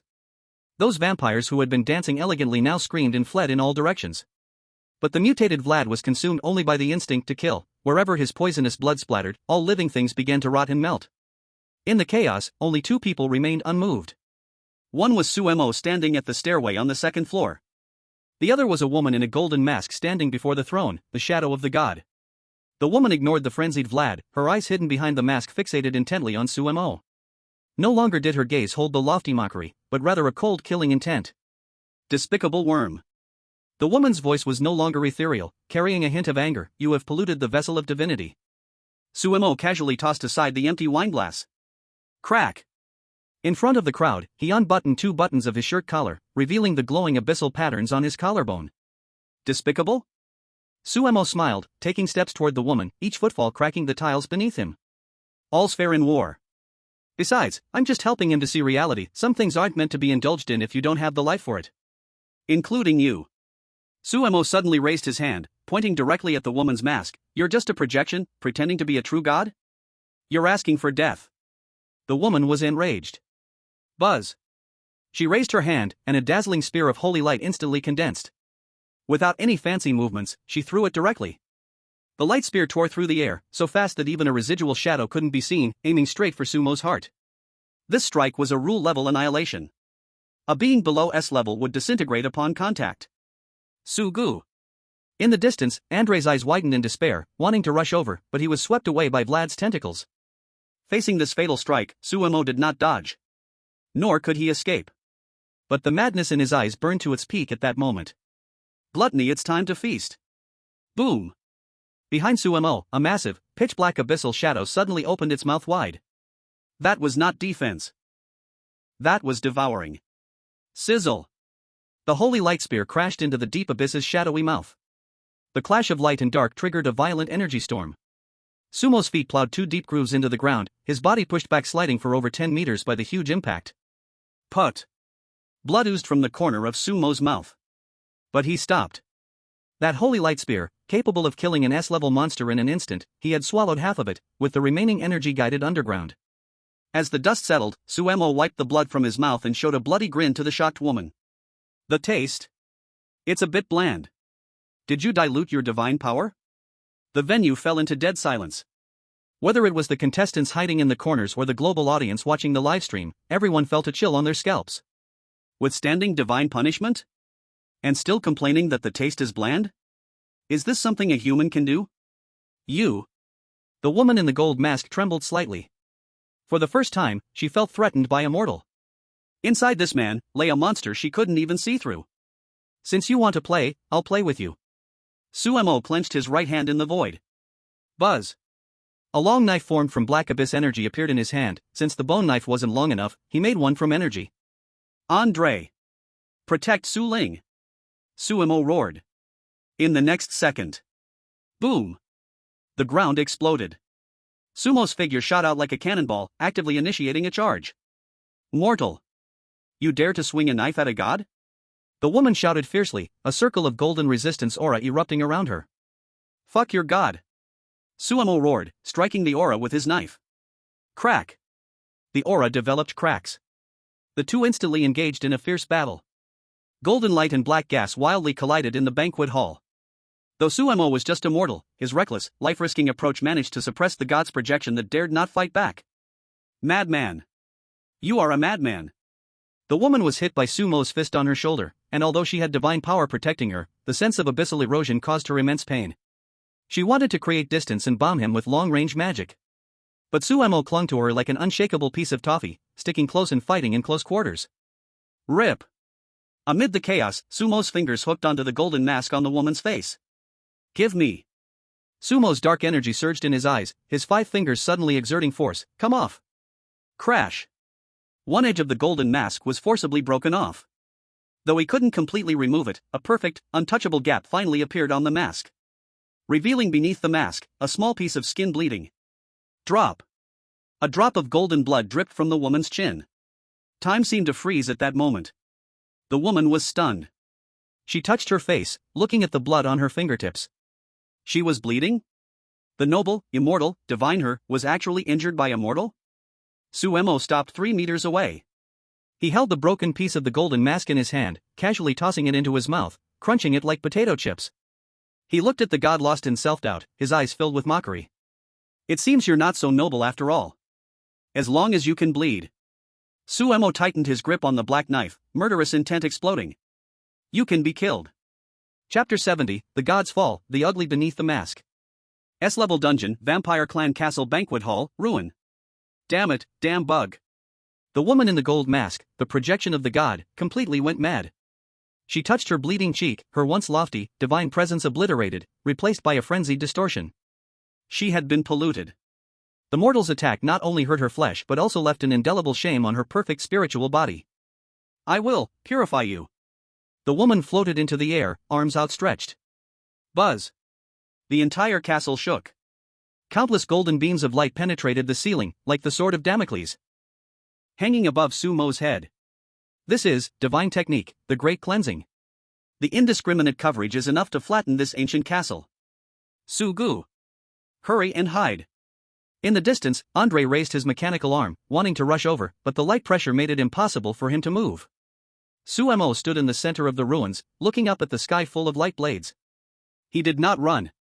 Because he knew this move was a locking technique, there was no escape. Purify me? Suemo spat out a mouthful of blood, his eyes fierce. He suddenly turned his head to look at the not-so-distant mutated Prince Vlad, who was roaring madly, unable to distinguish friend from foe. Let me borrow your body. Suemo swung the black knife in his hand, which turned into a black chain, tightly wrapping around Vlad's neck. Come, to me. Boom. Suemo unleashed his full monstrous strength, actually pulling the several-ton S-class meat mountain creature above his head. Ziz. Boom. The sky was filled with a rain of holy light swords falling. All of them smashed into the huge and rotting body of Prince Vlad. Aya! Vlad let out a piercing scream. His body, polluted by the abyss, became the best insulator. The holy light burned his flesh but couldn't pierce through him in time to kill Sumo. Blocked? The woman in the air's pupils contracted. She did not expect Sumo to use the dungeon boss as a shield. In that moment, when her old strength had been exhausted and new strength had yet to arise. Now is the time. Sumo's voice came through the communicator, coldly transmitting. Behind the woman. In the originally empty air, suddenly, a ripple appeared. A figure dressed in a red evening gown, as beautiful as a poisonous snake, silently emerged. It was the demon princess. She had been lurking in the dark, even deceiving the god's perception using the identity of a double agent. She had been waiting for this moment, the moment the god exposed a flaw. For the master. The demon princess's eyes were cold, holding the special abyss disturbance device, which was actually a black nail engraved with virus codes, that Sumo had given her before entering the dungeon. Put. There was no exquisite move. The demon princess gripped the nail tightly with both hands and fiercely stabbed it into the back of the woman's neck, where the projection connected to the data node of the main body. Ugh! The woman let out a scream resembling a short-circuited electrical current. The golden light on her body instantly became chaotic, like a television with a stuck tape. Her figure began to flicker and twist wildly. Warning! Connection disrupted. Divine power transmission interrupted. How dare you, you despicable! The woman turned around and stared at the demon princess fiercely. Sorry. The demon princess pulled out the nail, quickly retreating, revealing an elegant smile. I only kneel before true strong ones. And you are just a fake. Meanwhile. On the ground. Andre. Throw me up. Sumo pushed away the already charred Vlad and shouted at Andre in the distance. Coming. Andre understood. He rushed over, knelt on one knee, and crossed his hands in front of him to form a springboard. Here you go. The nuclear-powered mechanical arm exploded with full power. Sumo stepped on Andre's palm. Boom! The huge reaction force shattered the ground.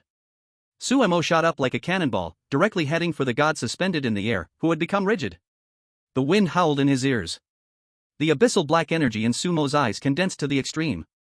He adjusted his posture in midair, his right hand forming a claw, with fingertips covered in abyssal keratin capable of tearing through steel. Closer!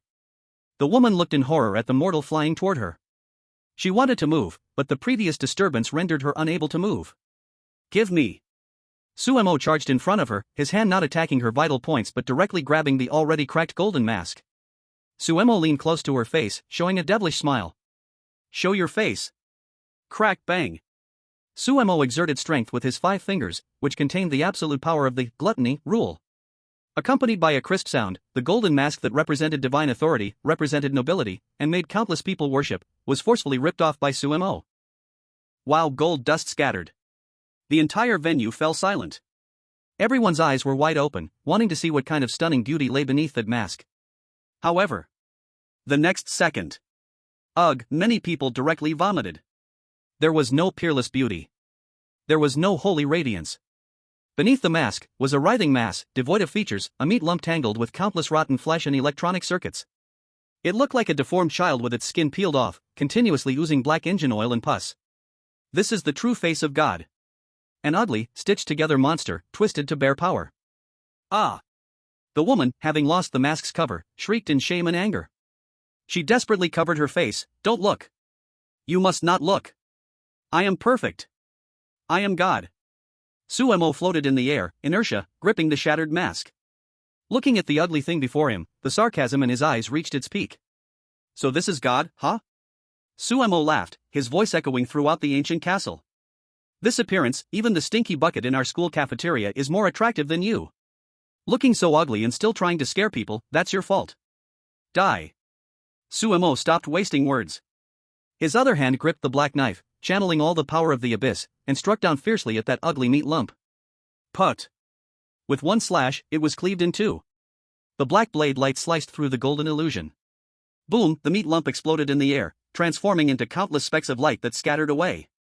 Along with it, the dark clouds and pressure also dissipated. System announcement: player Sumo has successfully killed the projection of God, fake. Achievement unlocked, God Slayer, beginner. Second round of the instance, cleared. Thud. Sumo fell from the air, crashing heavily onto the rubble. Every bone in his body felt shattered from the earlier explosion, but he lay in the pile of debris, looking at the half-blood-stained golden mask in his hands. Though he was in immense pain, he smiled happily. Su Gu. Andre and Su Ling rushed over, crying out. Su Mo waved his hand, signaling that he wasn't dead yet. He tossed the mask to Su Ling. Take it and play with it. Though this thing was worn by a fake, the gold is real. On this pile of ruins. Su Mo lay on the ground, looking at the dawn light gradually revealing the sky. Dawn had come. The so-called god couldn't survive this night either. Chapter 71, Settlement? No, this is moving. The first ray of dawn sunlight pierced through the shattered dome, falling into the chaotic hall below. The ugly meat lump representing God had completely vanished. Only the faint smell of engine oil and burned flesh lingered in the air. We won? In the corner, a few lucky surviving members of the Lighthouse Nation peered out, their faces filled with disbelief. They looked at the man standing straight in the center of the ruins, covered in blood, clothes tattered, yet still standing tall. The fear in their eyes was deeper than seeing a ghost. A man who dared to kill a god, this Su Mo was the real monster. Su Mo did not pay any attention to the surrounding eyes. He bent down, picked up the already dulled abyss black knife, energy nearly depleted, and casually tossed it aside. Then he clutched his chest, coughing violently a few times. Cough cough, with each cough, golden sparks flew from his mouth. That was the remaining divine power clashing with the abyss inside him in a final struggle. Su Gu. Medicine. Andre quickly rushed over, handing him the half-finished, enhanced divine blood wine barrel. Su Mo wasted no time, grabbed a broken bowl beside him, scooped a bowl of it, and drank it down in one gulp. Sizzle, fighting poison with poison. His complexion improved slightly. System announcement, instance boss Prince Vlad confirmed dead. Final boss projection of God confirmed expelled. Second round of elimination match forcibly ended. Buzz. In the sky, 32 beams of teleportation light descended again. The system clearly did not want this disaster named Su Mo to stay any longer, it wanted to rush to send away this group of plague gods. Hurry! Hurry up! The surviving foreign contestants cried out as they crawled toward the beam of light. Especially those Onmyoji from the Cherry Blossom country, who had been treated like laborers by Su Mo, now felt like their backs were breaking, seeing the beam of light as if they had seen their long-lost mother. But just as they were about to escape, a lazy voice rang out. Su Mo sat on a three-legged chair, playing with half a golden mask in his hand. He didn't look at them, only gestured slightly to Andre with his chin. Boom! Andre understood immediately, jumping forward with his nuclear mechanical arm blocking the beam of light like an insurmountable mountain. Brother Su said to stop. Andre grinned, his mechanical fingers cracking ominously. Su. Duke Su. We surrender. We've given you all our points. What more do you want? The leader from the Cherry Blossom country was almost in tears. Su Mo pushed up his monocle and pointed at the giant oak barrel at the feet of those Onmyoji. You can go. But my wine has to stay. The Onmyoji stared blankly, then burst into wild joy. Take it. Take it all. They wouldn't dare drink the wine mixed with Su Mo's poisoned blood, even if they had 10 lives. And Su Mo stood up, surveying the ancient castle hall. Though ruined, it still exuded a classical luxurious atmosphere. His gaze fell on the painting of the Night Feast of Cain, the real piece, on the wall, and the wobbling S-class crystal chandelier from the ceiling. Since we're here. Su Mo revealed a familiar smile, one that made the system tremble with fear. Andre, Ghost Princess. Time to work. Dismantle anything that can be taken apart. 5 minutes later. Global livestream. The audience originally expected to see a touching scene of victory. Instead, they witnessed an astonishing violent moving scene. 1, 2. Lift. Andre roared, using the immense strength of his mechanical arm to hoist the half-done prince's pure gold throne into the air. This chair is impressive. I'll take it back for Brother Su to use as an office chair. Be careful, don't damage the edges. Su Mo commanded, his hands busy as well. He was delicately prying down a few corpse oil lamps from the wall with a scalpel. This lamp oil is great, take it back to refill the school's streetlights, it'll save a lot on the electric bill. The Ghost Princess was scavenging in Vlad's private collection room. Principal. There's a box of S-class vampire cloaks here. Although a bit old, they can be altered into uniforms for the students. Take it. Su Mo waved his hand. As for Su Ling, the little girl was riding on the lifeless body of Prince Vlad, mutated, trying hard to pull out a pair of S-class vampire fangs with pliers. I can't pull it out. Brother. I want to make a necklace with these fangs. Andre, go help her with that. The entire castle was stripped bare. Even the red carpet on the floor was rolled away. System warning. System warning. Player Sumo. Please stop your looting actions. This instant scene will reset in 30 seconds. Taking scene props during this time is a violation. Violation? Sumo stuffed the last lamp into Su Ling's backpack and raised his middle finger to the sky. When that god descended just now, I didn't see you punish it for a violation, did I? It killed my instance boss, Vlad, which made me miss out on a huge amount of experience. I'm just taking a bit of furniture to settle the debt, is that too much to ask? The system was left speechless. Mainly because that god was indeed an external invasion, and the system was at fault. ZZZZ. After a buzzing sound, the system chose to play dead. Countdown, 10, 9. Let's go. Sumo dusted off his hands. He looked at the empty, seemingly robbed castle hall. This hall is pretty good. Sumo hoisted a box of Millennium red wine, actually blood, striding into the teleportation beam. Behind him, Andre carried the pure gold throne. The ghost princess held bags of clothes and antiques. Su Ling wore a fresh pair of large fangs around her neck. The Onmyoji from the Cherry Blossom country lifted the giant barrel of divine blood poison. With a tearful face, he followed behind, laboring as a drudge.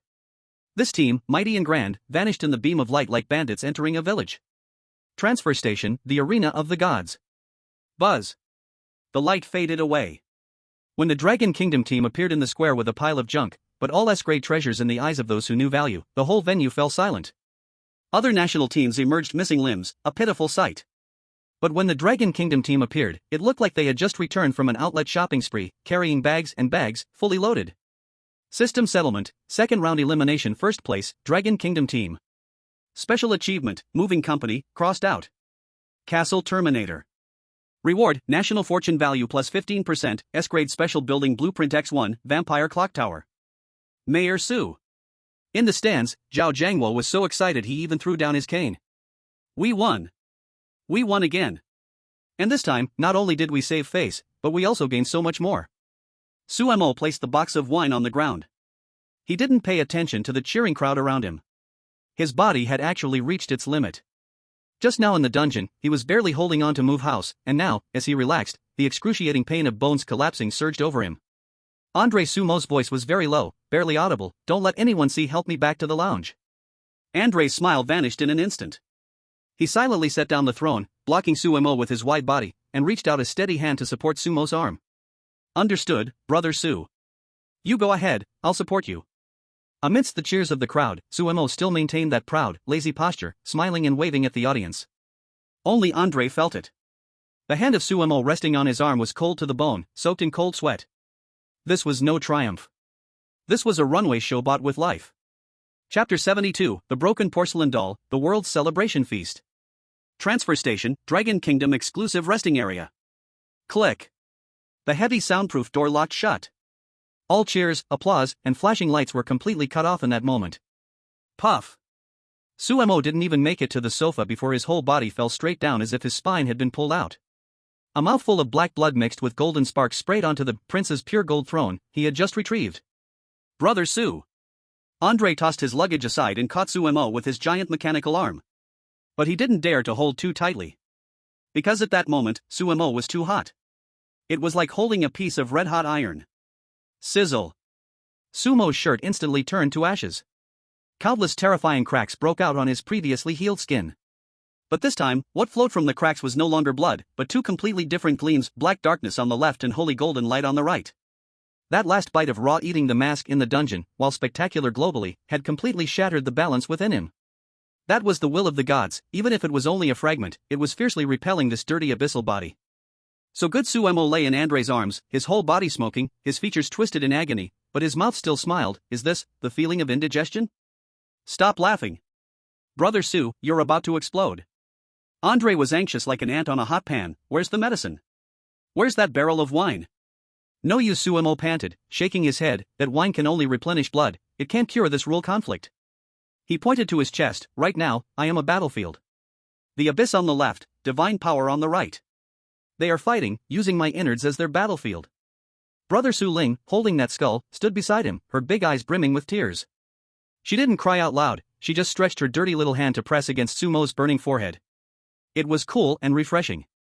That was the unique temperature of the little zombie. Brother doesn't hurt, Linger will blow for you. Sumo felt that tiny bit of insignificant coolness. the madness in his eyes faded, revealing a hint of tenderness. He struggled to raise his hand and pinch Su Ling's little face. "It's okay, you won't die. As long as it didn't explode right away, the winner is me. Ghost Princess." Su Mo turned to look at the female ghost standing in the shadows, her expression serious.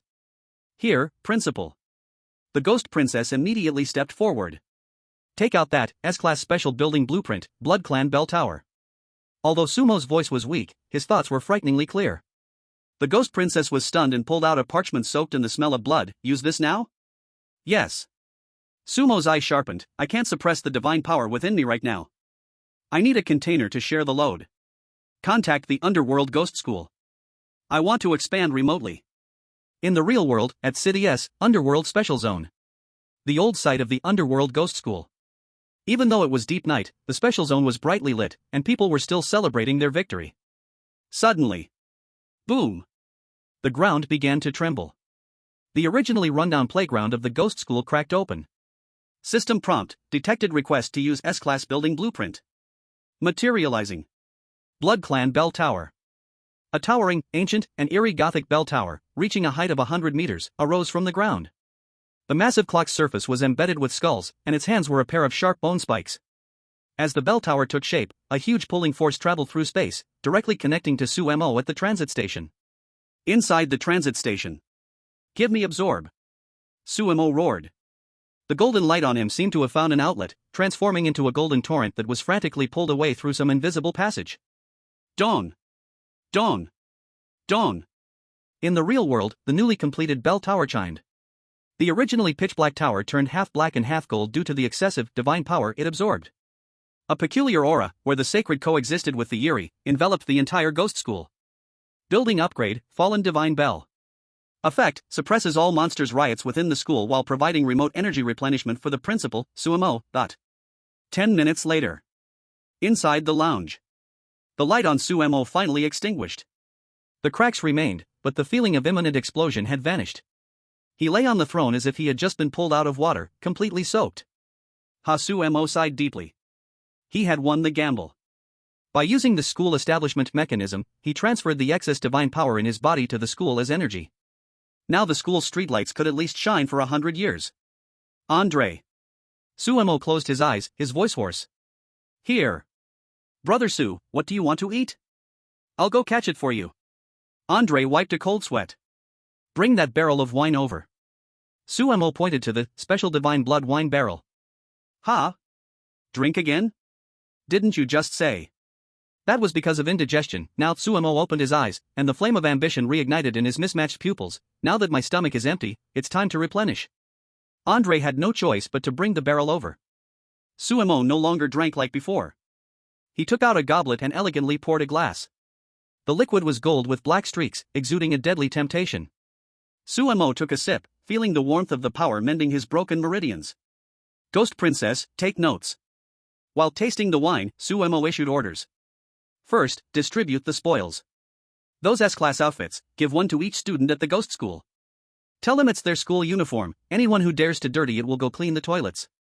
As for the vampire fangs, find a craftsman to make them into twin swords for Su Ling. Don't make a necklace, that's too wasteful.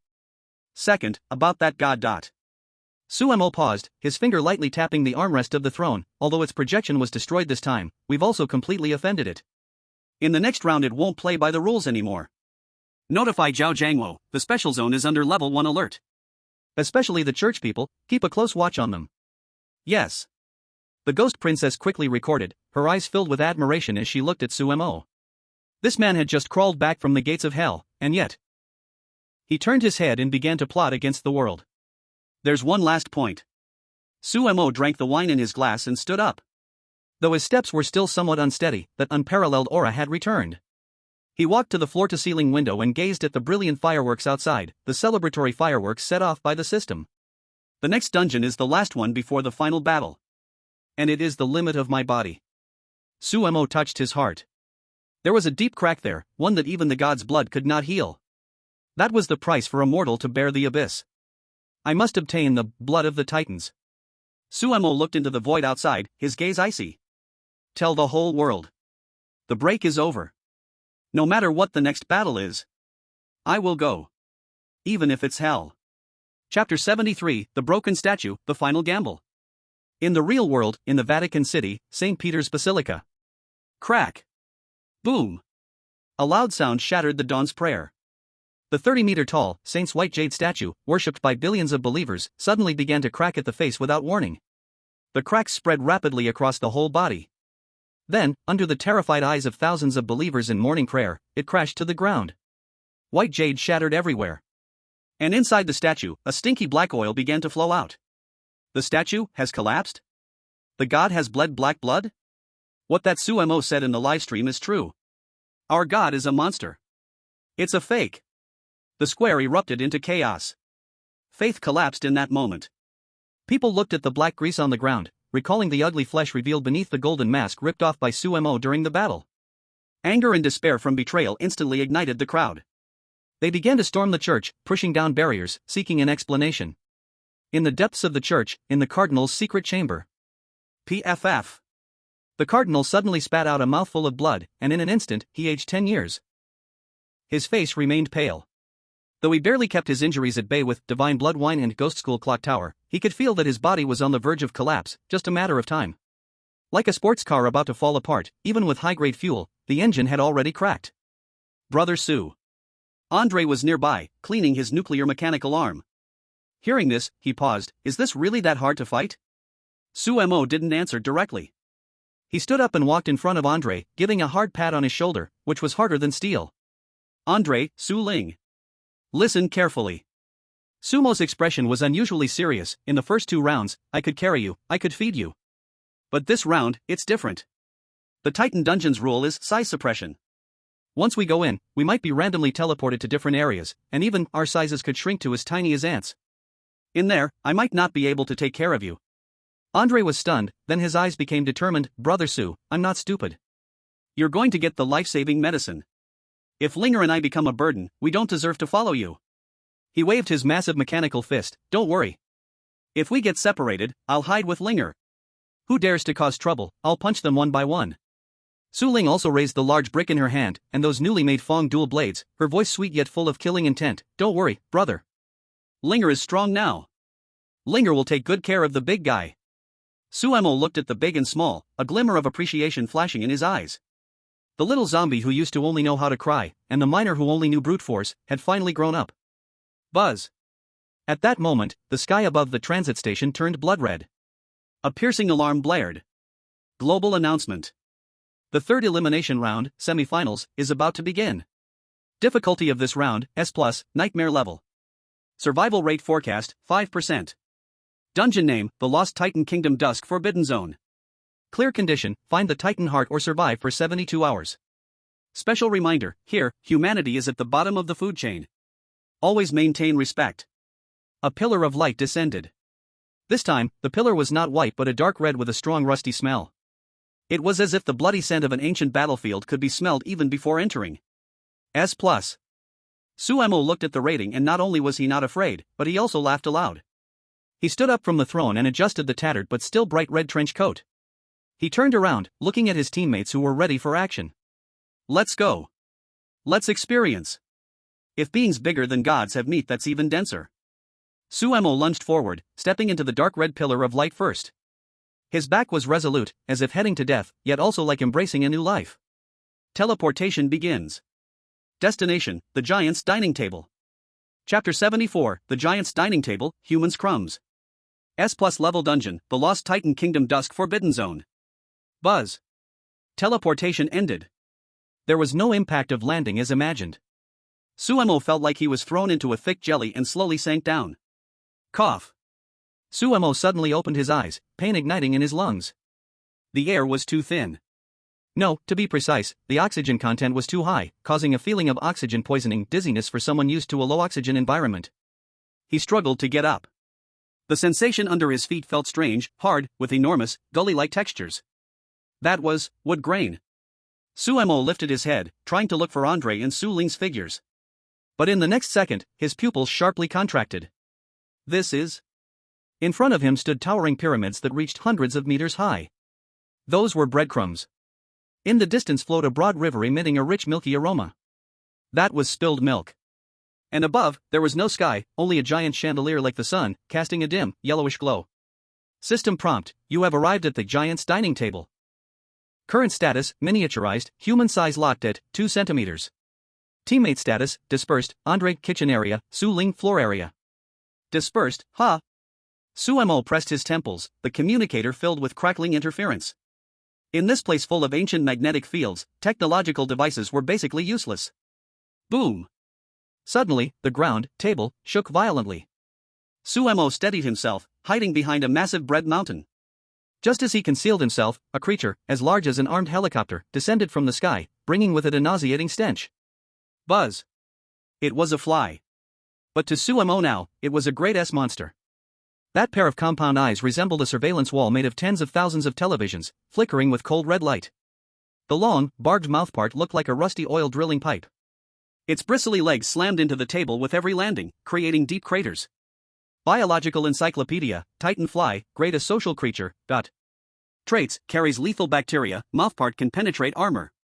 Note: in their eyes, you are just a moving crumb. Grade A, just a fly? Su Mo narrowed his eyes. If this thing were outside, he could kill it with just a glare. But now, his power was suppressed by the laws of this world, his body was still half damaged, and the size difference was immense. This was an unequal hunt. The fly seemed to sense something. It turned its massive head, compound eyes locking onto the breadcrumb where Su Mo was hiding. Screech! It let out a piercing shriek, its huge mouthpart lunging directly toward him. Boom! The bread mountain collapsed. Su Mo rolled away, and the spot where he had stood was punctured with a big hole, green acidic liquid sizzling. So fast. Su Mo clutched his chest, the intense movement made his internal organs bleed again. His current strength made it hard to break the monster's shell head-on. Buzz buzz buzz. The fly, missing its target, took off again, hovering low, preparing to dive. Su Mo looked at the gigantic creature, yet he felt no fear. On the contrary, he licked the blood at the corner of his mouth, and a glint of long-lost cunning, belonging to the weak, flashed in his mismatched eyes. Big size, impressive? In my hometown, swatting flies doesn't require a cannon. Su Mo pulled out the great vampire fongbone knife, leftover scraps from Su Ling. He didn't run away but stood his ground, giving a middle finger to the fly. You brat! Grandpa's here. Though the language was lost, the provocative spirit was universal. Screech! The fly was enraged. It folded its wings and dove down like a meteor, moving so fast it left an afterimage. Just as the deadly mouthpart was about to stab through Su Mo, he moved. He didn't retreat, instead, he slid forward against the wind pressure. Swish! At the last possible moment, he slipped underneath the fly's abdomen, the blind spot of its vision. Open up for me. Su Mo gripped the knife, using the creature's momentum from its dive to firmly stab the bone knife into the only tender flesh connection of the fly's abdomen. Then, he forcefully sliced. Puff, crash. Screech! The fly screeched in agony. It tried to fly again, but its belly was sliced open, and green guts fell to the table like rain. It wobbled and flew dozens of meters before crashing into a high-footed glass the size of half a football field, twitching and falling still. Kill Titan Fly, Grade A. Experience gained, minimal. Resources obtained, high-protein fly leg meat, toxic removal needed, but... Huff, huff. Su Mo slumped beside the bread mountain, covered in green sticky liquid, insect blood. This battle, though only against a fly, exhausted him like fighting an S-grade ghost outside. This was the oppressive feeling of the Titan dungeon. Su Mo didn't rest for long. He climbed onto the dead fly, skillfully cutting off 2 pieces of the tender leg meat, though they looked like 2 steaks. Creak. Eating raw. Although it tasted like dirty socks, the high protein quickly restored his strength. After finishing the meat, Su Mo stood up. He wiped the bone knife and looked towards the center of the table. At the end of his gaze, there stood a main dish as towering as the Himalayas. It seemed to be a heart. A heart still beating, radiating a strong divine glow of the Titan's heart. Thump! Thump! Thump! Each heartbeat made Su Mo's blood surge. Inside it flowed the Titan's blood he longed for. I've found it. The flames of greed reignited in Su Mo's eyes.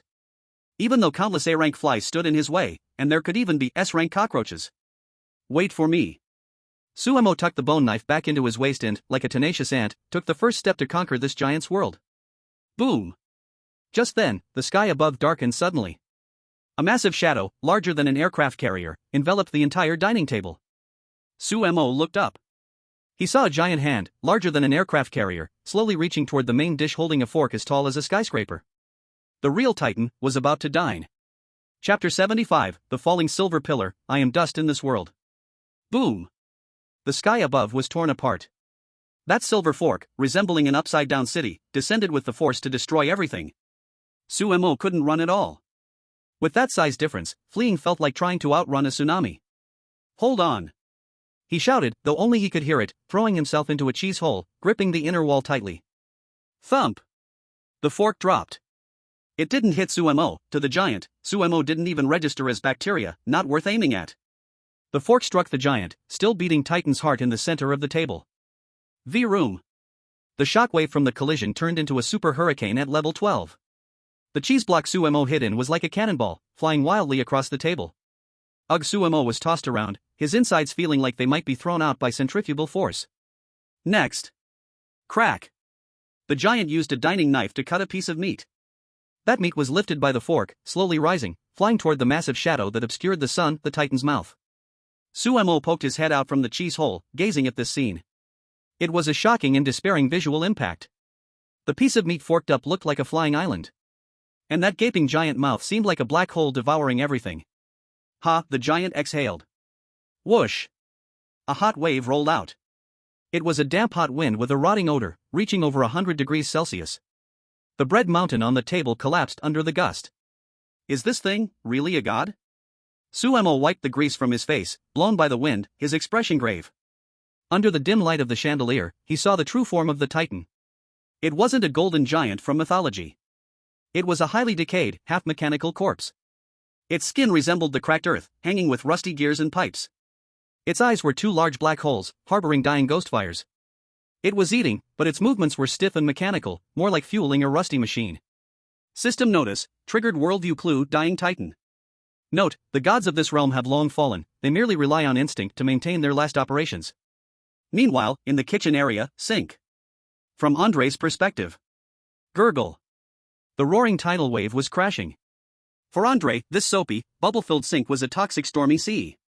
He was holding a sponge, like an aircraft carrier, drifting on the oily water surface. What the hell is this place? Andre waved his nuclear mechanical arm, smashing a giant soap bubble that drifted towards him with a punch. Boom! The toxic gas erupted, leaving him in tears. Squeak, squeak, squeak. Suddenly, a group of black monsters appeared at the coastline, the edge of the water tank. Each one was as big as an elephant, covered in shiny shells, with two tentacles waving like whips. Titan Roach, S-Class Cockroach. They were gnawing on food scraps by the edge of the tank when they saw Andre, a piece of fresh meat, and immediately swarmed around him excitedly. Damn! Giant cockroaches? Andre turned pale. The thing he feared the most in his life was this, not to mention this S-Class version that could fly and bite. Don't come near. I have nuclear power. I will explode. As he yelled, Andre cranked the power of his nuclear arm to the maximum, ready to fight the cockroaches to the death. Back at the dining area. Sumo's perspective. The giant took a bite of meat and seemed very satisfied. It put down its fork. Then, that massive hand reached for a huge container next to it, God's seasoning jar. Clatter, the giant began to sprinkle salt. But in Sumo's eyes, this was not just salt pouring. It was a meteor shower. Huge salt particles, bigger than trucks, fell from the sky with a howling wind, bombarding the table indiscriminately. Opportunity. Sumo's eyes lit up. He had been waiting for this chance. Just now, when he made that cut, quite a few fragments of Titan's heart fell onto the table. For the giant, those were insignificant scraps. But for Sumo, they were S-Class energy crystals. Charge. Sumo crouched low, wildly dodging in the saltstone rain. Boom. A large salt particle smashed 3 meters away from him, the shockwave nearly toppling him over. Boom. Another smashed his previously hidden cheese. This was a deadly parkour. One hit, and he would turn into meat paste. 50 meters ahead. There was a fist-sized, relative to Sumo, glowing red meat fragment. That was dropped from the Titan's heart. Sumo dashed forward. But something was faster than him. Hiss hiss, a group of white mites, only the size of a fingernail, to Sumo, they were like wolf dogs, crawled out from the seams of the tablecloth. Dining table scavengers, C-Class gregarious. They were low level, but there were so many of them, swarming towards the meat fragment. Get away. Sumo didn't slow down. He gripped his bone knife backward, turning into a whirlwind charging into the swarm of bugs. Puff! Puff! The blade flashed. These low-level monster creatures could not withstand Sumo's knife. He chopped through the blocking mites as if cutting tofu, green bug blood splattering all over him. Finally, he rushed to the fragment of Titan's meat. Up close, this thing emitted an astonishing heat, like a piece of glowing coal. Collect! Suemo did not have the hands to take it, too hot, so he directly kicked it into the small bag left for him by Su Ling, before she went off on her own. System prompt, obtained Titan's heart fragment, dust level, X1. Usage, can be directly consumed, requires S-class physique, or used for forging or alchemy. Energy value, equivalent to 10 bottles of high-level recovery potions. Good stuff. Suemo patted the bag, feeling satisfied. Although it was just scrap, for him right now, it was like a lifesaver. However, just as Suemo was preparing to retreat, boom, the giant seemed to notice that an annoying little ant had stolen its food scraps from the table. It stopped eating. That huge, rotten face slowly leaned closer to the table. A giant shadow enveloped Suemo. That enormous eyeball, burning with ghostly flames, seemed like a black hole hanging above, staring intently at Suemo, who was only 2 centimeters tall. Discovered. Suemo stood still, looking up at that eye, enough to make his sanity crumble. He did not move. Because under such a gaze, any action was futile. The giant slowly raised one finger. That finger was like a towering pillar. It did not directly crush Suemo, but instead, flicked him away. Boom! Like brushing off a grain of dust. An indescribable terrifying force surged toward him. Suemo barely had time to cross his bone knife in front of his chest. Poof! He felt like a bullet shot out, instantly flying away. The scene was retreating. The sound of wind howled. He flew off the edge of the dining table, plummeting toward the depthless, dark ground abyss. In the last second before falling, Suemo saw a scene that made his scalp tingle. In the shadow beneath the dining table. In that endless darkness, countless pairs of red eyes lit up densely. Those were the ground predators waiting for the food to fall. This is bad news. Suemo sighed bitterly, his body completely swallowed by darkness. Chapter 76 Dust Forest. Here, the dust is deadly snow. Whoosh, whoosh. The wind around his ears shrieked like a wailing ghost. Suemo felt like he was experiencing a high-altitude skydive without a parachute. The gravitational acceleration deformed his facial muscles. Below was endless darkness. But he could vaguely see some massive, mountain-like shadows rising and falling. No buffer. I'm doomed. Sumo's brain raced. He desperately adjusted his posture in the air, tearing open his tattered windbreaker, trying to increase some air resistance. But it was only a drop in the bucket. Just a few hundred meters, relative height, from the ground, Suemo saw a glimmer of hope. It was a floating, gray-white, fluffy cloud. That was a huge dust bunny. Let's gamble. Suemo suddenly curled his body, crashing toward that cloud of dust like a cannonball. Poof. It wasn't soft as he had imagined. After shrinking, the dust particles became as rough as gravel. Suemo felt like he crashed into a pile of steel wool. His skin was torn, his clothes ripped, but the massive force was greatly dissipated by this fluffy structure. Whoosh, he burst through the cloud of dust, landing heavily on a soft, fuzzy object. Cough, cough, cough. Suemo crawled out from among the colorful giant trees, which were thicker than his thighs. He spat out the fluff from his mouth and looked around. This was a primitive forest. Countless tall fibers in shades of red, blue, and yellow shot up like towers, weaving into a gigantic net. This was a carpet. An ordinary synthetic carpet, now seen by Suemo as a perilous fiber jungle. System prompt: you have arrived at the dark forest, carpet zone. Environmental warning: the air is filled with PM 2.5 particles, boulder level, please beware of falling debris. What a nightmare. Suemo brushed the dust off himself. That dust was as heavy as bricks now. He held his chest. Although the fall had some cushion, it still cracked a few ribs that had just healed. Squeak, squeak. An eerie scratching sound came from the surrounding forest. Something was approaching. Suemo quickly lowered his body, hiding behind a curved fiber. He tightened his grip on the bone knife, holding his breath. Rustle, rustle. A silver-scaled, armor-like creature with 3 tails crawled slowly past him. It was a silverfish. Over 5 meters long, relative scale, each scale shimmered like metal, crawling as if a tank was grinding against the ground. It did not notice Suemo. Or rather, it looked down on Suemo, a piece of meat with no fiber scent. Suemo watched the massive creature move away, his expression grave. Just a book-eating bug, and here it has turned into an armored vehicle. Suemo did not act recklessly. He took out the abyss little backpack that Su Ling had left for him, back when they split up. Su Ling was worried that her brother would be hungry, so she forced the backpack filled with supplies into his hands. He pulled out a piece of Titan meat scraps, the one he had snatched from the table earlier. This thing was still glowing and radiating heat. On this cold, damp floor, it was like a small heater. Suemo took a small bite. Boom! A wave of warmth surged, his broken ribs began to itch and heal. I must find Su Ling first. Suemo looked at the faint blinking red dot on the communicator. It wasn't far away. Just ahead, near the block ruins 500 meters away.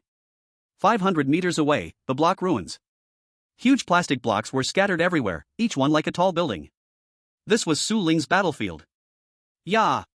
A cute but fierce roar echoed. Bang! A loud crash followed. As Suemo pushed aside the grass, carpet fibers, in front of him, he was stunned by the scene before him. On top of a red Lego block, Su Ling was riding on the back of a black, fluffy giant beast. It was a flea. In this world, it was an S-class mount with incredible jumping ability. Su Ling waved a glowing skull, the skull of Prince Vlad, with S-class hardness, in her hand, smashing the flea that tried to resist, giving it a head full of bumps. Do you surrender? Big Black. Do you surrender? Su Ling shouted while she struck. The flea squealed in pain, eventually lying still on the blocks, its antennae drooping in submission. System notification, your teammate Su Ling has successfully tamed the abyssal devil flea. Suemo, he had just been worrying if this girl would be eaten by ants. Instead, she had already become the queen of the local territory. Linger. Suemo called out. Brother. Su Ling turned around in surprise upon hearing the voice. She patted her mount beneath her, Big Black. Hurry. Go get brother. Boom. The flea kicked off its hind legs, instantly covering dozens of meters, landing right in front of Suemo. The wind created nearly blew Suemo away. Su Ling slid down from the flea's back and jumped into Sumo's arms. It's great that you're okay. There are so many big bugs here. It's so much fun. Suemo, fun? Let's leave first. Suemo patted her head and glanced at the dark jungle around them. It's too noisy here. It will attract more troublesome things. As if to confirm Sumo's words. Thud. Thud. Thud. The ground suddenly began to tremble rhythmically. It didn't sound like bugs crawling. It felt more like the sound of machinery operating. In the distant dark end, a row of red electronic eyes lit up. It was the patrol lights of the Titan vacuum robot, S+ level roaming boss. Wherever it went, dust, bugs, or players would all be sucked into that eternal black hole. Run! Sumo's face changed. He picked up Su Ling and jumped onto the flea's back. Go! Boom! The flea carried the two of them, jumping wildly through the giant fiber jungle, escaping the mechanical beast that was about to devour everything. As they fled, Suemo looked back. With the vacuum robot's light, he saw in the shadows further away, a giant object standing like a cave. It was an abandoned shoe. Deep inside the shoe, a flickering light glowed, something that belonged to human civilization. Is there someone there?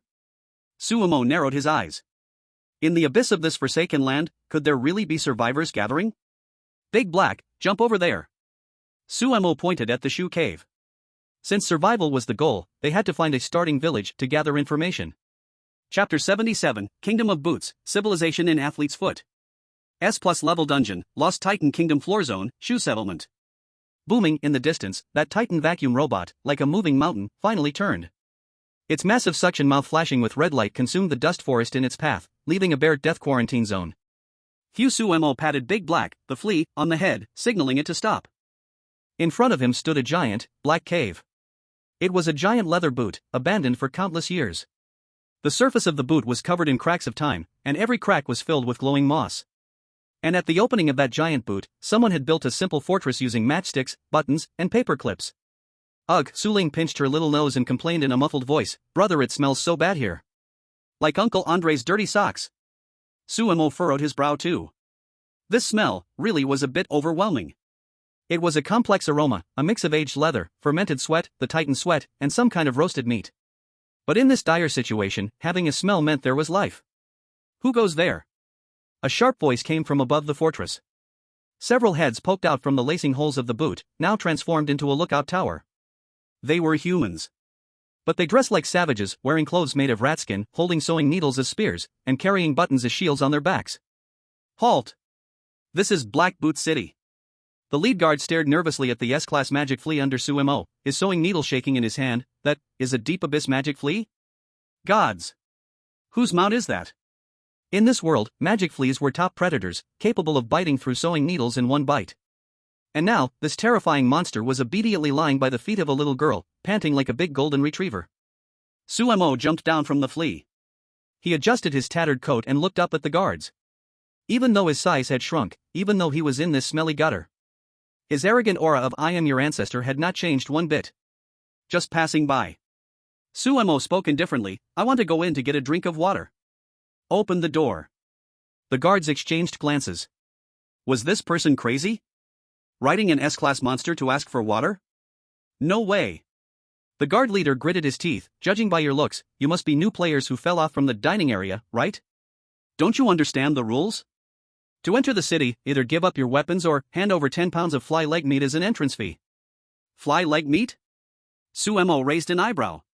So in this world, that stinky fly meat he detested was a hard currency? Sumo smiled. He did not make a move, but instead took out a small piece of Titan meat flake, previously snatched from the dining table, from Su Ling's little backpack. This thing was only the size of a fingernail, for Sumo now. But as soon as it was taken out, a rich meaty aroma and surging heat instantly enveloped the entire boot entrance. The guards' eyes went wide instantly. Their gaze was like wolves who had not eaten for 3 days and had seen a greasy steak. That is... high-grade Titan meat? Gods! The energy contained in this small piece is enough for our entire city to eat for a month. Sumo tossed the meat flake up and down, like playing with a stone. Is this enough? Crack! The city gate, a giant cookie box lid, opened immediately. A group of ragged people rushed out from inside. Leading them was a cyclops, wielding a big knife made from a surgical blade. Black Boot City Lord, Mouse, Senior Drifter. He was obviously a stubborn resident who had survived in this instance for a long time. Enough! Enough! Too much! The city lord looked at the piece of meat, nearly drooling, his original fierce demeanor turning into flattery. My lord! Please come in. I am the lord here, you can call me Mouse. Did you get this meat from the dining table? Have you been to above? In this world, above, the dining table, was heaven, and also hell. Only the strongest dared to venture there, snatching food from the jaws of danger. Sumo casually tossed the piece of meat to the lord, like throwing away a piece of trash. It's a gift for you. The lord fumbled to catch it, excited to the point of nearly kneeling. Thank you, my lord. Thank you, my lord. Quickly. Bring out the best dew wine. Inside Black Boot City, floor hall. Although it is simple, it surprisingly has everything essential. A campfire built from matchsticks, tables and chairs made from bottle caps. Sumo sat on the throne, a champagne cork, looking at the surrounding awestruck gazes. Let's talk. Sumo took a sip of the so-called dew wine, actually collected condensation water, with a rubbery taste. What is the situation here? Also, how do we get to the above? The city lord carefully sliced off a small piece of Titan meat and answered respectfully, my lord, we are all players trapped in the instance from previous generations. We cannot escape and can only survive here. This is the floor area, resources are scarce. If you want to live, you must go to the dining table. He pointed to a towering pillar in the darkness, that is the heavenly tower, chair leg. That is the only way to climb up to the dining table. But... The city lord's expression changed, and his voice lowered. Recently, that route has been blocked. Blocked? Sumo squinted. Yes. The city lord said, trembling. Just a few hours ago, a group of people in golden robes came down there. They call themselves the Divine Punishment Army. They control the chair leg and have set up checkpoints above. They said they are waiting for someone named Sumo to tear him apart. Sumo paused for a moment. The Divine Punishment Army? It seems that the god is really anxious, not only using authority but also sending elite troops to block the door. Brother Su, they are coming for us. Andre's voice came through the communicator. Due to the long distance, there was still static, but Sumo knew he was not dead. Sumo put down the bottle cap cup. He stood up, walked to the entrance of the hall, and gazed at the massive wooden pillar connecting the heavens and the earth in the distance. Blocking the road? Sumo smiled. In this land of giants, he was indeed small. But being small had its advantages. That is, it makes it hard to guard against when causing destruction. Mouse. Sumo turned back. Here. My lord, what do you command? The city lord hurriedly stepped forward. Do you have anything here that? Sumo pointed to the gigantic, dry carpet fibers outside, is particularly easy to catch fire? The city lord was taken aback. Yes. This carpet is all made of synthetic fibers, it catches fire with just a spark. That's why we usually don't dare to light a fire in the hall. Very good. Suemo pulled out a box of waterproof windproof matches, brought specially before entering the instance, from Su Ling's backpack. He took out a match. Scratch. A small flame flickered in the darkness. Since they have blocked the road, then we will. Suemo looked at the chair leg that led straight to heaven, a hint of madness flashing in his eyes. Set it on fire. Burn this chair down. Chapter 78 Babel Tower? No, that's my chimney. Do you all understand? At the entrance of Black Boot City, Suemo stood on top of the S-level abyss demon flea, big black, overlooking dozens of ragged wanderers holding torches, matchsticks wrapped in cotton, below. Behind him stood the massive wooden pillar, over 10 meters in diameter, the chair leg. In this miniature world, this was not just a piece of wood, but a magnificent, heavenly Babel Tower. The wood's surface patterns formed natural paths and cliffs, while thick dust looked like snow covering the mountain body. I understand. The city lord mouse trembled, holding a bottle of high-proof liquor, actually a bottle of dripping wind oil, extremely flammable, his voice shaking. But my lord, is it really necessary to burn it? This has accumulated decades worth of dust forest, once lit. Stop talking nonsense. Suemo interrupted him. If you want to eat meat, you have to learn to start a fire. He pointed towards the faint golden light above. Those guys up high are sitting on their thrones without doing anything. We not only need to go up but also invite them down to warm up. Act. The warrior with dual mechanical wings stands guard here. They are the loyal guards of God, and the main force in this encirclement of sumo. Although their bodies are compressed, their equipment is well made, and the miniature holy light gun in their hands is enough to instantly kill any bugs that come close. Boring. The leading knight of judgment kicked a pile of dust beside him with disdain. Is that sumo really going to come up from here? Below is just a bunch of filthy bugs and rats. God has too high an opinion of that mortal. Captain, there seems to be movement below. A scout pointed to the dark abyss below. The knight looked down for a moment. Suddenly, bright sparks lit up on the pitch-black floor. It looked like fireflies having a party. What do those primitives want? A campfire party? The knight sneered and raised his gun. Let's give them a shot, so they know to be quiet. However, before he could pull the trigger, boom! The fireflies below instantly merged into a blazing mass. It wasn't a campfire party, that was a raging inferno. What sumo had the wanderers ignite was the accumulated willow fluff, hair, and synthetic dust on the floor after countless years. These things are the perfect high explosive fuel in this world. Whoosh! The flames surged instantly. From a miniature perspective, it was not an ordinary flame, it was a wall of fire, 100 meters high, like a tsunami. The fire tongues licked the air, instantly consuming the base of the chair leg. What's going on? The Knight of Judgment was aghast. Before he could react, a pungent and suffocating black smoke gushed upwards along the surface of the chair leg, using the chimney effect to burst upwards uncontrollably. This smoke contained not only carbon dioxide but also the toxic gas from burning menthol oil, and the long-standing foot odor characteristic of Shu City. Cough, cough, cough. My eyes. Poison gas. There's poison gas. The Judgment Army was instantly thrown into chaos. Even though they wore helmets, the concentration of the smoke was too high, clogging the filters. Moreover, the heat wave came, causing the varnish on the surface of the chair leg to bubble and burst. Bang, bang, bang. It was like the earth was collapsing. Stay steady. Don't panic. The knight roared, but the next second, the wood grain beneath him suddenly exploded. A blast of hot air directly hurled him away. He fell into the sea of fire below, like a burned mosquito, screaming in agony. Below the leg of the chair, at the edge of the sea of fire. Beautiful. Sumo, wearing this simple gas mask, half a walnut shell stuffed with activated carbon, handed to him by Su Ling, looked at the chair leg that had turned into a giant torch and nodded in satisfaction. This is the stairway of chaos. Su Ling, big black. Sumo patted the magic flea beneath him. Though this S-class monster was afraid of fire, under Sumo's abyssal pressure, it could only brace itself. Rush in. Take advantage of their chaos, we'll get to the table. Crash. The hind leg muscles of the abyssal magic flea bulged, transforming into a bolt of black lightning, charging directly into the thick smoke. It did not approach from the front, it was too hot. It used its barbed legs to firmly grasp the back fire surface of the chair leg, crazily climbing up the vertical cliff. Whoosh whoosh whoosh, the roar of the flames rushed by his ears. Continuously, the screaming Judgment Army fell. Thud. A warrior in golden armor crashed next to Sumo, splattering into a puddle of flesh. Sumo didn't even glance at it. He moved through the smoke like a ghostly assassin from hell. Cough cough, find, intruder. On a platform ahead, 2 surviving Judgment soldiers spotted Sumo. They raised their guns, wanting to shoot. Big Black, jump. Sumo whispered. The magic flea leaped suddenly, drawing an arc in the air. Swish. Sumo swung the bone knife in his hand. No fancy moves. Just a moment's crossing. Pop. Pop. 2 golden heads flew up. The headless corpses remained in shooting posture, then helplessly fell down. Rolling into the abyss. Too slow. Sumo sheathed his knife, his gaze icy. On the ground, he might be beaten by this group of people. But in this chaotic, vertical battlefield filled with smoke, he was a god. Hold on tight, Linger. Sumo looked up at the clouds, the edge of the tablecloth, drawing nearer. We are going for the main course. 10 minutes later. Top of the chair leg, where it connects to the tabletop.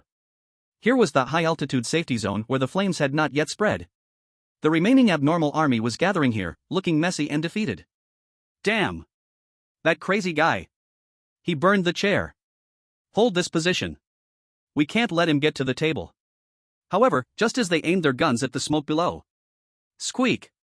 A shrill cry came from above. The remaining army looked up in terror. They saw a huge shadow appear on the edge of that gigantic tablecloth, not knowing when it had arrived. That abyssal flea had actually used its powerful jumping ability to leap over their defenses and hung onto the tassel of the tablecloth. And on the back of the flea, the man in the tattered red trenchcoat was hanging upside down, grinning at them with a devilish smile. He held that bottle with only a little liquid left in it, menthol oil. Surprise! Sumo loosened his grip. The bottle fell. Right in the center of the abnormal army. Crash! The bottle shattered. Boom! Before they could react, the flames chasing up from below instantly ignited the high volatile liquid. A splendid firework exploded at the top of the chair. Using the blast wave from the explosion, Sumo turned and landed steadily on the soft, white tablecloth. He stood up and brushed off the ash from his clothes. Behind him was the bottomless cliff and the still burning chair leg. In front of him was that grand, rich, and filled with food and danger giant dining table. System prompt: you have arrived at the core area, dining table. Distance to Heart of the Titan, 2,000 meters, relative distance. Sumo took a deep breath, the air here was indeed much fresher. He looked towards the distant giant heart still beating. Sugu! Help! It was Andre's voice, sounding as if someone was choking him, a huge flood. That giant turned on the faucet. Meanwhile, in the kitchen area, sink. Booming. For Andre, the end of the world had arrived. The massive metal faucet overhead, without warning, unleashed scalding hot water. Splash! 1,000 tons of boiling water cascaded down like a waterfall from the galaxy, crashing down into the sink. The previously calm dirty water instantly boiled over, creating towering waves of 100 meters high. Hot, hot, hot. The sponge aircraft carrier Andre was holding spun wildly in the boiling water like a leaf. The once fearsome S-class cockroaches around were instantly cooked, their red bodies floating on the water's surface. Andre leaned against his nuclear mechanical arms energy shield, holding on for dear life to avoid being turned into a hot pot. But the worst was yet to come. Glub, glub. The black rubber plug at the bottom of the sink was pulled out by the giant. Buzz. A super vortex with a diameter of hundreds of meters formed at the center of the sink. The immense suction was pulling everything towards the bottomless black hole. Environmental crisis, abyss vortex, physical erasure, ... Sugu. I'm being swept away. Andre shouted in despair. In the dining area. Sumo listened to the screams in the communicator, his face darkened. The sink was connected to the sewage system. If Andre got swept down, it would basically mean he was eliminated from this instance. He's washing dishes. Sumo looked up at the towering titan. The giant was mechanically handing over a huge dirty plate towards the sink. It had to be interrupted. Or divert its attention back. Sumo's gaze raced across the dining table, finally locking onto a red glass bottle not far from the sugar cube fortress. It was a bottle of uncapped Titan Devil chili powder. Sumo smiled. The smile was somewhat sinister. Adam. Sumo called out to the fortress in the distance, did you just say this place is under your control? Of course. Adam snickered, this is the will of God, you can't get through. Oh really? Sumo patted the big black creature beneath him, then, I wonder can you control God when it sneezes? What? Adam was taken aback. Big black. Jump for me. Target, that red bottle. Bang! The S-class abyssal magic flea's hind legs exploded, shooting forth like a black meteor, carrying Su Mo and Su Ling, ignoring Adam's artillery fire, directly soaring over the fortress. Open fire! Shoot him down! Adam yelled furiously. Whoosh, whoosh, whoosh. Beams intertwined in the air. But Su Mo wildly blocked in the air with his bone knife while Su Ling used a brick as a shield. Got it! Su Mo let go in midair, diving towards the mouth of that huge chili powder bottle. He wasn't trying to go inside. He was trying to catch the wind. At that moment, a gust of table wind, the giant's breath, blew by. As Su Mo landed at the bottle's mouth, he thrust the bone knife forcefully into the powder at the bottom of the bottle and then abyss, tornado. He expended his inner abyssal power to create a small cyclone. Whoosh! That S+ level devil chili powder was whipped up by the cyclone, turning into a cloud of red dust that rushed towards the Titan giant, who was leaning down to wash dishes, right into its nostrils. Time seemed to freeze. The red powder accurately drilled into the giant's cavernous nostrils. The giant's dishwashing motion froze. Its rotting face began to twitch violently. Its chest began to heave. Ah! A low, dull roar sounded like thunder before a storm. Adam's face went pale instantly at the dining table. No, it can't be. Su Mo had long pulled Su Ling to hide behind the bottle, gripping the bottle tightly. Hold on. Level 10 wind warning. The next second. Ah, chew! Boom, boom, boom, boom, boom. This was a world-ending hurricane. The Titan sneeze, carrying tens of thousands of tons of saliva, acid rain, and an extreme storm at 800 meters per second, swept across the entire dining table. Crash! The indestructible sugar cube fortress was instantly blown to dust. Aha! The contestants from Lighthouse Nation and the Papal Nation were blown away like sand. What photon cannon, what defense works, in the face of God's sneeze, it was all a joke. And the hand that was washing the dishes also shook violently from this sneeze. Clang! The huge plate fell into the sink and perfectly covered the drain. In the sink, Andre, struggling at the edge of the vortex, suddenly found the suction gone. The plate acted like a huge lid, saving his life. Damn, saved? Andre wiped the bath water off his face and looked up at the giant still sneezing. Although he didn't know what was happening, he knew it had to be Su Ji's doing.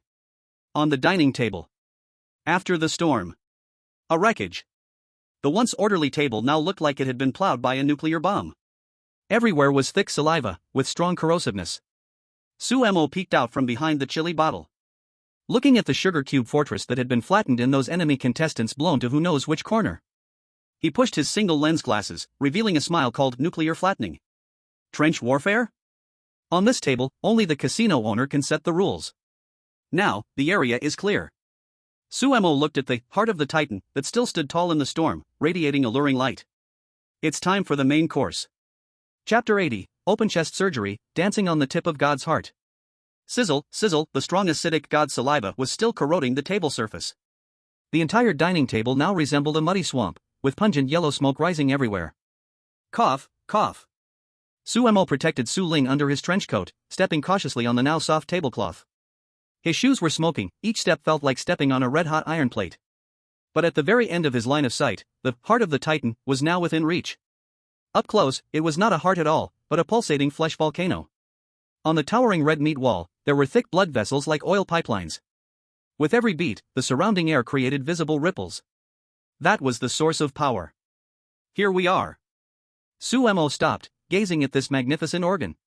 As long as he cut it open and got the Titan blood inside, his divine.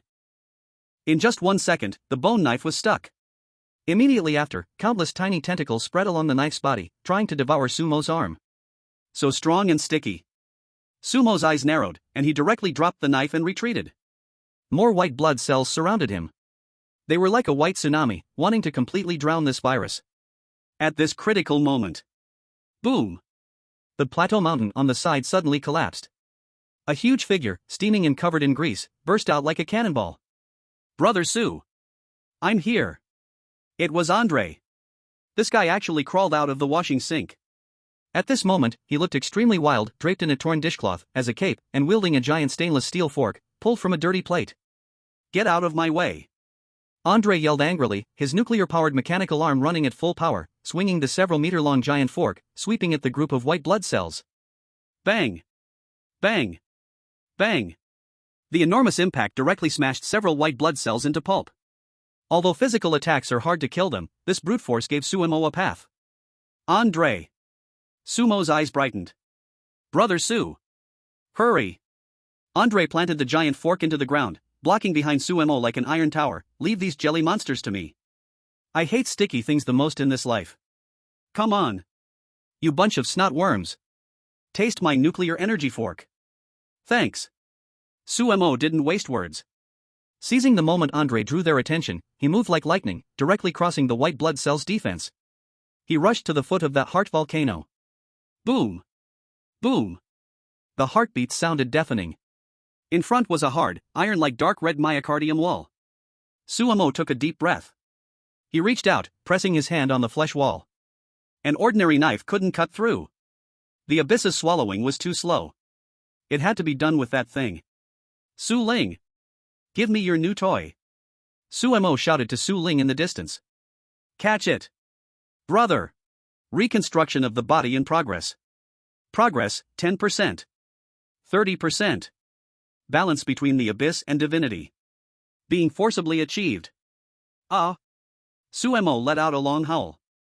In that cry, there was no weakness, but rather a powerful, terrifying pressure of rebirth. Boom! The entire dining table shook. That heart seemed to sense fear and began to spasm violently. And at the center of the rain of blood, a brand new monster was awakening. Chapter 81, Forge the body of the abyss, make the titan bow down. Boom! The storm of golden red blood finally began to slowly dissipate. In the midst of that ruined flesh and blood wasteland, a figure slowly stood up. His clothes had completely turned to ash, revealing a robust upper body. The terrifying cracks that once covered him like shattered porcelain had now disappeared. In their place were dark golden patterns flowing beneath his skin. This was the perfect fusion of power of the abyss, black, and titan divinity, gold, achieved after a fierce battle. If you didn't look closely, his skin had a jade-like texture, smooth and flawless. But if you stared for more than 3 seconds, you would feel a shiver from the depths of your soul as if an ancient evil dragon was imprisoned within that body. System prompt, body reconstruction complete. Gained physique, demigod body, titan version, ... Current durability, 100%, no longer affected by abyssal energy backlash, ... Congratulations, player Sumo, you are now a very tough monster. Sumo clenched his fist. The air in his palm was crushed, making a crisp sound. This feeling was incredible. It was like an old engine finally fueled with aviation gas and titanium alloy cylinders. Before, every time he used the power of the abyss, he had to calculate if his body could withstand it, but now? He could create without limits. Roar awe! Not far away, Andre's angry roar echoed. That fool was still fighting desperately. Dozens of gigantic, titan white blood cells surrounded him completely. Andre's nuclear mechanical arm had overheated and was smoking, covered in that sticky gelatinous substance, and his movements were slowing down. Get away! Don't touch me! I'm still not done. No one gets past. Even at his limit, he clung like a nail, firmly stuck 10 meters in front of Sumo. This big idiot. A smile crept up the corner of Sumo's mouth. He lightly tapped his toes. Boom! He didn't use any skill. It was purely the explosive power of his body. The myocardial wall beneath his feet instantly exploded into a large pit. Sumo's figure vanished like teleportation. The next second. Whoosh!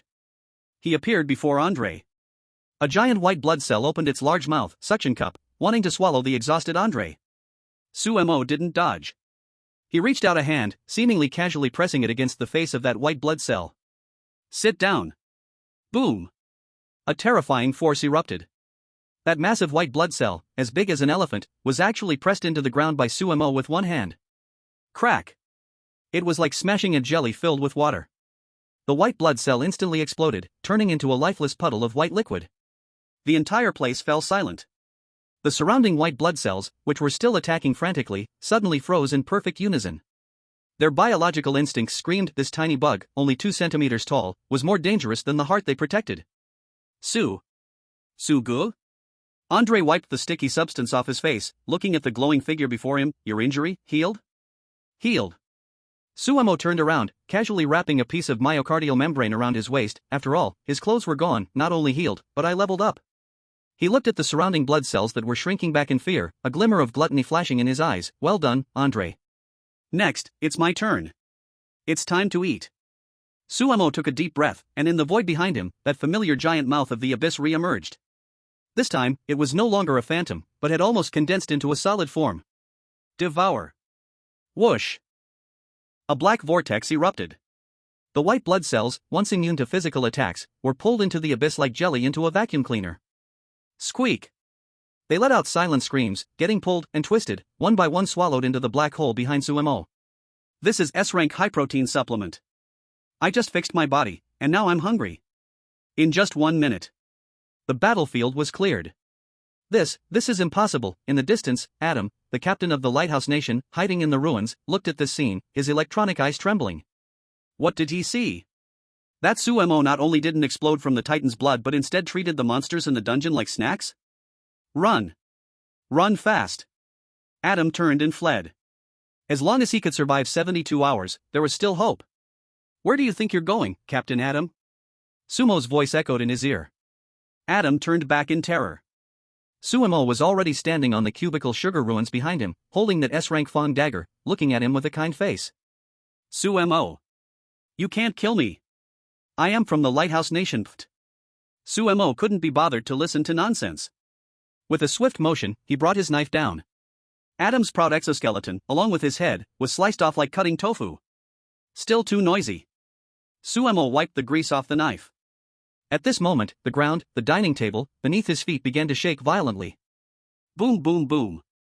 The enormous Titan's heart was beating slower as it lost too much vitality. In the end, it let out a muffled cry of sorrow. It stopped beating. Boom. With the heart ceasing its beat, the giant's body began to move toward true death. The sky, the chandelier, above flickered and dimmed. The surrounding walls, ribs, started to collapse. The entire dungeon space was disintegrating. System warning, S+ level dungeon lost Titan Kingdom core damaged. Space is about to collapse. All surviving players must evacuate immediately. Countdown, 60 seconds.